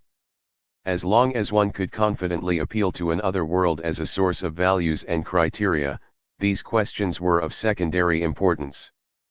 But if such a recourse is no longer a possibility, then the question of the relationship between critical reason and concrete understanding becomes the question which questions the possibility of questioning itself. 19. This provocative invocation of the Heideggerian project of questioning concerns the interrelation of life, truth, and illusion. But for neither Heidegger nor Nietzsche is the drive to life the drive to the truth of illusion. Nietzsche's denomination of traditional truths as false truths retains the name of truth. The illusion of truth, the ideal of truth, expresses the will to truth even as illusion. This connection does not favor the illusion of truth, which latter illusion lies only in the perspective of truth. For Nietzsche, as for Heidegger, truth is most like itself when it hides. 20 While for Heidegger, because truth and untruth are manifestly codependent, for Nietzsche truth and the lie are rather to be thought co-equal. So Nietzsche writes, indeed, what compels us to assume there exists any essential antithesis between true and false? Is it not enough to suppose grades of apparentness and as it were lighter and darker shades and tones of appearance different veilers, to speak the language of the painters? 21 It is then that Nietzsche expresses this insight when he compares truth with a woman. The connection is to be seen in the disguises and seductiveness immanent in the cultural illusion of both truth and woman. Note here that both terms play on the imaginary and the symbolic level, the level of functioning of metaphor and metonymy, that is for Lacan the whole of human society and culture. As Derrida could observe of woman and as he might as well describe the allure of the vision of truth, it is impossible to resist looking for her. 22. But what about woman and truth? For my part, I find it ever essential to recall that Nietzsche, writing metaphorically of truth as a woman, is also speaking in metaphors when he speaks of woman as such. Nietzsche's discussion of woman is not a piece of natural history or biographical revelation. 240. For Lacan, famously and echoing Nietzsche, woman does not exist. 23 Yet although there is nothing in the place of woman, although there is no woman, Nietzsche's proto-Heideggerian insight is that we are not equipped to find truth without untruth. The image of woman affords metaphoric exemplification to the ideal of truth. Woman, that is, the fiction that is woman, in her concern and regard for appearance above all else, is apparently, eminently dissimulative. Nietzsche's favorite image for this is appearance regarded in its nature as illusory, as seduction, as a lie. Thus woman, for Nietzsche, is a little dressed up lie, or a bit worse young, a cavern decked about. Old, a dragon sallies out. 24. Here it is clear that the ideal of illusion works in the same way in this context for Nietzsche as for ordinary social conventions concerning beauty. Both philosophical context and social convention presuppose the conviction that to be true beauty/truth must be eternal and profound. Completing the Platonic picture here, as in the so-named fairy tale character, beauty is not only beautiful but good. Beauty's vain sisters are as evil as their beauty is an artifice purchased through long primping and costly cosmetics and refinement. Beauty is effortless, it reflects the soul and, if genuine, endures forever. But true beauty affirms that it is surface and nothing more. It is the Greek delight in the fold, especially where it comes to the surface of the female body. It is for this reason that feminist and other Nietzsche interpreters puzzling over these comments find it necessary to suspend their usual antagonism to the complexities of Nietzsche's irony, adverting to the significance of Nietzsche's scare-quoted convictions, 25, which Nietzsche himself explains. One sometimes comes upon certain solutions to problems which inspire strong beliefs is us, perhaps one thenceforth calls them one's convictions. Late Rohn sees them only as footsteps to self-knowledge, signposts to the problem which we are, more correctly to the great stupidity which we are, to our spiritual fate, to the unteachable right down deep. 26. Although Nietzsche as generously as ever saves his commentators the labor of interpretation, the problem recurs precisely because of the nature of what he proceeds to call his truths. 241. The problem of woman is not a matter of misogyny, rather it is linked to the fate of Western objectivity and truth. In his account of this destiny, Derrida, as much a lover of beauty, that is to say, truth, as any man, argues by shifting terms that at this moment Nietzsche transforms the truth of woman, the truth of truth. Woman will not be pinned down. In truth, woman, truth will not be pinned down. That which will not be pinned down by truth is, in truth, feminine. 27. Nietzsche, susceptible as he himself is to the allure of the Platonic metaphor, the metaphor of beauty and truth, is nevertheless too much of a stylist to forget the play of metaphor as such, Platonic or not. Hence the drift of this Platonic metaphor must not be thought to be a merely superfluous baiting on Nietzsche's part of the pretensions of metaphysicians. Much more, and much rather, the depth of the Platonic metaphor as such, must be thought to affect everything Nietzsche writes about woman. Rather than mere psychological digs and constructions, rather than a simple expression of his own misogyny. 28. Nietzsche's philosophic expression of the nature of woman reflects and repeats the possibilities of the affirmation or denial of illusion. This is Nietzsche's understanding of truth, and to this extent Nietzsche was able to exploit his own misogyny, in style, tracing the Platonic metaphor as such. Woman, precisely as her appearance, exemplifies the connection between truth and untruth, truth and illusion. 29. So Derrida writes, it is impossible to dissociate the questions of art, style, and truth from the question of the woman. 30. Since the most apparent things about woman are disguises, ornaments, adornments, since these are her lures, that is, her allure, Nietzsche can explain vis-a-vis men, the creators and victims of this ideal, this image, the myth/metaphor woman. What is truth to a woman? Her great art is the lie, her supreme concern is appearance and beauty. Let us confess it, we men, it is precisely this art and this instinct in woman which we love and honor. 31. The truth about woman, the unmasking of the myth, woman is her untruth. What is valuable, honorable, desirable in the true woman is this untruth. That this is a vision of woman or of the illusion of woman is clear in Nietzsche. It does not touch the issue of being female as such, that which Dante and Goethe believed of woman, the former when he sang El guardava suso, ed io in lei, the latter when he translated it, the eternal womanly draws us. 242. Upward. I do not doubt that every nobler woman will resist this belief, for that is precisely what she believes of the eternal manly. 32. We have again nothing less than the perspectival position that expresses the truth of illusion, in opposition to absolute truth, which last we have seen to be only the illusion of truth. In Derrida's analysis of Nietzsche's style, he expresses this movement of truth as illusion in a feminine metaphor. It is the metaphorical synonymy of truth and woman in Nietzsche that allows the concept of truth to function against itself. Thus it may be said that if the truth about truth is untruth, the metamorphosis in the idea of truth as untruth corresponds to that of the becoming female of the idea. 33. Here we can elaborate the dramatic sense in which Nietzsche hypothesizes, supposing truth to be a woman. 34. If woman's art decoration, or as Nietzsche says adornment, where he writes self-adornment, pertains to the eternal womanly, does it not? 35 is an illusion, if the cultural ideal of woman is this art, truth as illusion is a woman in every sense.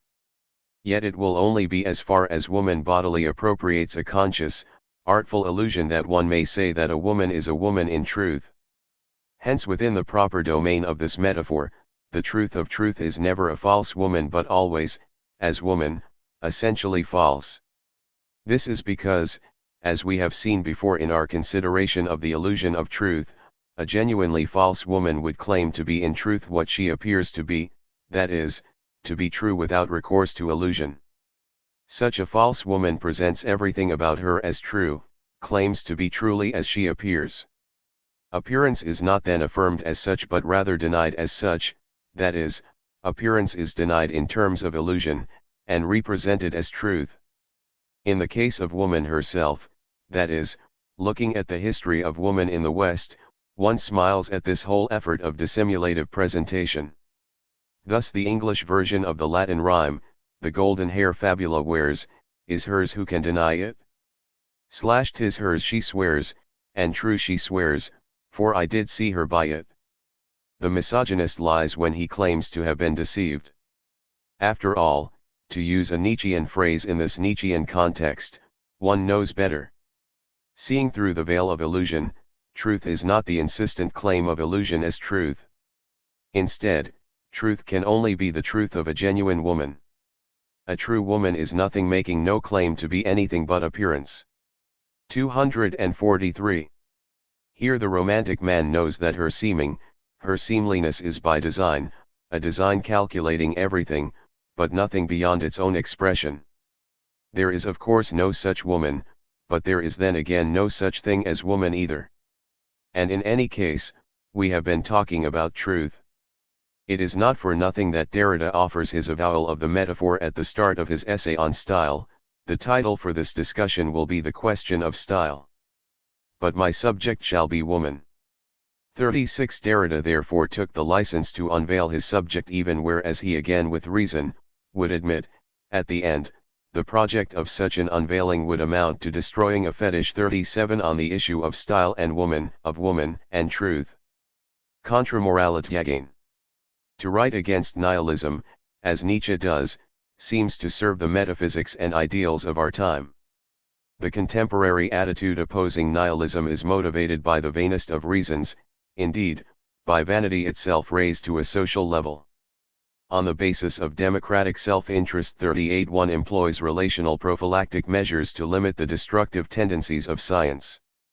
We have seen that, for Nietzsche, these destructive tendencies correspond to the decadence of a fearful life and the fictionalizing nature of all knowledge as interpretation. This recalls Nietzsche's analysis of Socratism, where Nietzsche interprets the exigence of rationality as a response to decadence and its ascetic project of logical optimism. Did the necessary anti-nihilism, as anti-destructive threat, of his anti-scientific writings escape Nietzsche? Many of those who write on the cultural therapeutic connection between Nietzsche and Socrates, for example, seem to think so. 39 But I have been at pains to emphasize that this association misses the esoteric connection, mistaking the importance of Nietzsche's stylistic dictum that one understands only as much as one is capable of understanding, that is, that character and power determine one's capacity for thought. It is one thing to recognize the vulgar interest in the will to life as the will to life at any price.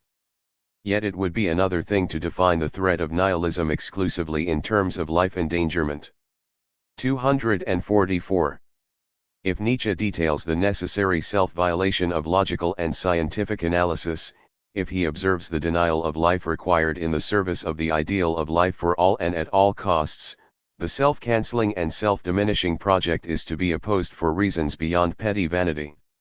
In fact, the vulgar threat of nihilism is furthest from Nietzsche's concern. 40 A prudential concern with the threat of individual or cultural death is not directly at issue. Nietzsche's philosophy is first and foremost a philosophy of possibility. And what is possible in the Nietzschean sense can be limitless only once the threat of the ruling culture has been successfully overcome.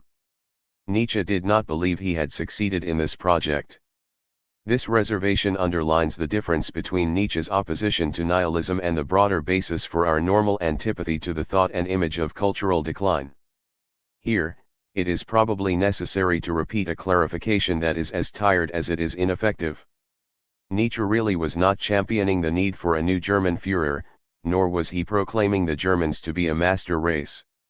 And, beyond the Germans, he was not proposing a transformative human ideal for all. 41 He was, instead, seeking a possibility that he himself, despite himself, that is despite his dearest hopes, did not believe could exist. Crudely put, he was looking for an overarching, self-overcoming individual of genius. Beyond his own search for a friend, he was looking not simply for a single exemplar, perhaps better said, he was actually, in the traditional philosophical fashion, looking for the possibility of the friend as such. 42 The social exchange and life of what Heidegger calls Mitsen is more essential for Nietzsche's conception of the Übermensch insofar as he or she would be said to have a correspondingly exceptional need for comparable companions in life and growth. So Nietzsche explains in a declaration that matches the spirit of the final books of Aristotle's Nicomachean Ethics, NB, there must be many Übermenschen, everything good develops only among its own kind. 43. The hero's agonistic need for an interactive challenge is obviously different from the mere social association between average selves in a mediocre society of mediocre needs and mediocre genius. But this point presents what must be seen as a relatively unremarkable. 245. Refinement, given Nietzsche's philosophic disposition. If Nietzsche sought genius, he sought the possibilities of communal genius. Consonant with what we have seen of Nietzschean perspectivalism, the solitary or isolated individual possibility is meaningless and cannot exist. This collective possibility beyond contemporary common humanity is, however, precisely what the sustained nihilism of the common culture works to annihilate. As we have seen in the previous chapter, the nihilistic point of the ascetic ideal preserves weakness. The excellence of the most recent manifestation of that ideal in science sustains nihilism. The possibility of communal genius, as a possibility for the Übermensch, may not be a cultural or societal event. Yet once again, it is crucial to emphasize that Nietzsche is not a social, not a political thinker. And it remains relevant to recall that Nietzsche did not think that the possibility of the Übermensch beyond current humanity had much chance. In a Nachlass scheme outlining what Nietzsche calls his new rank ordering, which he intended as a Vorrat zur Philosophie der Wiederkunft, he expresses the inequality among human beings and among creative types as well. 44 After artists, philosophers, lawgivers, and value instigators, Nietzsche adds the ironic, ultimate distinction, the missing type, the man, who commands most forcefully, posits new values, makes the most extensive judgments concerning all of humanity and understands thereby the means to its conformation, sacrificing the entirety for a higher configuration. 45.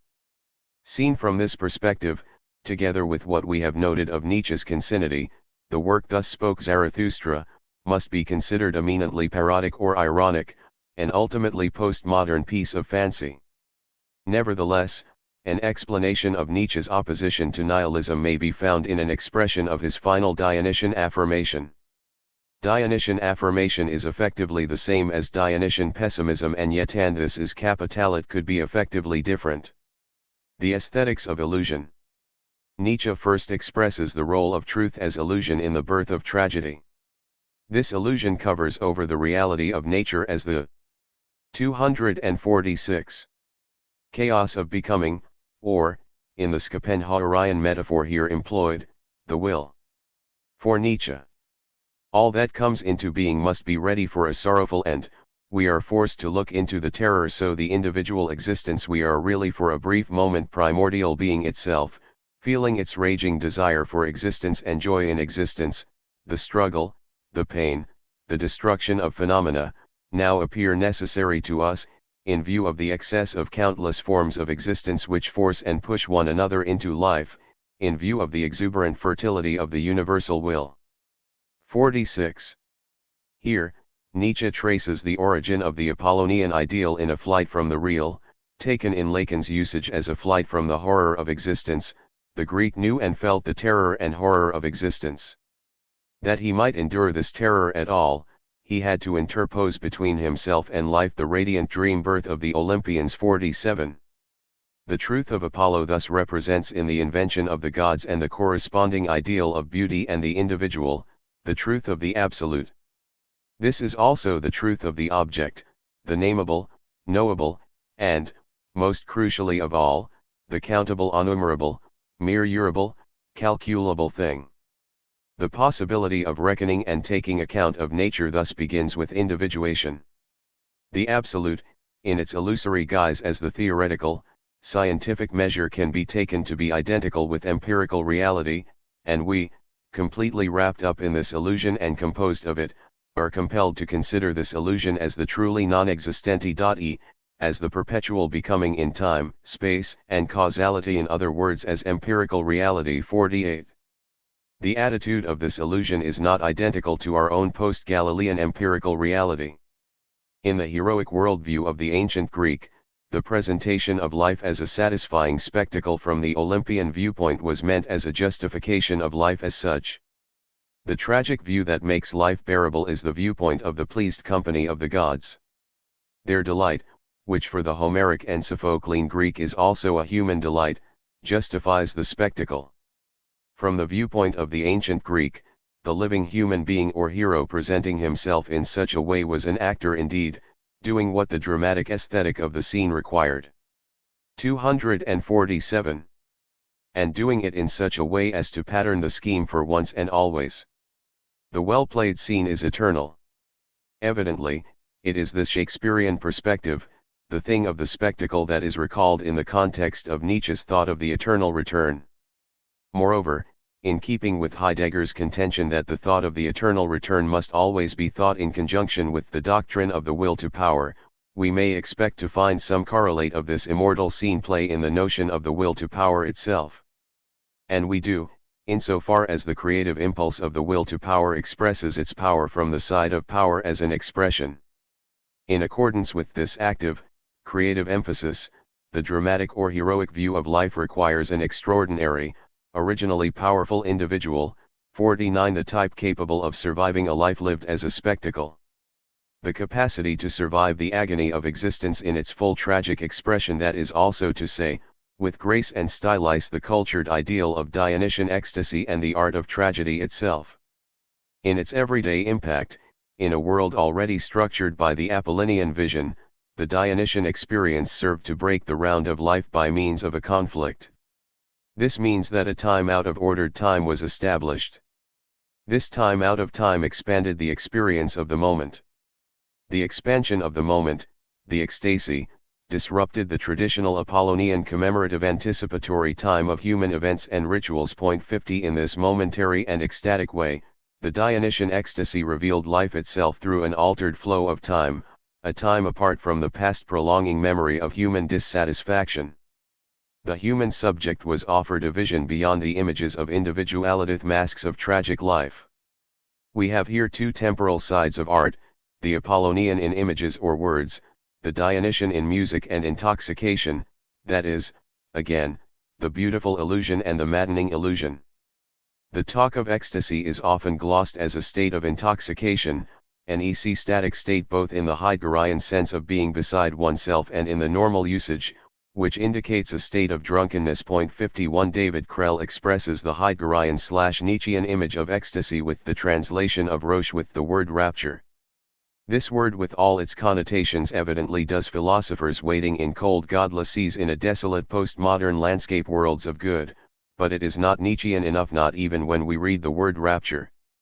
248. Through French or at least Lacanian links/Linser's eyes, thinking of Saint Teresa.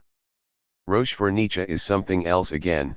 It is not rapture and it is not the oozy frivolity of a rush, although, it should be said, the English rush closes on the German Roche.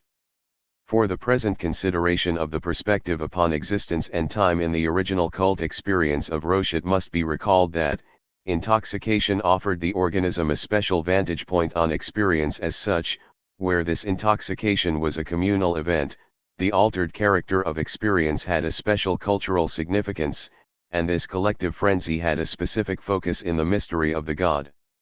For these reasons, the kind of roche enjoyed by the Greek in Dionysian celebration is no longer possible. Lacking the culture, we cannot have the cult, no matter the stoutness of our assertion or the energy of our aspiration. This would seem to suggest that the category of the Dionysian must be meaningless today. This would be the case, if one were unhistorical enough or gullible enough to think Nietzsche's point simply nostalgic. It has been argued that for the Homeric Greeks, the truth of tragedy required only that life make a good show of itself. In the arena of life, for the Pindaric as for the Sophoclean mind, the human player could be heroically acquitted through his or her own fair efforts, for the enjoyment of the Olympian spectators. 52 But where life does not justify itself in play, life must be justified in some other way. The inadequate human being suffers from life as from an illness and demands that it be corrected or justified or rectified. This justification is achieved through a significance reaching behind the scenes. This need for a metaphysical account of life recalls one we have seen before, the impulse toward rationality manifest in a non-heroic, or weak culture. Unable to overcome its horror of life, such a culture is impelled to rationalize it. And inasmuch as it means to survive, it has no other option. The difference between our culture and the culture that could permit a Dionysian worldview is the difference between a plebeian culture and a heroic culture. The difference between the impotent view and the potency of the Greek vision lies, then, in the differing response to what Nietzsche names the raw excess of nature. On the side of the 249 Dionysian and in opposition to the Apollinian, excess revealed itself as truth. Contradiction, the bliss born of pain, spoke out from the very heart of nature. 53 Distinguishing between measure or denial and excess or affirmation, Nietzsche asks how the suffering essential to life is to be overcome. We have seen that the noble individual is characterized by his or her capacity for suffering. So Nietzsche notes, the pride of unhappiness must be learned. 54. This does not mean a brutish insensitivity, nor is it an ordinary asceticism. The heroic individual overcomes suffering through his or her own disposition toward life. The heroic individual is able to draw suffering into him or herself, consecrating his or her right to be. The focus here is not on pain but on life. This is Nietzsche's point when he writes that there is a will to suffering at the foundation of all organic life. 55. The emphasis on life reflects the essential life-expressive character of the will to power, which opposes self-preservation. Suffering is to be understood as stimulating life, but without necessarily charging the energy of defensive or conservative life. The personal disposition regarding suffering as a life stimulus must have enough constitutionally appropriate power to treat pain as a stimulant. The decadent, on the other hand, can only retreat from life. Only one who has power to begin with can attain a benevolent, affirmative disposition toward the painful and tragic in life. Hence, in Anaclas gloss contrasting Dionysus with Apollo, Nietzsche explains, the past can be interpreted as the enjoyment of a generative and destroying power, as continuous creation. 56. This is only possible from a certain perspective. We have already noted the sense of Nietzsche's rank ordering. I teach that there are higher and lower human beings and that by their very existence an individual can justify entire millennia. 57. Such a singular individual is the creative artist. Nietzsche's vision, we see once more, cannot be for everyone because it is in its nature conceived from a height as an esoteric scheme. Before we can discuss this esoteric height, however, we will need to return to the success of calculative representation, or the illusion of scientific truth. To summarize the devolution of the real as calculable, manipulable reality, it should be said that in addition to the truth about truth as illusion, there is also the dream of truth or the illusion of truth. This latter illusion is 250. Nothing but that which sustains life as the present culture of impotence lives. The Socratized Apollonian ideal of the sub-heroic Greek choice to represent the real as manipulable reality, assuaging their still creative, still aesthetic sensibilities in the only way open to a decadent culture. 58. This is a surface lifestyle. It is not easy to penetrate beneath the surface, because we still have a horror of the profound, and rightly so. What is deeper than the day's knowledge, it is the real or the abyss.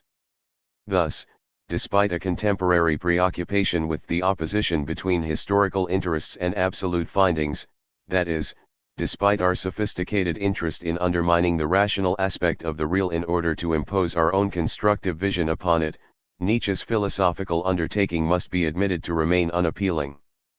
A serious consideration of the possibilities of a perspectivalist philosophy challenges science and current technological culture. The value of such a challenge is difficult to assess. As we have seen, religion and science have an associative equipollence in the telic orientation of the ascetic ideal. The sacrifice of this vision of things is not possible for an understanding that does not oppose the sovereignty of the technological manifestation of the ascetic ideal. But Nietzsche's vision of truth demands such a sacrifice. For Nietzsche writes that truth is unattainable. This is Nietzsche's truth, Dionysus's last truth, namely, the truth, to be eternally condemned to untruth. But only the belief in an attainable truth, a trustworthy, self-confirming illusion is proper to humanity. Doesn't man actually lie by virtue of being progressively deceived? 59. For those who are human and so susceptible to a cultivation of impotence, the only way to live with the truth about the illusion of truth is through art. The truth is ugly, we have art so that we are not undone by truth. 60.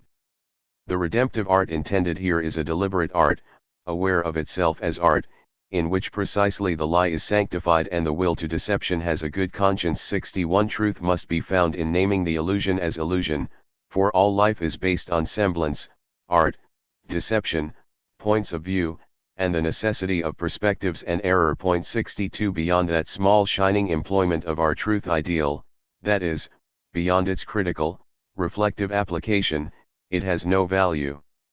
251. Creation and affirmation. Nietzsche proposes the affirmation of art in place of the optimism characterizing science, because only a perspectival art has the resources to both suggest and survive the sensitive vision into the heart of existence. What is possible in this vision is an affirmative, tragic wisdom beyond the science of calculable technology. The simple preservation of life as such holds no allure for a creative or an artist's science. Instead, what is to be affirmed is the classic mystery of the power of existence, beyond the individual and beyond the moment. This affirmation denies neither the individual nor the moment but, conceiving each as aesthetically necessary, consecrates both artistically. This affirmation is a will to life, connected with life's own artistry, or creative force. Yet this thrill of life expression involves nothing less than an affirmation of the intimate anguish of every creation, the future promised and consecrated in the past, the triumphant yes to life beyond death and change for the eternal joy in creating to exist, for the will to life eternally to affirm itself, the torment of the child-bearer must also exist eternally. 63. This association is not a cheerful making do, an accommodation to reality, or a banal Nietzschean reality principle. For Nietzsche, there cannot be creation, there cannot be art, unless there is agony. This is not simply because the sensitivity required for the one leaves one open for the latter, and it is not because the ways of creation so far available are often painful and terrible. With the kind of pain and the kind of terror that forgets itself in creation, what is brought into the open comes into being as such. Thus we are not speaking of the conjunction of pity and terror, but we are speaking of the tragic. As cathartic origins, pain and artistic being share a common root, but not all pain, not all artistry ends in catharsis, that is, purification or expression. What is created, what comes forth into being in nature and in art is brought into presence from non-being. Recall here the archaic insight given expression in Anaximander that in order for an individual to come to birth, all that prefigures what comes to be must be transformed and obscured as what had been. All other possibilities give way of necessity to what presences among beings, both herald and burgeoning crowd of contenders perish in the manifestation of what comes to be. What is, by its limitation in being, by its very form, violates the unlimited. In this way, every becoming is. 252. A slash across the face of nature's chaos that seizes form, passes it, plays it, and finally by this same necessity loses hold. The point of perspectivalism in the blind necessity of the expression of the will to power remains itself the balance of the Anaximandrian scales of existential judgment. The aesthetic conception of the will to power as the consecration of the eternal return of the same reconciles presencing and perishing. The thought of the eternal return must be conceived as the challenge for conception and style of an aestheticization of the rudeness of a point of view that blocks other viewpoints, to be closed off in its turn. With this in mind, the artist's or creator's aesthetic is to be understood in terms of amor fati. If we consider the Heraclitean image Nietzsche uses at the end of his first book, comparing the world-building force to a playing child that places stones here and there and builds sand hills only to overthrow them again, 64, it is clear that this eternal play refers beyond the perceiver or individual human being as creative constructive to the universal character of existence. This connection must not be overlooked. Nietzsche neither advocates a simple phenomenalism, nor a subjective perspectivism.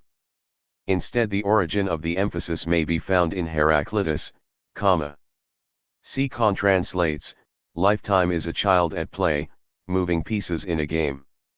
Called lifetime here, is not the lifetime of human life but the lifetime of being. 65 Not only is the world-building power of the child's play effective through our perceptions or perspectives, but this constructive character describes the interpretive play of life or existence as well. The interpretive world-building force of the will to power maps a description of the eternity of Nietzsche's eternal return. 66 The aorgic 67 aesthetic connection underlines both that the goal of the game is the play and that a particular game is only actualized through the force or intensity of the play. The significance of gaming as such is less important in this context than Nietzsche's concept of non-adiaphoric or perspectival necessity. The world of soccer, then, is less paradigmatic for Nietzsche's notion of play than is the image of the self-absorbed world child playing on the beach or, even better, the casual role of the die as the image of necessity where rather than a human wager a world is at stake. As amor fati, the role of the die echoes Nietzsche's concept of affirmative necessity. The seductive style of Nietzsche's presentation of his doctrine of the eternal return in the Gay Science and Thus Spoke. 253. Zarathustra demonstrates that the generation of amor fati is an aesthetic understanding of being, where aesthetic is meant as a sensitive conception, a disposition in being in which the artist transforms existence. What is wanted, as we shall see in the next chapter, is the resolute attitude from which it is possible to become, to affirm, or to express what one is to find the promise of the future through the past precisely by way of its determination in the past transforming thus it was to thus I willed it. Thus, the project here is not to find the promise of the past in the future. Rather, it is the past willed backwards that is to redeem the future. If the transformative power of amor fati is a blessing, it is not for that anything like a salvation. Let it be added here that an affirmative scientific aesthetic would be possible only through critique or daring thought. This kind of critique recognizes the nihilistic dimension of science in its illusion of truth. In this way, the illusion of truth becomes the willed illusion, one must oneself will the illusion in that lies the tragic. 68 An artist's science is essential to an aesthetics of truth or a tragic wisdom. But philosophy plays an essential, intermediary role. 69 Just because the problem of science cannot be recognized in the context of science. 70. In sum, then, Nietzsche's aesthetic idea, that is, his critical canon for artistic evaluation, emphasizes the genealogy of creation. The original question, as we have noted before, asks whether need or superfluity has become creative.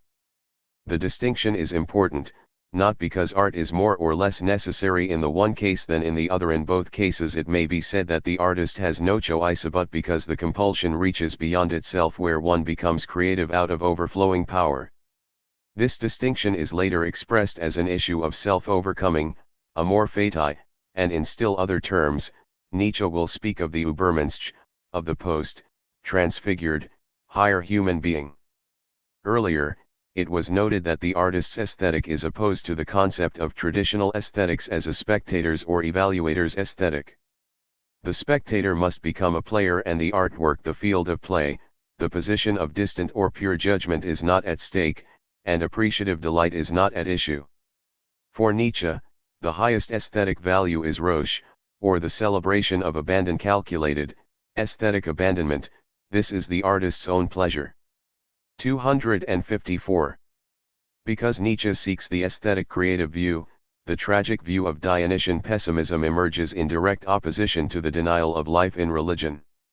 At the end of Twilight of the Idols, Nietzsche invokes this opposition when he explains what is Dionysian, affirmation of life even in its strangest and sternest problems, the will to life rejoicing in its own inexhaustibility through the sacrifice of its highest types. That is what I called Dionysian, that is what I recognized as the bridge to the psychology of the tragic poet. 71. Nietzsche's aesthetic view differs from that of Schopenhauer, as it differs from the larger tradition of aesthetics, because it is affirmative creative and not resigned passive. 72. From this position, the claim that his critique of science is not nihilistic but aesthetic highlights the affirmative aspect of this critique. In Deleuze's expression, but does not critique, understood as critique of knowledge itself, express new forces capable of giving thought another sense. A thought that would go to the limit of what life can do, a thought that would lead life to the limit of what it can do. A thought that would affirm life instead of a knowledge that is opposed to life. 73. For Deleuze, as for the present author, the realization of this possibility of life affirmation necessarily presupposes a completely different will in the rule of Western culture. So Deleuze charges, we have not understood that the tragic is pure and multiple positivity, dynamic gaiety. The tragic is affirmation, because it affirms chance and the necessity of chance, because it affirms multiplicity and the unity of multiplicity. 74. It will do to repeat again, although no emphasis can ever be enough, that this viewpoint is far from optimistic. Only a pessimistic, only a hard or tragic understanding is able to understand what Deleuze names the dynamic gaiety in the necessity of chance as the tragic. Such an understanding is nothing short of Nietzschean. It is Dionysian, if it is also literally Titanic, the will to life rejoicing in its own inexhaustibility through the expenditure of its highest types. 261. Chapter 7. A Dionysian Philosophy, Art in the Light of Life. The Eternal Return of the Same, Interpretation and Will. Nietzsche's perspectivalist representation of the world comprises both cultural manifestations of the will to power and the real or chaos beyond such interpretations. On the level of culture, Nietzsche's doctrine of the eternal return of the same appears opposed to an ultimate perspectivalism. For unlike relativism, as we have seen, perspectivalism does not claim the same value or right for every perspective. Hence, even within Nietzsche's own project, the sameness of the eternal return is problematic. On the level of the real, a vision of a non-uniform and dynamic nature is essential to a universe of will to power, characterized as chaos in all eternity. If the doctrine of the eternal return is interpreted as implying nothing but a repetitive, cyclic necessity, it must also be manifestly discordant with the notion of the will to power. 1. To temper this discord, I propose to review the sense of the eternal return as Nietzsche offers it to us, both in the penultimate section of Book 4 of the Gay Science and in Thus Spoke Zarathustra, as a Kantian what if.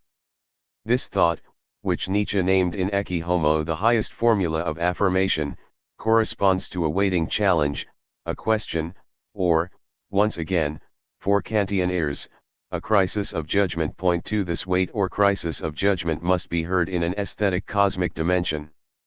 Where Nietzsche's perspectivalism stresses the importance of physiological origins, the eternal return is not an axiological doctrine of what should be for all and at any price but a still esoteric doctrine, that is, a selective device addressed to those rare and well-made human beings of Nietzsche's philosophic promise. 3. 262. The notion of the eternal return as the heaviest weight, expresses a stress on existence itself, and as a question or formula of affirmation is meant to stress emphasizing as well as weighing one existence as such. Conceived as a seal stamped on existence, the existential aspect of the thought of the eternal return of the same is the expression of an ontological dimension in a historical context. This interpretation could be taken to recall the sense of resolute historicality as it is manifest in the latter part of Heidegger's Being and Time. Yet a simple conversion of Nietzsche's meaning to Heidegger's thinking is manifestly unworkable. As traced in the preceding chapters, the historical context of contemporary human existence is one of decline, or decadence. Hence, thinking Nietzsche through Heidegger, the thought of the eternal return must seal or confirm decadence. And such a nihilistic seal or confirmation of decadence is not the point of Nietzsche's thought. Likewise, in another reading of the axiological ideal in a pluralistic, almost postmodern context, the doctrine of the eternal return is taken as literature. For this reading follows a currently received diverticulum in academic thought, namely the fermentation of a vision conflating philosophy with literature. 5 But in what follows, recalling the terms of interactive perspectivalism as we have seen it thus far. 6 I will attempt to present the doctrine of eternal return as an aesthetic aorgic principle of generative creation, on the positive basis of a therapeutic vision for creative philosophic types. To do this, I must first consider the significance of the eternal return as a doctrine confirming existence. If such a confirmation fixes existence, must it not repudiate becoming and change? For such a doctrine would be ultimately metaphysical, just as Heidegger supposes. Yet what is most problematic following our extended consideration of Nietzsche's reflections on science is neither Heidegger's representation of Nietzsche's teaching of the eternal return as it imprints the image of the same on the flashing passage of time, nor the axiological import of the doctrine of the eternal return as a program for life. What is problematic is the question of the scientific formulation and value of the idea of the eternal return of the same. If any one notion could be singled out as stumbling block. 263. For interpreters of Nietzsche's thought and philosophers of science alike, it would be the doctrine of the eternal return. The greater number of Nietzsche interpreters, even those who concentrate on the topic, are often content to ignore with some hedging qualification scientific claims Nietzsche made for the eternal return. 7 A few authors, such as Alistair Moles and Günter Abel as noted earlier in the present study, take the doctrine and Nietzsche's scientific proofs for it literally. It is hardly my contention that the issue of science in Nietzsche's published or unpublished work is unimportant. But Nietzsche is never to be taken on the matter of science in the way we might ordinarily take another author, even one of Nietzsche's era and formation. Accordingly, when Lawrence Lampert at the conclusion of his masterful study, Zarathustra's Teaching, writes of the possibility of a Nietzschean science, the Straussian optimism of this expression inevitably overreaches Nietzsche's project. We do better to hear Tracy B. Strong's brilliant and careful analysis of the dynamic of Nietzsche's ironic engagement with science as it moves through science to art and hence to the political. 8 Such a critical ironic perspective informs the present interpretation. It is significant that Nietzsche's scientific proofs for the eternal return are not genuine proofs by scientific standards or as judged in accord with Nietzsche's own reflective procedures. In fact, for all his rigorous philological formation, Nietzsche offers no scientific proofs or rigorous theoretical justifications for any of his doctrines. This scholarly reservation holds for Nietzsche's first and most earnest theoretical account of the origins of tragedy as for his lifelong concern with art and life, language and metaphor, morality and society, and so on. Thus the fact that such proofs of the eternal return of the same are extant in his notes should be suspect. For while this last teaching may be properly represented as a keystone of his thinking, a reflective keystone is not a central issue or monumental conceptualization so much a formula locking in an entire thought structure. Nietzsche's own autobiographical claim in Ecce Homo is that he deliberately mislead the reader with such scientific formulations. Thus it may be said further that he does this throughout wherever he presents mechanical or thermodynamic or other proofs for the hypothesis of eternal recurrence, representing the eternal return of the same as true. We have already traced the consinestrowing of truth in Nietzsche's texts.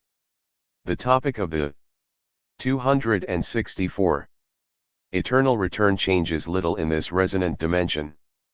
We recall, the ultimate danger of science is nothing but the promise of fixity.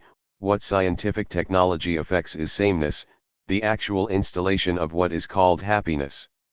Nietzsche's entire concern with science in its industrial technological, its social cultural, character refers to the leveling effect by which such a standard happiness achieved.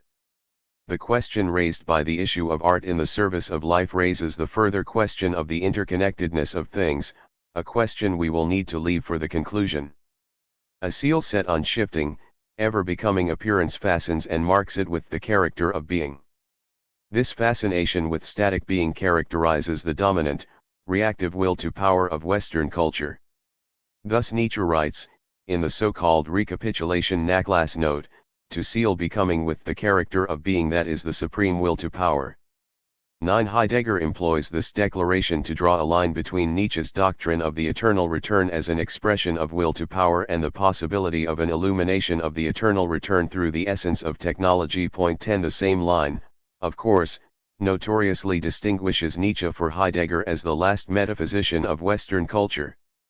Yet, both orientations are deliberate misprisions.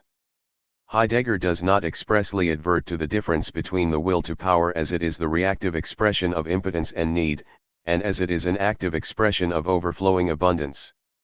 For this reason, it is easy to extend Heidegger's emphasis on the fixing framing function of the will to power, concluding that the dominance of the technological worldview represents the single essence of the character of the will to power as the affirmation of existence in the eternal return of the same for Nietzsche himself. 11. But this extension is illicit. Nietzsche explains that because knowledge in itself is impossible in a world of becoming, knowledge is possible only as error concerning oneself, as will to power, as will to deception. 12.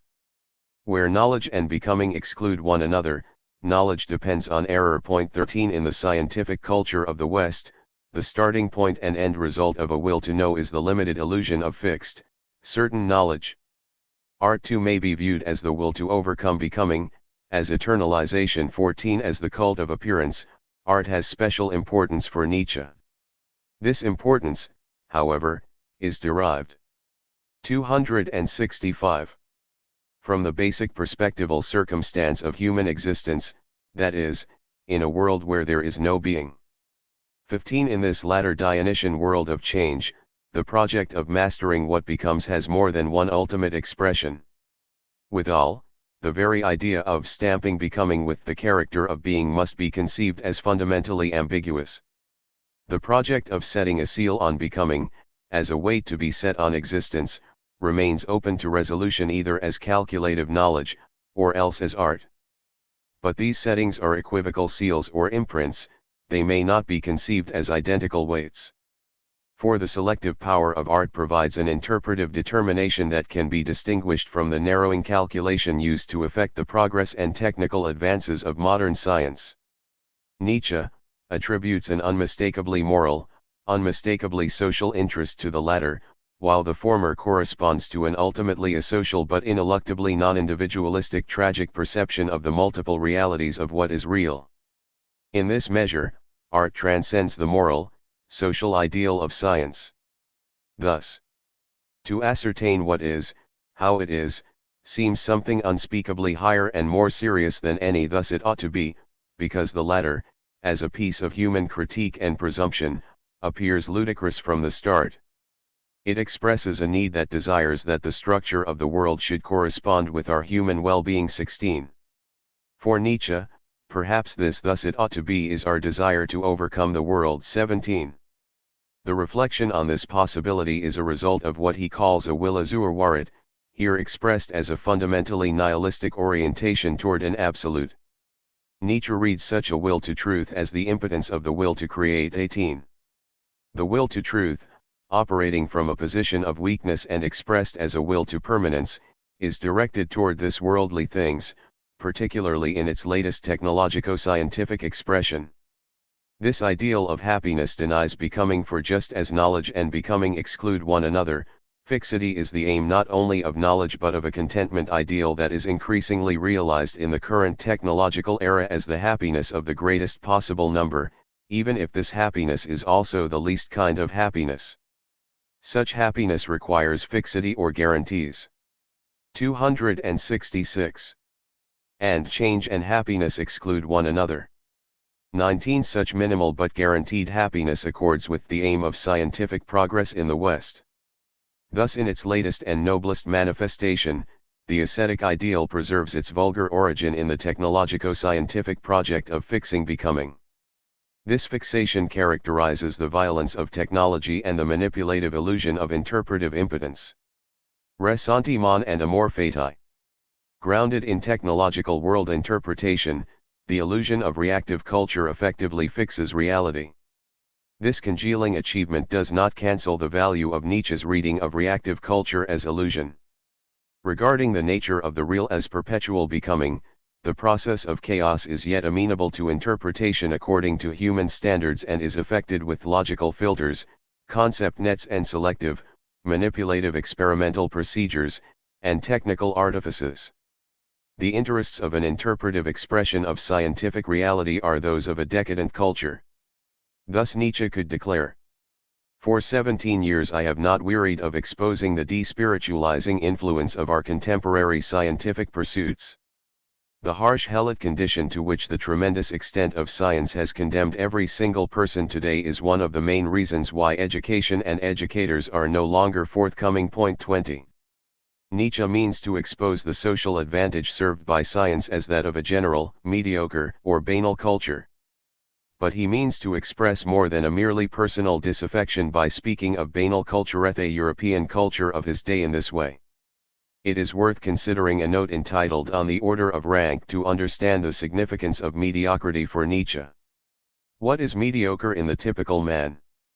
That he does not understand the necessity for the reverse side of things, that he combats evils as if one could dispense with them, that he will not take the one with the other, that he wants to erase and extinguish the typical character of a thing, a condition, an age, a person, approving of only one part of their qualities and wishing to 267. Abolish the others. The desirability of the mediocre is what we others combat, the ideal conceived as something in which nothing harmful, evil, dangerous, questionable, destructive, would remain. 21. This emphasis recalls Nietzsche's immoral observation in Twilight of the Idols, "Nothing offends a philosopher's taste more than man when he expresses desires." 22. It is of course finally unimportant that Nietzsche's immoralist despises humanity as such. 23. Because this can obscure the affirmative insight that what justifies man is his reality, it will justify him eternally. 24. It is factual human activity, considered as an active expression of the will to power, that alone justifies humanity. We can see the value of a distinction between factual action and mere human longing, if we recall the difference Nietzsche articulates between the ordinary human being involved in a projected world of wishes and discontents and the individual who has turned out well, taking care to emphasize that such good form is narrowed to Nietzsche's own sensibilities. To determine the difference between these two possibilities for human being, one must have a measure. I differentiate the grand style, I differentiate activity and reactivity, I differentiate overflowing profligates and the afflicted passionates. 25. We have already seen the importance of this differentiation between active and reactive, the expressive and the apprehensive. But a further reference can only augment this comprehension and its relevance to the idea of a grand style. We turn once more to Heidegger. In a section of the Nietzsche lectures entitled The Grand Style, Heidegger cites Nietzsche's expression of the grand style as the supreme feeling of power. 26. It is clear that Heidegger regards the grand style in terms of intimate expression in art, as distinguished from all banal drives. Art in the grand style is the simple tranquility resulting from the protective mastery of the supreme plenitude of life. To it belongs the original liberation of life, but one which is restrained. To it belongs the most terrific opposition, but in the unity of the simple. To it belongs fullness of growth, but with the long endurance of rare things. 27. Heidegger sees the challenge. 268. And the effective edge of Nietzsche's esoteric criterion for life affirmation, the original liberation of life, just because the ideal of art offers the artist a glimpse of what is perfect. In this way, Heidegger expresses the problem of selection as Nietzsche and, indeed, we might add, as Plato in his dialogues on love understood it, who is to determine what the perfect is. It could only be those who are themselves perfect and who therefore know what it means. Here yawns the abyss of that circularity in which the whole of human Dasein moves. What health is only the healthy can say. Yet healthfulness is measured according to the essential starting point of health. 28. The recognition of perfection, of beauty, is only available to one who understands perfection, who knows beauty. For this, one must oneself be perfect beautiful. The cognitive circle here is only to be resolved by entering into the contradiction. Cognitively, of course, the circle remains a circle. In the context of Heidegger's thinking, a circle, a cognitive contradiction, as a possibility for thought that collides with or assaults itself, is the most profitable origin for thought, for those willing to follow the question. In this case, the self-compelling question is elicited in terms of Nietzsche's distinguishing creative canon. Nietzsche's aesthetic canon articulates the difference between the creative inspiration of the artist who is wanting and the artist who is overfull. Heidegger repeats this canon, as it expresses the possibility of a creative achievement other than one born of neediness, or an insufficiency.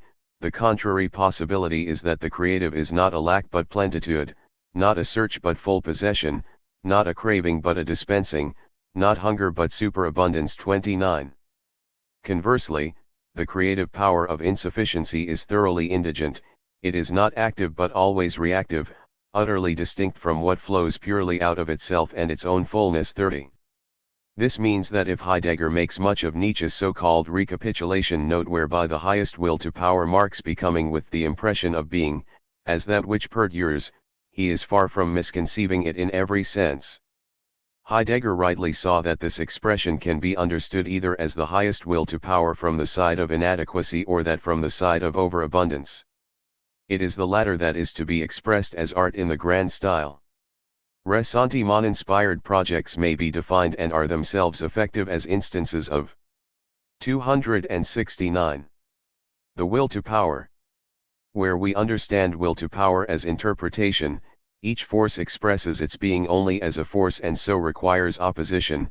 This opposition must be equal to or exceed the original power. Because an impotent expression has no excess power to be expressed, it can only be preservative, a will to power. The conservative project of weakness ultimately goes to ground because, in Nietzsche's words, it is a decadent project. Yet, such a weak going to ground is no description of death or dissolution, it is not an authentic going under. The essence of decadence is the preservation of life even in decay. Thus, a reactive going to ground amasses substantial reserves and utilizes all its power and every trick in order to sustain and increase power. The result is nothing less than self-preservation. And although many interpreters have read this and its concomitant ethos of increase or material power enhancement that goes with it as Nietzsche's ultimate ideal, it should be contrasted with the will to power that expresses an abundance of power. This latter and best expression of the will to power forgets or loses itself. The meaning of the eternal return is to be conceived with reference to the perception of existence as aesthetically justifiable in its affirmation or consecration as the field of illusion and loss. The yes of the yes-sayer corresponding to Nietzsche's longest self-ambition is the yes beyond yes and no, where chance itself plays with us.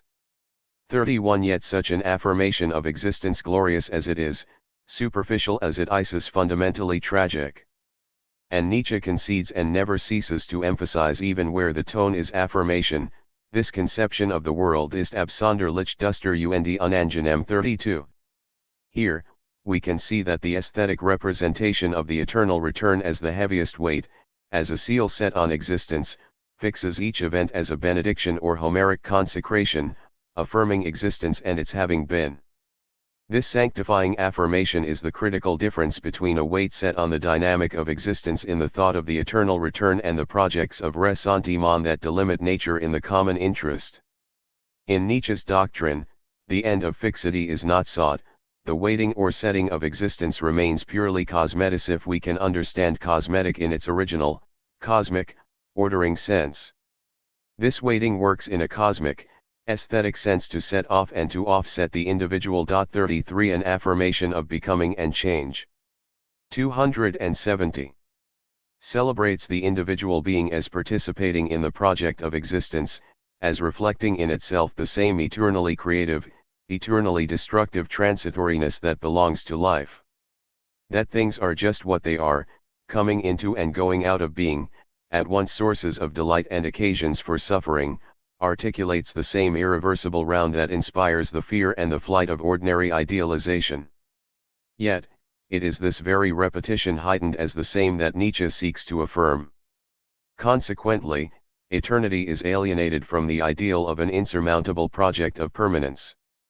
The latter is merely the quest for the persistence of the individual, opposing time and its dissolution in the becoming of being. So far from the ideal of a system or structure of permanence, the dynamic nature of existence reveals nothing but finitude. Such a dynamic does not express life in a perpetual round but articulates its essential timeliness, the time of mortal existence instead. It is this finitude that is affirmed, confirmed, and so sealed in the thought of the eternal return in the artistic life attitude that Nietzsche calls the Dionysian. The notion of amor fati as such an aesthetic viewpoint embraces more than a universal will or nature opposing the individual. It is not a simple-minded love of the fate to which one must submit. Hence, despite religious overtones, the blessing of becoming is not Job's dumb willing assent to the tragedy of his life for the love of God and his divine purpose. Nietzsche's worldview is full of gods, but it is not the Judeo-Christian vision of the divine. The notion of amor fati here conceived works to confirm or affirm one's individualized opposition to the universe highlighted in transience as intransigence, as Anaximander or Schopenhauer had conceived it. In this universal opposition, the illusion of the individual ego offends life, transgressing what is perpetually transforming being. From this perspective, as the facticity of a persistent individual or existence, life itself is a cosmic offense, a continual transgression of becoming into being, which, in the eventual and unavoidable dissolution of being, is ultimately redeemed in the perishing of each individual configuration. If we take this in Judeo-Christian terms, we hear the message of Vanitas. Sounded from Schopenhauer's position, the justice proclaimed has a bitter and resentful tone. Non-willing, the renunciation of Buddhism is better than not willing at all. As Nietzsche begins and closes the third essay of On the Genealogy of Morals, man would rather will nothingness than not will. 34 Nietzsche. 271. Differs from this last perspective but in a deeply concordant fashion because Nietzsche defines human nature as identical with that of what Lacan calls the real. Closed off from the remotest possibility for supernatural alignment and so for either justification or redemption, and excluded from the alienation of difference needed for a metaphysical offense, human beings enter the world of illusion, becoming themselves yet another mask for existence. In this way, Nietzsche teaches the Dionysian and its aesthetic affirmation of tragic life as a project beyond pity and terror, to realize in oneself the eternal joy in becoming, joy that also encompasses joy in destruction. 35. This late reflection recalls Nietzsche's earliest book and first expression of this aesthetic ideal. It is not gratuitous here to observe that it is because a thinker thinks his original thought that he can be underway in the thinking of this thought to the end. The perspectival dominance of decadence. More than once it has been necessary to repeat that for Nietzsche, science must be construed as a moral phenomenon, indeed, as the latest manifestation of the ascetic ideal. In a Heideggerian context, Nietzsche's genealogical perspective on the moral phenomenon of science implies that the danger inherent for Heidegger in the essence of technology cannot be avoided. The threatening danger of technology is illuminated in its historical expression. If it is part of what it is to be human to manifest a violent and reactive will to power, that is, without comprehension and in a measure cut only to the standard of the human will to power itself, then the danger that threatens in the age of technology is not only the ambivalence or uncanniness of an invitation to respond to being, but also contemplated from the side of weakness, the very vulnerability of human beings. Inauthenticity, for Heidegger, is an extended flight from the challenging call to pose and harbor the question of being. But the conflict between authenticity and inauthenticity is not at stake in a juxtaposition of Nietzsche and Heidegger. The violence of human being in the world belongs to the human condition, as its danger and its saving power. This is the point of contact that we seek. In Introduction to Metaphysics, Heidegger 272 expresses the original nature of this violence after Heraclitus, in the conflict a world comes into being. 36 In a Nietzschean context, this may be read as an expression of the interactional chaos of multiple wills to power. This interpretation must be seen to be especially germane where we read further in Heidegger's account of the origins of the violence that characterizes human being in the world and expresses the dynamic of the will to power in a world that is essentially chaos. It is this conflict that first projects and develops what had hitherto been unheard of, unsaid, and unthought. The battle is then sustained by the creators, poets, thinkers, statesmen. Against the overwhelming chaos they set the barrier of their work, and in the work they capture the world thus opened up. 37. The battle of wills to power is sustained, among other ways, through culture. In this way, Western culture may be said to be the cultivation of conflict that imposes the beings of cultural interest in interpretational expressions wrested from the scope of the overpowering power. For Heidegger, the original receptive preservation and interpretive expression of being as beings is poetic, that is, genuinely vital and creative, in the original, tragic culture of ancient Greece. This poetic character is altered when the world that is made is no longer preserved as such but represented as merely finished and as such available to everyone, already there, no longer embodying any world. This last disposition expresses the essence and interest of popular culture. Now man does as he pleases with what is available. The assent becomes an object, whether to be beheld or to be acted upon. The original world-making power degenerates into a prototype to be copied and imitated. 38. Heidegger's description of the reproductive prototype for efficient manipulation recalls Nietzsche's image of the fanciful logical and scientific units that permit practical computation and control. Nature thus becomes a special field, differentiated from art. 39. Heidegger explains the same historical consequences of such a separation, where the human being turns round and round in his own circle. He can ward off whatever threatens this limited sphere. He can employ every skill in its place. The violence that originally creates the paths engenders its own mischief of versatility, which is intrinsically issueless, so much so that it bars itself from reflection about the appearance in which it moves. 40. 273. The dead end for thought and life that threatens here is expressed with a word taken from Nietzsche, but where is nihilism really at work? Where men cling to familiar assents and suppose that it suffices to go on taking assents as assents, since after all that is what they are to forget being and to cultivate only the assent that is nihilism. Nihilism thus understood is the ground of the nihilism which Nietzsche exposed. 41. The analysis of the devolution of being that Heidegger offers throughout his work shows that the reference to nihilism, as a reference to nothing and to the reductive danger threatening in the essence of technology, is not just a dramatic flourish but a deep meditation of Nietzsche's criticism of values and morality in intimate connection with mechanically manipulative scientific culture. How is the sheerly manipulative culture of science relevant to Heidegger's reflections on the essence of technology? My suggestion here has been simply that the characterizing modern is effectively structured or calculated in. This dangerous Spinozic or utilitarian expression of technology works on a mechanical, that is, a regulated, repetitive level. This suggestion of technological efficacy initiates the question of artifactualism in the context of technology and science. The question of artifactualism arises from the recognition that an originally mechanical orientation elicits mechanical results.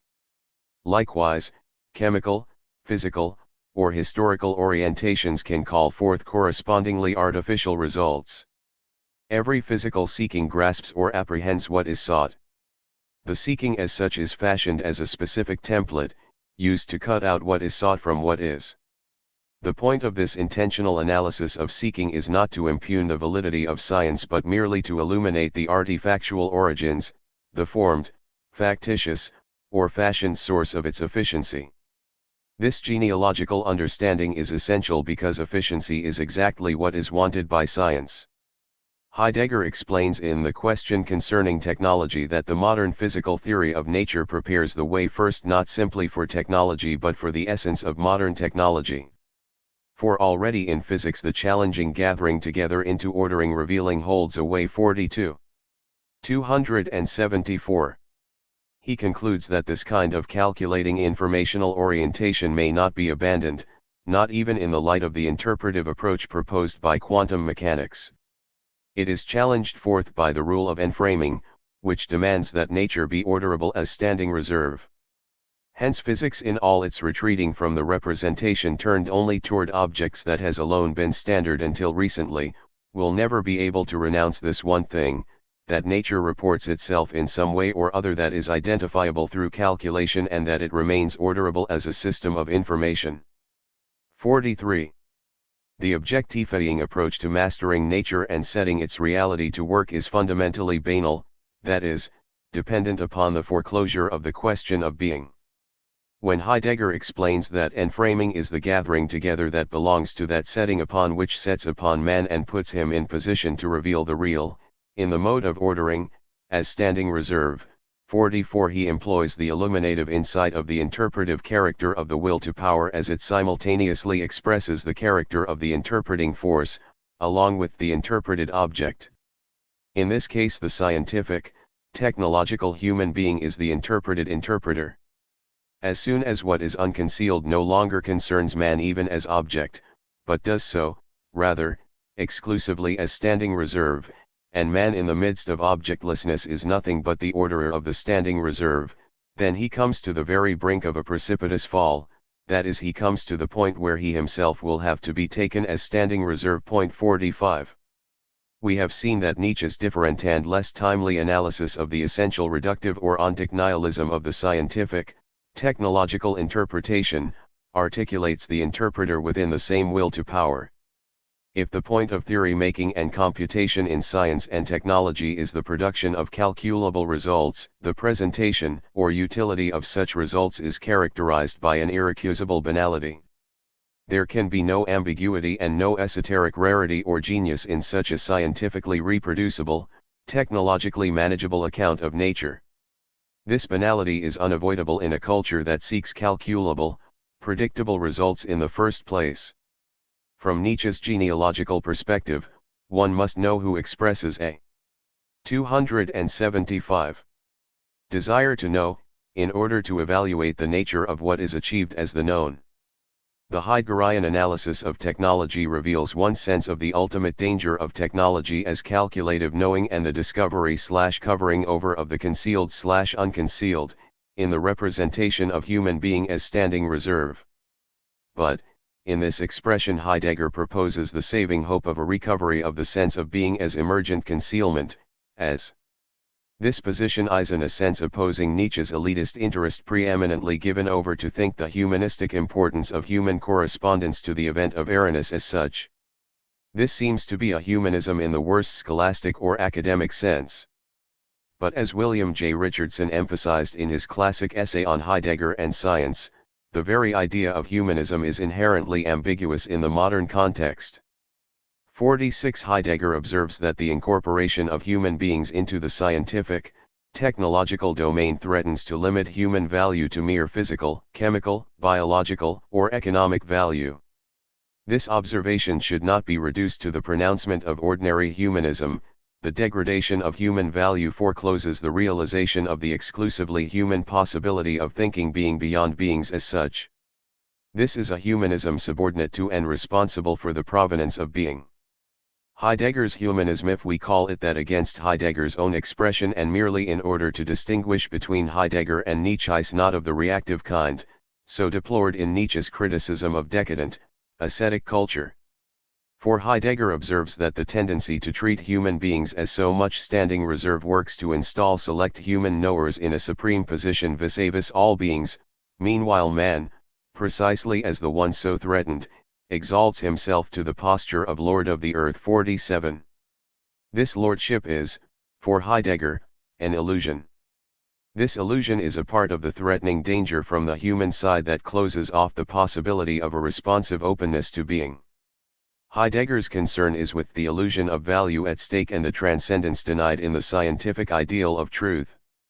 Although my description of the notion of a Spinozic essence of technology is better suited to articulating Nietzsche's critique of technology, Heidegger too may be taken to oppose the Spinozic expression of technology, favoring as he does a recollection of the primordial essence of technology as. In our present, limited context, we can do no more than note the parallel. 276. Between Nietzsche's expression of the ascetic ideal and its self-diminution in the service of an ultimate power project with the threat posed by the technologically inspired Heideggerian Lord of the Earth to the possibility of an appropriate response to the call of being. Relevant too, in a further but still limited context, would be the belief, shared by Heidegger and Nietzsche but differently expressed, in the saving, transformative power of art. But the greatest difference between Nietzsche and Heidegger turns upon Nietzsche's fearful sensitivity to the dominance of the banal, or the mediocre. This dominance is the deadly obstacle to the recollection of the original sense of unproductive, creative art which Heidegger, fearlessly for his part, invokes and attends. Dionysian aesthetic pessimism. If tragedy is born out the spirit of music and if unlike the other arts born of the muses, tragedy dies at its own hand, according to Nietzsche, then in this oldest of romances, as it may be brought to life again in the eternal return, we may ask about the future of art. We may ask about the philosophers of the future and the future as such. As we have seen, Nietzsche seeks to instigate a new kind of affirmative response to life for the individuals he imagined as philosophers of the future. We will have an opportunity to consider the point of such a limiting qualification after recalling the character of this affirmative response to life. Nietzsche calls this response, variously, amor fati, the tragic, the Dionysian, and, reflecting on his first expression of Dionysian affirmation in the birth of tragedy, he explains it as a formula of supreme affirmation born out of fullness, of superfluity, an affirmation without reservation, even of suffering, even of guilt, even of all that is strange and questionable in existence. This ultimate, joyfulest, boundlessly exuberant yes to life is not only the highest insight, it is also the profoundest, the insight most strictly confirmed and maintained by truth and knowledge. Nothing that is can be subtracted, nothing is dispensable. 48. Life affirmation requires power, it needs overwhelming, overabundant strength. But let us not forget here, as we have seen and 277. As we have underlined as the fundamental difference between Heidegger and Nietzsche, that for Nietzsche, only excess of strength is proof of strength. 49. Dionysian affirmation is nothing less than an expressive abundance. 50. Such a richly exuberant strength says yes to life, in all its realities, especially in its transitory destructiveness, and says yes not out of bland New Age confidence or traditional otherworldly religious hopes, but yes because of its own power in excess.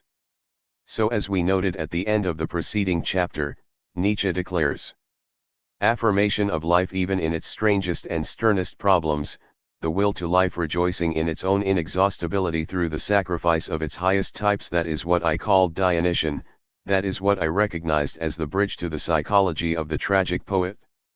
Not so as to get rid of pity and terror, not so as to purify oneself of a dangerous emotion through its vehement discharge, but, beyond pity and terror, to realize in oneself the eternal joy of becoming. 51. We have already seen that this kind of affirmation is not available to the ordinary individual. This critical restriction must never be discounted in Nietzsche's doctrine of amor fati, or tragic, Dionysian life affirmation. The radicality of this limitation calls for further discussion, as we are here attempting to see why such a limit applies. To express an artistic affirmation of life, it is essential that one live what Nietzsche calls an ascending life. An ascending life differs from a decadent life by virtue of its original power, it is higher. Full life expression is a matter of physiological and spiritual endowment. Nietzsche writes, after all, no one can spend more than he has had is true of individuals, it is also true of nations. 52. If this is preeminently true of artists, it is essential to recall Strong's provocative gloss on Nietzsche's own related aesthetico-economic reserve. For Strong, the fundamentally diffident reservation must move in what Strong names a circle of praxis, betraying Nietzsche's own concern not only for himself and his readers but also for the very possibility of engagement. For Strong, it is essential to ask what anxiety is expressed in the passage 53 from scholarship to art, and it is clear that Strong regards this anxiety in terms of the political dimension. But this same political anxiety must also correspond to what I have named the 278 esoteric difficulty of a Dionysian philosophy of life. In this special Nietzschean sense, the Dionysian artist is intoxicated with life. The artist is filled to excess with power, and drunk with the feeling of that abundance. The essence of intoxication is the feeling of plenitude and increased energy. 54 Such intoxication is of the essence of art, the roche is its creative impulse. In this condition one enriches everything out of one's own abundance, what one sees, what one desires, one sees swollen, pressing, strong, overladen with energy. The man in this condition transforms things until they mirror his power, until they are reflections of his perfection. The compulsion to transform into perfection Isart. 55. This expression is ecstatically styled, hyperbolic to an extreme. But this description of the intoxicated visionary and master of aesthetic transformation accords with Nietzsche's understanding of the artist.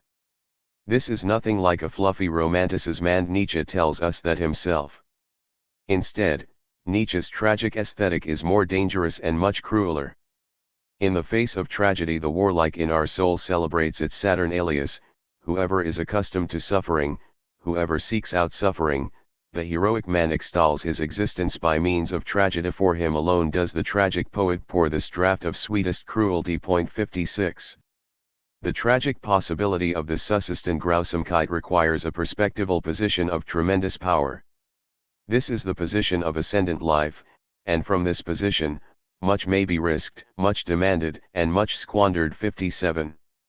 From the preceding chapters, it is clear that this is not the position of our cultural life, as actual for us today as it was for Nietzsche. 58. Thus Nietzsche immediately offers an illustrative reference implying that ascendant life is a past, but perhaps also a future possibility.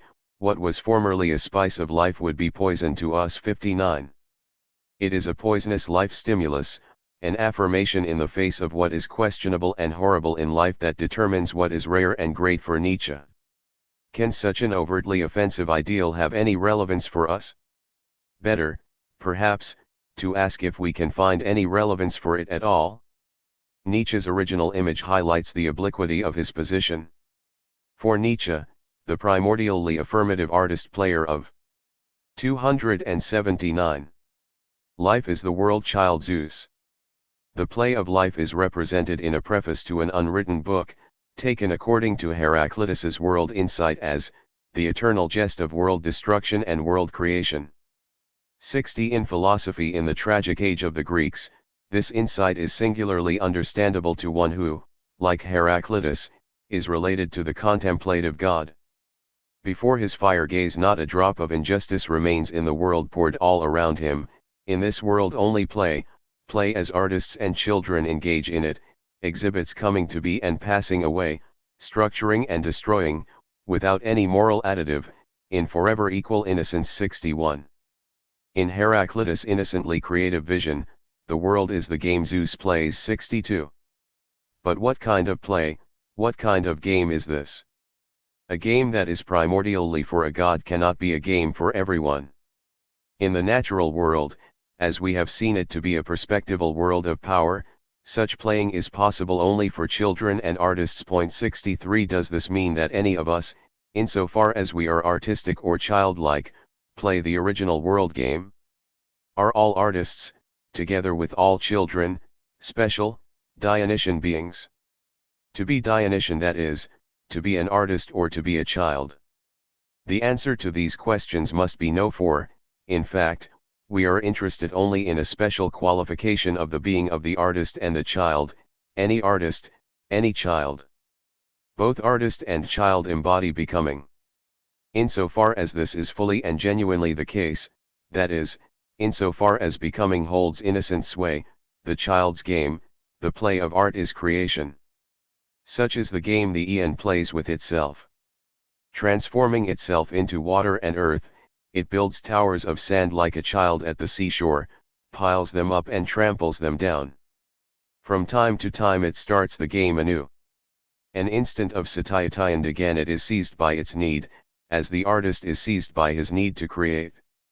Not hybris but the ever self-renewing impulse to play calls new worlds into being. 64. Nietzsche's conception of the world play defies both straightforward and sophisticated exposition. Thus, as an instance of the latter, Lampert's optimistic possibility of a Nietzschean science, a kind of play reconciled with love, must fall woefully short of the fundamentally aorgic play of the eon essential to Nietzsche's conception of the world child.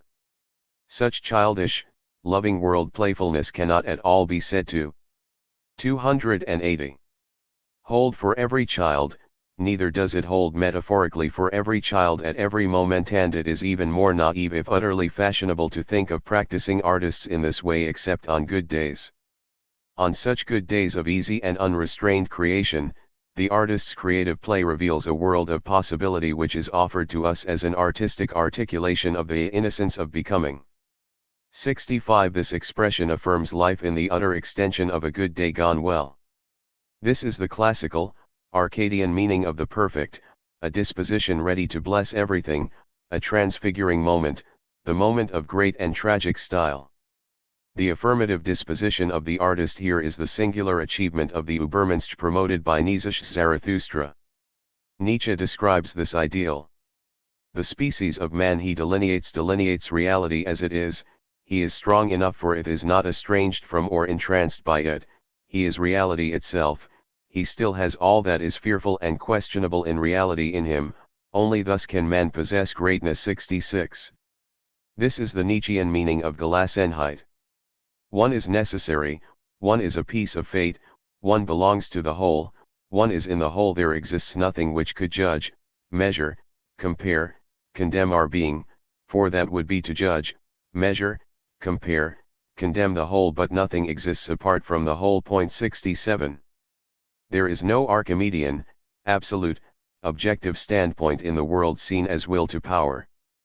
But the world seen as will to power and nothing else is the whole and nothing besides, where nothing exists apart from the whole. In other words, to see the world in this way is to see the world as will to power from within.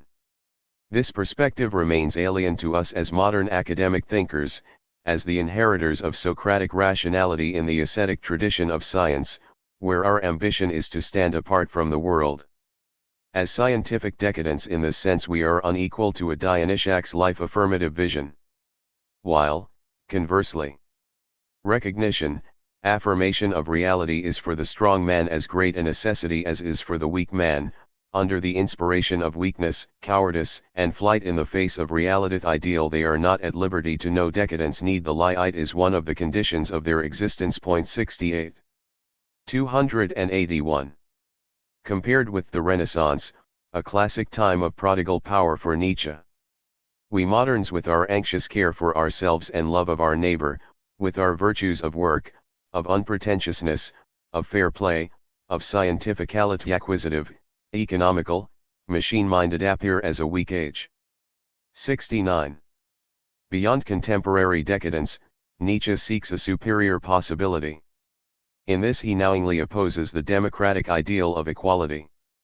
So he claims equality, a certain actual rendering similar of which the theory of equal rights is only the expression, belongs essentially to declining life, the diminution of all organizing power, that is to say the power of separating, of opening up chasms, of ranking above and below, formulates itself in the sociology of today as the ideal. 70.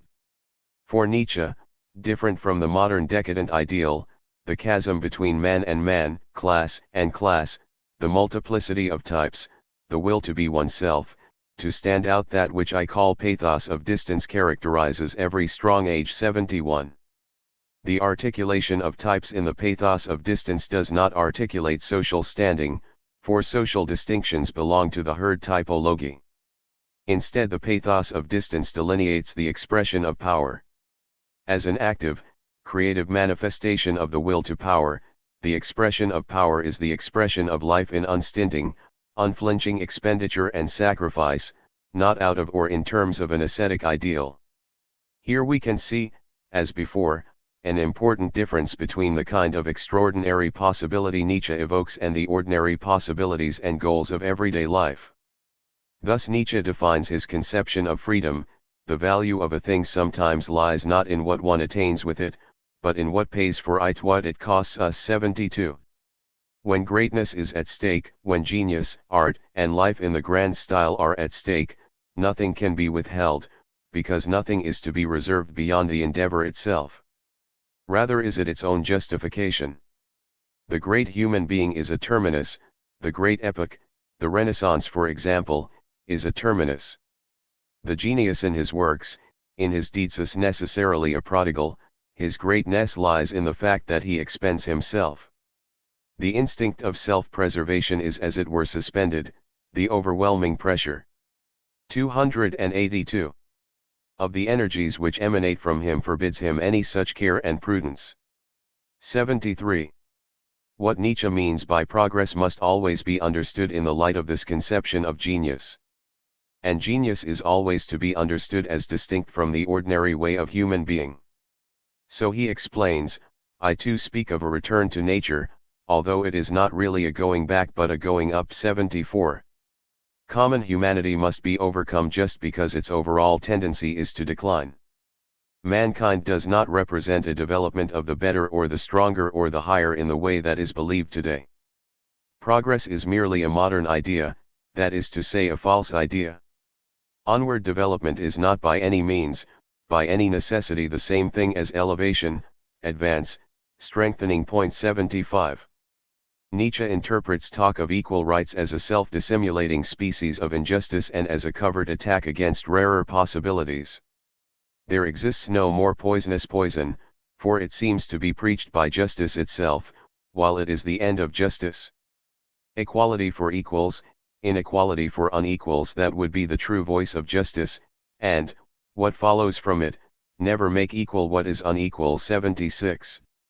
Nietzsche protests further in a later note in the same text, injustice never lies in unequal rights, it lies in the claim to equal rights. 77.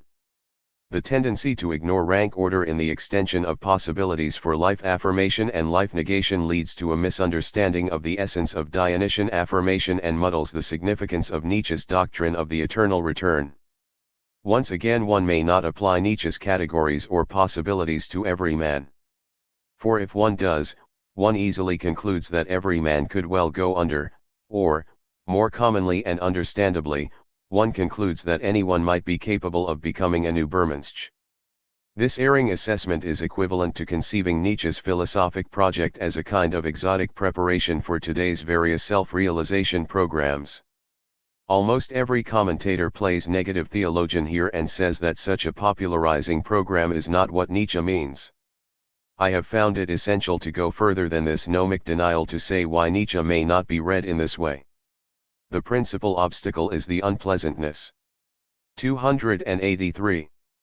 The difficulty of Nietzsche's esotericism, not because the doctrine may not be communicated, but precisely because the general reader cannot be expected to have ears for what is said. But no more should we as general readers, need we as general readers, wish to have such ears.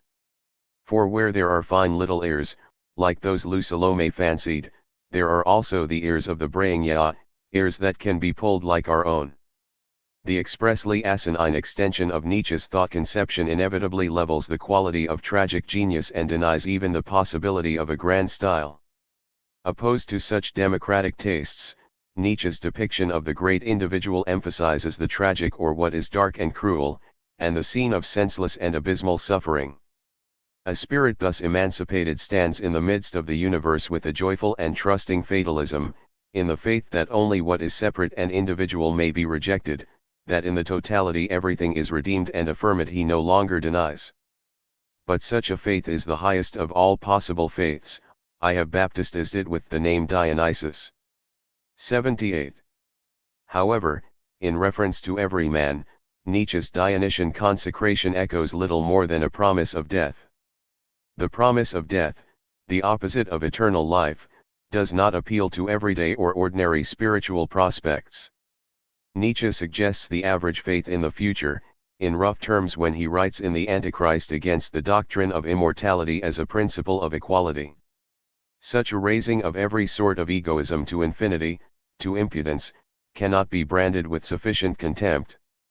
And yet it is to this pitiable flattery of personal vanity that Christianity owes its victory. It is with this that it has persuaded over to its side everything ill-constituted, rebellious-minded, underprivileged, all the dross and refuse of mankind.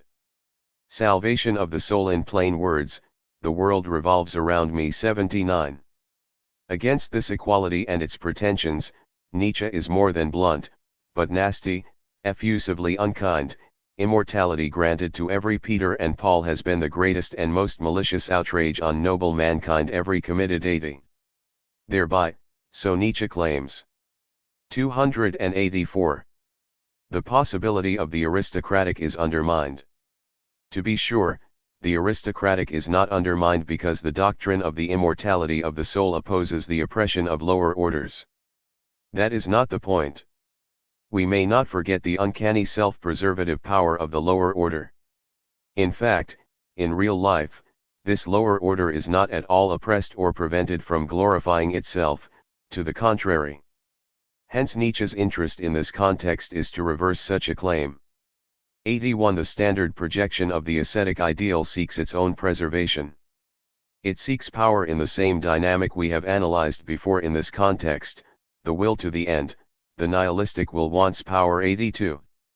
For Nietzsche, the danger in the nihilistic expression of the will to power is the loss of the possibilities for greatness. Thus the matter of rights must be refined. A right is a privilege. The privilege of each is determined by the nature of his being. 83. The trowing of the eternal return, an aposematic apogeopasis. I have suggested that the projection of the thought of the eternal return of the same addresses the character of a philosophic elite. Thus it is expressed in its inexpress character. As Eugen Fink has it, with a wink to Habermas, who for his own part stumbled fatally both on this doctrine and on the related principle of the will to power, the teaching of the eternal return is not teachable, it cannot be presented in a communicative discourse. It is rather Nietzsche's esoteric wisdom. 84. This esoteric challenge calls forth the particular position of an eternal affirmation of individual being in perpetual becoming, that is, in the becoming of what is as it is. An eternal affirmation is indiscriminate, comprising every event, great and small, beyond yes and no. But this breadth impels Nietzsche to circumscribe an eternal affirmation as the most dangerous perspective. It is in this gigantic perspective that, what I do or do not do now is as important for everything that is yet to come as is the greatest event of the past. 85. Such an active perspective anticipates the thought of the eternal return. Nietzsche's conception of the eternal return of the same is commonly taken to literally involve the factual recurrence of the events of one's life, exactly ordered, the same as they have already and will come to pass. Life, like the demon's hourglass, in the 285. Image Nietzsche invents as a spectre for one's loneliest loneliness, is to be turned upon itself. The sand flow of events begins, passes, and turns ever again. But should we accept this reading? How credulous would we need to be? Better to ask, how naive should we get? As Nietzsche teases in a section entitled Vita Femina, the antepenultimate section of Book 4 of the Gay Science, even the admirable ancient Greek prayer, everything beautiful twice and even 3 times, importunes too much in longing for repetition. Nietzsche could hardly be said to be unsympathetic to the noble desire to experience the beautiful not only once, but once more and still again. Nietzsche's reflection of rarity here is that the needed coincidence of the same lucky accidents that brought forth the original experience of beauty suggests the very consummate impossibility of its repetition. Not only do we have to stand precisely in the right spot in order to see this, but the unveiling must have been accomplished by our own soul because it needed some external expression and parable, as it were a matter of having something to hold on to and retain control of itself. But it is so rare for all of this to coincide that I am inclined to believe that the highest peaks of everything good, whether it be a work, a deed, humanity, or nature, have so far remained concealed and veiled from the great majority and even from the best human beings. But what does unveil itself for us, unveils itself for once only. 86. The consistency characterizing Nietzsche's thought recurs in this reflection and in the thought of the eternal return. From this recollection, then, the thought of the eternal return will not be expressed by the claim material, scientific, or physical that one is indeed to live again, in the same way, with the same stars and spiders, moonlight, and evening conversations. This possibility is not the point. And stylistically, it is inevitably beside the point. What is at issue in the thought of the eternal return is suggested by the dangerous perspective noted above. For Nietzsche, everything that is has a fundamental and valuable necessity in its being and its becoming. Thus, in the declaration of amor fati that begins the fourth book of the Gay Science, Nietzsche can assert, I want to learn more and more to see as beautiful what is necessary. 286. In Things 87 the meaning of amor fati admits necessity as an expression of chaos and the musical play of chance. To understand necessity in this way, let us proceed to the thought of the eternal return by contrasting it with Nietzsche's observation of voyagers in life. How much enjoyment, impatience, and desire, how much thirsty life and drunkenness of life comes to light every moment. And yet silence will soon descend on all these noisy, living, life-thirsty people. How his shadow stands even now behind everyone, as his dark fellow traveler. 88. Here Nietzsche describes the threat of death, the constant companion, striding like T.S. Eliot's wasteland shadow to meet the traveler embarked upon any and every venture. In this context, the contest of the wayfarer, the passenger, or traveler, he observes. It is always like the last moment before the departure of an emigrant's ship, people have more to say to each other than ever, the hour is late, and the ocean and its desolate silence are waiting impatiently behind all of this noise so covetous and certain of its prey. 89. He finds the emigrant's ship analogy compelling because it describes the flight of life anticipation that is nothing like an appreciation of the fullness of any moment because, so far from the moment, this flight is intent only upon what is to come. And all and every one of them suppose that the heretofore was little or nothing while the near future is everything, and that is the reason for all this haste, this clamor, this outshouting, and overreaching each other. Everyone wants to be first in this future, yet death and deathly silence alone are certain and common to all in this future. 90. The only sure anticipation is death. But to note this point is to imply its denial. How strange it is that this sole certainty and common element makes almost no impression on people, and nothing is further from their minds than the feeling that they form a brotherhood of death. 91. Nietzsche then avows his own life direction, opposing the general flight of life anticipation and life recollection. It makes me 287. Happy that men do not want at all to think the thought of death. I should like very much to do something that would make the thought of life yet 100 times more thought-provoking. 92. Kaufmann's translation of this passage includes a cautionary gloss noting an important contrast with existentialism. This distinction is certainly useful if the meaning of existentialism is taken to correspond to that of a Kierkegaard or a Dostoevsky or even a Sartre. But Kaufmann is wrong if he does not hear in Nietzsche's words an understanding anticipation of Heidegger's prototypically existential understanding of Dasein's uttermost possibility as being unto death. For Heidegger, it is inauthenticity as the very flight from this same utmost possibility that characterizes human Dasein.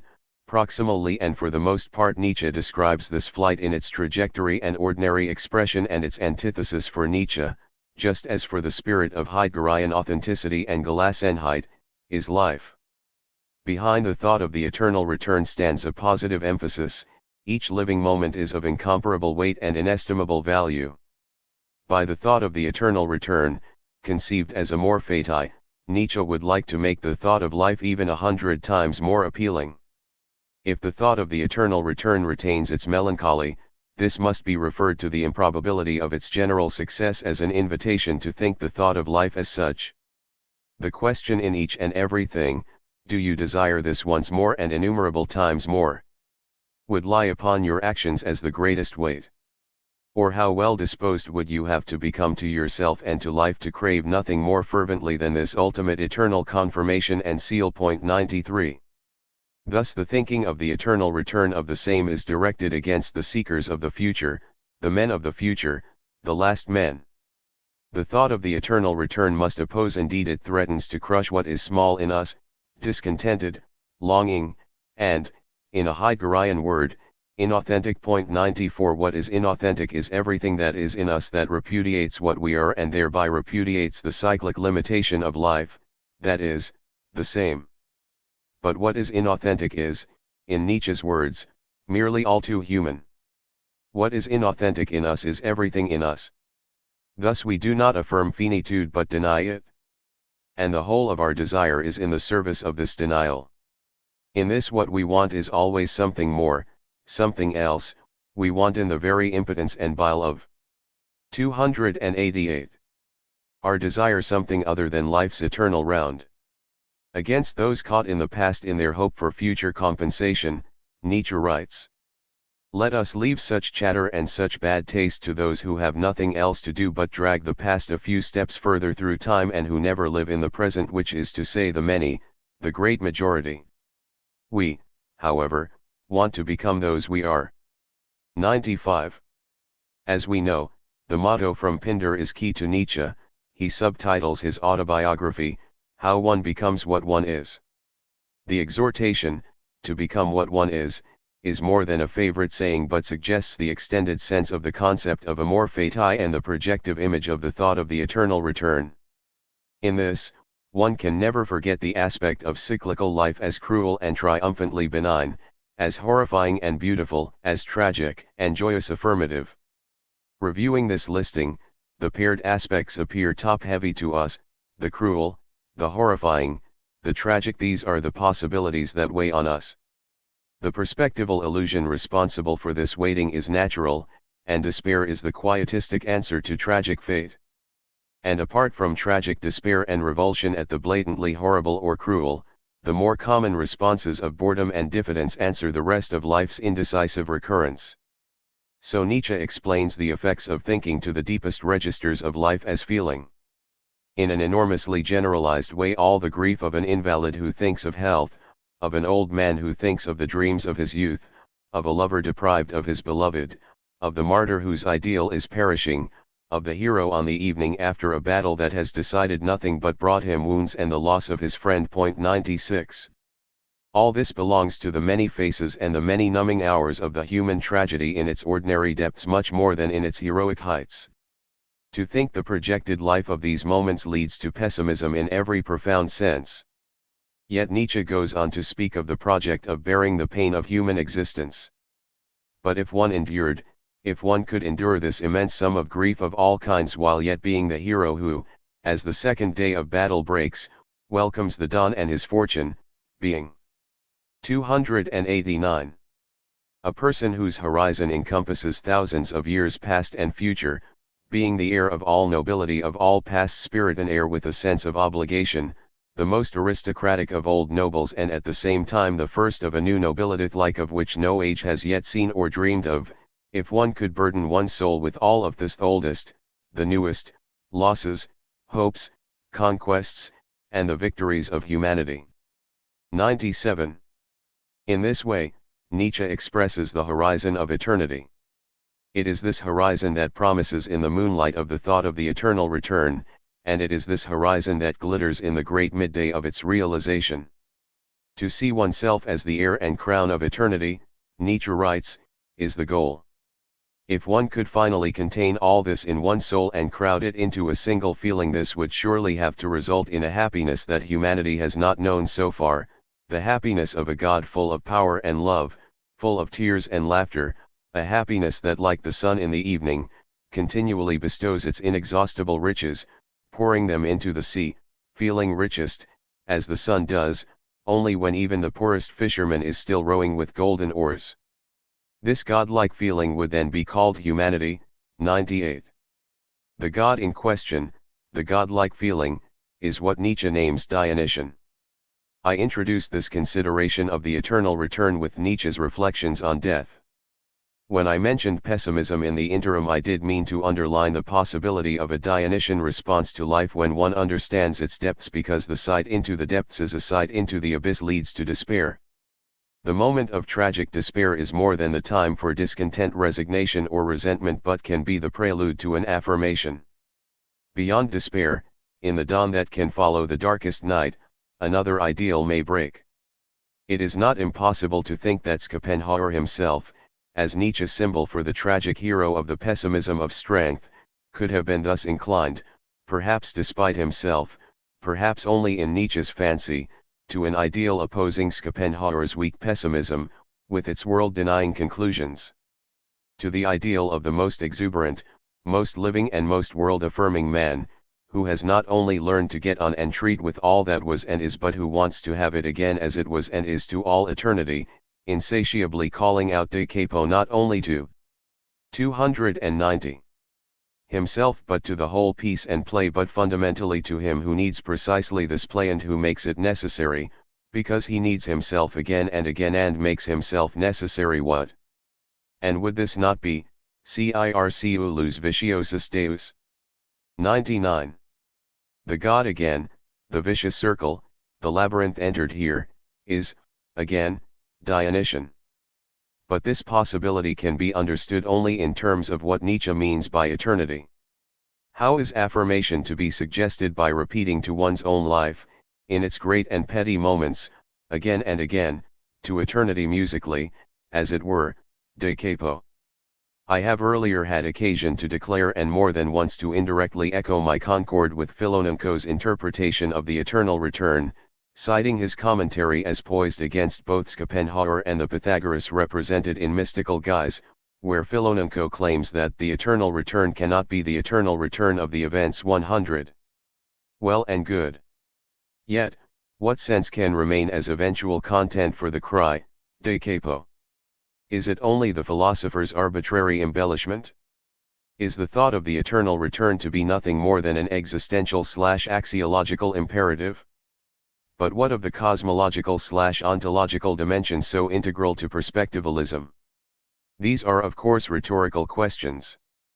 But given the terms of such questions, it should prove useful to consider the whole promise of the eternal return as it is introduced in the gay science as what is in literary terms and for usually abstruse philological purposes technically called an aposematic apogeopasis.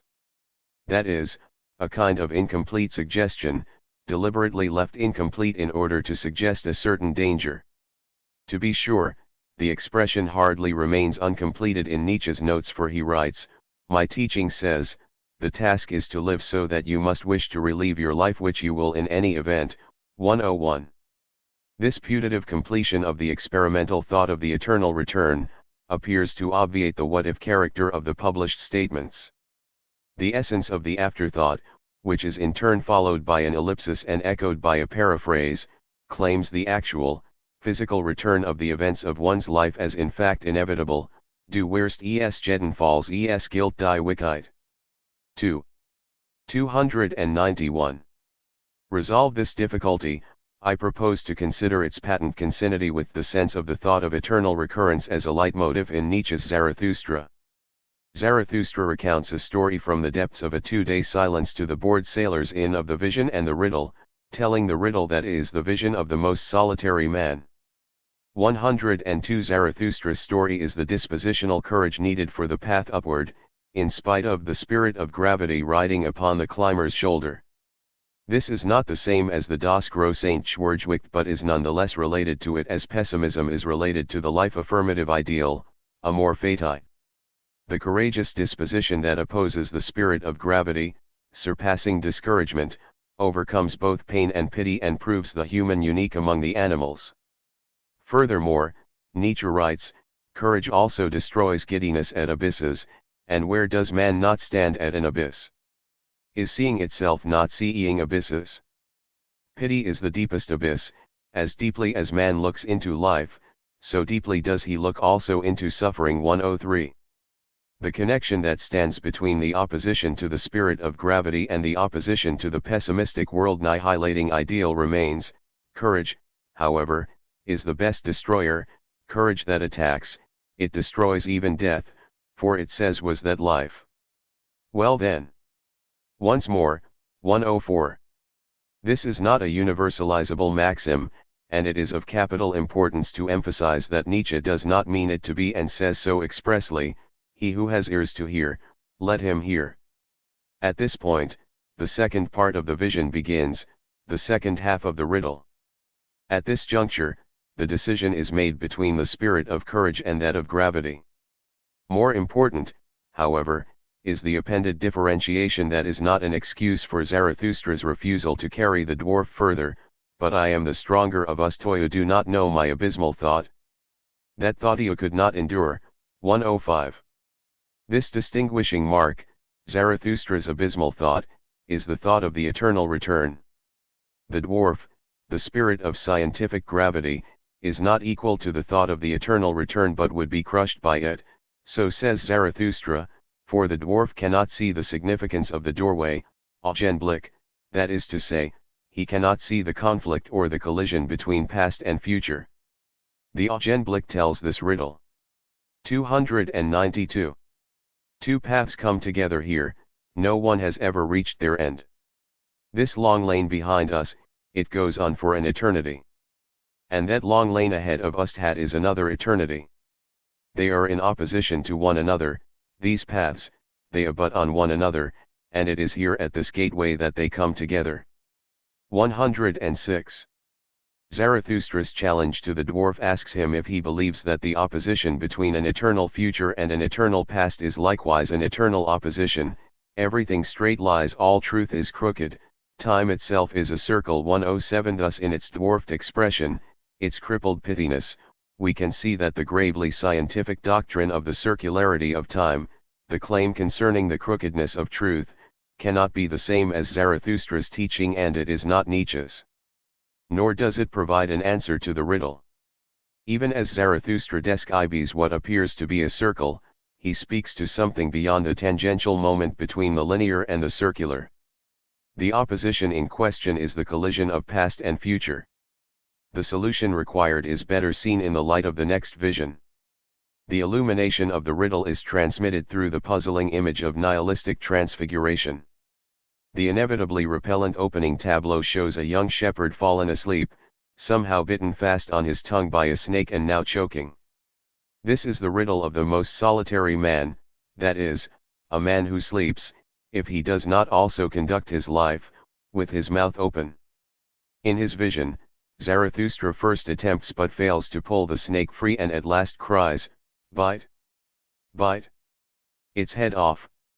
Bite!" 108. The riddle Zarathustra asks the listening sailors is this: who is the shepherd into whose mouth the snake thus crawled? Who is the man into whose throat all that is heaviest, blackest will thus crawl? 109. We recall that the young shepherd, for his part, upon hearing Zarathustra bit spat and sprang up. 110. Zarathustra himself, as every man, standard interpretations tell us, is the shepherd speaking to himself, calling to himself to bite the serpent of black memory. Beyond standard readings, more basically, the 293. Open mouth is the vulnerability of the dreamer, as an open mouth is the ordinary sign of distracted fascination. The heaviest and blackest thread is the snake of nihilism. Black despair is the thread of what is small in men, like the dwarf mole, it is crippled and crippling at the same time. 111. Elsewhere, Nietzsche calls it the spirit of revenge, and it takes many forms: pity, resentment, longing. And of all the things that it is, the spirit ruled by revenge, conscious or otherwise, contrary to the fascination of superficial distraction, cannot be wholly absorbed in the moment. For the everyman of being, such whole absorption, like the decision, the bite of the young shepherd severing the serpent of time's remorse, would have to kill it. Instead, the spirit of revenge lives in the future, suspended as a ransom for the past. Even where the spirit of revenge surfaces in the present, as the contemporary modern world will have it, it lives for the moment only. That is, it lives but once, just this once, with no weight, no nobility, and no eternal value. This last superficiality is the opposite of profundity, and given another edge it comprehends the thought of the eternal return. In this way the proximity and generality of the menacing spirit of revenge has another saving side. When one has overcome, when one has come to face the dwarfing fear of the abyss, one can dance around it, one can laugh at it. Then one looks deep into life, then it becomes possible to embrace the end of, the edge of life, superficial now, out of profundity, absorbing the abyss that looks back into one, and, so transfigured by the lightness of light, by the gold of existence, one is a transformed being, surrounded with light, laughing. Never yet on earth had any man laughed as he laughed. 112. This is not human but Dionysian laughter. The question here in the thought of the eternal return is the weight of the future and the past, and the value of this weight will be its worth for the present. The eternal return is the recurrence of the same. This is the same in the eternal round of existence that applies to every life and every moment. The problem Nietzsche calls the spirit of gravity, the spirit of revenge, is the problem of memory and small fearful desires. It is a phenomenological commonplace that one is never done with the past, and it is a further observation that if one longs for the future, that is as a relief from or a compensation for, a redemption, from the 294 past. But this desire is eternally frustrated where the future brings only the same, in events and in memories. 113 Because the weight of the past is primary, Nietzsche's Zarathustra could ask the earnest dwarf, and are not all things bound fast together in such a way that this moment draws after it all future things? Therefore draws itself to, 114. The present, the static temporal moment, is the single moment of decision between past and future. What is capital in this expression is the insight that the anticipation of what comes into being draws it forth into being, and in this draws itself forth, exposing the generative power of the past in the same evocation. The completed aposematic sense of the earlier cited doctrine of the eternal return, to live so that you must wish to relieve your life which you will in any event, 115. Is now revealed in its significance as a warning to us. For Nietzsche never claimed that one repeats one's future, merely that one's future is condemned to repeat one's past. 116 One can never have done with the past, what was, was. The implications of this insight, which Zarathustra called the stone fact, inspired a generation of existentialist thought, although Kaufmann is right to maintain that that emphasis was not intended by Nietzsche himself. And yet, if Nietzsche's doctrine of eternal recurrence is not an existentialist doctrine, it does not become for that an imperative. The thought of the eternal return of the same expresses a phenomenological hermeneutic of life. Thus its existential value can approximate the Heideggerian expression of Dasein's static temporality. Dasein authentically exists as futural in resolutely disclosing a possibility which it has chosen. 117. Heidegger suggests the significance of the eternal return as affirmation in Nietzschean terms, coming back resolutely to itself. It is, by repetition, open for the monumental possibilities of human existence. 118. When the demon steals upon one in one's own most, lowest loneliness, intoning the consequences of one's historical, protensional because retentional nature, or in other words, the consequences of history or human memory, the damning moment inspires the spirit of revenge in one who has turned out badly. This is the one who, like most of us, curses the demon, as one curses the past and resents what even the future may not bring. 119 For what the demon says is 295. This life as you now live it and have lived it, you will have to live once more and innumerable times more, and there will be nothing new in it, but every pain and every joy and every thought and sigh and everything unutterably small or great in your life will have to return to you, all in the same succession and sequence. 120. The spirit of revenge desires that what was not have been as it was. Unable to overcome time in its passing, and effectively impotent against what has been, the spirit of revenge can only hope for something more, something better. We can recall what Nietzsche heard in the promise of traditional salvation in the West, principle of Christian love, it wants to be well paid. 121. Against this kind of revenge, Nietzsche describes the benevolent life and self-disposition that is needed in order to respond to the brutal inflexibility of what was, in the eternal return, to crave nothing more fervently than this ultimate eternal confirmation and seal. 122. That is to affirm what has been, so much to say, that was life. Well then. Once more. In this affirmation one does not seek another chance, one does not seek eternal compensation but affirms exactly what has been, exactly as it was, transfigured only with one's blessing, but thus I willed it, I would have it thus. So Nietzsche reflects, repeating Zarathustra, to redeem the past and to transform every it was into an I wanted it thus, that alone would I call redemption. 123. What is required for this salvific transfiguration of the past is to respond positively and joyously to the demonic question of the eternal return in the proposition that places the heaviest weight on one's life and activity: do you desire this once more and innumerable times more? An affirmative response of this kind is offered at the conclusion of the late work Twilight of the Idols, the psychology of the orgy as an overflowing feeling of life and energy within which even pain acts as a stimulus. 124. In this, Nietzsche was able to understand the power of ancient Greek tragedy, and, in that, the Dionysian secret of life affirmation that does not hold back but, as an expression of power, gives itself out. The possibility of such a transfiguring, affirmative vision is 296. Derived from an interpretive vision of the world as multiple, mutually interactive, wills to power.